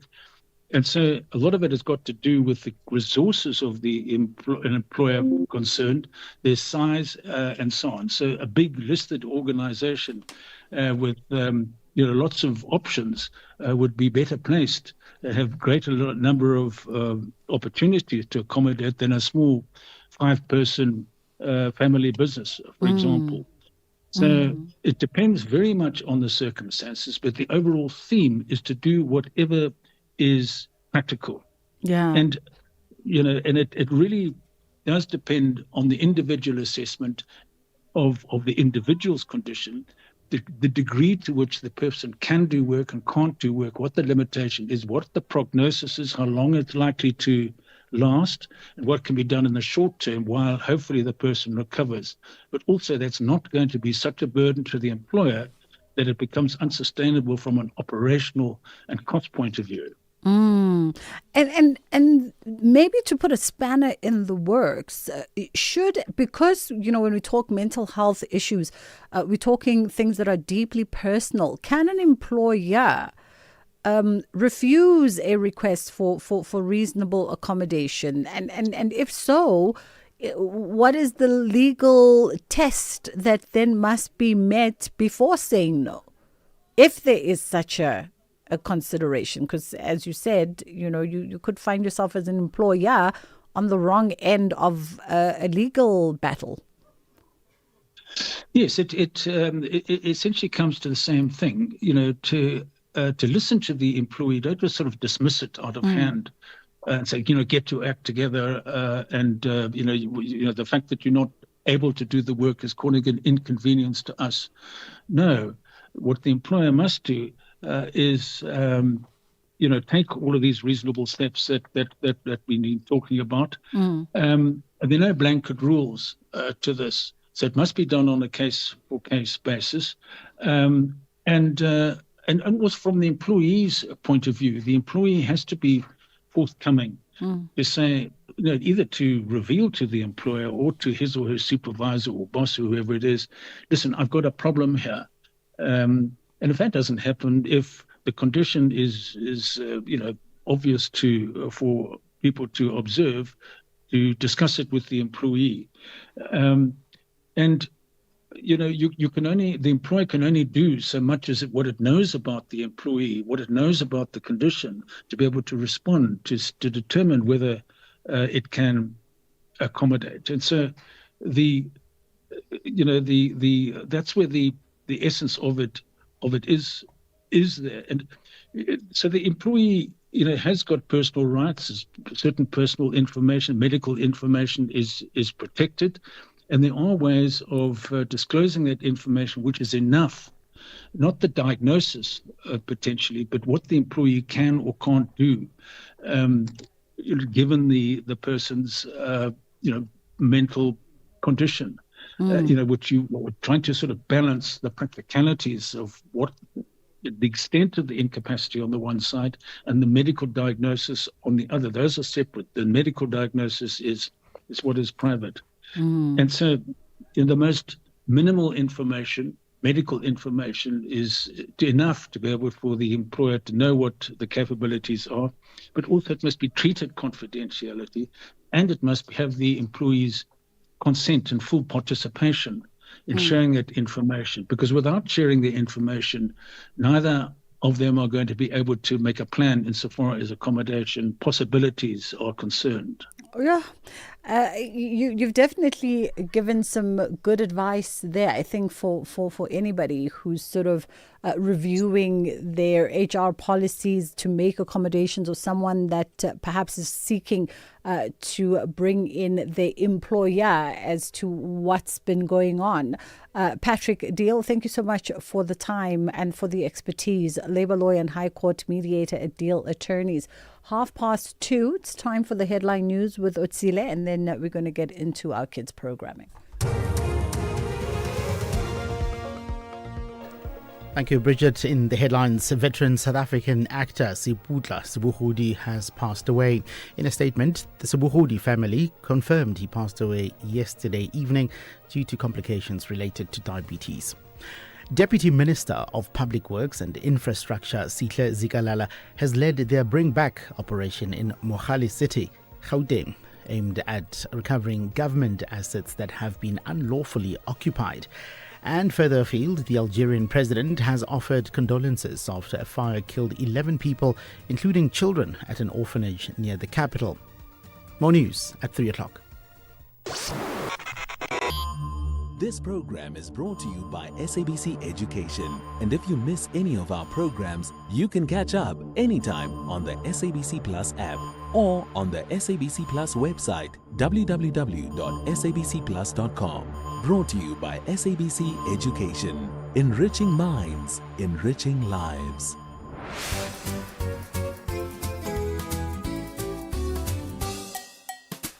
Hello friends and happy Thursday. Welcome to another exciting episode of Kids Corner. The school holidays are a great time to have fun, relax, and keep our bodies moving. Now tell me, how do you stay active and get some exercise each day? What is your favorite way to exercise or play outside? Why do you think it's important to keep your body moving even though schools are closed? Which activity is your favorite? And how does exercise make you feel after you've finished? Alright friends, let's hear from some of our friends while you share your answers with the people next to you. Hey everybody, my name is Karabo. What I do to stay active and get some exercise each day during the school holidays is go to the gym or take a walk around the neighborhood. My favorite way to exercise or play outside is by going to the gym, or when I'm outside I play netball. Why I think it's important to keep our body moving is because I feel like once you sit down and like be lazy the whole day, you're gonna kind of get used to that. You're not gonna be active, your energy is gonna be low. So I feel like it's very important for you to at least move around once a day. I do enjoy playing sports and as well as dancing. But the activity that's my favorite is dancing, because I find dancing very, very nice. How exercising makes me feel once I'm finished, it makes me feel refreshed, it makes me feel energized, and I feel like I'm ready to take on anything during the day. Well, thank you for listening. Bye. Hi everyone, my name is Alanda Mzobe. I am 12 years old. Now that it's school holidays, how do I stay active and get some exercise each day? Sometimes I exercise maybe once a day, or sometimes I do not because I go to dance classes and get myself a bit busy. What's my favorite way to exercise is to dance because I'm stretching my body, or sometimes do push-ups or running. Why do I think it is important to keep your body moving even when school is closed? To keep your body healthy and hygienic and always ready. Yes, I do enjoy playing sports, dancing, but something that I enjoy the most is dancing and running. My favorite activity is dancing. How does exercising makes me feel after I've finished? It makes me feel tired, like my legs start vibrating. Thank you, everyone. Good day, my name is Renee Angel Nangavera. Yes, during the holidays, it's easy to sit and watch TV all day, but then I believe that it's important for us to stay active. So every single day, I try to move my body. I play outside with my brother, we run, we skip, or we go to the park and we play soccer. I also help with chores at home like sweeping and gardening because that also keeps me moving. My favorite way to exercise is skipping and playing soccer with my brother. I love skipping because it's basically very fun. It's an enjoyable way to exercise, and it also makes my heart beat fast. It doesn't cost anything, and just playing soccer with my brother just makes me feel free because running around also has benefits. So I think it's important to keep our bodies moving even when school is closed because these exercises keep us strong and healthy. They help our hearts, our muscles, and even our brains. So when we exercise, we're basically getting more energy, we sleep better, and we feel happier. Because if we were just to sit the whole day, we can feel lazy and tired. So out of sports, dancing, cycling, and skipping, I think skipping is my absolute favorite because I can do it with my friends, my family, and we make up our own skipping songs. And after I finish exercising, I feel very proud of myself. I feel strong, energetic, confident, and this is also because exercise also helps me to stay focused when I study. So even though there is no school, we have to keep playing and moving because a healthy body helps us to have a healthy mind. Thank you and have a lovely day. Things you can do with friends and family to stay active is to go on runs in the morning or in the evenings and make games out of exercising to make it more fun. After moving your body by running around or playing, you feel tired, but you also feel relaxed in a way. And some people will even feel more energized, and you feel so much better. My favorite activity that keeps me moving is walking around with my cousins because it's just so relaxing to go on a walk, just you and your cousins, and play by the park, and I really do enjoy it. I Thank think you. staying active is important. It is good for our heart, body, and mind. My mom says it also helps us to prevent us from getting diseases that are sometimes chronic. We mostly enjoy swimming together as a family. My brothers and I also enjoy playing with our bicycles at the park with our mom and dad watching us to keep us safe. These activities keep us unhealthy and active. We enjoy doing them together because playing is always fun. We sweat, breathe very fast, but still enjoy ourselves always. My name is Duretsa Ngundlu.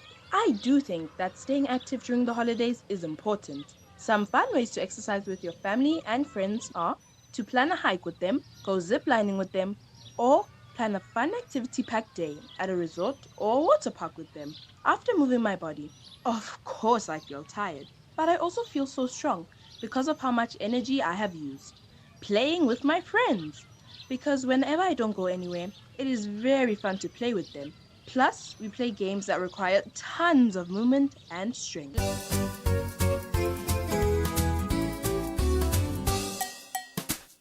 Thank you, friends. It's always great to hear from you. And to our friends listening, I hope you shared your answers with the people next to you.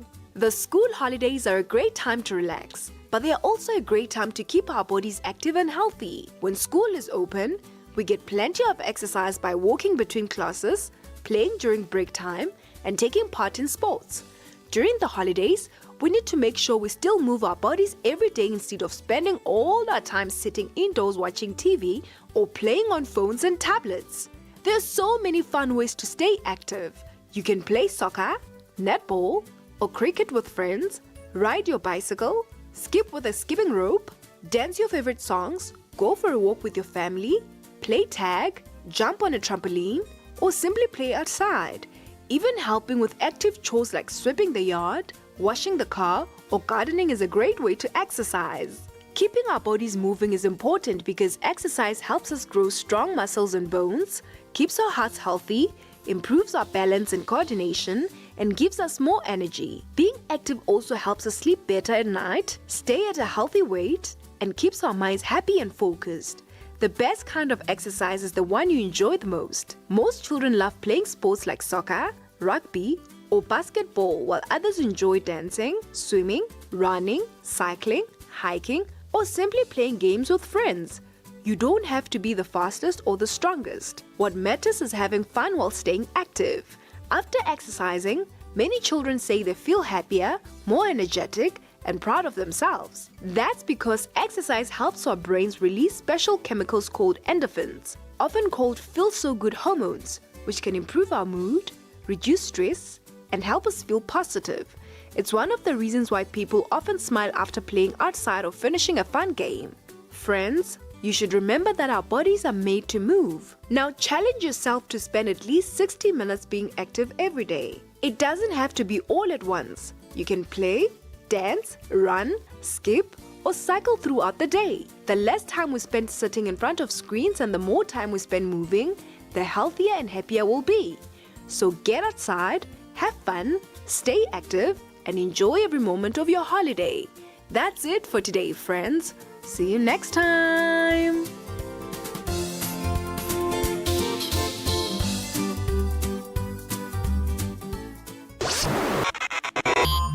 If you miss any of our programs, you can catch up anytime on the SABC Plus app or on the SABC Plus website, www.sabcplus.com. Brought to you by SABC Education.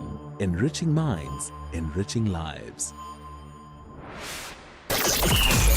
Catch them Mzansi's beautiful game sport documentary. For me, Neto, really, in the club football where I played a lot of my football to with the ladies, at times I would play as a striker. From the 5th of July to the 23rd of August 2026. Banyana governments is like Bafana governments right now at the moment. So we believe in them and we're proud of them. What they did, they did wonders to the country. Brought to you by the SAfm's award-winning drama department. Ala Bafana.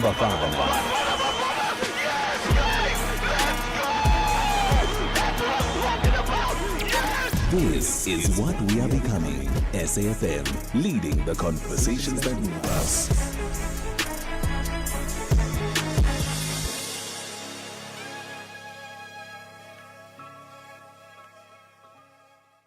SAfm. Cape Verde gained independence in 1975. A small nation that built stability through resilience and connection. Tourism, services, and remittances power the economy, one of West Africa's strongest democracies. But challenges remain: drought, limited natural resources, and economic dependence on imports. Still, Cape Verde continues to shine through creativity. It was not a racial war at all. It was the black students against the system. This is what we are becoming. SAfm, leading the conversations that move us. Get Spar Super Savings at every store, in every aisle, every day. Like 2-liter assorted Spar carbonated soft drink. Any two for 24 Rand. Or 750ml Sunlight dishwashing liquid pouch for 24.99. Save 5 Rand. Price is valid from 8 till 21 July, while stocks last. Only at Spar. T's and C's apply. The pain of losing a loved one is never easy. At Clientele, we understand that burying loved ones with dignity truly matters. Our funeral plans pay out cash within just 24 hours, and you receive 200 Rand airtime when you claim. Plus, we cover up to 13 people on one plan. SMS SAfm to 48031. That's 48031. Clientele Life is an authorized FSP and licensed life insurer. T's and C's online. Standard rates apply. Move with purpose from the first to the final job in a Hino 700 truck tractor. Available in either 410 or 450 horsepower. It gives you the flexibility to choose the right amount of power to suit your unique fleet and logistical needs. The Hino 700 truck tractor comes with a 6-year drivetrain warranty and 6-year service plan from as little as 1.9 million Rand excluding VAT. Contact your nearest Hino dealer today to keep you moving. Offer available while stocks last. T's and C's apply. Hino, all the way. It's the countdown to South Africa's second International Special Economic Zones Infrastructure and Investment Conference, and it's taking place from the 16th to the 17th of July at the Durban International Convention Centre, hosted by the Department of Trade, Industry and Competition in partnership with the province of KwaZulu-Natal through the Department of Economic Development, Tourism and Environmental Affairs. Now, this is where the president and industry leaders will be mapping out the future under the theme Reigniting Industrialization through World-Class Special Economic Zones. Bridget Masinga is streaming live now on Facebook, YouTube and X at SAfm Radio. All right, it is Momentum Thursdays, and as we journey to success, today we are speaking retirement, but we are specifically trying to gauge our conversation to those who are already in the sunset years. I mean, is it the sunset years? Call it the years of indulgence. Who are already in the sunset years, living out your retirement, or maybe you're a year or two out and you're preparing yourself to live in that retirement golden era. Martins Barnard joins me now, marketing actuary at Momentum Investment. How are you doing this afternoon? I'm fantastic, Bridget. Thanks to have me here. Thank you so much for coming. Let's talk retirement for those who are in retirement. I'm a long ways away, but a lot of South Africans are already there. Yes. And one of the things I always hear is that people were not prepared. It's like when they get there, suddenly there's this awakening or realization that they thought they were prepared, but they weren't prepared. Absolutely. So, Bridget, I think there's two things that people need to realize when they get to retirement. That there's, for people working in the private sector, that's you have a pension fund or a retirement annuity, even if it's your own retirement annuity and you're not working in the private sector, that you have the ability to choose one of two products when you get to retirement, when you're in the years of indulgence, as you call it. The one product is called a life annuity. With a life annuity, you purchase an income for the remainder of your life. And it's actually very simple at that point in time, if that's the decision you make. Because you take your retirement funds and you pay that to the insurer and you purchase from them a product. And that product pays you an income for the rest of your life. You know exactly what you're going to get. You know by what it's going to increase, and you don't have to worry about any of the risks in retirement anymore. And hopefully we'll touch on the risks today. Yeah. The other product that you have is called the living annuity. Okay. Now, a living annuity is more like, I want to almost, talk to it as if it's a bank account. You have money in that product and the money can grow, but as you know, markets don't follow straight lines. Sometimes markets do well, sometimes they do poorly. And if you need to decide how much risk you're going to take in that product, whether you want to go aggressive and try to shoot the lights out, or whether you just want to go conservative and go on a more steady route. Now, in a living annuity, I think if there's one thing that I want to talk to everyone about today, is that there's a specific decision that you need to make when you are using a living annuity. And that decision is how much income you are going to take from it. Because I told you that a living annuity is almost like a bank account. When you think about a bank account, you have the ability to take from it when you want to. Now, in a living annuity, every year you say that you want to make a specific percentage withdrawal from that living annuity. And that is one of the most important decisions that you'll make in your life, because set it at the right level and your income will probably grow for with inflation for the next 25 to 30 years and you'll be fine. But take too much and you can start running into problems and you can run out of income. Okay, so if I understand, if I'm a layman's person, life annuity is a product that basically almost pays you a salary every month. So you set what your living expenses, you do that calculation, what your living expenses would be, and then you get that. Yeah, so basically you get a quote. So if you have R1 million, Momentum would say to you, because you are giving us R1 million, you are purchasing a product with R1 million, we are going to pay you, for instance, 8,000 Rand, increasing every year by a specific percentage for the rest of your life. Okay. That's a life annuity. And then based on that, it's like you're getting a salary now, and now you can budget around that. Okay. Is a life annuity also what would be known as a retirement annuity? Is it the same product, just different wording? It's a good question. A retirement annuity, you can almost think of more as a pension fund. Okay. These are the products that you use when you are still heading towards your retirement. So think about it as, for a younger person, younger than 60 or 65, depending on when you retire, they would be using a pension fund or a retirement annuity.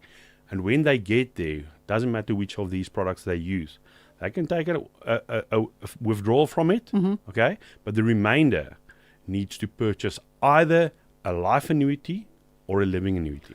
I see. Okay. So life annuity, living annuity would basically be a product that you only start engaging or start thinking of purchasing when already you're in retirement. Yes. Okay. So retirement annuities, your piggy bank, you're saving all these years. Then you get to 60, 65. Now you must decide which one of these two crossroads you are going for. Life annuity or living annuity. Exactly. And Okay. I want to frame it, your conversation of you're still working and then you're retiring.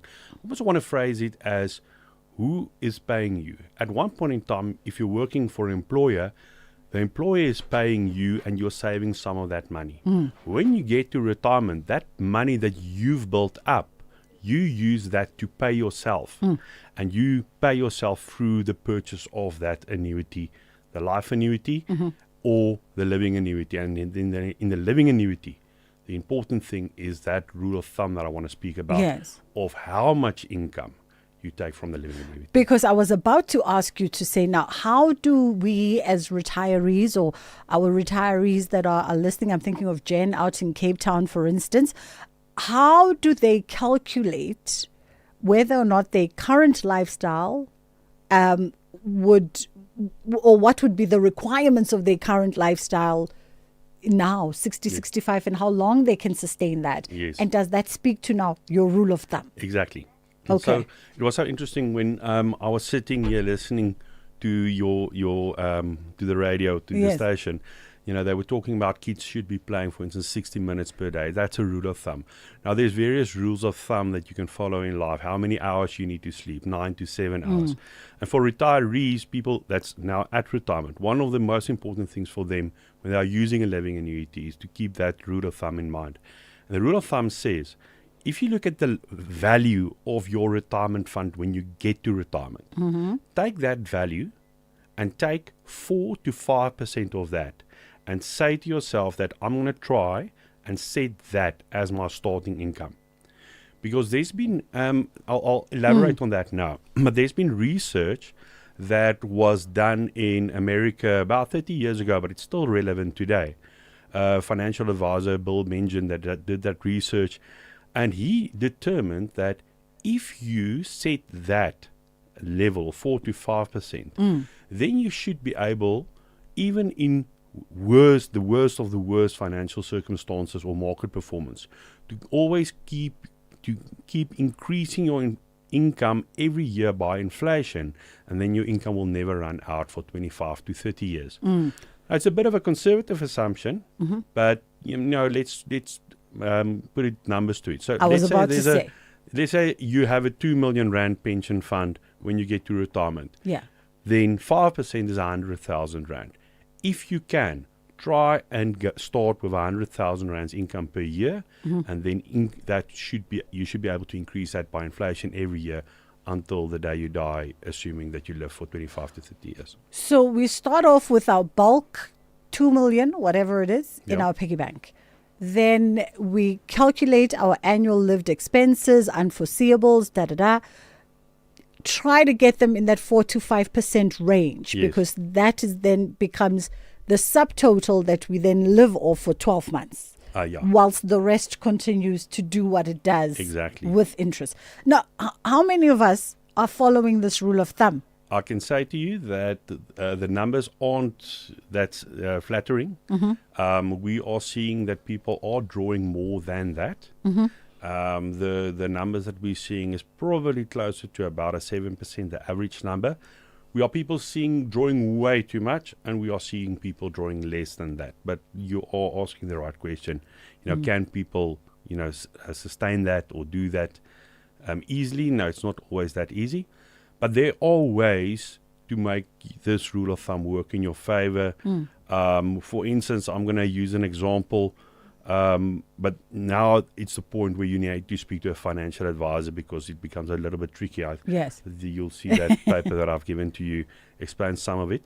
But there is a product that we've launched that can give you the best of both worlds. It's a living annuity, but within the living annuity, the funds that you select, you can now select a fund with a portion of your money in that living annuity, which behaves exactly like a life annuity. So now you get the best of both worlds. And by using this, we've seen that sometimes you can potentially start to break that rule of thumb a little bit.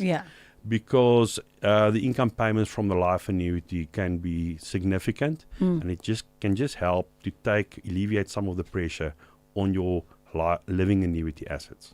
So then, just as we begin to wind up, let's touch a little bit on the risks, right? Because I think that also brings about the risks of retirement. Maybe we have not calculated our standard of living versus what you guys call a return target, and those things are out of sync.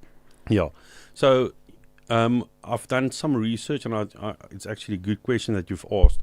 So, if you follow the rule of thumb, your assets, your investment assets, should return about a little bit over 8 return net of fees to get you to where you want to be. When you start to break that rule of thumb, when you go, for instance, for a 7% withdrawal, the 2% extra return that you're asking from your living annuity now all of a sudden leads to you needing about a 3% extra return on your assets.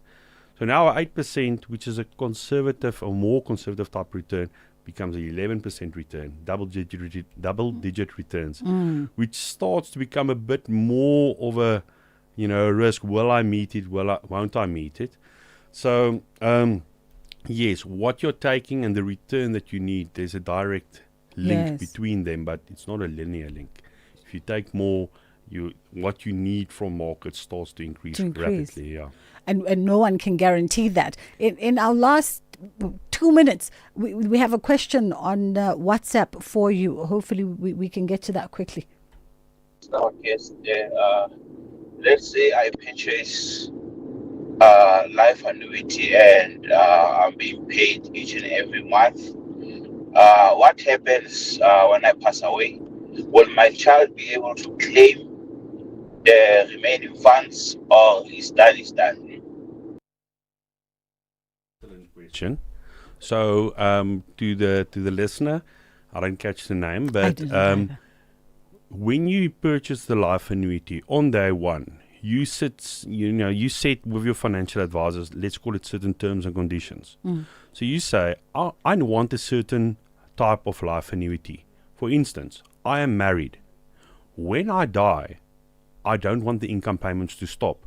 And then the life insurer, Momentum, in our case, would readjust the amount that would be payable to you. So if, for instance, instead of 7,500 Rand, it might now be 7,300 Rand. I'm just making numbers up here. So it does change the amount, but now all of a sudden the terms of for how long you will be paid change, or when the income payments would stop. So in this instance, it would still pay for your wife if you pass away, but you can also add a guaranteed term up to, I think, 25 years is the maximum. That again, it will change the amount that you get, but you can build in that certainty for your children, for instance, so that if you pass away and your wife passes away, the income payments doesn't stop, and your beneficiaries still have something to live from. Oh, didn't know that. Just as we wrap up, Martine's final word for Jen in Cape Town and her friends that are listening who are in retirement. If they had to walk away with something today from this conversation, what would that word be? I think there's 5 big risks in retirement. And one of those risks is when you're using a living annuity. A life annuity, you're selling the risk to us, and we're taking on the risk, and you're getting the payments. But in a living annuity, there's 5 key risks. The risk of taking too much income, market risk, markets not performing as well as it should, inflation, eating into the purchasing power of your money, behavior tax, making switches that's to your detriment, and then the last one is outliving your money. And I think I've spoken about our hybrid solution. I think through that hybrid solution, we can basically start to counteract all of these risks for you. So speak to a financial advisor about the guaranteed annuity portfolio from Momentum. All right, we'll leave it there. Hopefully you got some tidbits there. That's where we wrap up the show today. Ashraf Garda is coming through with the rest of the team on the National Pulse. From myself and Martins, I will see you tomorrow. He'll be off making people rich in retirement. Inshallah, God willing, we get to do it again.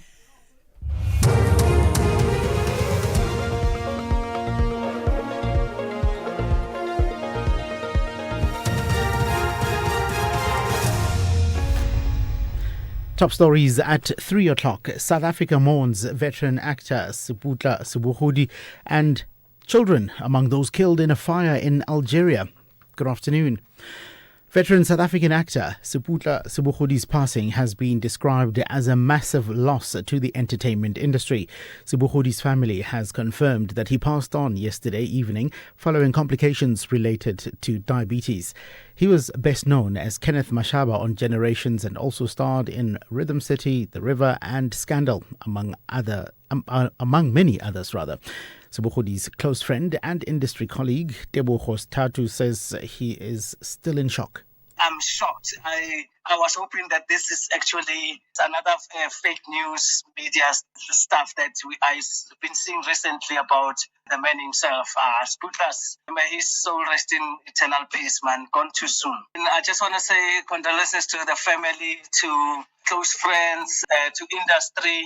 This is shocking. May his soul rest in eternal peace. What a talent. What a loss for the country and for the industry. The city of Johannesburg and the owners of the Marble Towers building have settled their dispute out of court following an urgent High Court application yesterday. The matter returned to court today after the property owner sought an urgent interdict to stop the city from demolishing structures and interfering with the building during its bylaw enforcement operation. As part of the settlement, the city and property owner Goldenrod will conduct a joint inspection on the building within 72 hours. The city says the traders continued operating despite a court order prohibiting trading and that inspections found structures built without approved plans. Mushin Madi is the attorney representing the building's owners. The parties have agreed as follows that within 72 hours of today, the parties will convene at the building, do a joint inspection, identify non-compliances. If there are non-compliances, the applicant has to seal, cordon off any structures that are non-compliant. Similarly, insofar as fire is concerned, the city say we are not compliant with the fire bylaws. We beg to differ. Deputy Minister of Public Works and Infrastructure, Sihle Zikalala, has led their Bring Back operation in Mogale City in Gauteng, aimed at recovering government assets that have been unlawfully occupied. During the operation, 6 state-owned properties and 1 parcel of state land were identified. The operation forms part of the department's nationwide campaign to recover government assets. Zikalala says the department is committed to reclaiming unlawfully occupied properties. We want to reclaim them back. But as we take them back, we want to utilize them either for community services, development centers, especially the question of housing the victims of gender-based violence and femicide. Some of them are very strategic to a point where we can commercialize them and use them either for social housing or any other activity that could generate income for government. Mamelodi Sundowns has paid tribute to their late teammate Jaden Adams at the memorial service at the Stellenbosch Town Hall in the Boland of the Western Cape. Adams, who also represented Bafana Bafana, died in a flat in Boerkap last weekend. Bafana Bafana captain and Mamelodi Sundowns goalkeeper Ronwen Williams says Adams won't be forgotten. We will miss your quality, your passes, your vision and your brotherhood. Mr. Zaid, Private Zaid, Grootman, we will never forget you. We will carry you in our hearts, carry you on our sleeve, carry you on this badge, and forever you will remain part of us. Jaden, fly high with the angels. We will continue keeping your legacy alive. And finally, further afield, the Algerian president has offered condolences after a fire killed 11 people, including children, at an orphanage near the capital. Civil defense officials say 19 others were injured but have not released details about the victims. The BBC's Richard Kagoe reports. Firefighters are still battling the blaze that broke out Wednesday night at the orphanage near Algiers. Smoke is rising from the charred ground floor of the 2-story building. Civil defense officials have not identified the victims or released their ages.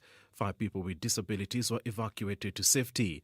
Prime Minister Sifi Krib has visited survivors at the Zeralda Barnes Hospital and Mustafa Pacha University Hospital, where the injured are receiving treatment for burns, smoke inhalation and shock. Algeria has also been hit by an intense summer heatwave, which has caused multiple fires across its northern regions. Recapping the top story, veteran South African actor Siputla Sebokgodi's passing has been described as a massive loss to the entertainment industry. Sebokgodi's family has confirmed that he passed on yesterday evening following complications related to diabetes. Headlines at 3:30. In sports this hour, football mourns as Jaden Adams is remembered at a memorial service. Currie Cup season kicks off and women's athletics coverage set for a major broadcast change. More details at 3:30. The National Pulse with Ashraf Garda on SAfm.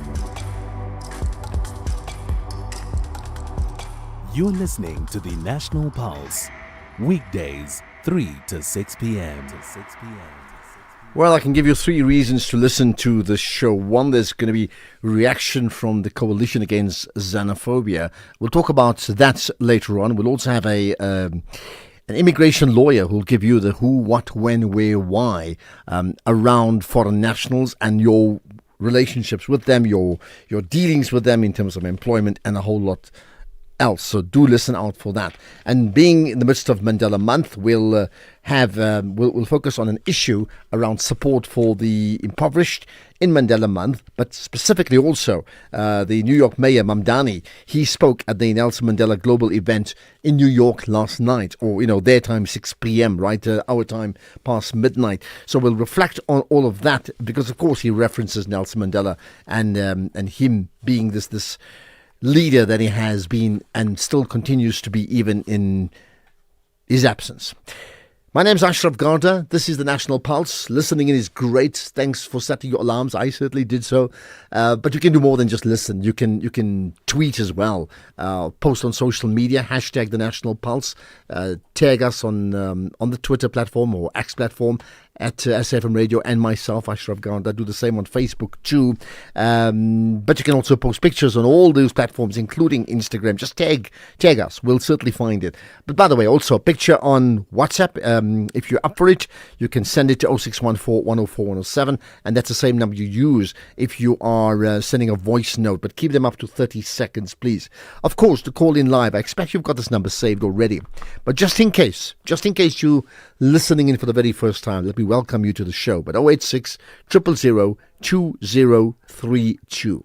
First things first, let's talk about news from the EFF regarding the Political Killings Task Team arrest, as well as their thoughts on the Phala Phala proceedings so far. All of that coming up right after this. Mandela is more than a chapter in our history. And as I have always done, He's a reminder of courage over fear, I will do what I can within the discipline of the broad movement dialogue over division, for peace and democracy, to which I belong. hope over despair. This Mandela Month, celebrate the values that unite us. Only on SAfm.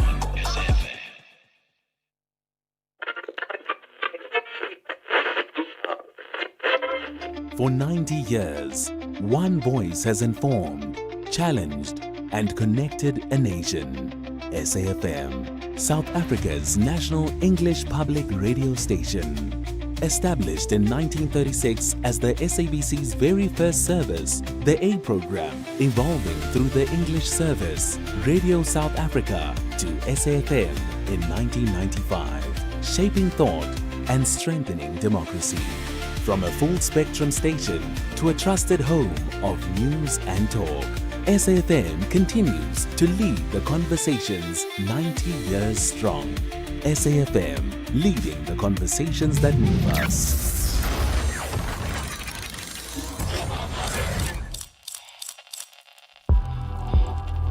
X at SAfmRadio and at Ashraf Garda.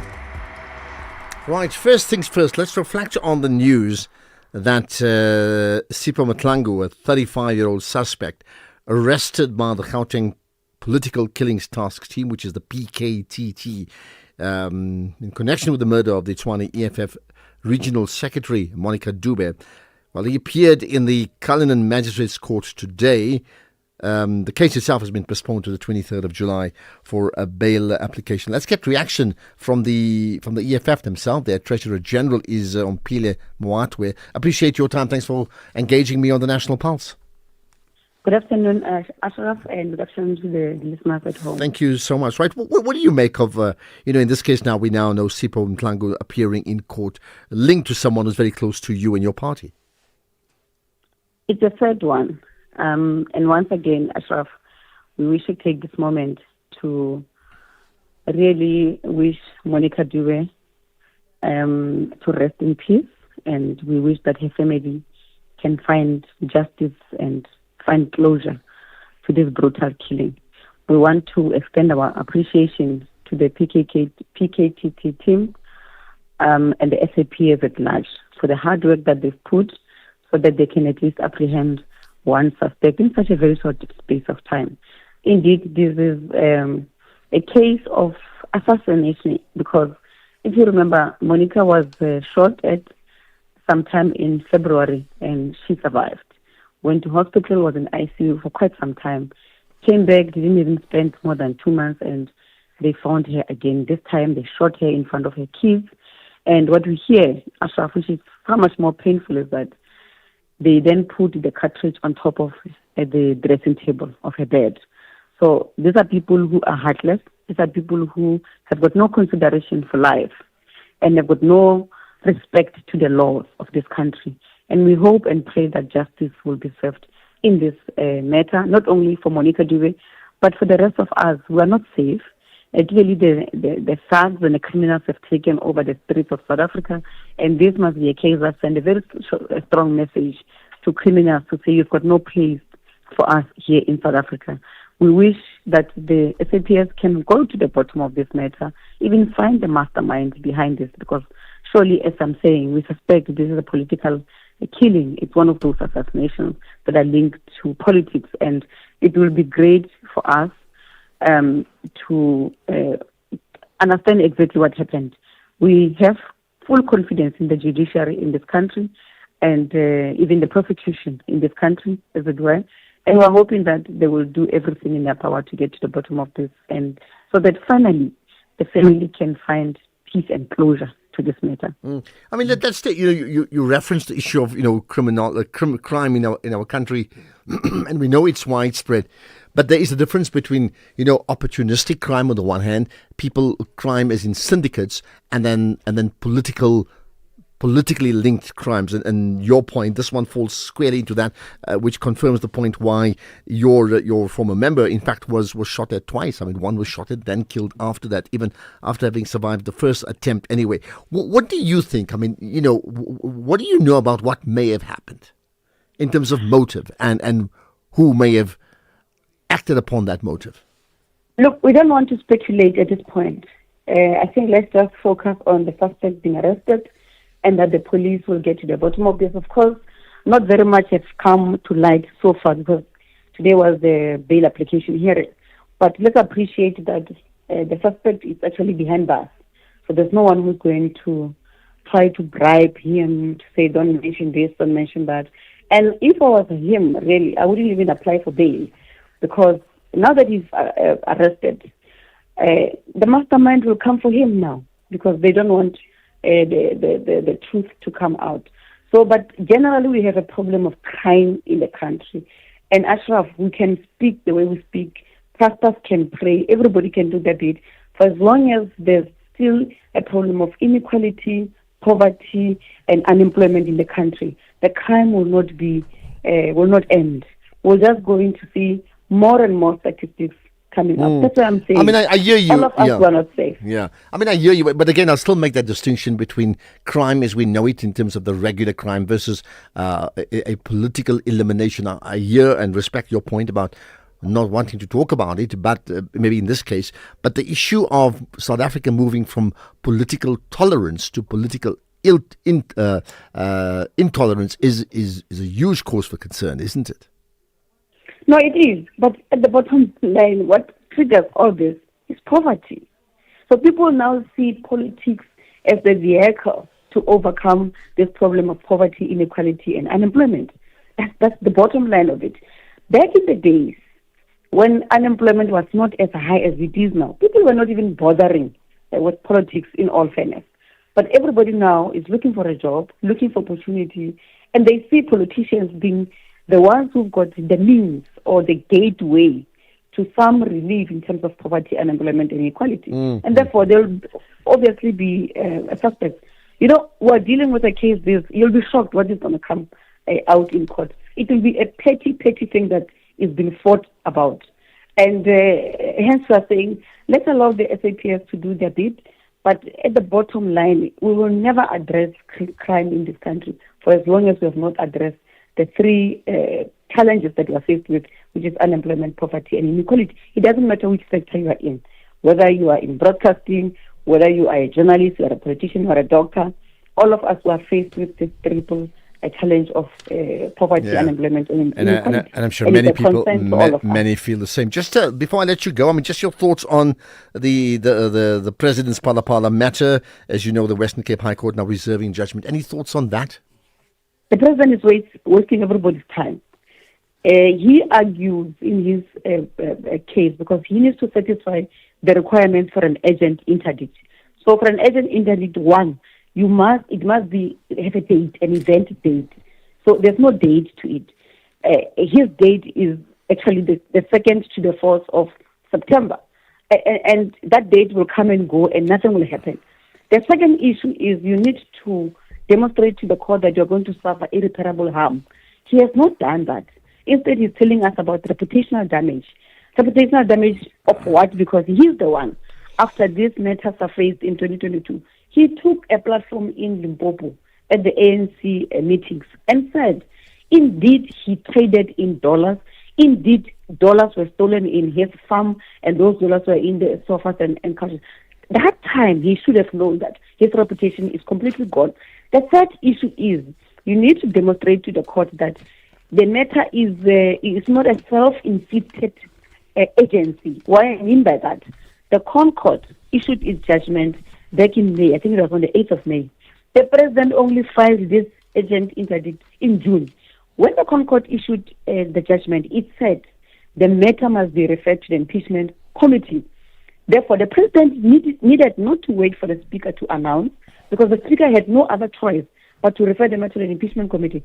The President didn't even need to wait for the impeachment committee to be established, staffed, a chairperson being elected, and all that, only for him to then file papers later.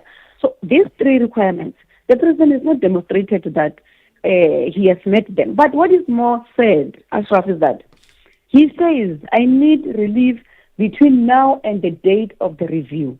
The date of the review is the 2nd of September to the 4th of September. It's set down for those 3 days. Now, what is going to happen between now and the 2nd of September? We are now, as the committee, we're still dealing with housekeeping issues. There's no witness that has been called, which he claims that if you call witnesses, they're going to damage his reputation. There's no one who's been called so far. We're dealing with the evidence leader, appointment of the evidence leader. We're dealing with the terms of reference. Only next week we're going to be discussing the evidence leader that we want appointed on this matter. And then from there we'll also deliberate on the appointment of the current exchange control expert and the data analysis. Right. By the time we get to 2nd of September, we would not have even called a single expert. Okay. So what exactly is he asking for? All right, let's leave it at that. Lots of thoughts, lots of questions coming out of even your own thoughts on that issue. The EFF's Treasurer General, Mpile Mawatwe, commenting on President Ramaphosa's position regarding Phala. And as you know now, the Western Cape High Court reserving judgment in that matter. Well, we'll find out soon about where that finally goes. Well, what about you? Your quick reaction to any of the biggest issues? In fact, let me ask you this. Of all the things in the last 24 hours, what's the biggest issue that's moved the national pulse only in the last 24 hours? You tell me. Looking to save money on your business insurance? Switch to OUTsurance Business Insurance and you could get a massive 20% discount on your business insurance premium. Here's Niku from the Gas Mart. I was my previous insurer for 9 years before switching to OUTsurance Business Insurance. I'm very happy with my premiums at the moment. I wish we switched sooner to OUTsurance Business Insurance. Get a quote to switch and save today. Visit outsurance.co.za or call 0800 60,000. Licensed insurer in FSP. TCs and information online. This Sunday evening at 7 on the Tastemaster Professional, our chefs discover that we eat with our eyes first. Guided by guest judge renowned chef Martinez Ferreira from Jordan Wine Estate, they focus their energy on plating works of art where every detail counts. When presentation is just as important as flavor, who will leave the judges in awe? Find out on the Tastemaster Professional, Sunday at 7, repeat Saturday at 4:30 and Sunday at 3:30, only on SABC2.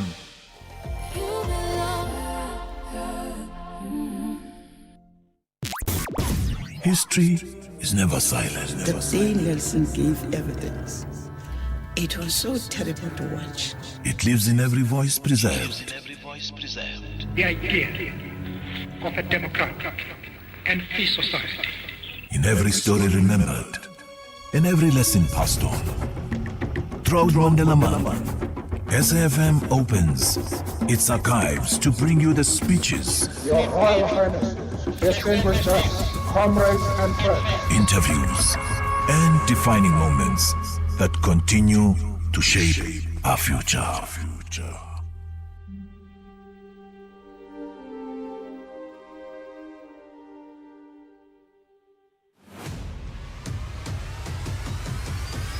Ashraf Garda is streaming live now on Facebook, YouTube, and X at SAFM Radio. Right, so let's get reaction. What's the single biggest issue that's moved the national pulse in the last 24 hours? Let me throw another thing to you, by the way. Often we talk about people in government can't do their jobs. We can say the same thing about football coaches and others too, right? But with regard to government, so if you had a choice of just bringing in 3 people from civil society, I know it's not possible, so don't worry about the legality. I'm talking about a wish list. 3 people from civil society. If you had a choice to bring them into not just parliament but into cabinet, who are those 3 people and what positions would they fill? If you had the power, I would so love to know what you're thinking. Right, let's talk about developments in the Durban region and its investment really in the country. I understand a 10.4 billion rand Toyota investment, specifically on one of their production line vehicles, in this case vans, right? Let's find out more about it with Tinokutle Malinga, the SABC News reporter covering the story in KZN. You've done a lot lately around the issues of the migrants. This is very much good news story, right? Definitely, it is a good news story. It's a story of an investment commitment coming to life. And today was an example of that, of a completed project of the 10.4 billion rand that's happening in Durban at the Toyota Prospecting Plant. Remember, to those that remember, this Prospecting Plant has gone through its fair share of challenges in the recent years, coming from the COVID-19 pandemic. It was also hit by the 2021 July unrest, where we saw some taxi associations forming a line around the area to protect the facility there so that the area is not flooded, because that's where they get the taxis from this industry. And also the floods that happened there, and we saw how the facility was flooded and submerged, and this cost the plant billions of rands to repair and get back to what it is today. But despite all those challenges, they still committed to building and expanding its footprint in the country. And what are the implications? In terms of expanding this footprint, this investment, and what's good, it's a production line in the country. What did the minister say, for example? Let's take Park Star specifically. The minister really spoke well today. Of course, he was representing the president of the country, President Cyril Ramaphosa, who unfortunately couldn't make it anymore. But what Park, Mr. Dow said, he mentioned that this investment has strengthened the local suppliers, created jobs, and also will help South Africa compete for global vehicle production, because we do know that this plant in South Africa is one of the few in the world that produces Toyota vehicles and exports to 45 African countries and 29 European and American countries.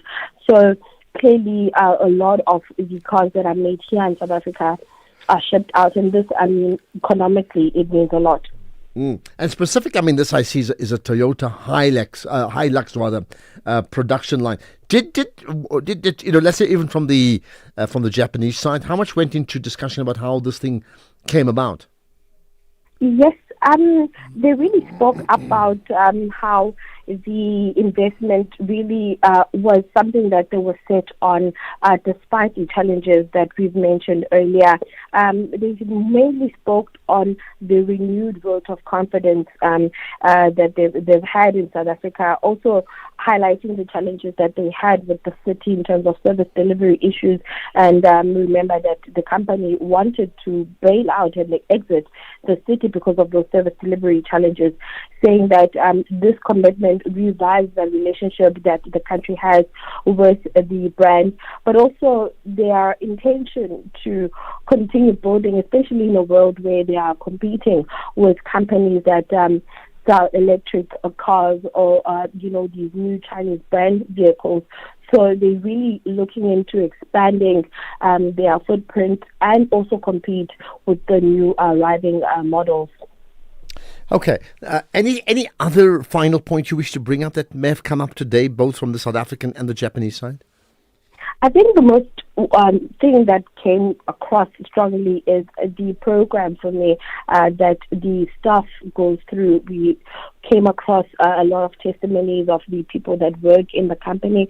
Most of them started the project from high school years, where the company would go to schools and get young people who would like to enter the sector in the different roles and the parts of the manufacturing of vehicles, and they would take through programs, and most of them have started there from high school till today. Most of them have spent 15 years in the company. That speaks to the culture that the company has built for their people, but also taking them abroad as well in terms of enriching them with skills and how other people in other companies across the globe are changing and doing things and empowering the people in our South Africans in those countries to come back and share those skills with those that are left behind. And I think it comes as an advantage to those individuals and also the company as well. Okay, and let's leave it at that. I appreciate you giving off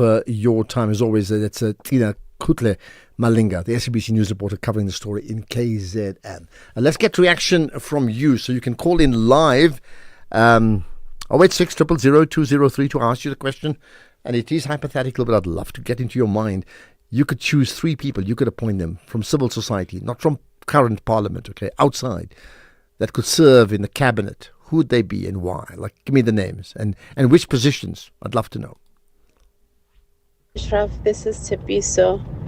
You know, Ashraf, this is a clear case of malicious prosecution when it comes to the issue of Brigadier Mokwele. I just hope that when this Madlanga Commission, or during the process of Madlanga Commission, Ms. Mokwele sue all of them, especially Fadil Adams. I just hope that she's going to pursue that, because this is the clear case of injustice, and I hate injustice. Thank you. A clear case of injustice is what you say. Chris in Durban. Hi, Chris. Hi, good afternoon, Ashraf. Good afternoon. Yeah, my number one will be Professor Jan Jansen. Okay. Professor Mokenazi? Jonathan Jansen you're referring to, right? Yeah. Yes, that's the one I'm referring to, yeah. Yeah. Mokenazi, Okay. All right. the famous, and, well, I haven't thought of the third. I just this came up to me now. Those are my different 2 for now. And what positions would they be in? Like, if you could choose? I mean, would Jonathan Jansen be like education, or would it be something else? For example. No, I would put him somewhere in the one with public enterprises, because I think he will look at it outside the box, not from an education perspective, but he knows you need education to drive that. And Mokenazi, not Minister of Police. I would have him to do the Minister of Justice. I had a feeling you were going to say that, Minister of Justice. Nice call. Thank you so much, Chris. Well, it certainly got me thinking as well. If I had a choice of picking 3, I mean, who would they be? And what positions? Okay, but you'll think the same as well. Chris, thanks for that, right? There's more, on the Madlanga ward, right? Good afternoon, Sir Asraf. It's SP Mudise here in Rockland, Mangaung, Bloemfontein. Sir Asraf, what stunned me much is the falling illness of these people, all of them who are supposed to appear in front of the Matanga Commission. Some of them, they even start to have cardiac arrest. Some of them were shot. Some of them, the cars were shot, but they were not caught with the bullets. It's all these things, and most of them, they must just appear in front of Matanga. Thank you. Okay. I understand regarding, and I'm not too sure about it, maybe Keys or Intabiseng can check up on it. I understand that with regards to Suleiman Karim, there was this conversation about him being ill, then discharged, and then out in the Western Cape. There's a potential subpoena for that. I stand to be corrected. I've been out busy the entire morning, if anybody knows better, but I'll certainly get Keys and Intabiseng to follow up on that. So there's one example. Okay, 3:30. Here's the news headlines with Utsia Saku.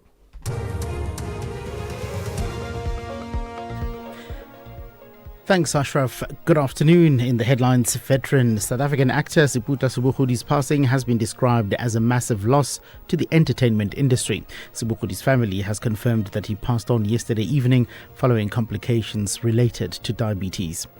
The Johannesburg Magistrates Court has granted 5,000 Rand bail each to EMPD officer Adrian McKenzie and former EMPD officer Kersha Lee Stolz. The pair was arrested following witness case testimony at the Madlanga Commission in Pretoria.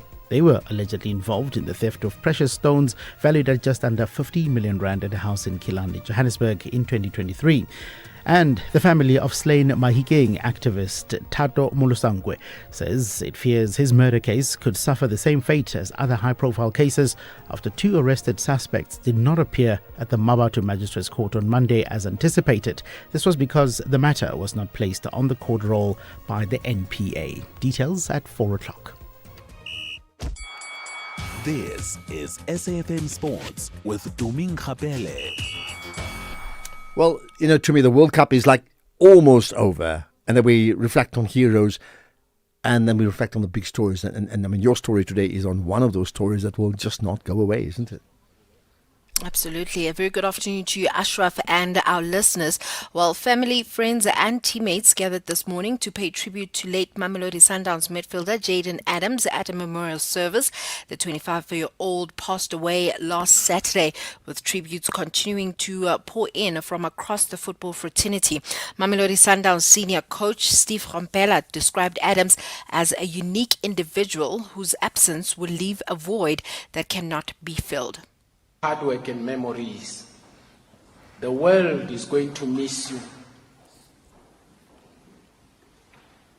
It was touching to see in the US during the World Cup matches a moment of silence and a big picture of our son on the screen. I couldn't stand that. I walked out of my dining room. I walked out because I couldn't.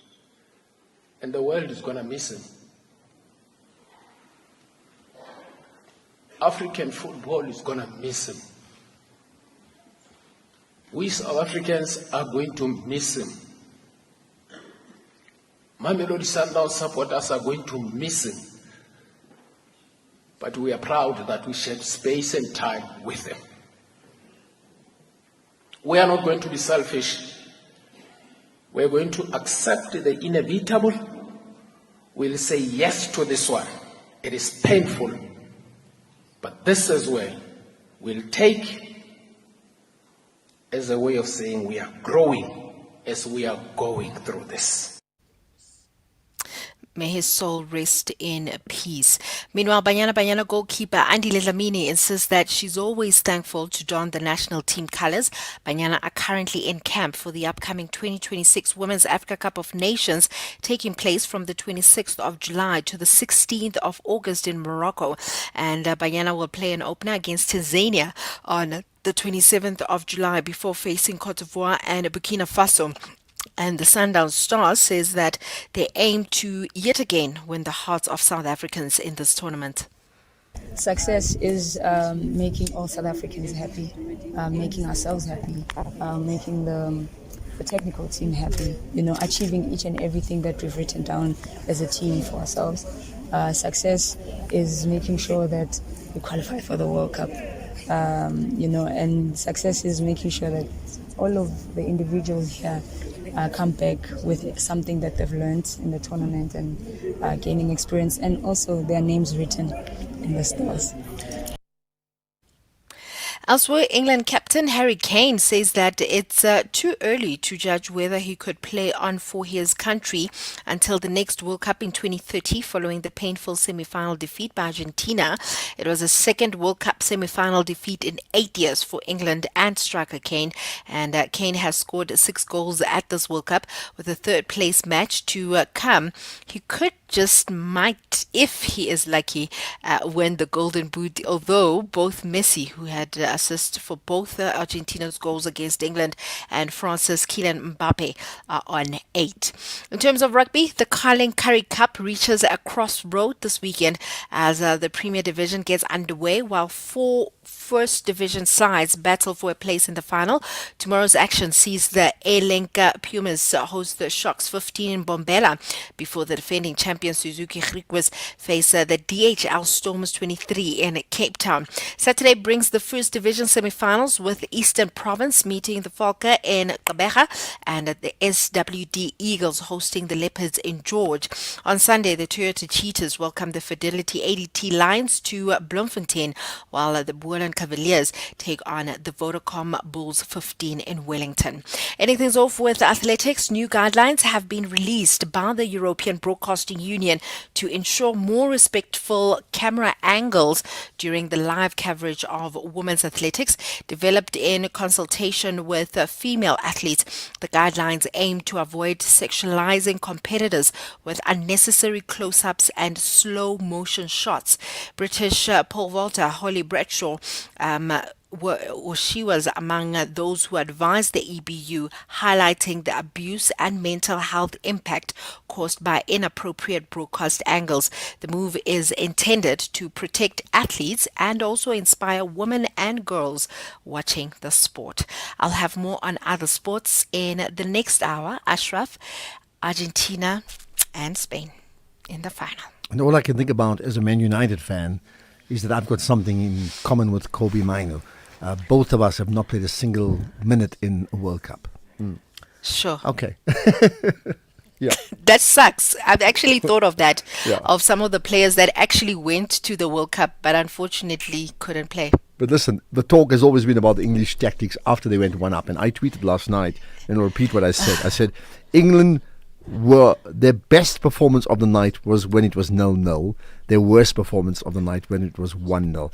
They changed tact as per the manager. Their last 30-odd minutes, the possession was 12%. It's unheard of for a team as good as that to relinquish possession and expect to stay in the game. Yeah. So they bowed out And for me, by themselves. I think for me, I always question, why is it that when teams score first, most of the coaches feel like the best way to react to that is just defend that one goal? Why don't you tell your players to just keep scoring? Well, why don't you become a coach? Thanks for that too. More sports in an hour. Hey, we buy cars. How does it work if I want to sell my car? We'll drive to your place. You can visit our pods. Even if you don't have space, then at the mall in a parking lot, we've got lots of depots all across the land. Contact We Buy Cars. You're in safe hands. Safe hands. Wow, that's great. We Buy Cars, the easiest way to sell your car by far. Attention all shoppers. Our supermarket shelves are full of unhealthy food. It's often hard for me to know which foods are good for my family. The information on packaged food is complicated and hard to understand. I wish we had easy-to-understand warning labels on foods high in salt, sugar, and saturated fat. We have the right to know what's in our food. Support front-of-package warning labels on unhealthy packaged foods. Sign the petition on healer.org. That's HEALA.org.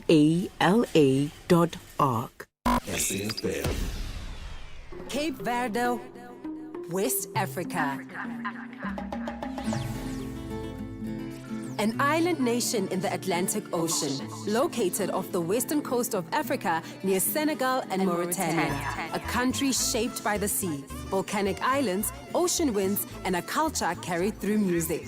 Portuguese is the official language. Cape Verdean Creole gives rhythm to everyday life. More than likely, Tsetse, that you're being described up and down the country at the moment as a communist. There is no truth in that as far as I'm concerned. It is just that in South Africa, if you're not doing what the government expects you to do, then you are a communist, of course. This is what we are becoming. SAfm, leading the conversations that move us. This is Global Watch on the National Pulse. Well, today's Global Watch has very much a South African link to it, and that is because of the inaugural Nelson Mandela Global Leadership Forum, right? Now, I've touched on it before, including the other day, that besides the Mandela lecture that they have in South Africa every year, right? And I think they had Francesca Albanese here the last time around. They've now changed tack as well and now having global events in other parts of the world. One such, the first one, is this inaugural Nelson Mandela Global Leadership Forum, which took place in New York last night, right? So the first of the speakers is the New York City Mayor, Zohran Kwame Mamdani. Interesting because, he's born in Kenya, right? But then his father was lecturing at the university in Cape Town. So he spent quite a bit of his early years of his life in this country, right? So anyway, he spoke and he reflected on the Mandela leadership. And we thought this is very appropriate for you to listen to.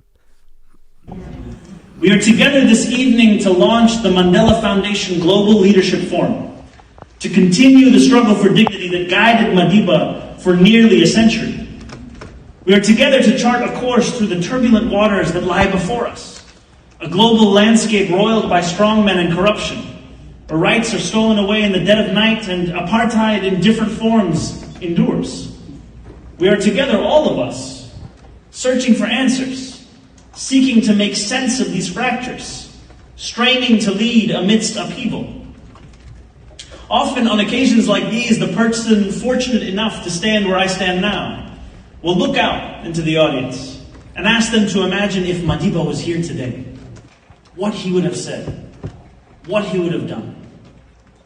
Why not ask ourselves instead, when he was here, what did he say? And what did we say in return? We need not travel far to find the answer. Open these doors, walk 2 minutes to the B or D at 42nd Street, and take the train to 125th. Walk 10 minutes and you'll find yourself in front of CUNY's Aaron Davis Hall. It was there on June 21st, 1990, only 4 months after he had been released from Robben Island, that Madiba arrived for a town hall with ABC News' Ted Koppel. The eyes of the world had been firmly fixed upon Madiba since he had emerged from prison that February, just as they had been for decades. Yet for the first time, he could look back and answer whether he was everything he had been made out to be. There were many interested in making clear that he was not. Koppel had disguised an ambush as a town hall. And the audience, as well as joining by satellite from South Africa, sat questioners he had pre-selected, each poised to attack and isolate Madiba. Ken Edelman, a conservative pundit who would later become one of the loudest advocates for the invasion of Iraq, interrogated Madiba on the relationship he held with world leaders that the United States considered foes. Madiba refused to take the bait, responding, "One of the mistakes which some political analysts make is to think that their enemies should be our enemies." Koos van der Merwe, a leader of the South African Conservative Party, lectured Madiba as if he was an unruly schoolboy, saying, "Leave the violent campaign alone. Come and sit down. Become a normal person and talk. And lastly, forget communism." Madiba smiled. Then in Afrikaans he replied, "I am happy to know you. I hope that one day we shall have the opportunity to discuss the affairs of our country." You can imagine how the rest of the 80 minutes unfolded. Again and again, Madiba was condescended to and painted as a terrorist, a violent extremist, an obstacle to peace. After each hostile question, Couple twisted the knife, waiting to see if Madiba would bleed. And each time, Madiba answered the questions asked of him, calmly and slowly. And then an hour into the event, Koppel returned to a question about Madiba's support for the Palestinian cause. Did that solidarity, he asked, mean Madiba was willing to alienate the Jewish community? It was a question so contrived that Madiba had to ask Koppel what exactly he meant.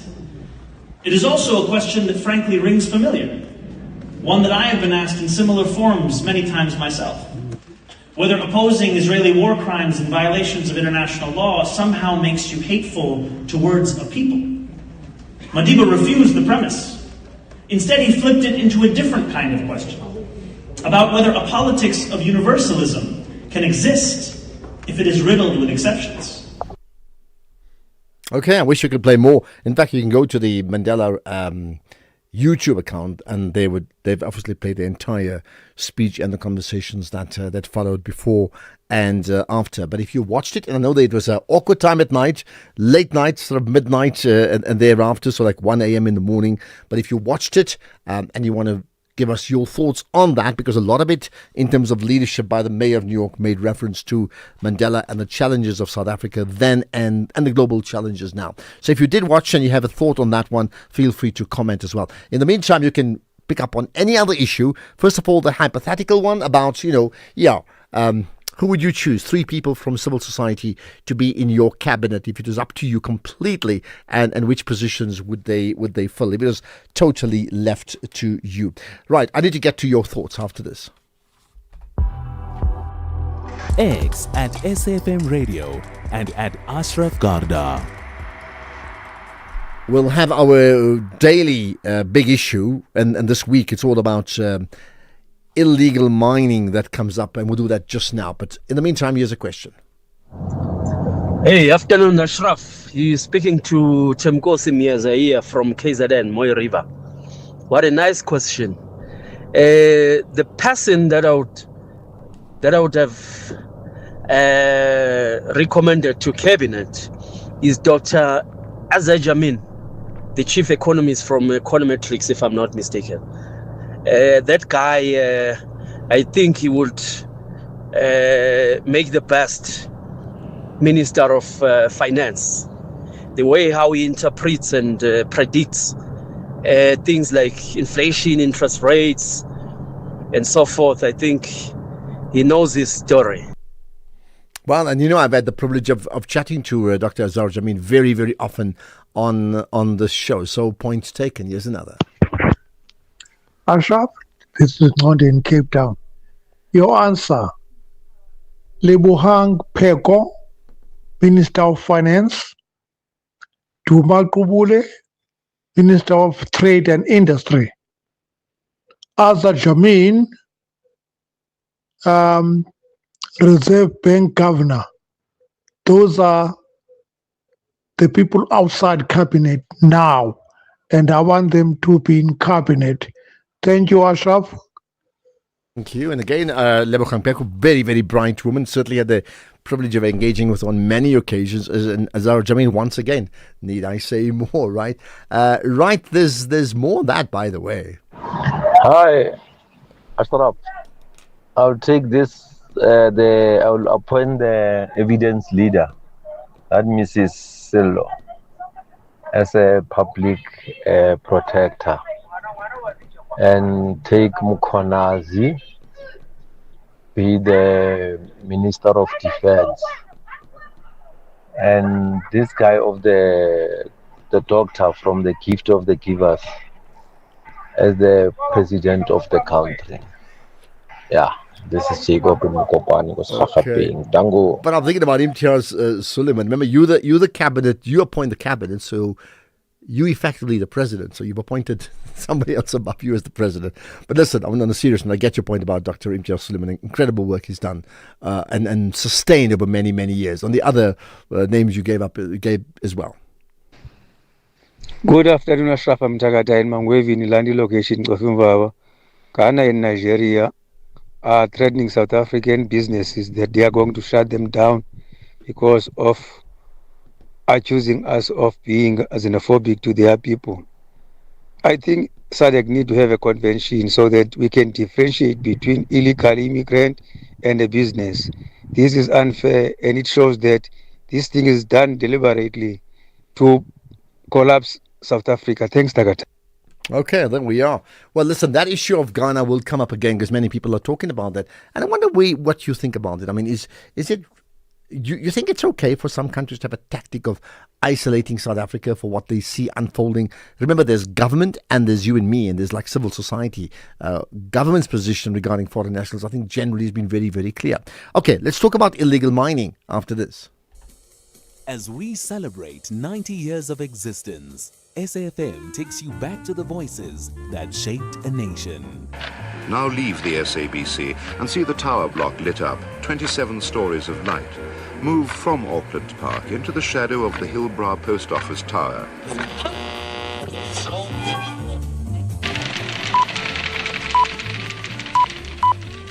This is the English service of the SABC. Here is the news read by Patricia Carr. A member of the Planning Committee of the President's Council, Mr. Nick Treurnicht, has been appointed chairman of the Council's Community Relations Community. 90 years of trusted voices. This is SAFM. Right, we will get to the issues of illegal mining in just a moment. But for now, it's the countdown to South Africa's second International Special Economic Zones Infrastructure and Investment Conference. And that's now underway from today to tomorrow at the Durban ICC. It's hosted by the Department of Trade and Industry and Competition, of course, in partnership with the province of KwaZulu-Natal through the Department of Economic Development, Tourism and Environmental Affairs. And this is where the president and industry leaders will be mapping out the future under the theme Reigniting Industrialization through World-Class Special Economic Zones. The big issue on the National Pulse. And we saw one example of that already with that investment from Japan regarding the Toyotas, right, as we mentioned earlier on. Okay, let's talk about the big issue of illegal mining. We've been touching on that all week. Yesterday was the economic impact of illegal mining in our country. But let's stay with that. With me is Christopher Rutledge, the Executive Director of Mining Affected Communities United in Action. Christopher, as always, good to engage with you on the National Pulse. Good afternoon, Ashraf. Thank you very much for inviting me. And just to be clear, it's the Executive Director of the Advice Office, the Makua Advice Office. Of the Advice Office, you're saying? That's right. Yes. Okay, got that. Okay, my apology for that. Right, let's then talk about, so we've had different angles on it, but your thoughts on how, well, does illegal mining in a certain community affect that community? And if so, how? No, indeed.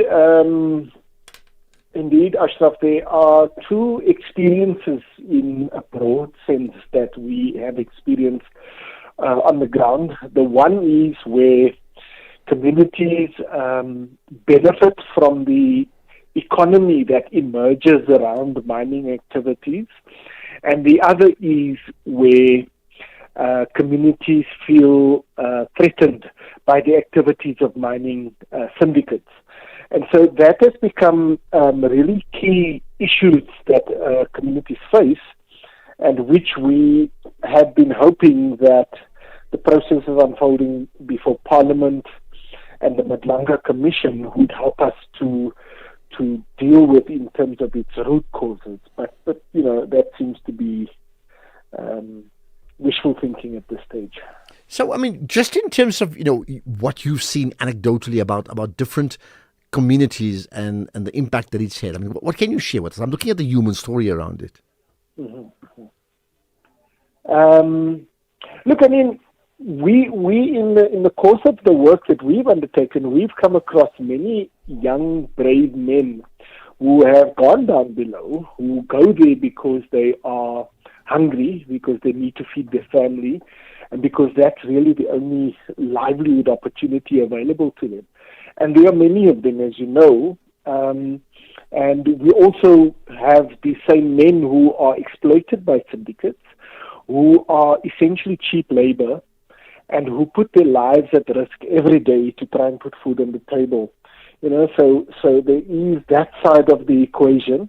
But like I said, there is also the other side, the human side of a family that has to live in fear because there are men roaming around the streets with guns. You know, and that is a direct result of the way that our police institutions have failed to focus on their day-to-day task of keeping people safe, and have been, as we can see in front of the Madlanga Commission, rather been interested in accessing tenders and supporting syndicates in their work. So, you know, there's a deep rot at the top, which essentially the blood and the gore gets poured out on communities, while some people continue to live the high life and get the benefits of all of these illegal activities. Well, you know, we all have our own theories about what is it that drives illegal mining.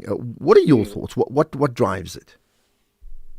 Well, we've been studying this matter for over a decade. We've been involved in negotiations with the Department of Mineral Resources in Kimberley back in 2016, 2017, where we eventually got the department to see that the better way to deal with illegal mining, in inverted commas, is to issue licenses. And the community, the artisanal mining community in Kimberley, have for years been now mining legally with a permit that was issued in 2017 through our negotiation with the state.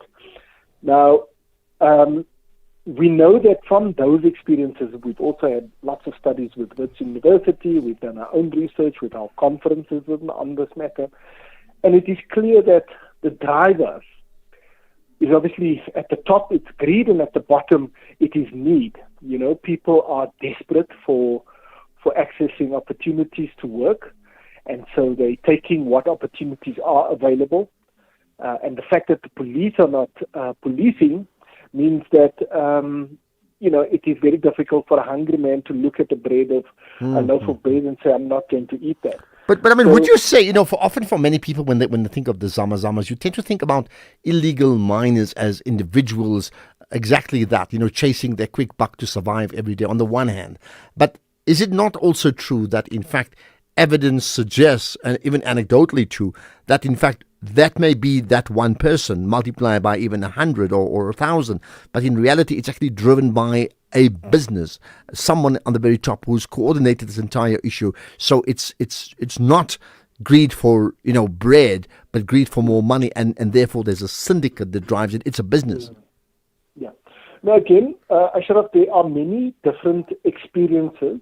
We have come across many local communities who simply have seen the opportunity and out of desperation have started to organize themselves and go down and do mining. But like I said, that was at the initial phases when we brought this to government's attention back in 2015. Oh, we may have just lost... We need to deal with it. Oh, Christopher, I'm not too sure what's happened there. We just lost Christopher with just a bad sound, etc. Well, if it's gone, we may just have to leave it because we're almost onto news time anyway. But interesting thoughts from Christopher Rutledge, just giving his perspective of illegal mining in our country and what causes it to flourish and the impact that it has on the community. Yes, comments, it can only be the current chair of Madlanga. His integrity personified as president. He will decide the rest. Point taken. In fact, I did say rather cheekily the other day that if the Madlanga Commission leadership formed a political party, how well do you think they'll do in an election? Yeah. Hi, Ashraf. This is Beniwale Sele Siwelele. Ashraf, I'll make Lucas Khatebe Minister of Sports, Eugene Mutetov Trompis Minister of Art and Culture, and Sakina Kamindo of Border Management. Thank you, Beniwale Sele. Sakina, Border Management. I just wonder why. I'm going to have to ask her, why would you take up a position as head of Border Management? Good afternoon, Ashraf. For me, Mr. Mkhwanazi, Nhlanhla Mkhwanazi, I'll give him a position for president and the deputy president, Jacinta Zuma, the one for Marsh and Marsh. And Mr. Madlanga, Mbuyiseni Madlanga, I'll give him the position that Mr. Zondo, Judge Zondo had before he retired for Zondo Commission.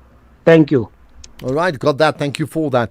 Listen, I mean, let's continue. You know, we can talk about anything that you want to touch on. I'll tell you later on, around 4:45, right? We'll chat to Ashraf Assop, who's a specialist immigration lawyer, really about the who, what, when, where, why. Not the ideological debate around immigration, but just how it practically affects you. Because there's a good chance that someone that you know has been in South Africa who now is undocumented or never was or doesn't have a permit, someone or the other. You could even have employed them yourself. What's been the position? What are your rights? What are their rights? What's the who, what, when, where, why around immigration? So we'll chat to Ashraf Assop around that, around 4:45. Listen out for that. In the meantime, here's the news. It's 4 o'clock. Here's Dutsile Saku.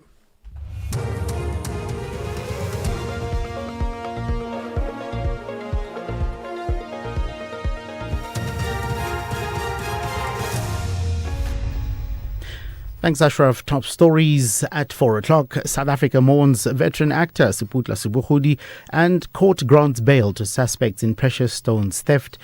Good afternoon. Veteran South African actor Siputla Sibuhudi's passing has been described as a massive loss to the entertainment industry. Sibuhudi's family has confirmed that he passed on yesterday evening following complications related to diabetes. He was best known as Kenneth Mashaba on Generations and also starred in Rhythm City, The River and Scandal, among many others. Sibuhudi's close friend and industry colleague, Teboho Sitatu, says he's still in shock. I'm shocked. I was hoping that this is actually another fake news media stuff that I've been seeing recently about the man himself. Sputlers, may his soul rest in eternal peace, man. Gone too soon. And I just want to say condolences to the family, to close friends, to industry. This is shocking. May his soul rest in eternal peace. What a talent. What a loss for the country and for the industry. The Johannesburg Magistrates Court has granted 5,000 rand bail each to EMPD officer Adrian McKenzie and former EMPD officer Kershali Stolz. The pair was arrested following witness case testimony at the Madlanga Commission that they were allegedly involved in the theft of precious stones valued at just under 15 million rand at a house in Killarney, Johannesburg in 2023. Witness K was a JMPD officer and former girlfriend of suspended EMPD Deputy Chief Julius Mkwanazi. She testified at the Commission in Pretoria that she and Mkwanazi plotted the theft. McKenzie and Stolz were allegedly party to plan to steal the precious stones. Their lawyer, Crystal Kiwi, says her clients were only following instructions. We proceeded to the address wherein accused 3 and I were in full uniform. After introducing ourselves, we confiscated 6 boxes containing stones. We thereafter had the intention to proceed to the SAPS to book the boxes into the SAPS, but were halted when Mkwanazi arrived at the residence alternatively seen and instructed accused 3 and I to return to the Nando's situated in Michelle Avenue, Alberton, to meet with witness K. The family of slain Mahikeng activist Tato Molusangwe says it fears his murder case could suffer the same fate as other high-profile cases after 2 arrested suspects did not appear at the Mabatu Magistrates Court on Monday as anticipated. This was because the matter was not placed on the court roll by the NPA. The NPA says certain elements of the investigation require finalization. Molusangwe, a well-known community activist, was shot and killed at his home in Lomanyaneng outside Mahikeng in May. His death sparked widespread calls for justice from community organizations and civil society groups. NPA Northwest spokesperson Lindiwe Mabasa. The decision followed a comprehensive assessment of the case, which established certain investigative aspects remain outstanding and require finalization before the matter can proceed to trial. In the interest of justice, the state deemed it appropriate not to enroll the matter until the outstanding investigations have been completed. The NPA remains committed to prosecuting matters where there is sufficient admissible evidence to present a strong case before court. The decision not to enroll the matter should therefore not be construed as an indication that the case has failed. The Eastern Cape House of Traditional Leaders is mourning the passing of its chairperson Inkosi Mpumalanga Gwadiso. He passed away at his royal palace at Ntungwane village outside Nqeleni.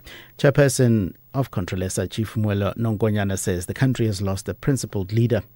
We convey our sincere condolences to Gwadiso royal family, Amakondraya clan, and the entire traditional leadership in South Africa, particularly in the Eastern Cape province. Nkosi Gwadiso is known to us as a passionate leader who was a principled leader who believed that the institution of traditional and Khoisan leadership in South Africa can play a key role in the delivery of a better life to all the people of South Africa.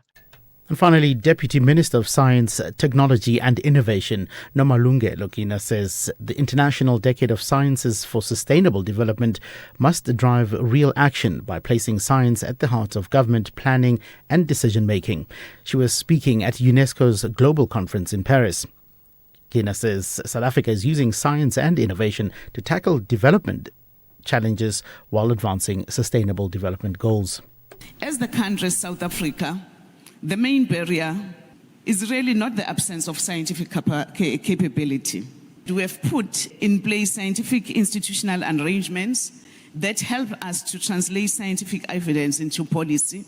We have got academies like we have got INACI. INACI is the National Advisory Council of Innovation. We have got Academy of Science for South Africa called SAF. They help us to bridge the gap and also help us with the capabilities.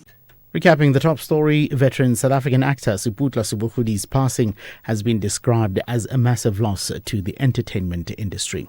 For SAFM News, I am Uzi Lesaku. I'll be back with headlines at 4:30. In sports this hour, Junior Box ready for France final and Mulaudzi shifts focus to 20 title defense after injury scare. More details at 4:30. The National Pulse with Ashraf Garda on SAFM. You're listening to the National Pulse, weekdays 3 to 6 p.m.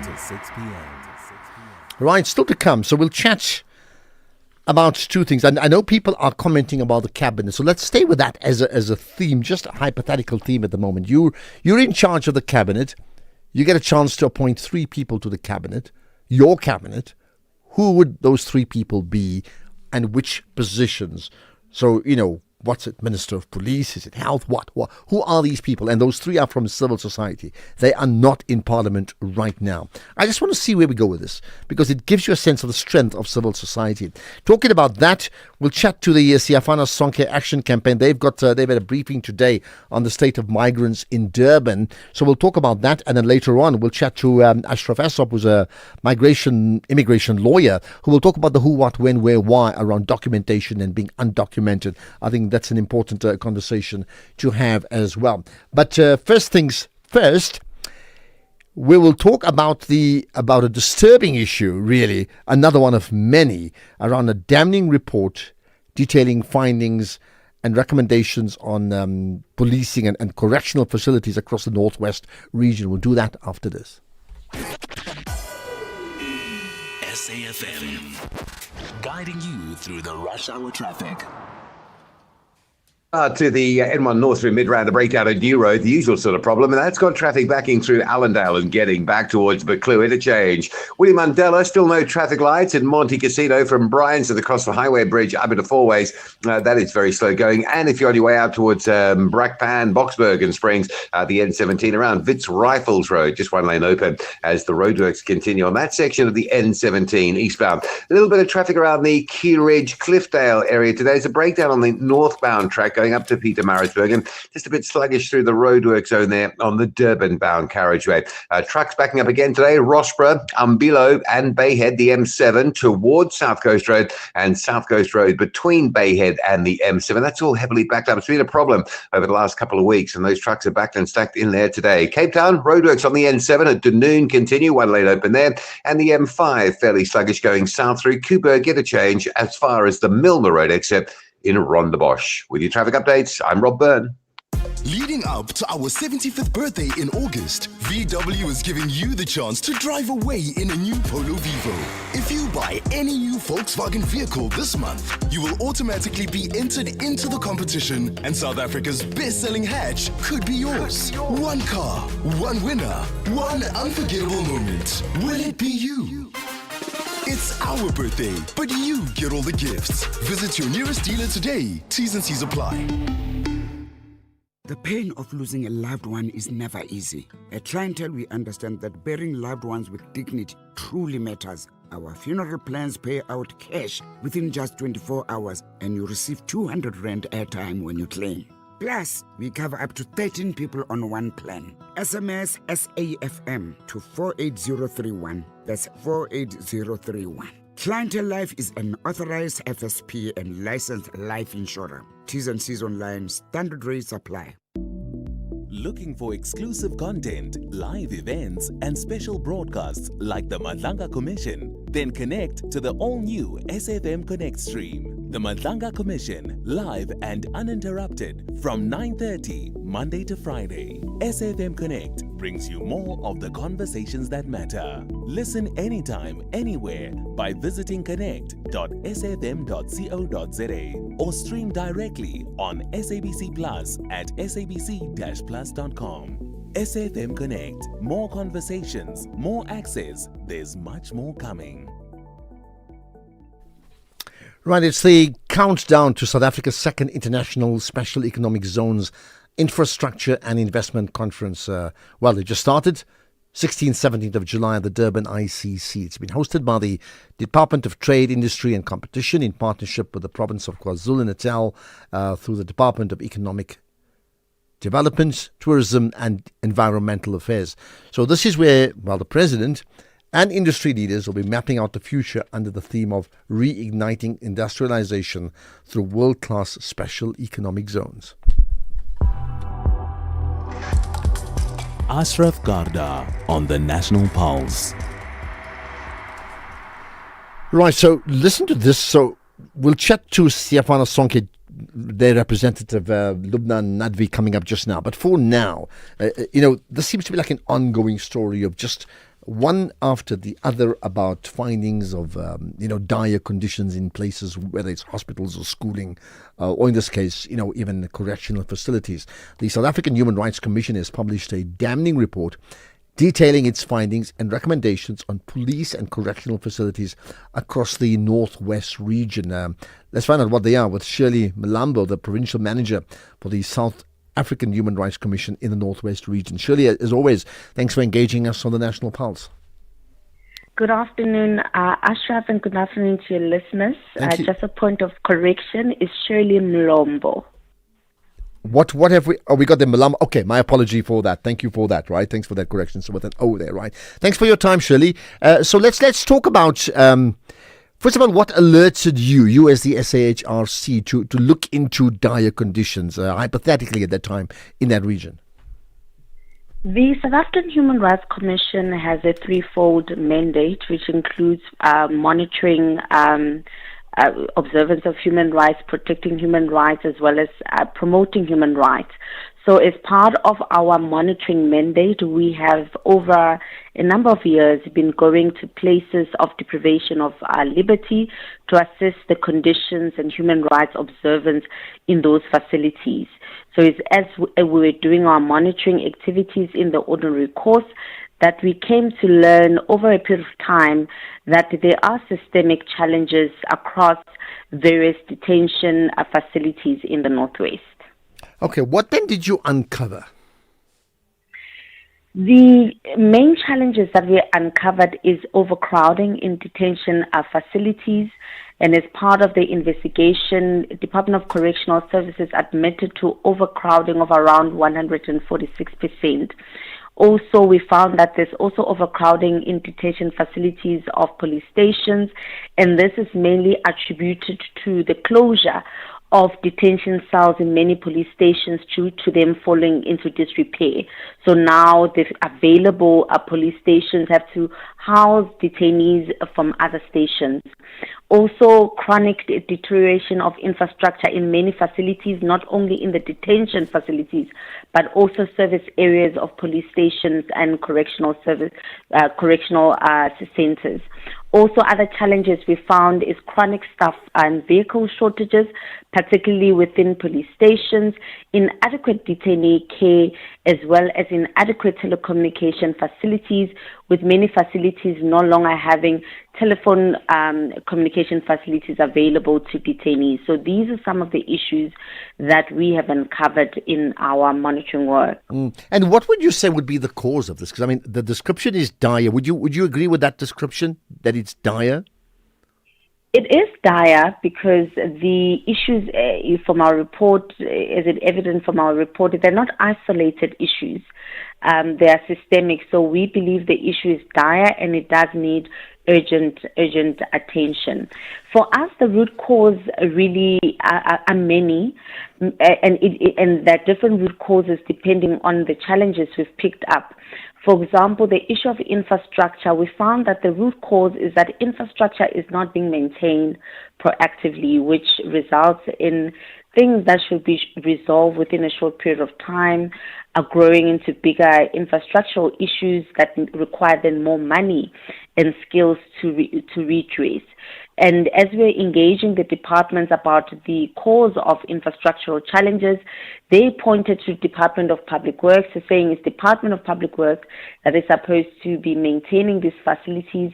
They are not maintaining them, which is why they are as they are.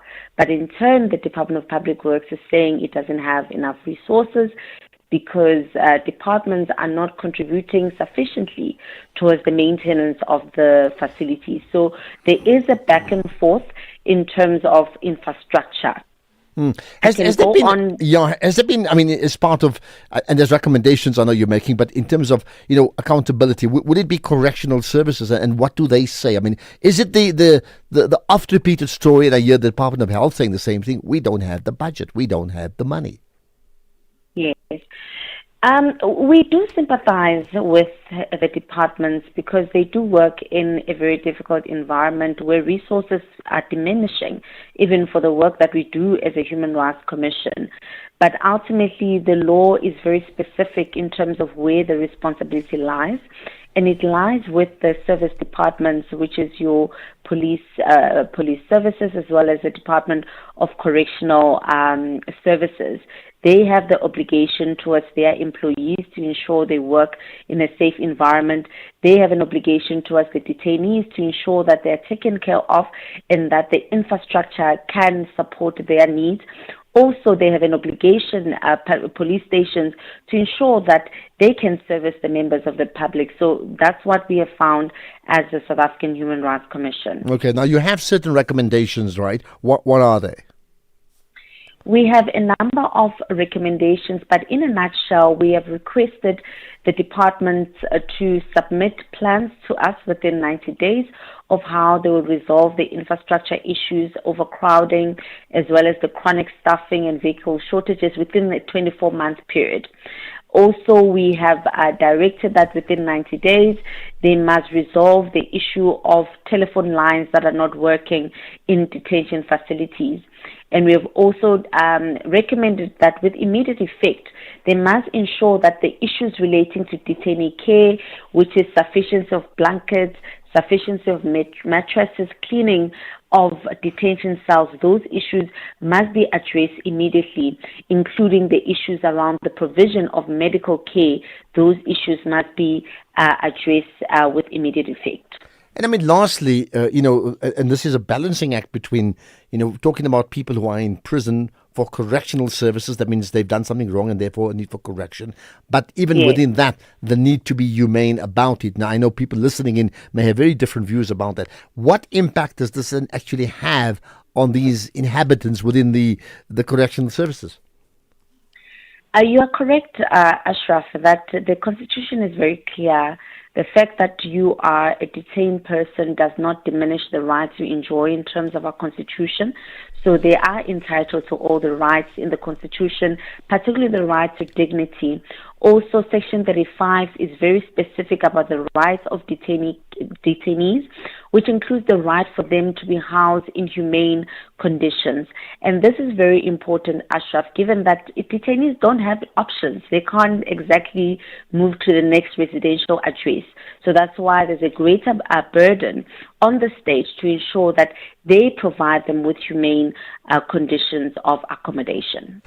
Let's leave it at that. Appreciate your input, and it certainly is the basis of further conversation on what happens next. Shirley Malombo, Provincial Manager for the South African Human Rights Commission in the Northwest Province region. Appreciate your input here on the National Pulse. As we celebrate 90 years of existence, SAFM takes you back to the voices that shaped a nation. Berea, the home of the four bespectacled Tisson brothers, all of whom work or have worked on the English service, particularly Audio Mix and Radio Today. Watch how the night proceeds towards dawn. And I need a lot of consoling when I started the early program. People couldn't believe that John O'Donnell and B. Reid were chosen for the early morning program, because if ever two announcers used to want to swap a morning shift for an afternoon shift, John and I would do it. 90 years of trusted voices. This is SAFM. With the ever-changing financial landscape, it can be difficult to make sense of all the moves at times. Join me, Jimmy Moyaha, on the SAFM Market Update with MoneyWeb, Mondays to Thursdays, 6 to 7 p.m, as we break down the key market trends, top financial stories, and smart investment insights, all in one place. It's everything you need to stay financially informed and ahead of the curve. X at SAFM Radio and at Ashraf Garda. And a reminder, because many people are commenting about that, hypothetically, you're in charge of the country. You've got 3 positions to bring into your cabinet. They must be from civil society, not from parliament. It's hypothetical, I know that. Who'd they be and in which positions? Yeah, let's see what you have to say. You can call in live when we open the lines. Not quite now, but you can voice note us immediately via WhatsApp. We'll bank those calls and then play them when we get the opportunity. And then you have the option to text us as well, but also the same on our social media platforms. I'll pick it up if you use the hashtag The National Pulse or if you tag me as well. Right, there are other developments or continuing developments around the issue of migrants in Durban, migrants in the entire country. Now, the Siafana Sonke Action Campaign, which is a coalition of over 160 civil society organizations, trade unions and community groups, they formed this grouping to combat rising what they see as xenophobia, Afrophobia and vigilante violence in the country. They held a media briefing today to give us a sense of what they feel about some of the most pressing issues that are impacting in our country right now. So with me is Dr. Lubna Nadvi, who is the Siafana Sonke Action Campaign Manager. Dr. Nadvi, Lubna, good to connect with you on the National Pulse. Hi, good afternoon. Thank you very much for having me. Thank you. Just a correction to my title. I'm not the manager. I'm a member of Siafana Sonke Campaign. Oh, I see. My apology for that, right? Okay, let's then talk about the need for the briefing. First of all, why was there a need for a briefing? So basically, I think that your listeners would know that there has been a surge of violence around the country, which has been targeting foreign nationals. And basically, people who are legally documented refugees have been caught up in this violence. And migrants who are legally documented and are legally in the country have also been swept up in this violence. Now, of course, this violence should not be targeted at anyone, at any foreign national. But unfortunately, the reality is that all of these individuals who have papers legally documented in the country have had to face a whole range of challenges. Some of them have been thrown out of their homes because of ignorance that many sort of people in those communities have, or that they've bought into this idea that all foreign nationals must leave the country.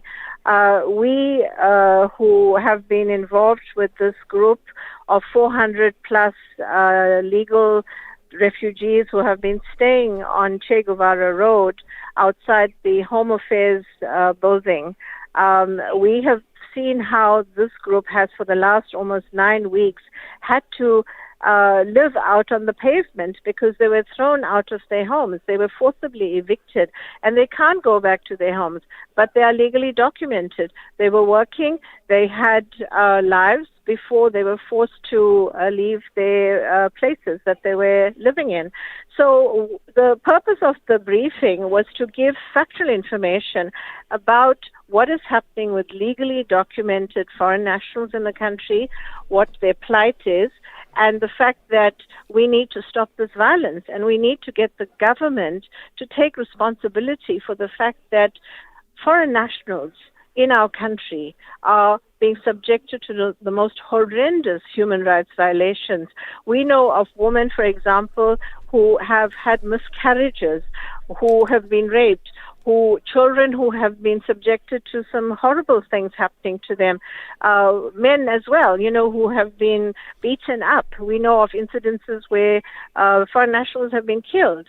So we are saying at Siafana Sonke, this violence needs to stop now, and the government has to take responsibilities for ensuring that it takes control of what is happening in this country, and that we ensure that our foreign national visitors to our country are protected, because they are legally protected, especially the refugees. They have protections under international law and South African law, and are legally entitled to be in South Africa. All right. So let's just get your perspective on this, right?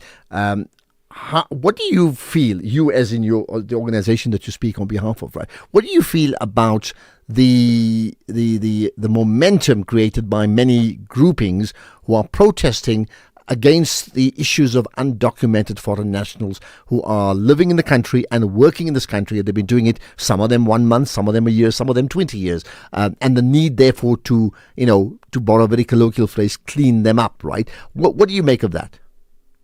So the issue of undocumented foreign nationals is a serious issue, and South African law must be applied to ensure that everybody who enters the country enters it legally. We as Siafana Sonke are not contesting that or disputing that.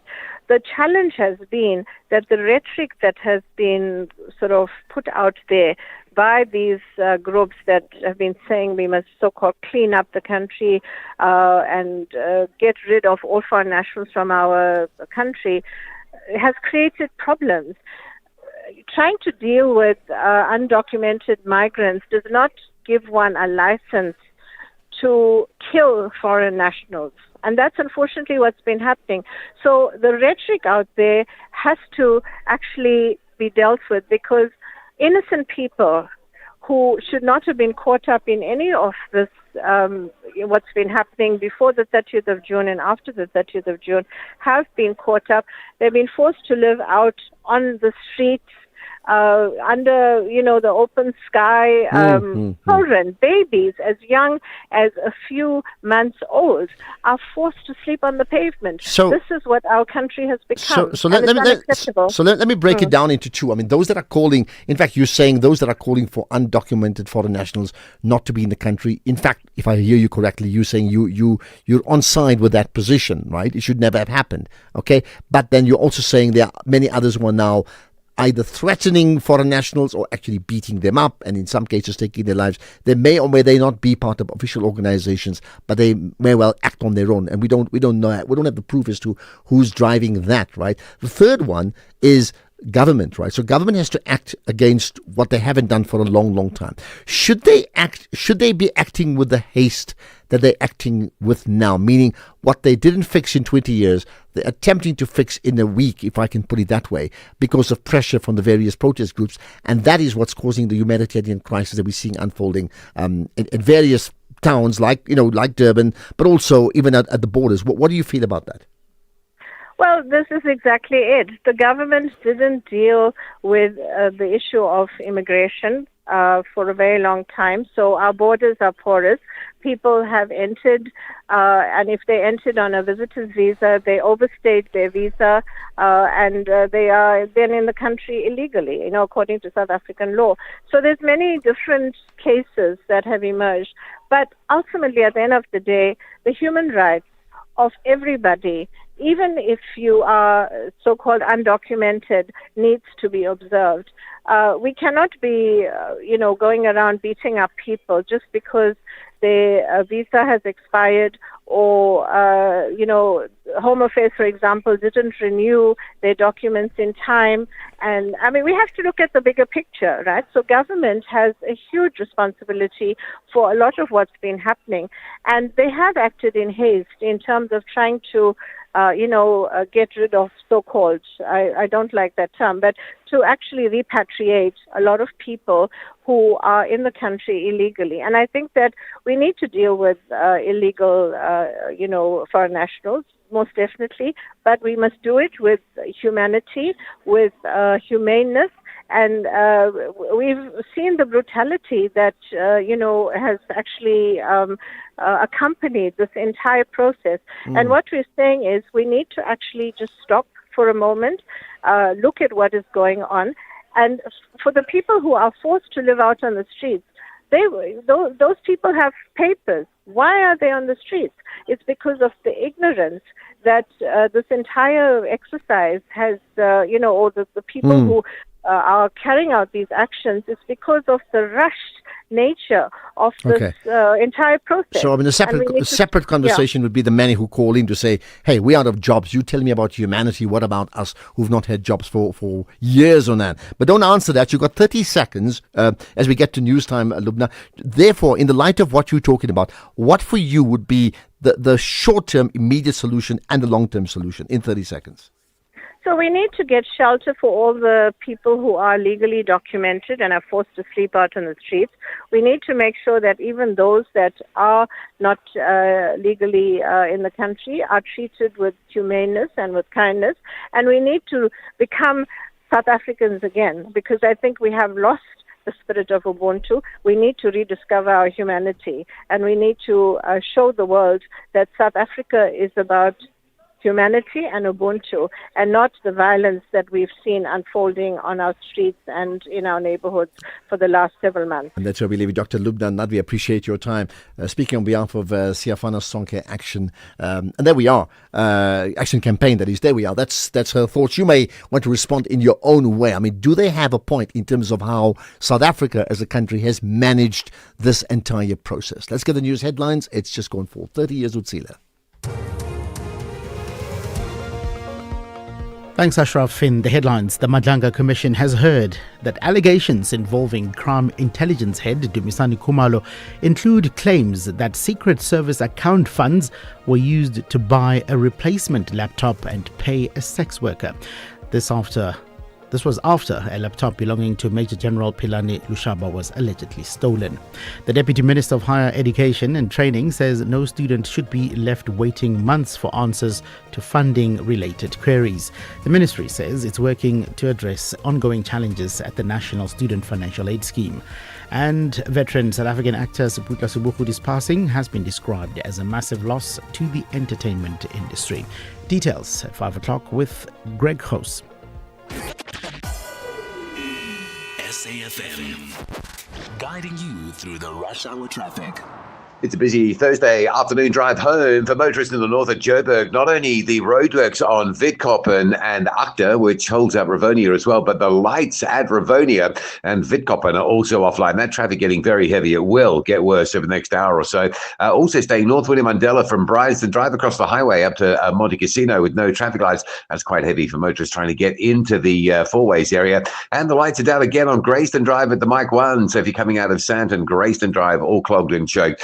Staying in Joburg, crash on the Mike 1 South near Jan Smuts Avenue. So some delays from Houghton as you head south into that Parktown area. And there's also a bit of queuing pressure on the M1 if you're going out of town today on the Bloemfontein Road, the N1 at Grasmere Plaza. You're going to be asked to sit in some traffic queues there, just a heads up. Midrand, very busy on the M1 South. Looks like an issue between Olifantsfontein and New Road. That traffic just after SAmRadio gets tight and gets slow in towards that particular scene. Durban side, not too bad between Pietermaritzburg and Ashburton, always worth checking. You only need to, and it gets a bit chaotic, but it's not too bad through there today. There is a bit of a backlog on the N3 outbound from Sherwood, and a lot of congestion around, again, truck congestion on below Roxburgh and the Bayhead area. Cape Town today, just a heads up, if you're going south the M5, it's really under pressure from around about Klipfontein Road. Going to sit all the way down to Dick Burton. That's a blockage in the Plumstead area. That's a very heavy queue. And the N7 going north, clogged up passing Dunoon into that single lane roadwork section. With your traffic updates, I'm Rob Byrne. This is SAFM Sports with Tuming Kapele. Right, Jimmy, there's the Springboks and there's the Junior Boks. Yeah, junior box coach Kevin Foote has made 3 changes to the side that beat England in the Junior World Championship semi-final. This is ahead of Saturday's final against France. Now, Wasi Vambuera starts at number 8. Reece Makosa comes in at flanker, and the likes of Alzadine Felix replaces the suspended Luan at full-back. The experienced front row of Oliver Reid, Captain Siposetu Mnebelele, and Donnie Kruger anchors the scrum, while Heinrich Theron and JD Hatton continue in the second row. And Foote says that the squad has sharpened their readiness this week and will stay true to the South African way, using physicality, tempo, and set-piece strength. In terms of football, England coach Thomas Tuchel has retained the support of the Football Association. This is despite the 2-1 World Cup semi-final defeat to Argentina. FA Chief Executive Mark Bellingham confirmed that Tuchel will remain in charge through Euro 2028, which will be hosted across the UK and Ireland. Tuchel admitted his side became too passive after Anthony Gordon's opener in Atlanta, but stressed that he will continue with his contract until the home Euros. The German signed a two-year extension in February, having been appointed in 2025 to lead England's World Cup mission. Meanwhile, still staying with football, Banyana captain Refilwe Jane says that their main goal ahead of the 2026 Women's Africa Cup of Nations is to qualify for the 2027 Women's FIFA World Cup in Brazil. The WAFCON will take place from the 25th of July to the 16th of August in Morocco, with Banyana in Group B alongside Burkina Faso, Cote d'Ivoire and Tanzania. And Jane says that the team is ready for the continental showpiece. In athletics, South Africa's leading long-distance runner Kabelo Mulauzi has turned his attention to defending his Absa Run Your City 10-kilometer title after overcoming a hamstring injury suffered during the Durban race. Mulauzi was aiming to improve his personal best of 27 minutes 41 seconds, but the injury disrupted his plans and he settled for 6th place in 28 minutes 6 seconds. He was also the only South African to finish inside the top 10 in a race dominated by East African athletes. Yeah, before my hamstring pulled out, I was feeling good, but when pulled out, my mind started to think too much, I have to hold back a little bit, because I scared if I pull out, I'm going to be out for the whole season. My next one is going to be Absa's one, so I hope I can defend my title there. Yeah, now I just have to go and see the fuse and recover so that I can be ready for Swan, because so far I can see my fitness is there. If today was not the hamstring, honestly, I was going to run the PB. Ending things off with motorsport, McLaren have confirmed that they will fit a fresh power electronics unit to Lando Norris's car at Spa-Francorchamps, taking a grid penalty to benefit from improved reliability supplied by Mercedes. The team explained that Norris's first unit failed in China, preventing him from starting the race, while the second suffered issues in Japan and later a terminal problem in Monaco. Spa has chosen as the venue to absorb the penalty due to its overtaking-friendly nature, with McLaren confident that the upgrade will stabilize performance for the remainder of the season. I'll have more on other sports in the next hour. Thanks for that, Jimmy. And lots to talk about. In fact, someone said rather, with the degree of mischief making with Thomas Tuchel, would you get him as the Bafana coach if he's up for grab? I mean, if he applies, would you accept him? Yeah, think about it.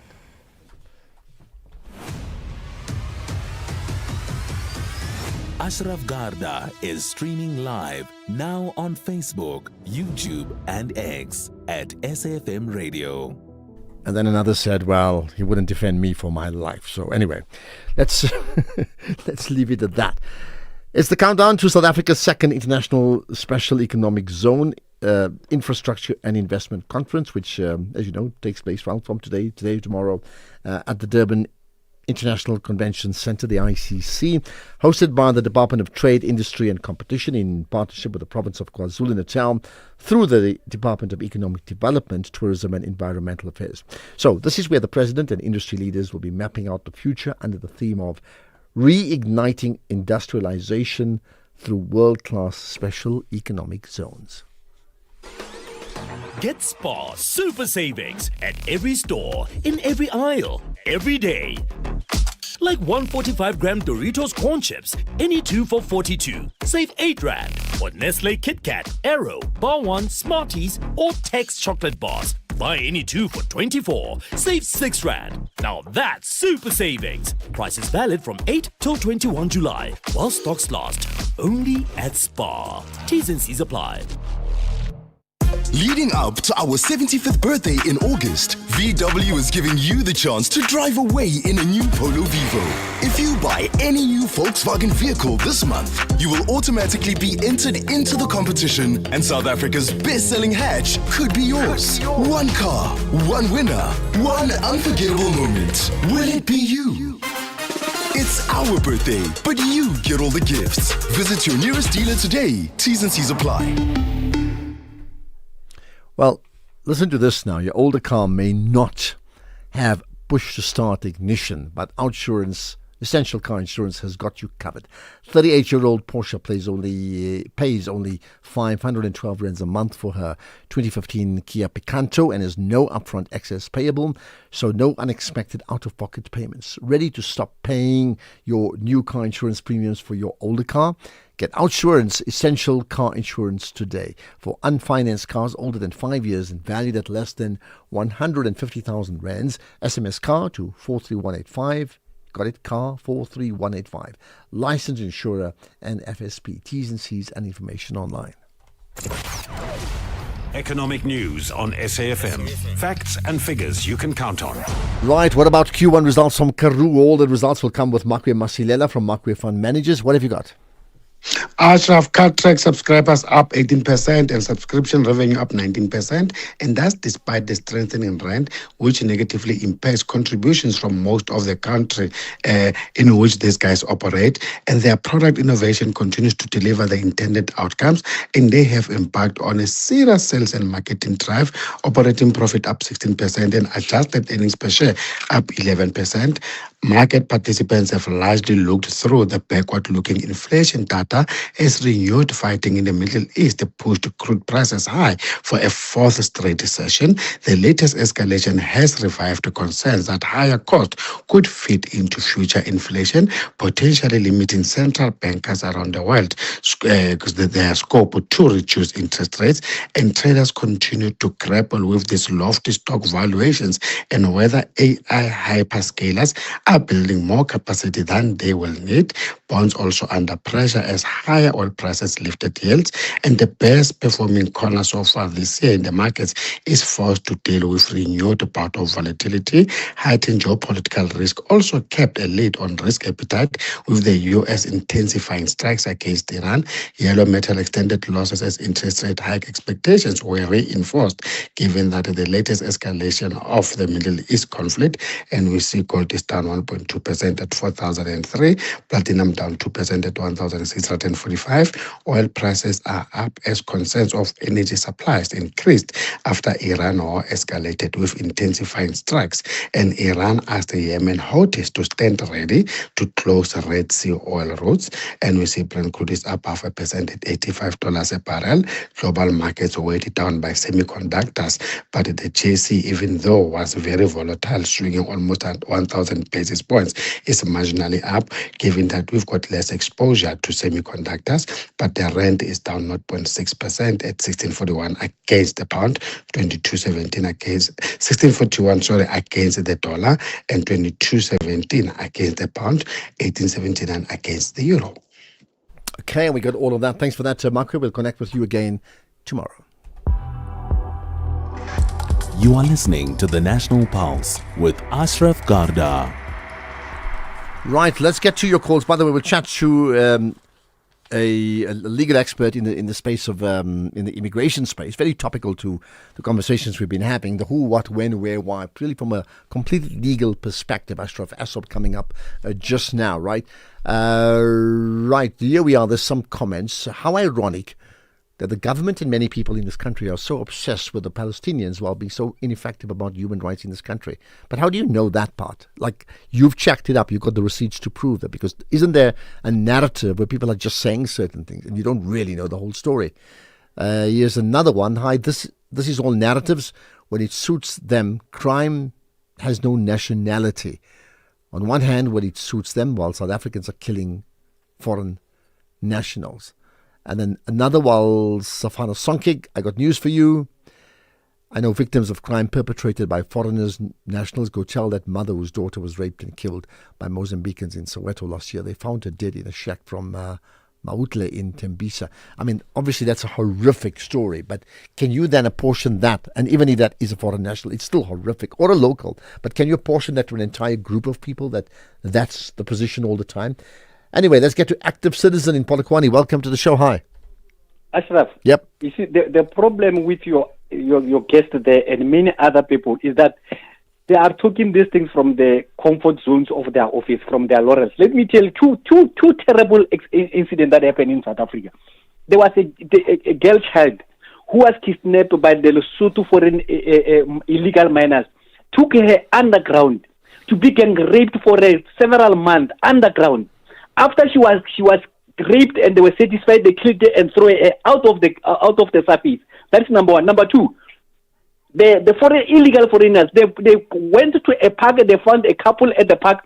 They took the gentlemen, the boyfriends of these girls, they threw them in the dam and gang raped the girls in front of these boys, while the boys are drowning in the dam.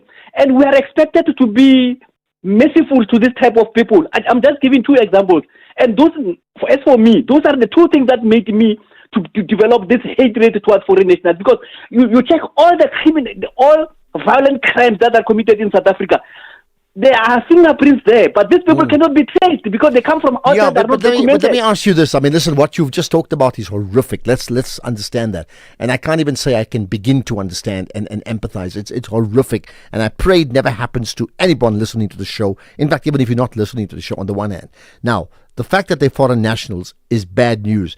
But and there's many things, like you made the point. If they can't be documented, they can't be traced, and you're spot on that. However, does that suggest that no South African nationals commit crimes in this country? Because evidence is completely contrary to what you're saying. There's just so many South Africans that commit crime daily. In fact, the Madlanga Commission is an extension of South Africans committing crime. Yeah, okay, I think we've just lost Active Citizen, but you got my point. I mean, you can't now suggest that South Africans don't commit crime, and I'm talking about violent crime to the level that we've been speaking about. Okay, let's talk about the who, what, when, where, why of immigration in this country, on immigrants, with Ashraf Assop after this. Conversations that you connect with and react to. SAFM. Tell you what, there's not a day that goes by, with people calling in and venting about the fact that where they sit regarding foreign nationals. That's the one thing. It's an ongoing narrative. The other, of course, is the practicalities of exactly where it is. Like, for example, so you have a person who's undocumented in the country. However they got in, we don't know. And they've been living here for 20 years. Okay. And then they've got children here who go to school here. And now they're undocumented, they must go back home. Let's call it Malawi. What happens next? What happens to them? What happens to their children? Those are the type of questions. We thought, let's do this. Let's speak to a specialist immigration lawyer who can talk to us about all those type of things and a whole lot more. Ashraf Assop with us. Ashraf, appreciate you engaging me on the National Pulse. Ashraf, thank you for having me. Thank you. Appreciate your time, right? So listen, I mean, let's start with first of all, that part that I just mentioned. There's so much confusion from people, excepting maybe the one part there's no confusion on is this, and you can just correct me if I'm wrong. If you are in the country and you are undocumented, then you have no right to be in the country. I'm putting it to you. I mean, is that correct? No, absolutely, because there is a difference between illegal foreigners and undocumented persons. Now, within the cohort of undocumented persons, you could find that they were genuine South Africans that don't have documentation. Again, this speaks to the department's dysfunctional Department of Home Affairs, who recently put out a call to persons in possession of suspicious identity documents to come forward and prove their birth, for example, in the country, or whatever the problem was with that. So first you have completely undocumented migrants, and I'm saying in there is a description of people that are genuinely South Africans but don't have documentation. Okay, so on they're that not point, foreigners.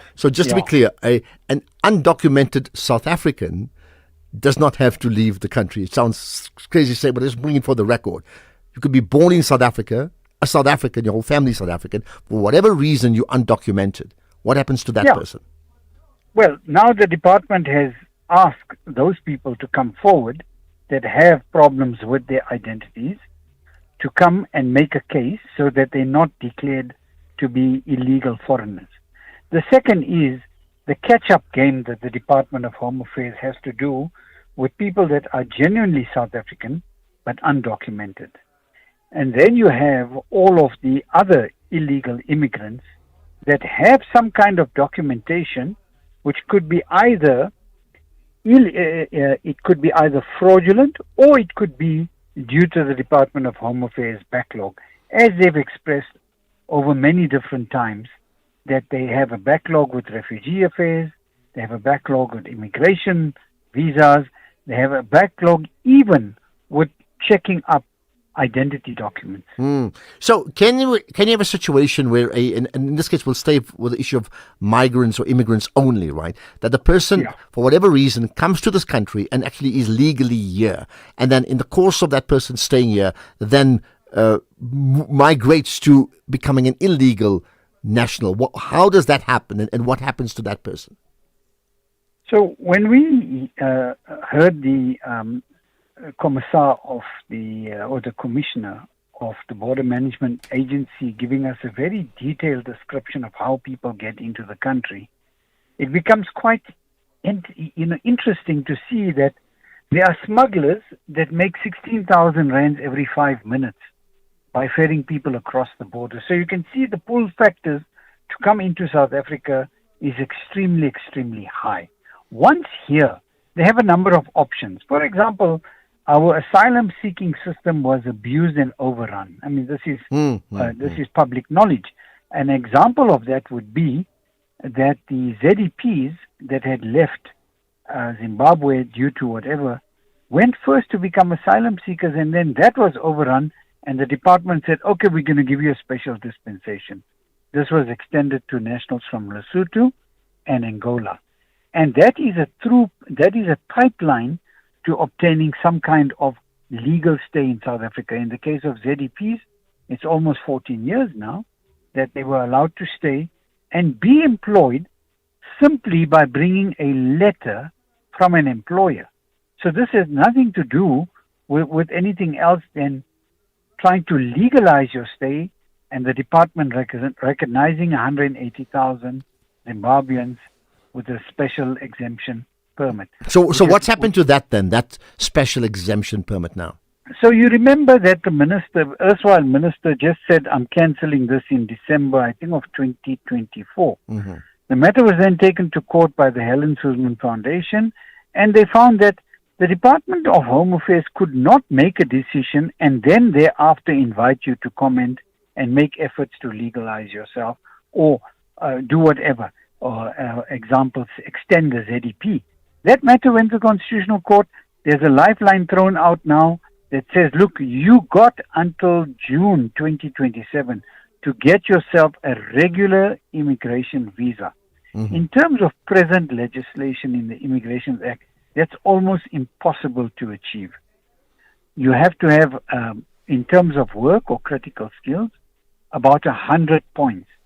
So you can see that automatically will exclude, let's say, low threshold workers, because the 100 points is very, very difficult to achieve in terms of an ordinary work visa. All right. So you have all of these other, yes. Yeah. Now, I mean, just to move on, and by the way, I want to just invite, if people wish to just ask questions, not general questions, but specific things around exactly this. You know, they know someone who has a visa, who doesn't have a visa, who doesn't have a work document. Can they stay? Can't they stay? You can call in. You can WhatsApp us with a quick text message as well, or voice note. Maybe we'll take those in the few minutes we have with Ashraf. Ashraf was a attorney in the space of immigration specifically. Let's then now, I had a chat around the general human rights and humanitarian issues in terms of how the government is dealing with it or not. Now, here's a practical situation. And again, as you're well aware of, there are many people living here for like 15 years, even longer, as opposed to someone here for a couple of months, right? Who, for whatever reason, their claim is that they came here and either they came in on a tourist visa and then stayed and never went back home, or they came in, they made some form of work permit, and whatever reason that may have expired, that never got renewed, either from their tardiness or Home Affairs tardiness, I don't quite know, and they've stayed around. Now, we do know that Home Affairs has had its own problems. So insofar as the now is concerned, with government clamping down, as per the many protests we've experienced in the country, is there space for that type of person who's been here for a long time, who's now in effect an illegal immigrant right now because of the documentation is lapsed, for example, to still make representation, or is that out? No, that is still very much a avenue to be followed. In fact, it's called good cause. So you have to approach inspectorate and say, look, this is my last visa. This is what had happened. This is why I couldn't renew it. In a lot of these cases, unfortunately, there's a whole lot of agents that seem to have some kind of influence within the department, and they make numerous promises to applicants of this nature. And sometimes the applicants don't know that they were not entitled to that permit. But even if you're not entitled to that permit, you're in the country, then it's a two-step process. You can approach the Department of Home Affairs Inspectorate and say, look, here's my explanation as to what had happened. Anything that is reasonable will be accepted. But that is twinned with an ability to show that you have some kind of legal visa that you can obtain. Now, let's say you're married to a South African citizen and your children are citizens and you're the breadwinner. Mm-hmm. Well, in terms of the Immigration Act, Section 11.6, there's an opportunity for you to say, once I'm legalized, once I give you an explanation how I got this documentation or how my visa lapsed, I'm now willing to come forward and say, I am able to apply for an immigration visa under Section 11.6 and to support my family. In fact, there's a very interesting judgment of Raymond. Raymond was married to a South African, and that marriage came to an end, and she had minor children to look after. And the judge said, yes, your marriage has come to an end. That is an essential part of your visa, Part A. But Part B is the children are of paramount importance. The well-being of the children is the most important thing in the eyes of the law. And because you have minor South African children, will allow you to continue on a visa already accepting that you're not in a good faith spousal relationship, because the children's rights were paramount. Which then, in a way sort of half answers my next point, which is, a person in South Africa, and let's say they've come here illegally rather, whether they've had no working visa or they've had, forged documents or whatever, they've been here for a long time, understand in terms of South Africa and the Constitution, somehow that child has a right to go to school, right? And correct me if I'm wrong, and has been in school. So no, absolutely. And this is one of the special protections afforded to children, which is the right to education. So you can see that even though the parents might have been illegal, that right to education has not been removed. The same with healthcare, the same with shelter. So all of the children in the country are protected by the same Constitution, as are all other people. The Constitution applies to everyone within the Republic. Only when it speaks to the word citizen are those rights in the Constitution exclusively allowed for citizens. Okay. So, for example, the right to a passport. All right, interesting one. So therefore, right, so we have situations right now in terms of my understanding of people who are in the country, and for whatever reason, at this point in time, they are here illegally. Either they don't have documents, or they've got a passport, but they don't have a working visa. They have nothing of that sort. They may not even be refugees, right? Help us understand, what is the call from government side right now? They must be what? Voluntarily repatriated back to their home nations, or they must give themselves up as illegal and spend time in a South African prison? What is the position right now? So it depends on the circumstances. So, for example, you saw the large number of people that were supposedly illegal, through whatever definition, and made themselves available for repatriation, which is something where the government engaged with the government of the national, for example, Malawi, and said, look, you repatriate. That's a legal process. Then there was self-deportation, which the minister was calling clean sweep. And he said, look, buy your ticket and go out of the country. Now, going out of the country doesn't mean that you won't be challenged by the law. I mean, I've just spent the whole week in the magistrate's court where there were so many people that had been given fraudulent documents or, were illegal. They were trying to self-deport, but the court said, no, you've broken our law, you're going to sit. Section 4915 of the Immigration Act says you'll sit for 15 years without an option of the fine. Now you have a knock-on effect from correctional services that says, look, we can't manage. We just can't manage the numbers. It's putting a strain on our resources. And so you'll find that maybe the convicted person will sit maybe 5 to 7 to 15 or 30 days. He's taken to Lindela process for deportation. Now that means the South African government has to carry the cost of deportation. They've got to find the transport, they've got to find the buses, they've got to find the airlines, and then ask the foreign national government to step in and give documentation. So you can see, all of these efforts are not perfect, but they're all trying to work within the law. Let's end this. We're on to news time, so just a quick 30-second answer. So people listening in, I mean, they have many questions they probably would need answering, but where do they get the answers from? Where's is there a hotline that they can get the answers from? So there's a number of NGOs out there that are doing a very, very good job of trying to help the understanding of South African immigration law. And, they've been engaging with government. One of them is the Sclaravini. You remember the judgment last week where it says that if you come in, you don't have good cause, and if you didn't make it to refugee affairs in 5 days, you are not excluded. One size doesn't fit all. The judge said that matter has to be assessed by the refugee reception officer with a clear mind. Okay, there we are. Ashraf, let's leave it at that. Appreciate your input on that issue, the who, what, when, where, why, around immigration, documents, no documents, undocumented. And that issue is often debated on air, but certainly in the workplace as well. Let's get the news now. It's just gone 5 o'clock.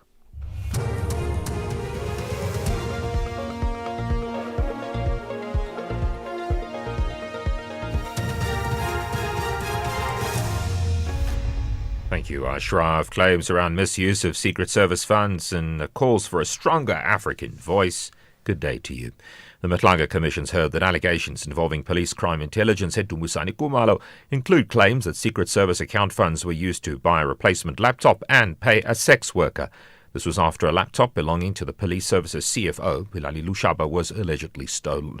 The allegations form part of a criminal probe into the alleged misuse of crime intelligence funds and an alleged cover-up involving senior police officials. The Commission also heard that a police inspectorate report, which IDAC investigator Brian Padiachi criticised, found that the original complaint contained vague and unsubstantiated allegations. Commissioner Sandile Kumalo put it to Padiachi that the focus should not be on shortcomings in the original docket, but on the allegation that crime intelligence funds were used to buy a laptop and pay a sex worker.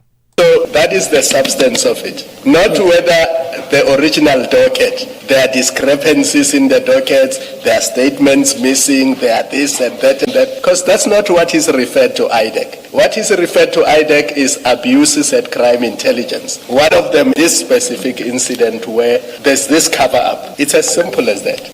The Deputy Minister of Higher Education and Training, Yusuf Kasim, says no student should be left waiting months for answers to funding-related queries. The ministry is working to address ongoing challenges of the National Student Financial Aid Scheme, which remains under administration. The Deputy Minister elaborates. No student should be left 5 months without an answer, and that we can then become the advocate of that student, of their issue. Let us receive it through the help desk and then go and bark up the trees that we need to go and bark up in order to apply the necessary pressure. And we've already seen some success. Following my meeting with the NSFAS administrator, which was 2 days ago, yesterday there was a team that was at the Central University of Technology where students were waiting for the whole year, really, for the accommodation allowances for off-campus unaccredited residences. The second semester starts next week, and they were already being evicted, staring down the barrel of eviction. There was no urgency. Already there was a team, and I'm very appreciative to the NSFAS officials that had responded to that call. Veteran South African actor Siputla Sebagodi's passing is being described as a massive loss to the entertainment industry. His family's confirmed he passed away yesterday following complications related to diabetes. He was best known as Kenneth Mashaba on Generations and also starred in Rhythm City, The River and Scandal, among others. His close friend Tebo Gesitatu. I'm shocked. I was hoping that this is actually another fake news media stuff that I've been seeing recently about the man himself. Sputless. May his soul rest in eternal peace, man. Gone too soon. And I just want to say condolences to the family, to close friends, to industry. This is shocking. May his soul rest in eternal peace. What a talent. What a loss for the country and for the industry. Police are probing 2 cases of attempted murder after a 12-year-old boy and his sister were shot and wounded in Hanover Park on the Cape Flats last night. Police say they were shot in the legs. They were attacked by an unknown gunman, and the motive for the shooting is still under investigation. The president of the Pan-African Parliament, Fatah Botbig, has called for a stronger African voice on the global stage. He was speaking ahead of the first ordinary session of the 7th legislature in Midrand, north of Johannesburg.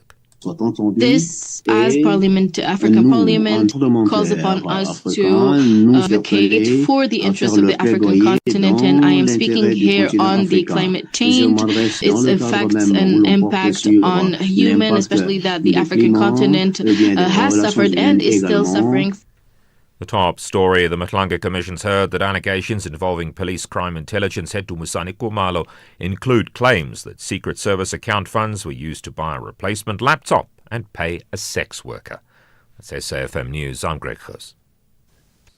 In sports this hour, no VAR in the coming PSL season. Currie Cup season kicks off and women's athletics coverage set for major broadcast changes. More details at 5:30. SAFM, guiding you through the rush hour traffic. Stand by KZN. We've got a major backlog. I'll get to you in just a second. I want to remind you about 2 big lights out over Joburg North today. Ravonia Witkoppen is down. That's on top of the roadworks on Witkoppen at Ukta. And also William Mandela at Monte Casino. No lights there. That's heavy getting into 4 ways from the Bryanston area. Backlogs as well on the M1 South coming through Midrand today. It's a breakdown between Olifantsfontein and the New Road. Traffic parking back to SAmRadio. If you're leaving Pretoria on your way to Joburg, it's heavy. Now, across the KZN half an hour ago, I told you it was all clear between Ashburton and Pietermaritzburg. It's amazing how quickly it changes. One broken down vehicle there between Ashburton and Market Road. You've got a single lane open and you've got a queue that extends all the way back through Ashburton and back to Linfield Park. So it's a heavy one. If you've come out of Durban, you're on your way to Pietermaritzburg, you'll get to Linfield Park and then you will sit in a major queue of traffic to get through. You might want to just hop off and use that R103 alternative Polly Shorts. It will be busy, but it'll be quicker than the N3. A lot of traffic, Springfield Park out through Reservoir Hills, some Geta Road queuing out to Macro, M19 queuing through the roadworks in the Reservoir Hills area. And Cape Town, there's just been a collision on the N1 out of town at Monte Vista. That's slow from Kuberg Interchange. And the M5, you're going to sit this afternoon all the way down from Maitland, from Kuberg Interchange, right down to Dick Burton in the Plumstead area. With your traffic updates, I'm Rob Byrne. The National Pulse with Ashraf Garda on SAFM. You're listening to the National Pulse, weekdays 3 to 6 p.m. Well, there you are. No VAR in the upcoming PSL season. I can think about many of you are saying, oh, that's bad news. And many others are saying, yay, no VAR, and just smiling away. Perhaps we need to refer that delay to the VAR, if you get my point. By the way, comments on the conversation I had with Ashraf Esop, feel free to do that around the who, what, when, where, why. Just very practical issues around, foreign nationals documented or otherwise. Certainly welcome your thoughts or comments on that. But also that general question I've asked, Cabinet Minister, you're in charge of the Cabinet. Pick three people from the cabinet, pick three people from civil society that you would include in your cabinet. Who would they be and in what position? If we don't take it live, we'll send us a voice note. We'll via WhatsApp. We'll play that as soon as we get the opportunity. But coming up next, here's another issue that is so linked to the national conversation right now. I mean, what is the national conversation right now? What moves the pulse in the last 3 months? It's got to be the issue of foreign nationals. Well, there's a story about the Mangaung Metro disqualifying spaza shops. We'll find out why after this. This Sunday evening at 7 on the Tastemaster Professional, our chefs discover that we eat with our eyes first. Guided by guest judge renowned chef Martinez Ferreira from Jordan Wine Estates, they focus their energy on plating works of art where every detail counts. When presentation is just as important as flavor, who will leave the judges in awe? Find out on the Tastemaster Professional, Sunday at 7, repeat Saturday at 4:30 and Sunday at 3:30, only on SABC2.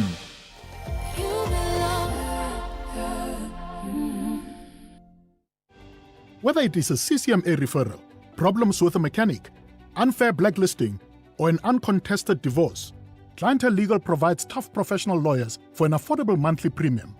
We cover civil, criminal, and labor-related matters. Our nationwide legal teams are standing by to support you 24 hours a day. Plus, all plans include a bail benefit of up to 5,000 Rand, and we'll go to the police station and pay it for you. Join today. SMS SAFM to 32195. That's SAFM to 32195. And we'll call you back. SMS now. Clientele General is an authorized FSP and licensed non-life insurer. T's and C's online. Standard rates apply. Nelson Mandela's journey did not end with freedom. It lives on in every generation called upon to build a more just, more equal, I am the product of the people of the world and more compassionate South Africans who have cherished the vision of a better life for all people. This Mandela Month, join SAFM as we revisit the words that continue to inspire a nation. Ashraf Garda is streaming live now on Facebook, YouTube, and X at SAFM Radio. I'm looking at some of your comments. Hi, Ashraf, your statement actually justifies a car thief who has kept the stolen car for 5 years, and your contention suggests that he can keep the stolen car since he had it for a long time. Wanga from Katlehong. Now, what did I ever say that suggested that that is okay? You're assuming a lot of things. Let's get to this issue of the Mangaung Metro and spaza shops and people disqualified, and we find out why. Zin Lockman, who's with me, the Economic Development Manager for SMMEs in the Mangaung Metro municipality. Zin, appreciate you engaging us from the National Pulse.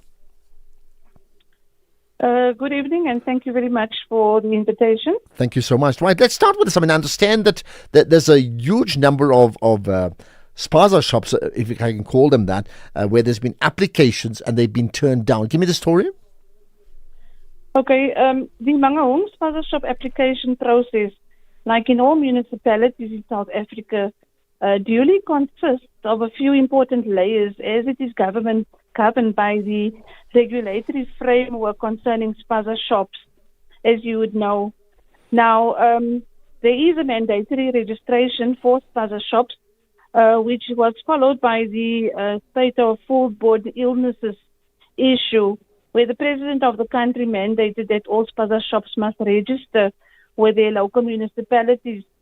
So we have adherence to your health and safety compliance in line with your National Health Act, where a spaza shop must now possess a valid certificate of acceptability issued by your environmental health department. Then you have your immigration and your labor requirements governed by your Immigration Act, and then your business and your zoning regulations, where the spaza shops are now subject to local municipality bylaws. In essence, your Town Planning Act. which mandate specific land use zoning. So, in essence, all those registration requirements must be adhered to. And over and above that, we then verify any application for a spaza shop operation. And following, satisfaction to all these requirements, a business license will then be issued. Now, reasons for the decline of applications would essentially be things like your non-adherence to your town planning policy, your situation where you get an incomplete application, where in that case we consult with an applicant and assist them as far as possible to comply, but eventually the rule of law applies. And then if you have inadequate immigration and labor requirement documentation, so in the main, that's why you would have applications that we are still processing. Okay, so just to be clear, you're talking about, this policy, first of all, regarding foreign nationals, but others, even South Africans, in terms of compliance, because we're talking about spaza shops and these foods, that checks and balances around environmental issues, that has always been in place, or is it a new thing that's only being implemented now? No, it has always been in place. Any business that handles food must have a certificate of acceptance from your environmental health department in any city, in any locality in South Africa. Okay, got that. I understand now there's been talk of many of these licenses, within your domain now being turned down because of fronting from foreign nationals. Tell me about that. Well, as I say, the rule of law applies or prevails. In instances where you would have a foreign national, applying and who does not comply, to your labor and your immigration legislation, would be turned down. And if they are fronting, we can pick it up through our vetting processes. Remember, our law enforcement in Mangaung, they are continuing to do their work, as you would have seen on social media. So just by the way, on the fronting, so when you say fronting, what has actually happened and how many people have done fronting? Well, we have not really counted, but it's in a situation where a foreign national would perhaps be renting a space or, a property from a South African landowner, and where they basically applied to the municipality for town planning consent. It would either have been done because of ignorance. I think maybe that could be one of the reasons. But then those applications would not be approved because the transaction for town planning consent is between the South African landowner and the local municipality, the metro, and not between, a I understand. So that will be turned down. Yes. In fact, on that issue of fronting, here's a question from part of our listeners that represents the Pulse community. Let's hear that. Good evening, Ashraf. I'm glad that you will be talking to someone from Bloemfontein about the issue of the spaza shop, of people who are actually fronting for the foreigners as it relates to the spaza shops. My question to the said person who's coming through, can you ask if those people will be facing criminal charges? Because I think the money was given. So that is actually fraud in its nature. Thanks a lot, Ashraf. I'll listen on radio. Okay, got that. Thank you. You might want to respond to that, Zin. Yes. When we do look, the metro, we don't fund directly. The funding is done through our national government, and there are checks and balances, Ashraf, because your National Empowerment Fund, who is the distributor of this spaza shop funding, they do inspections. So we also do our inspections. And as I'm saying, as I said, the rule of law applies, and the law enforcement in Mangaung are continuing to do their work. So, in instances where we find irregularities, surely our law enforcement would act. Okay, that's. Is there just lastly? Is there anything else you feel that you'd like the audience, listeners, to know? Well, I really want to say, Ashraf, that prospective spaza shop applicants, entrepreneurs who would like to enter into this space should approach our offices. We are here to assist them, and we want to grow this economy, and we want to assist our citizens who aspire to enter into this space. Thank you very much. And we all agree with that indeed. Sin Lockman was the Economic Development Manager for the SMMEs in the Mangaung Metro Municipality. But central to that is the fact there's a vast number of people who had applications for licenses with these spaza shops turned down because it's found out that in fact they were fronting on behalf of a foreign national who actually owned it but was undocumented or unable in this case here to own that store. So there's huge governance issues that are suddenly being kicked into South Africa, kicked into place where for whatever reason we've not been implementing for a long time. Well, this is really a reflection of the national pulse. The soundtrack of your life with Ernest Pillay. Some songs take you back instantly to your first love, a road trip, or just simpler times. The soundtrack of your life with me, Ernest Pillay, is where timeless hits and forgotten favorites come together to tell your story. It's not just music, it's memories, moments, and the meaning behind this jam. Don't you change someone by night. Rediscover the songs that shaped your journey. Tune in to The Soundtrack of Your Life with me, Ernest Pillay, Saturdays and Sundays, 1 to 4 p.m., only on SAFM 104 to 107 nationwide. Standing on his own. Quantum on SAFM. Step into the future with Quantum. The radio show that goes beyond the headlines to explore how you can evolve, adapt, and thrive in times of rapid change. We will explore cutting-edge thinking coupled with practical life design applications. I'm Angela Ludek, and I invite you to join this community where real progress begins with human capital development. Quantum, Monday to Friday, 3 to 5 a.m. on SAFM. X at SAfmRadio and at Ashraf Garda. Well, we'll take your calls as soon as we can. You can call in live. You can send us a WhatsApp comment as well as, text or voice note. And you can also post on social media, right? Well, here's another story of that we should be talking about.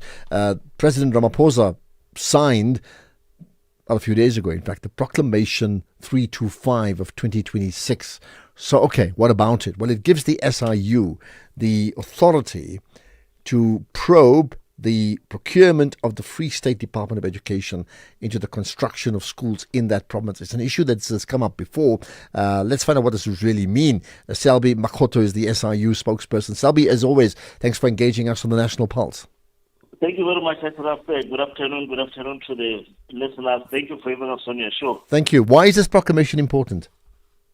The proclamation is significant in the sense that it goes into the depth of the allegations relating to the maladministration and unlawful conduct in relation to the procurement or as far as the construction of the schools are concerned. We are talking of three schools here where there have been widespread allegations of unauthorized, irregular, fruitless and wasteful expenditure incurred by the state, in this case the Free State Department of Education, and the schools namely are Khaled Moshai, which is formerly Tutoke Trebe Primary School, Malabo Primary School, and Krolo Primary School. It has been brought to the attention of the SIU, and hence we saw the proclamation that there are quite a number of irregularities, and there has been prejudice suffered by the state in as far as the construction of the aforementioned school is concerned. Let's then talk about these schools that we talk about. I mean, what was the problem in the first place? The procurement actually and the contracting processes for the construction services appear to be the primary issue in dispute. When the allegations were first brought to our attention, it was to the effect that the appointment processes relating to the construction services providers was in itself met by alleged irregularities.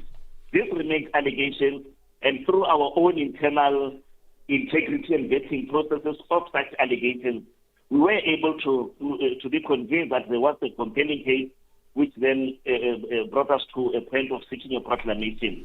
In particular, we'll be looking into allegations of the appointment of service providers, but more importantly, the inflation of the prices, the inflation of the construction material that ultimately brought in this situation. We are aware that this matter has been ongoing. It's about a decade now, but fast forward around 2021, the impression was created to the communities around where the schools are supposed to be located that they were in the final stages. And today, the project remain incomplete. Monies have been paid. So our investigation is going to delve deeper into what transpired, but more importantly, what got lost and who benefited from the alleged irregularities. Where do you see the end goal to all of this? Because, I mean, there are 3 specific schools involved, right? Or named in this case here.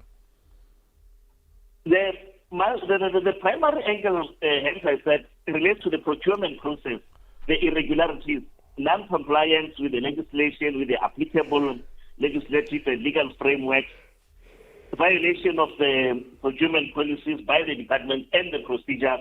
But more importantly, we will seek to examine, subpoena all the documents, all the records, interview, engage all the implicated officials and employees at the time, the service providers, and any other individual or entity that would have been involved in the alleged irregularities. So that is the angle to which we'll be seeking. But as I preliminarily, we do have the evidence pointing to the irregularities.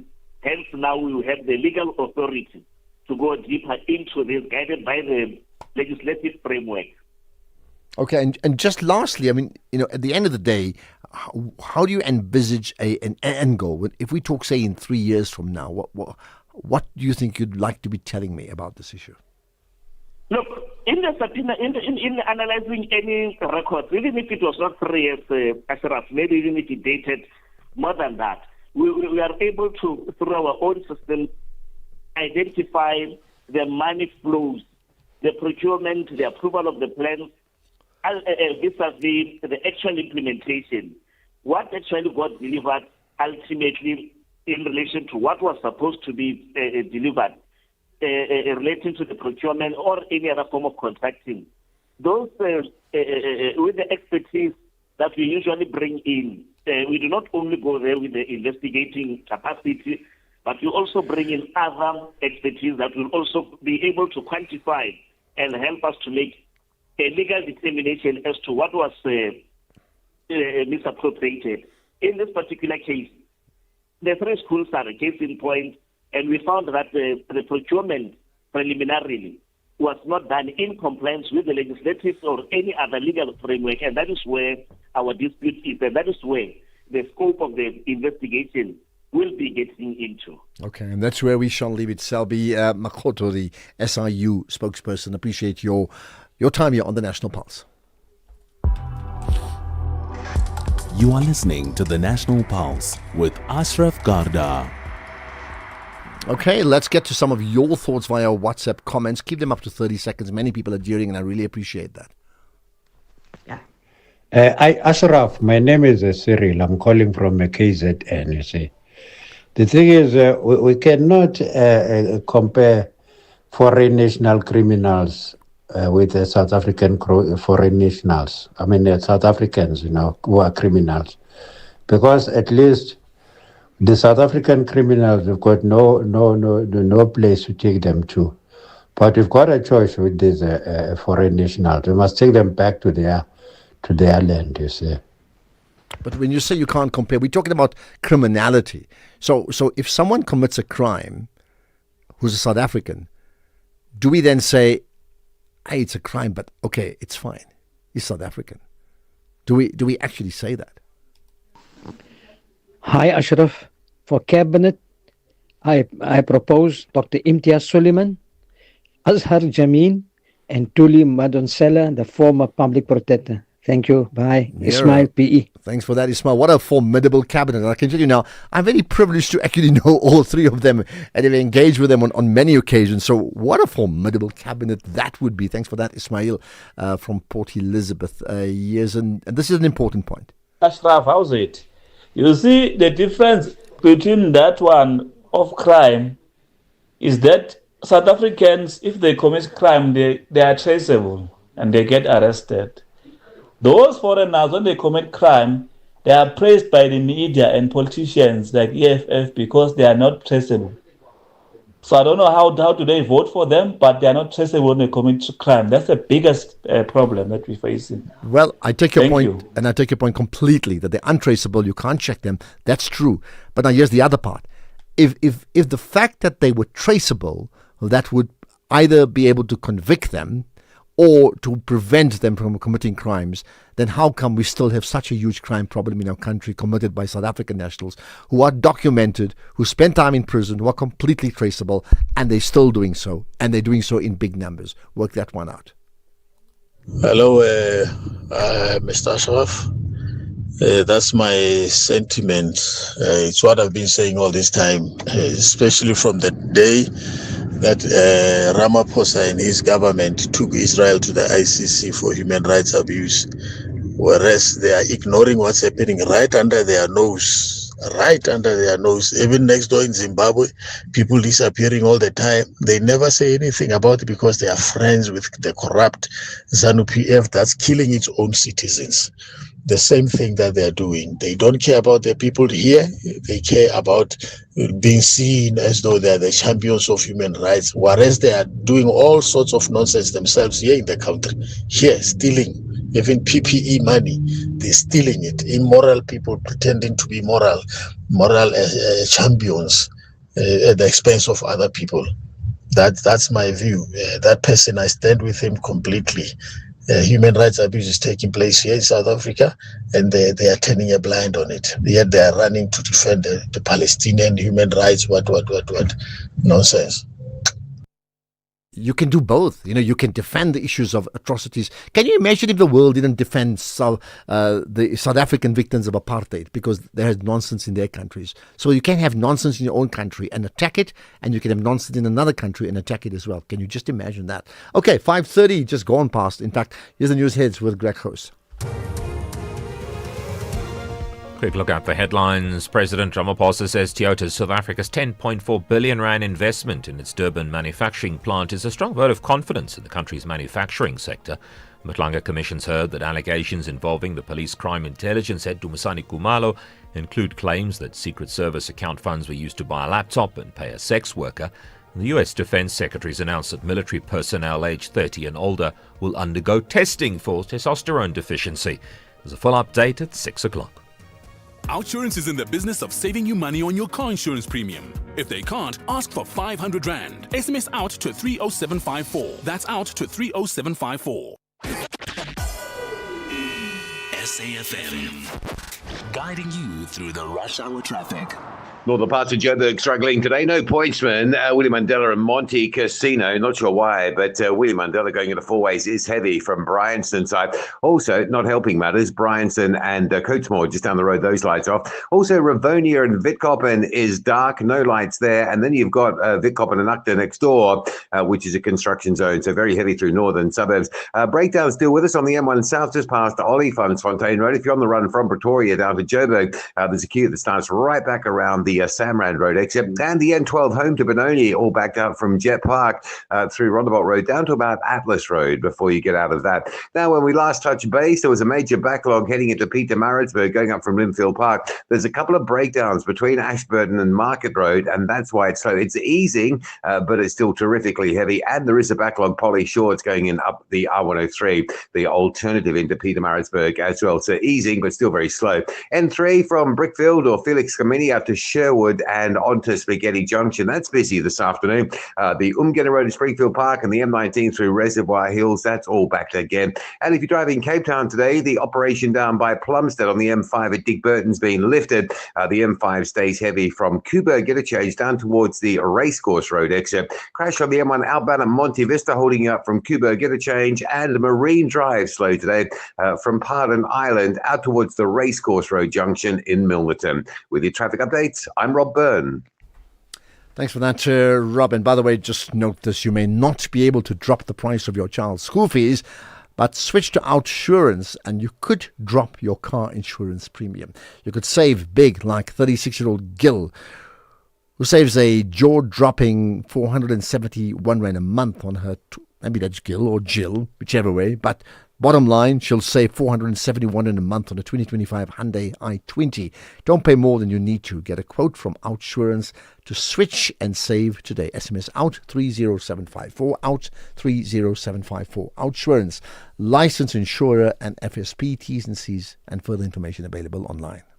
Outsurance will go out of their way to try and save you money on your car insurance. If they can't, ask for 500 Rand. SMS out to 30754. That's out to 30754. This is SAFM Sports with Tuming Khapele. To me, I did say the World Cup is basically clear, and really for me, it's just one game, Sunday. It's not Saturday. Saturday is like the I don't know, it's like a farewell holiday game. So my mind's on paddle, but your mind is on other things. Tell me about WAFCON. Yeah, my mind is on the Women's Africa Cup of Nations, and Banyana captain Refile Jani says that the main goal ahead of the tournament is to qualify for the 2027 Women's FIFA World Cup in Brazil. Now, the WAFCON will take place from the 25th of July to the 16th of August in Morocco, with Banyana in Group B alongside Burkina Faso, Cote d'Ivoire and Tanzania. And Jani says that the team is ready for the continental showpiece. Yes, it's very important for us to do well in this upcoming tournament. We know the previous one didn't go pretty well, but above it all, we know what's at stake with this one. It's a World Cup qualifying tournament, so the main objective is to qualify for the World Cup and then from there take it further. Then the SA Football head of referees, Abdul Ibrahim, says that there will be no video assistant referee this season in the Betway Premiership. With regards to VAR, as was mentioned previously, we've received, everybody's aware, we've received the funding from the government with regards to that, and discussions are on the way as far as the next steps are concerned. We have to get approval from the leadership, which is the National Executive Committee, and once that approval is received, then we can commence with our training sessions. Is it on the menu for this? For 2026-27, probably not. We could, if things go well, we could see VAR being introduced in the latter stages of the season, but obviously we have a VAR project team in place, and once they are ready to do their media brief, they will provide much more information as to what the next steps are, how long the next steps are going to take, and obviously when the full integration of VAR will be in our league. Meanwhile, family, friends and teammates gathered this morning to pay tribute to late Mamelodi Sundowns midfielder Jaden Adams at a memorial service. The 25-year-old passed away last Saturday, with tributes continuing to pour in from across the football fraternity.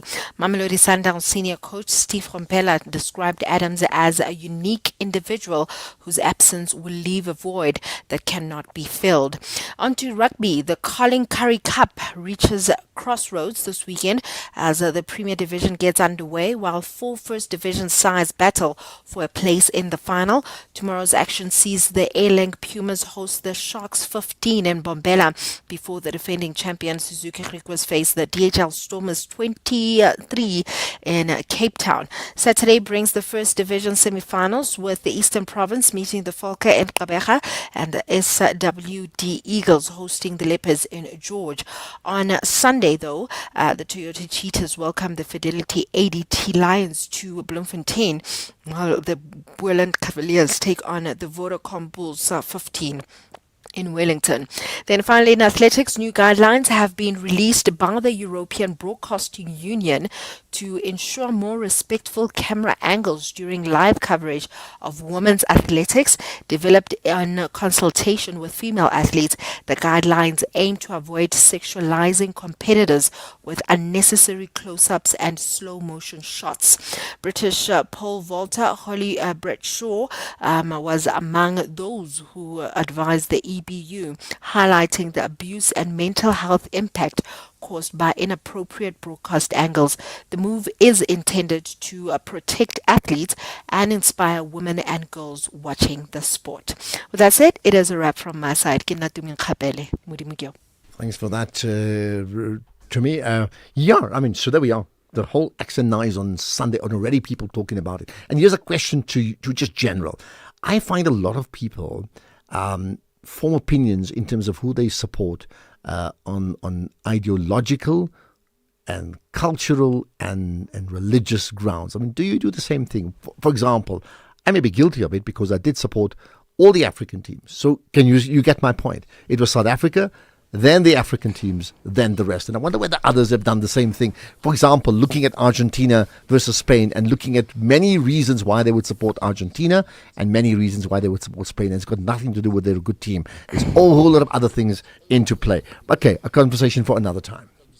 In life's most challenging moments of loss, compassion can be your greatest comfort. You shouldn't have to face the financial burden of losing a loved one by yourself. Rest assured, Clientele's funeral plans pay out cash within 24 hours. You can cover up to 13 family members on one plan, ensuring all your loved ones are taken care of, and 3 children are covered at no additional cost. With Clientele, you are not just buying a plan, you are also buying peace of mind. When the time comes, you will need to make important calls with your 200 Rand airtime you will receive when you claim. Plans offer double accidental death cover as well as a transport, grocery and unveiling benefit. Apply today, it's easy. There are no medical examinations and no paperwork. SMS SAFM to 48031. That's 48031. Clientele Life is an authorized FSP and licensed life insurer. T's and C's online. Standard rates apply. Enough space to get it up and over and get the tips. The countdown is on. On Sunday, 26 July, Kaizer Chiefs take on Zimbabwe's champions, Scotland FC. It's just wide. At the Royal Bafokeng Sports Palace in the 2026 Toyota Cup. Don't miss a single second of the action when the two giants of African football lock horns.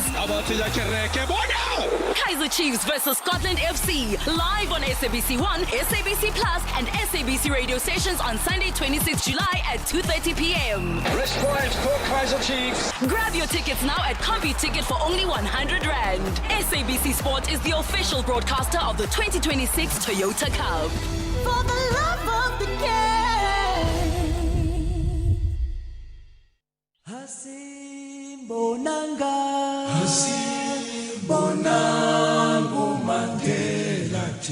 Hashtag Mandela Month on SAFM. It is in your hands now. July is Mandela Month on SAFM. A month to ask the difficult questions. 30 years into our democracy. What have we built? What have we broken? And what remains unfinished?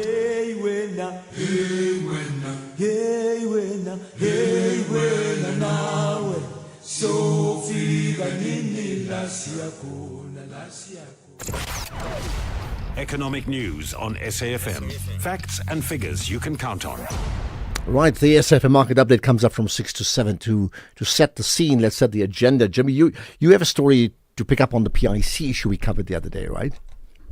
Good afternoon, Ashraf. Good afternoon to the listeners. I certainly do. We've been tracking that story for quite some time. I've done my best to reach out to all of the relevant stakeholders I can think of that might be able to speak on the matter. At the moment, National Treasury isn't commenting. We know that the Standing Committee on Finance is set to sit down with the PIC around the 4th of August, so they're not going to be speaking until that point. And we also tried to reach out to the FSCA following their announcement that they would be launching their own investigation, given that the PIC as an asset manager is still regulated by the FSCA. So those institutions are not speaking on the matter at the moment. However, we are going to be speaking to Kaya Sitole of Kuriska Consulting and getting his thoughts around the developments that have unfolded over the last 137 days at the PIC. Yes, it has only been 137 days since the majority of the drama started at the organization. And because the PIC is the custodian of 3.6 odd trillion rands of South Africa's finances, particularly related to civil servants, I thought it would be important for us to continue to keep an eye on these developments and see how this is going to be unfolding. The governance concerns around that institution are increasing by the day. So we're going to see if we can make sense of that and where we go to from here regarding that particular matter. We also have a conversation with the team at FNB Wealth and Investments, taking a look at their retirement survey that they put out today. They put out a Retirement Insights Survey, the 4th edition of that. We're going to be speaking to the head of product at FNB Wealth and Investments to get an idea or a sense of what some of those retirement insights look like from their perspective. Then we have a conversation with Councillor at ICASA, the Independent Communications Authority of South Africa, looking at digital infrastructure and what it is that we need to be doing if we are to drive forward the digital infrastructure policy directive that they put out for comment a while ago. We didn't get the chance to conclude that conversation, so we're going to be doing that today.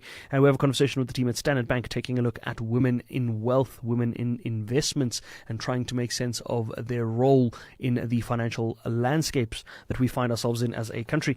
We wrap up the show, as we always do every Thursday, with an small business conversation. We speak to the founder and CEO of a company called First Principles Engineering. We get to know that business a little bit better and try and understand what it serves to achieve. Before we get to those conversations, a sense of some of the market movements that have been taking place throughout the day. It has been a sea of mixed movements across the board. The Bitcoin price is down, the Rand is weaker, the equity markets are on the up. But if we look at equity markets, perhaps let's start there. International equity markets, the Nikkei in Tokyo, the biggest loser, down 2.8%, whilst at the same time the Hang Seng in Hong Kong was up 1.3%. European markets, similar sorts of differences in terms of contradictions. The DAX down, the CAC 40 down, the FTSE in London up 11 basis points. In the Nasdaq in the US down about 0.8% at the moment. The S&P down almost 0.1%. Local markets, our all share finished out 4 basis points to the green. The top 40 finished out 2 basis points in the red. Resource stocks were down 1.04%. Industrials up 0.1%, and financial stocks 0.8% to the green. Commodities, the gold price back at $4,000 a fine ounce, almost $4,010 a fine ounce at the moment.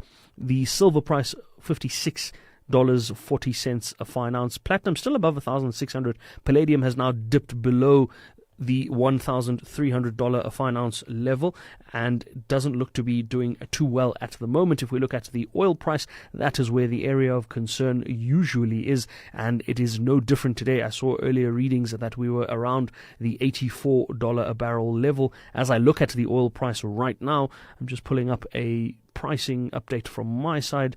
As I see right now, we're at $84 on the dot for a single barrel of crude. That doesn't bode well for our petrol price cut hopes, but it does mean that we have lots to look at when we come back a little later on. Before we go, a quick look at the Rand. 16 Rand 41 against the US dollar, 22.12 against the British pound, 18.78 against the euro. One Bitcoin in Rand terms with that weaker Rand, still almost around the same as where it was yesterday, 1,061,000 Rand. We're gonna look at these and other market movements a little later on after the 6 p.m. news. For now, Ashraf, back to you. Right, perfect. So that comes up just over 10, 12, 13 minutes from now. In case you missed it. You have constitutional changes that benefit the president by and large. He's the biggest beneficiary of these changes.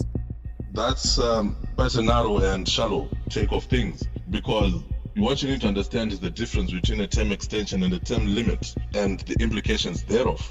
But what you need to also further understand is that this is not something for an individual, because after the president has served his term, the next president is going to serve for 7 years. So who then are we doing this in favor of? In a sense, that's unfortunate. Unpack the process for us. Yes, we are ready to face that, because the issues of term limits and term extensions, like I've said, allow me to repeat myself for your better understanding, because it seems to be flying over your head. That is Farai Marapira, ZANU PF Director for Information and Publicity. That was National Briefing this morning with Kathy Mutlatlana. SAfm. At the current rate that unemployment is increasing, and parallel to that, we have more and more graduates also graduating, but we have no way to fit the graduates. We have no way, you know why? Because the focus is on school and graduating, but there isn't, especially in the business sector, there isn't any growth and there isn't any injection from the government to say, hey, let's do other expense sectors so that we can handle the capacity. The Central African Republic gained independence in 1960, a country rich in resources yet deeply affected by instability. Agriculture and mining support the economy, but decades of conflict, political unrest, and humanitarian crisis have shaped daily life. This is what we are becoming. SAfm, leading the conversations that move us. Ashraf Garda on the National Pulse.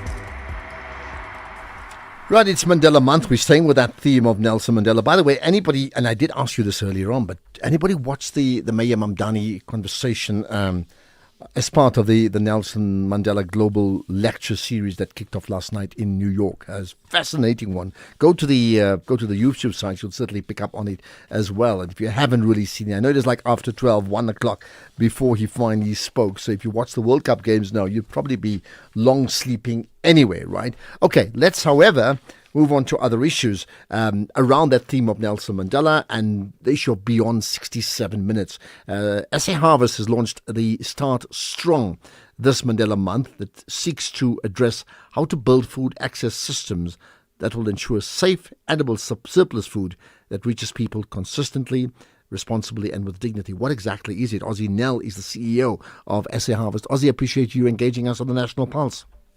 How are you doing, Ashraf? It's always a privilege to chat to you and the listeners, man. Thank you. Let's start with this. What's the problem and what's your solution?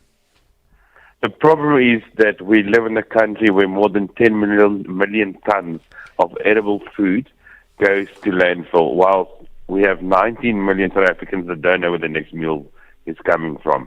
On top of that, we know for a fact that more than 3.5 million kids are not getting the nutrition they need on a daily basis. That's the problem. All right. And your solution? The solution is what we have built over the years is a smart logistics solution. So this means that we have disrupted the value chain. We have worked with large-scale farmers and manufacturers, and we are enabling a lot of food to move from this value chain that would have gone to landfill into the hands of incredible community-based organizations that turn this into nutritious meals. Okay, so tell me how do you go about doing that? So what we have done is, we have got our own infrastructure. We have our own DCs where we collate food, but really we built this solution on the back of giants. So we work with large-scale logistics companies that help us on the return legs to move stock. We have got our own beneficiary liaison teams that work in these marginalized communities, and they have identified community centers, shelters, soup kitchens, sometimes churches that cook on a daily basis. And we are enabling the stock to get into their hands. A lot of it is also done with cold chain. So that's also a big focus for us to make sure that we can move the stock in a safe way so that we mitigate risk for the manufacturers or the farmers into these community-based organizations and then turn it into meals. Now, I mean, to be fair, in doing what you're doing, you're not the only organization or company to have done that. And in fact, there's many, businesses, companies, but also NGOs, NPOs community-based organizations that do something similar. Has that changed the scenario of just far too many people who have no access to daily food? Look, I think you're 100% right. We're definitely not the only company that's doing this in this space, but the problem is much larger than one organization, and that's why we believe in building larger ecosystems around these communities. And if it wasn't for organizations like SAharvest, I think it would have been 10 times worse. So, I mean, you're also reaching out to the people who may not be working at SAharvest, just all of us, to get involved. How can we do so? Absolutely. I think we have a lot of South Africans that want to give back. They want to share time or knowledge or experience. They might be in the food value chain. They might be in logistics. They might be in technology. They might be in communications. And I feel the more of us around the table, the better we can solve for this problem. And we are always looking out to having those meaningful conversations with like-minded organizations or individual South Africans. Yeah, perhaps, I mean, are you able to share an anecdote of a really fascinating experience of how, again, the support of SAharvest has actually changed a community? Absolutely. I just come back from a small village called Kwebeni, which is outside Port St. John's in the Old Transkei, what we call Ponderland. And we work with an incredible community-based organization there called Itema Kuluntu. And through our network, we were able to, with the help of FNB, build an ECD center. We built a massive greenhouse. Through the Lingham Foundation, we were able to build a community center for young women. And that blueprint is what we want to scale. So we have enabled mentoring, skills training, food that came out of the value chain in a very small village in the middle of nowhere, and we've given these young women and kids access to a much bigger ecosystem. And therefore, your point about replicating it, I mean, what would it take to replicate that across the length and breadth of our country? It would take a huge collective. We know that there is warehousing that has got extra space. There's cold chain that is not being utilized right now. There are logistics, there are return links where we could put stock on. There are farmers, manufacturers that don't know what to do with the excess stock. So it's about building that collective, and instead of spending more money on infrastructure and just building a bigger ecosystem that can enable so much more to be done. Okay. Is there anything else you'd like to share with us about this big campaign, Start Strong? I think that what is important for us and why we focus on Start Strong this year is just to create awareness, to understand that, the first 1,000 days is really important in the child and the mother's life. And with a country with more than 3.5 million kids not getting adequate nutrition, we really just wanted to put a light on that and go, like, as a society, we need to focus on this and give a lot more kids a fighting chance in the future. Otherwise, we won't be able to produce the rising stars that this country would need in the future if we don't fix the problem now. Well, agreed. It's a great cause to champion. Ozzy Nell, appreciate your time. CEO of SAharvest, and their campaign linking with Mandela Month is called Start Strong. Investing at that level, I think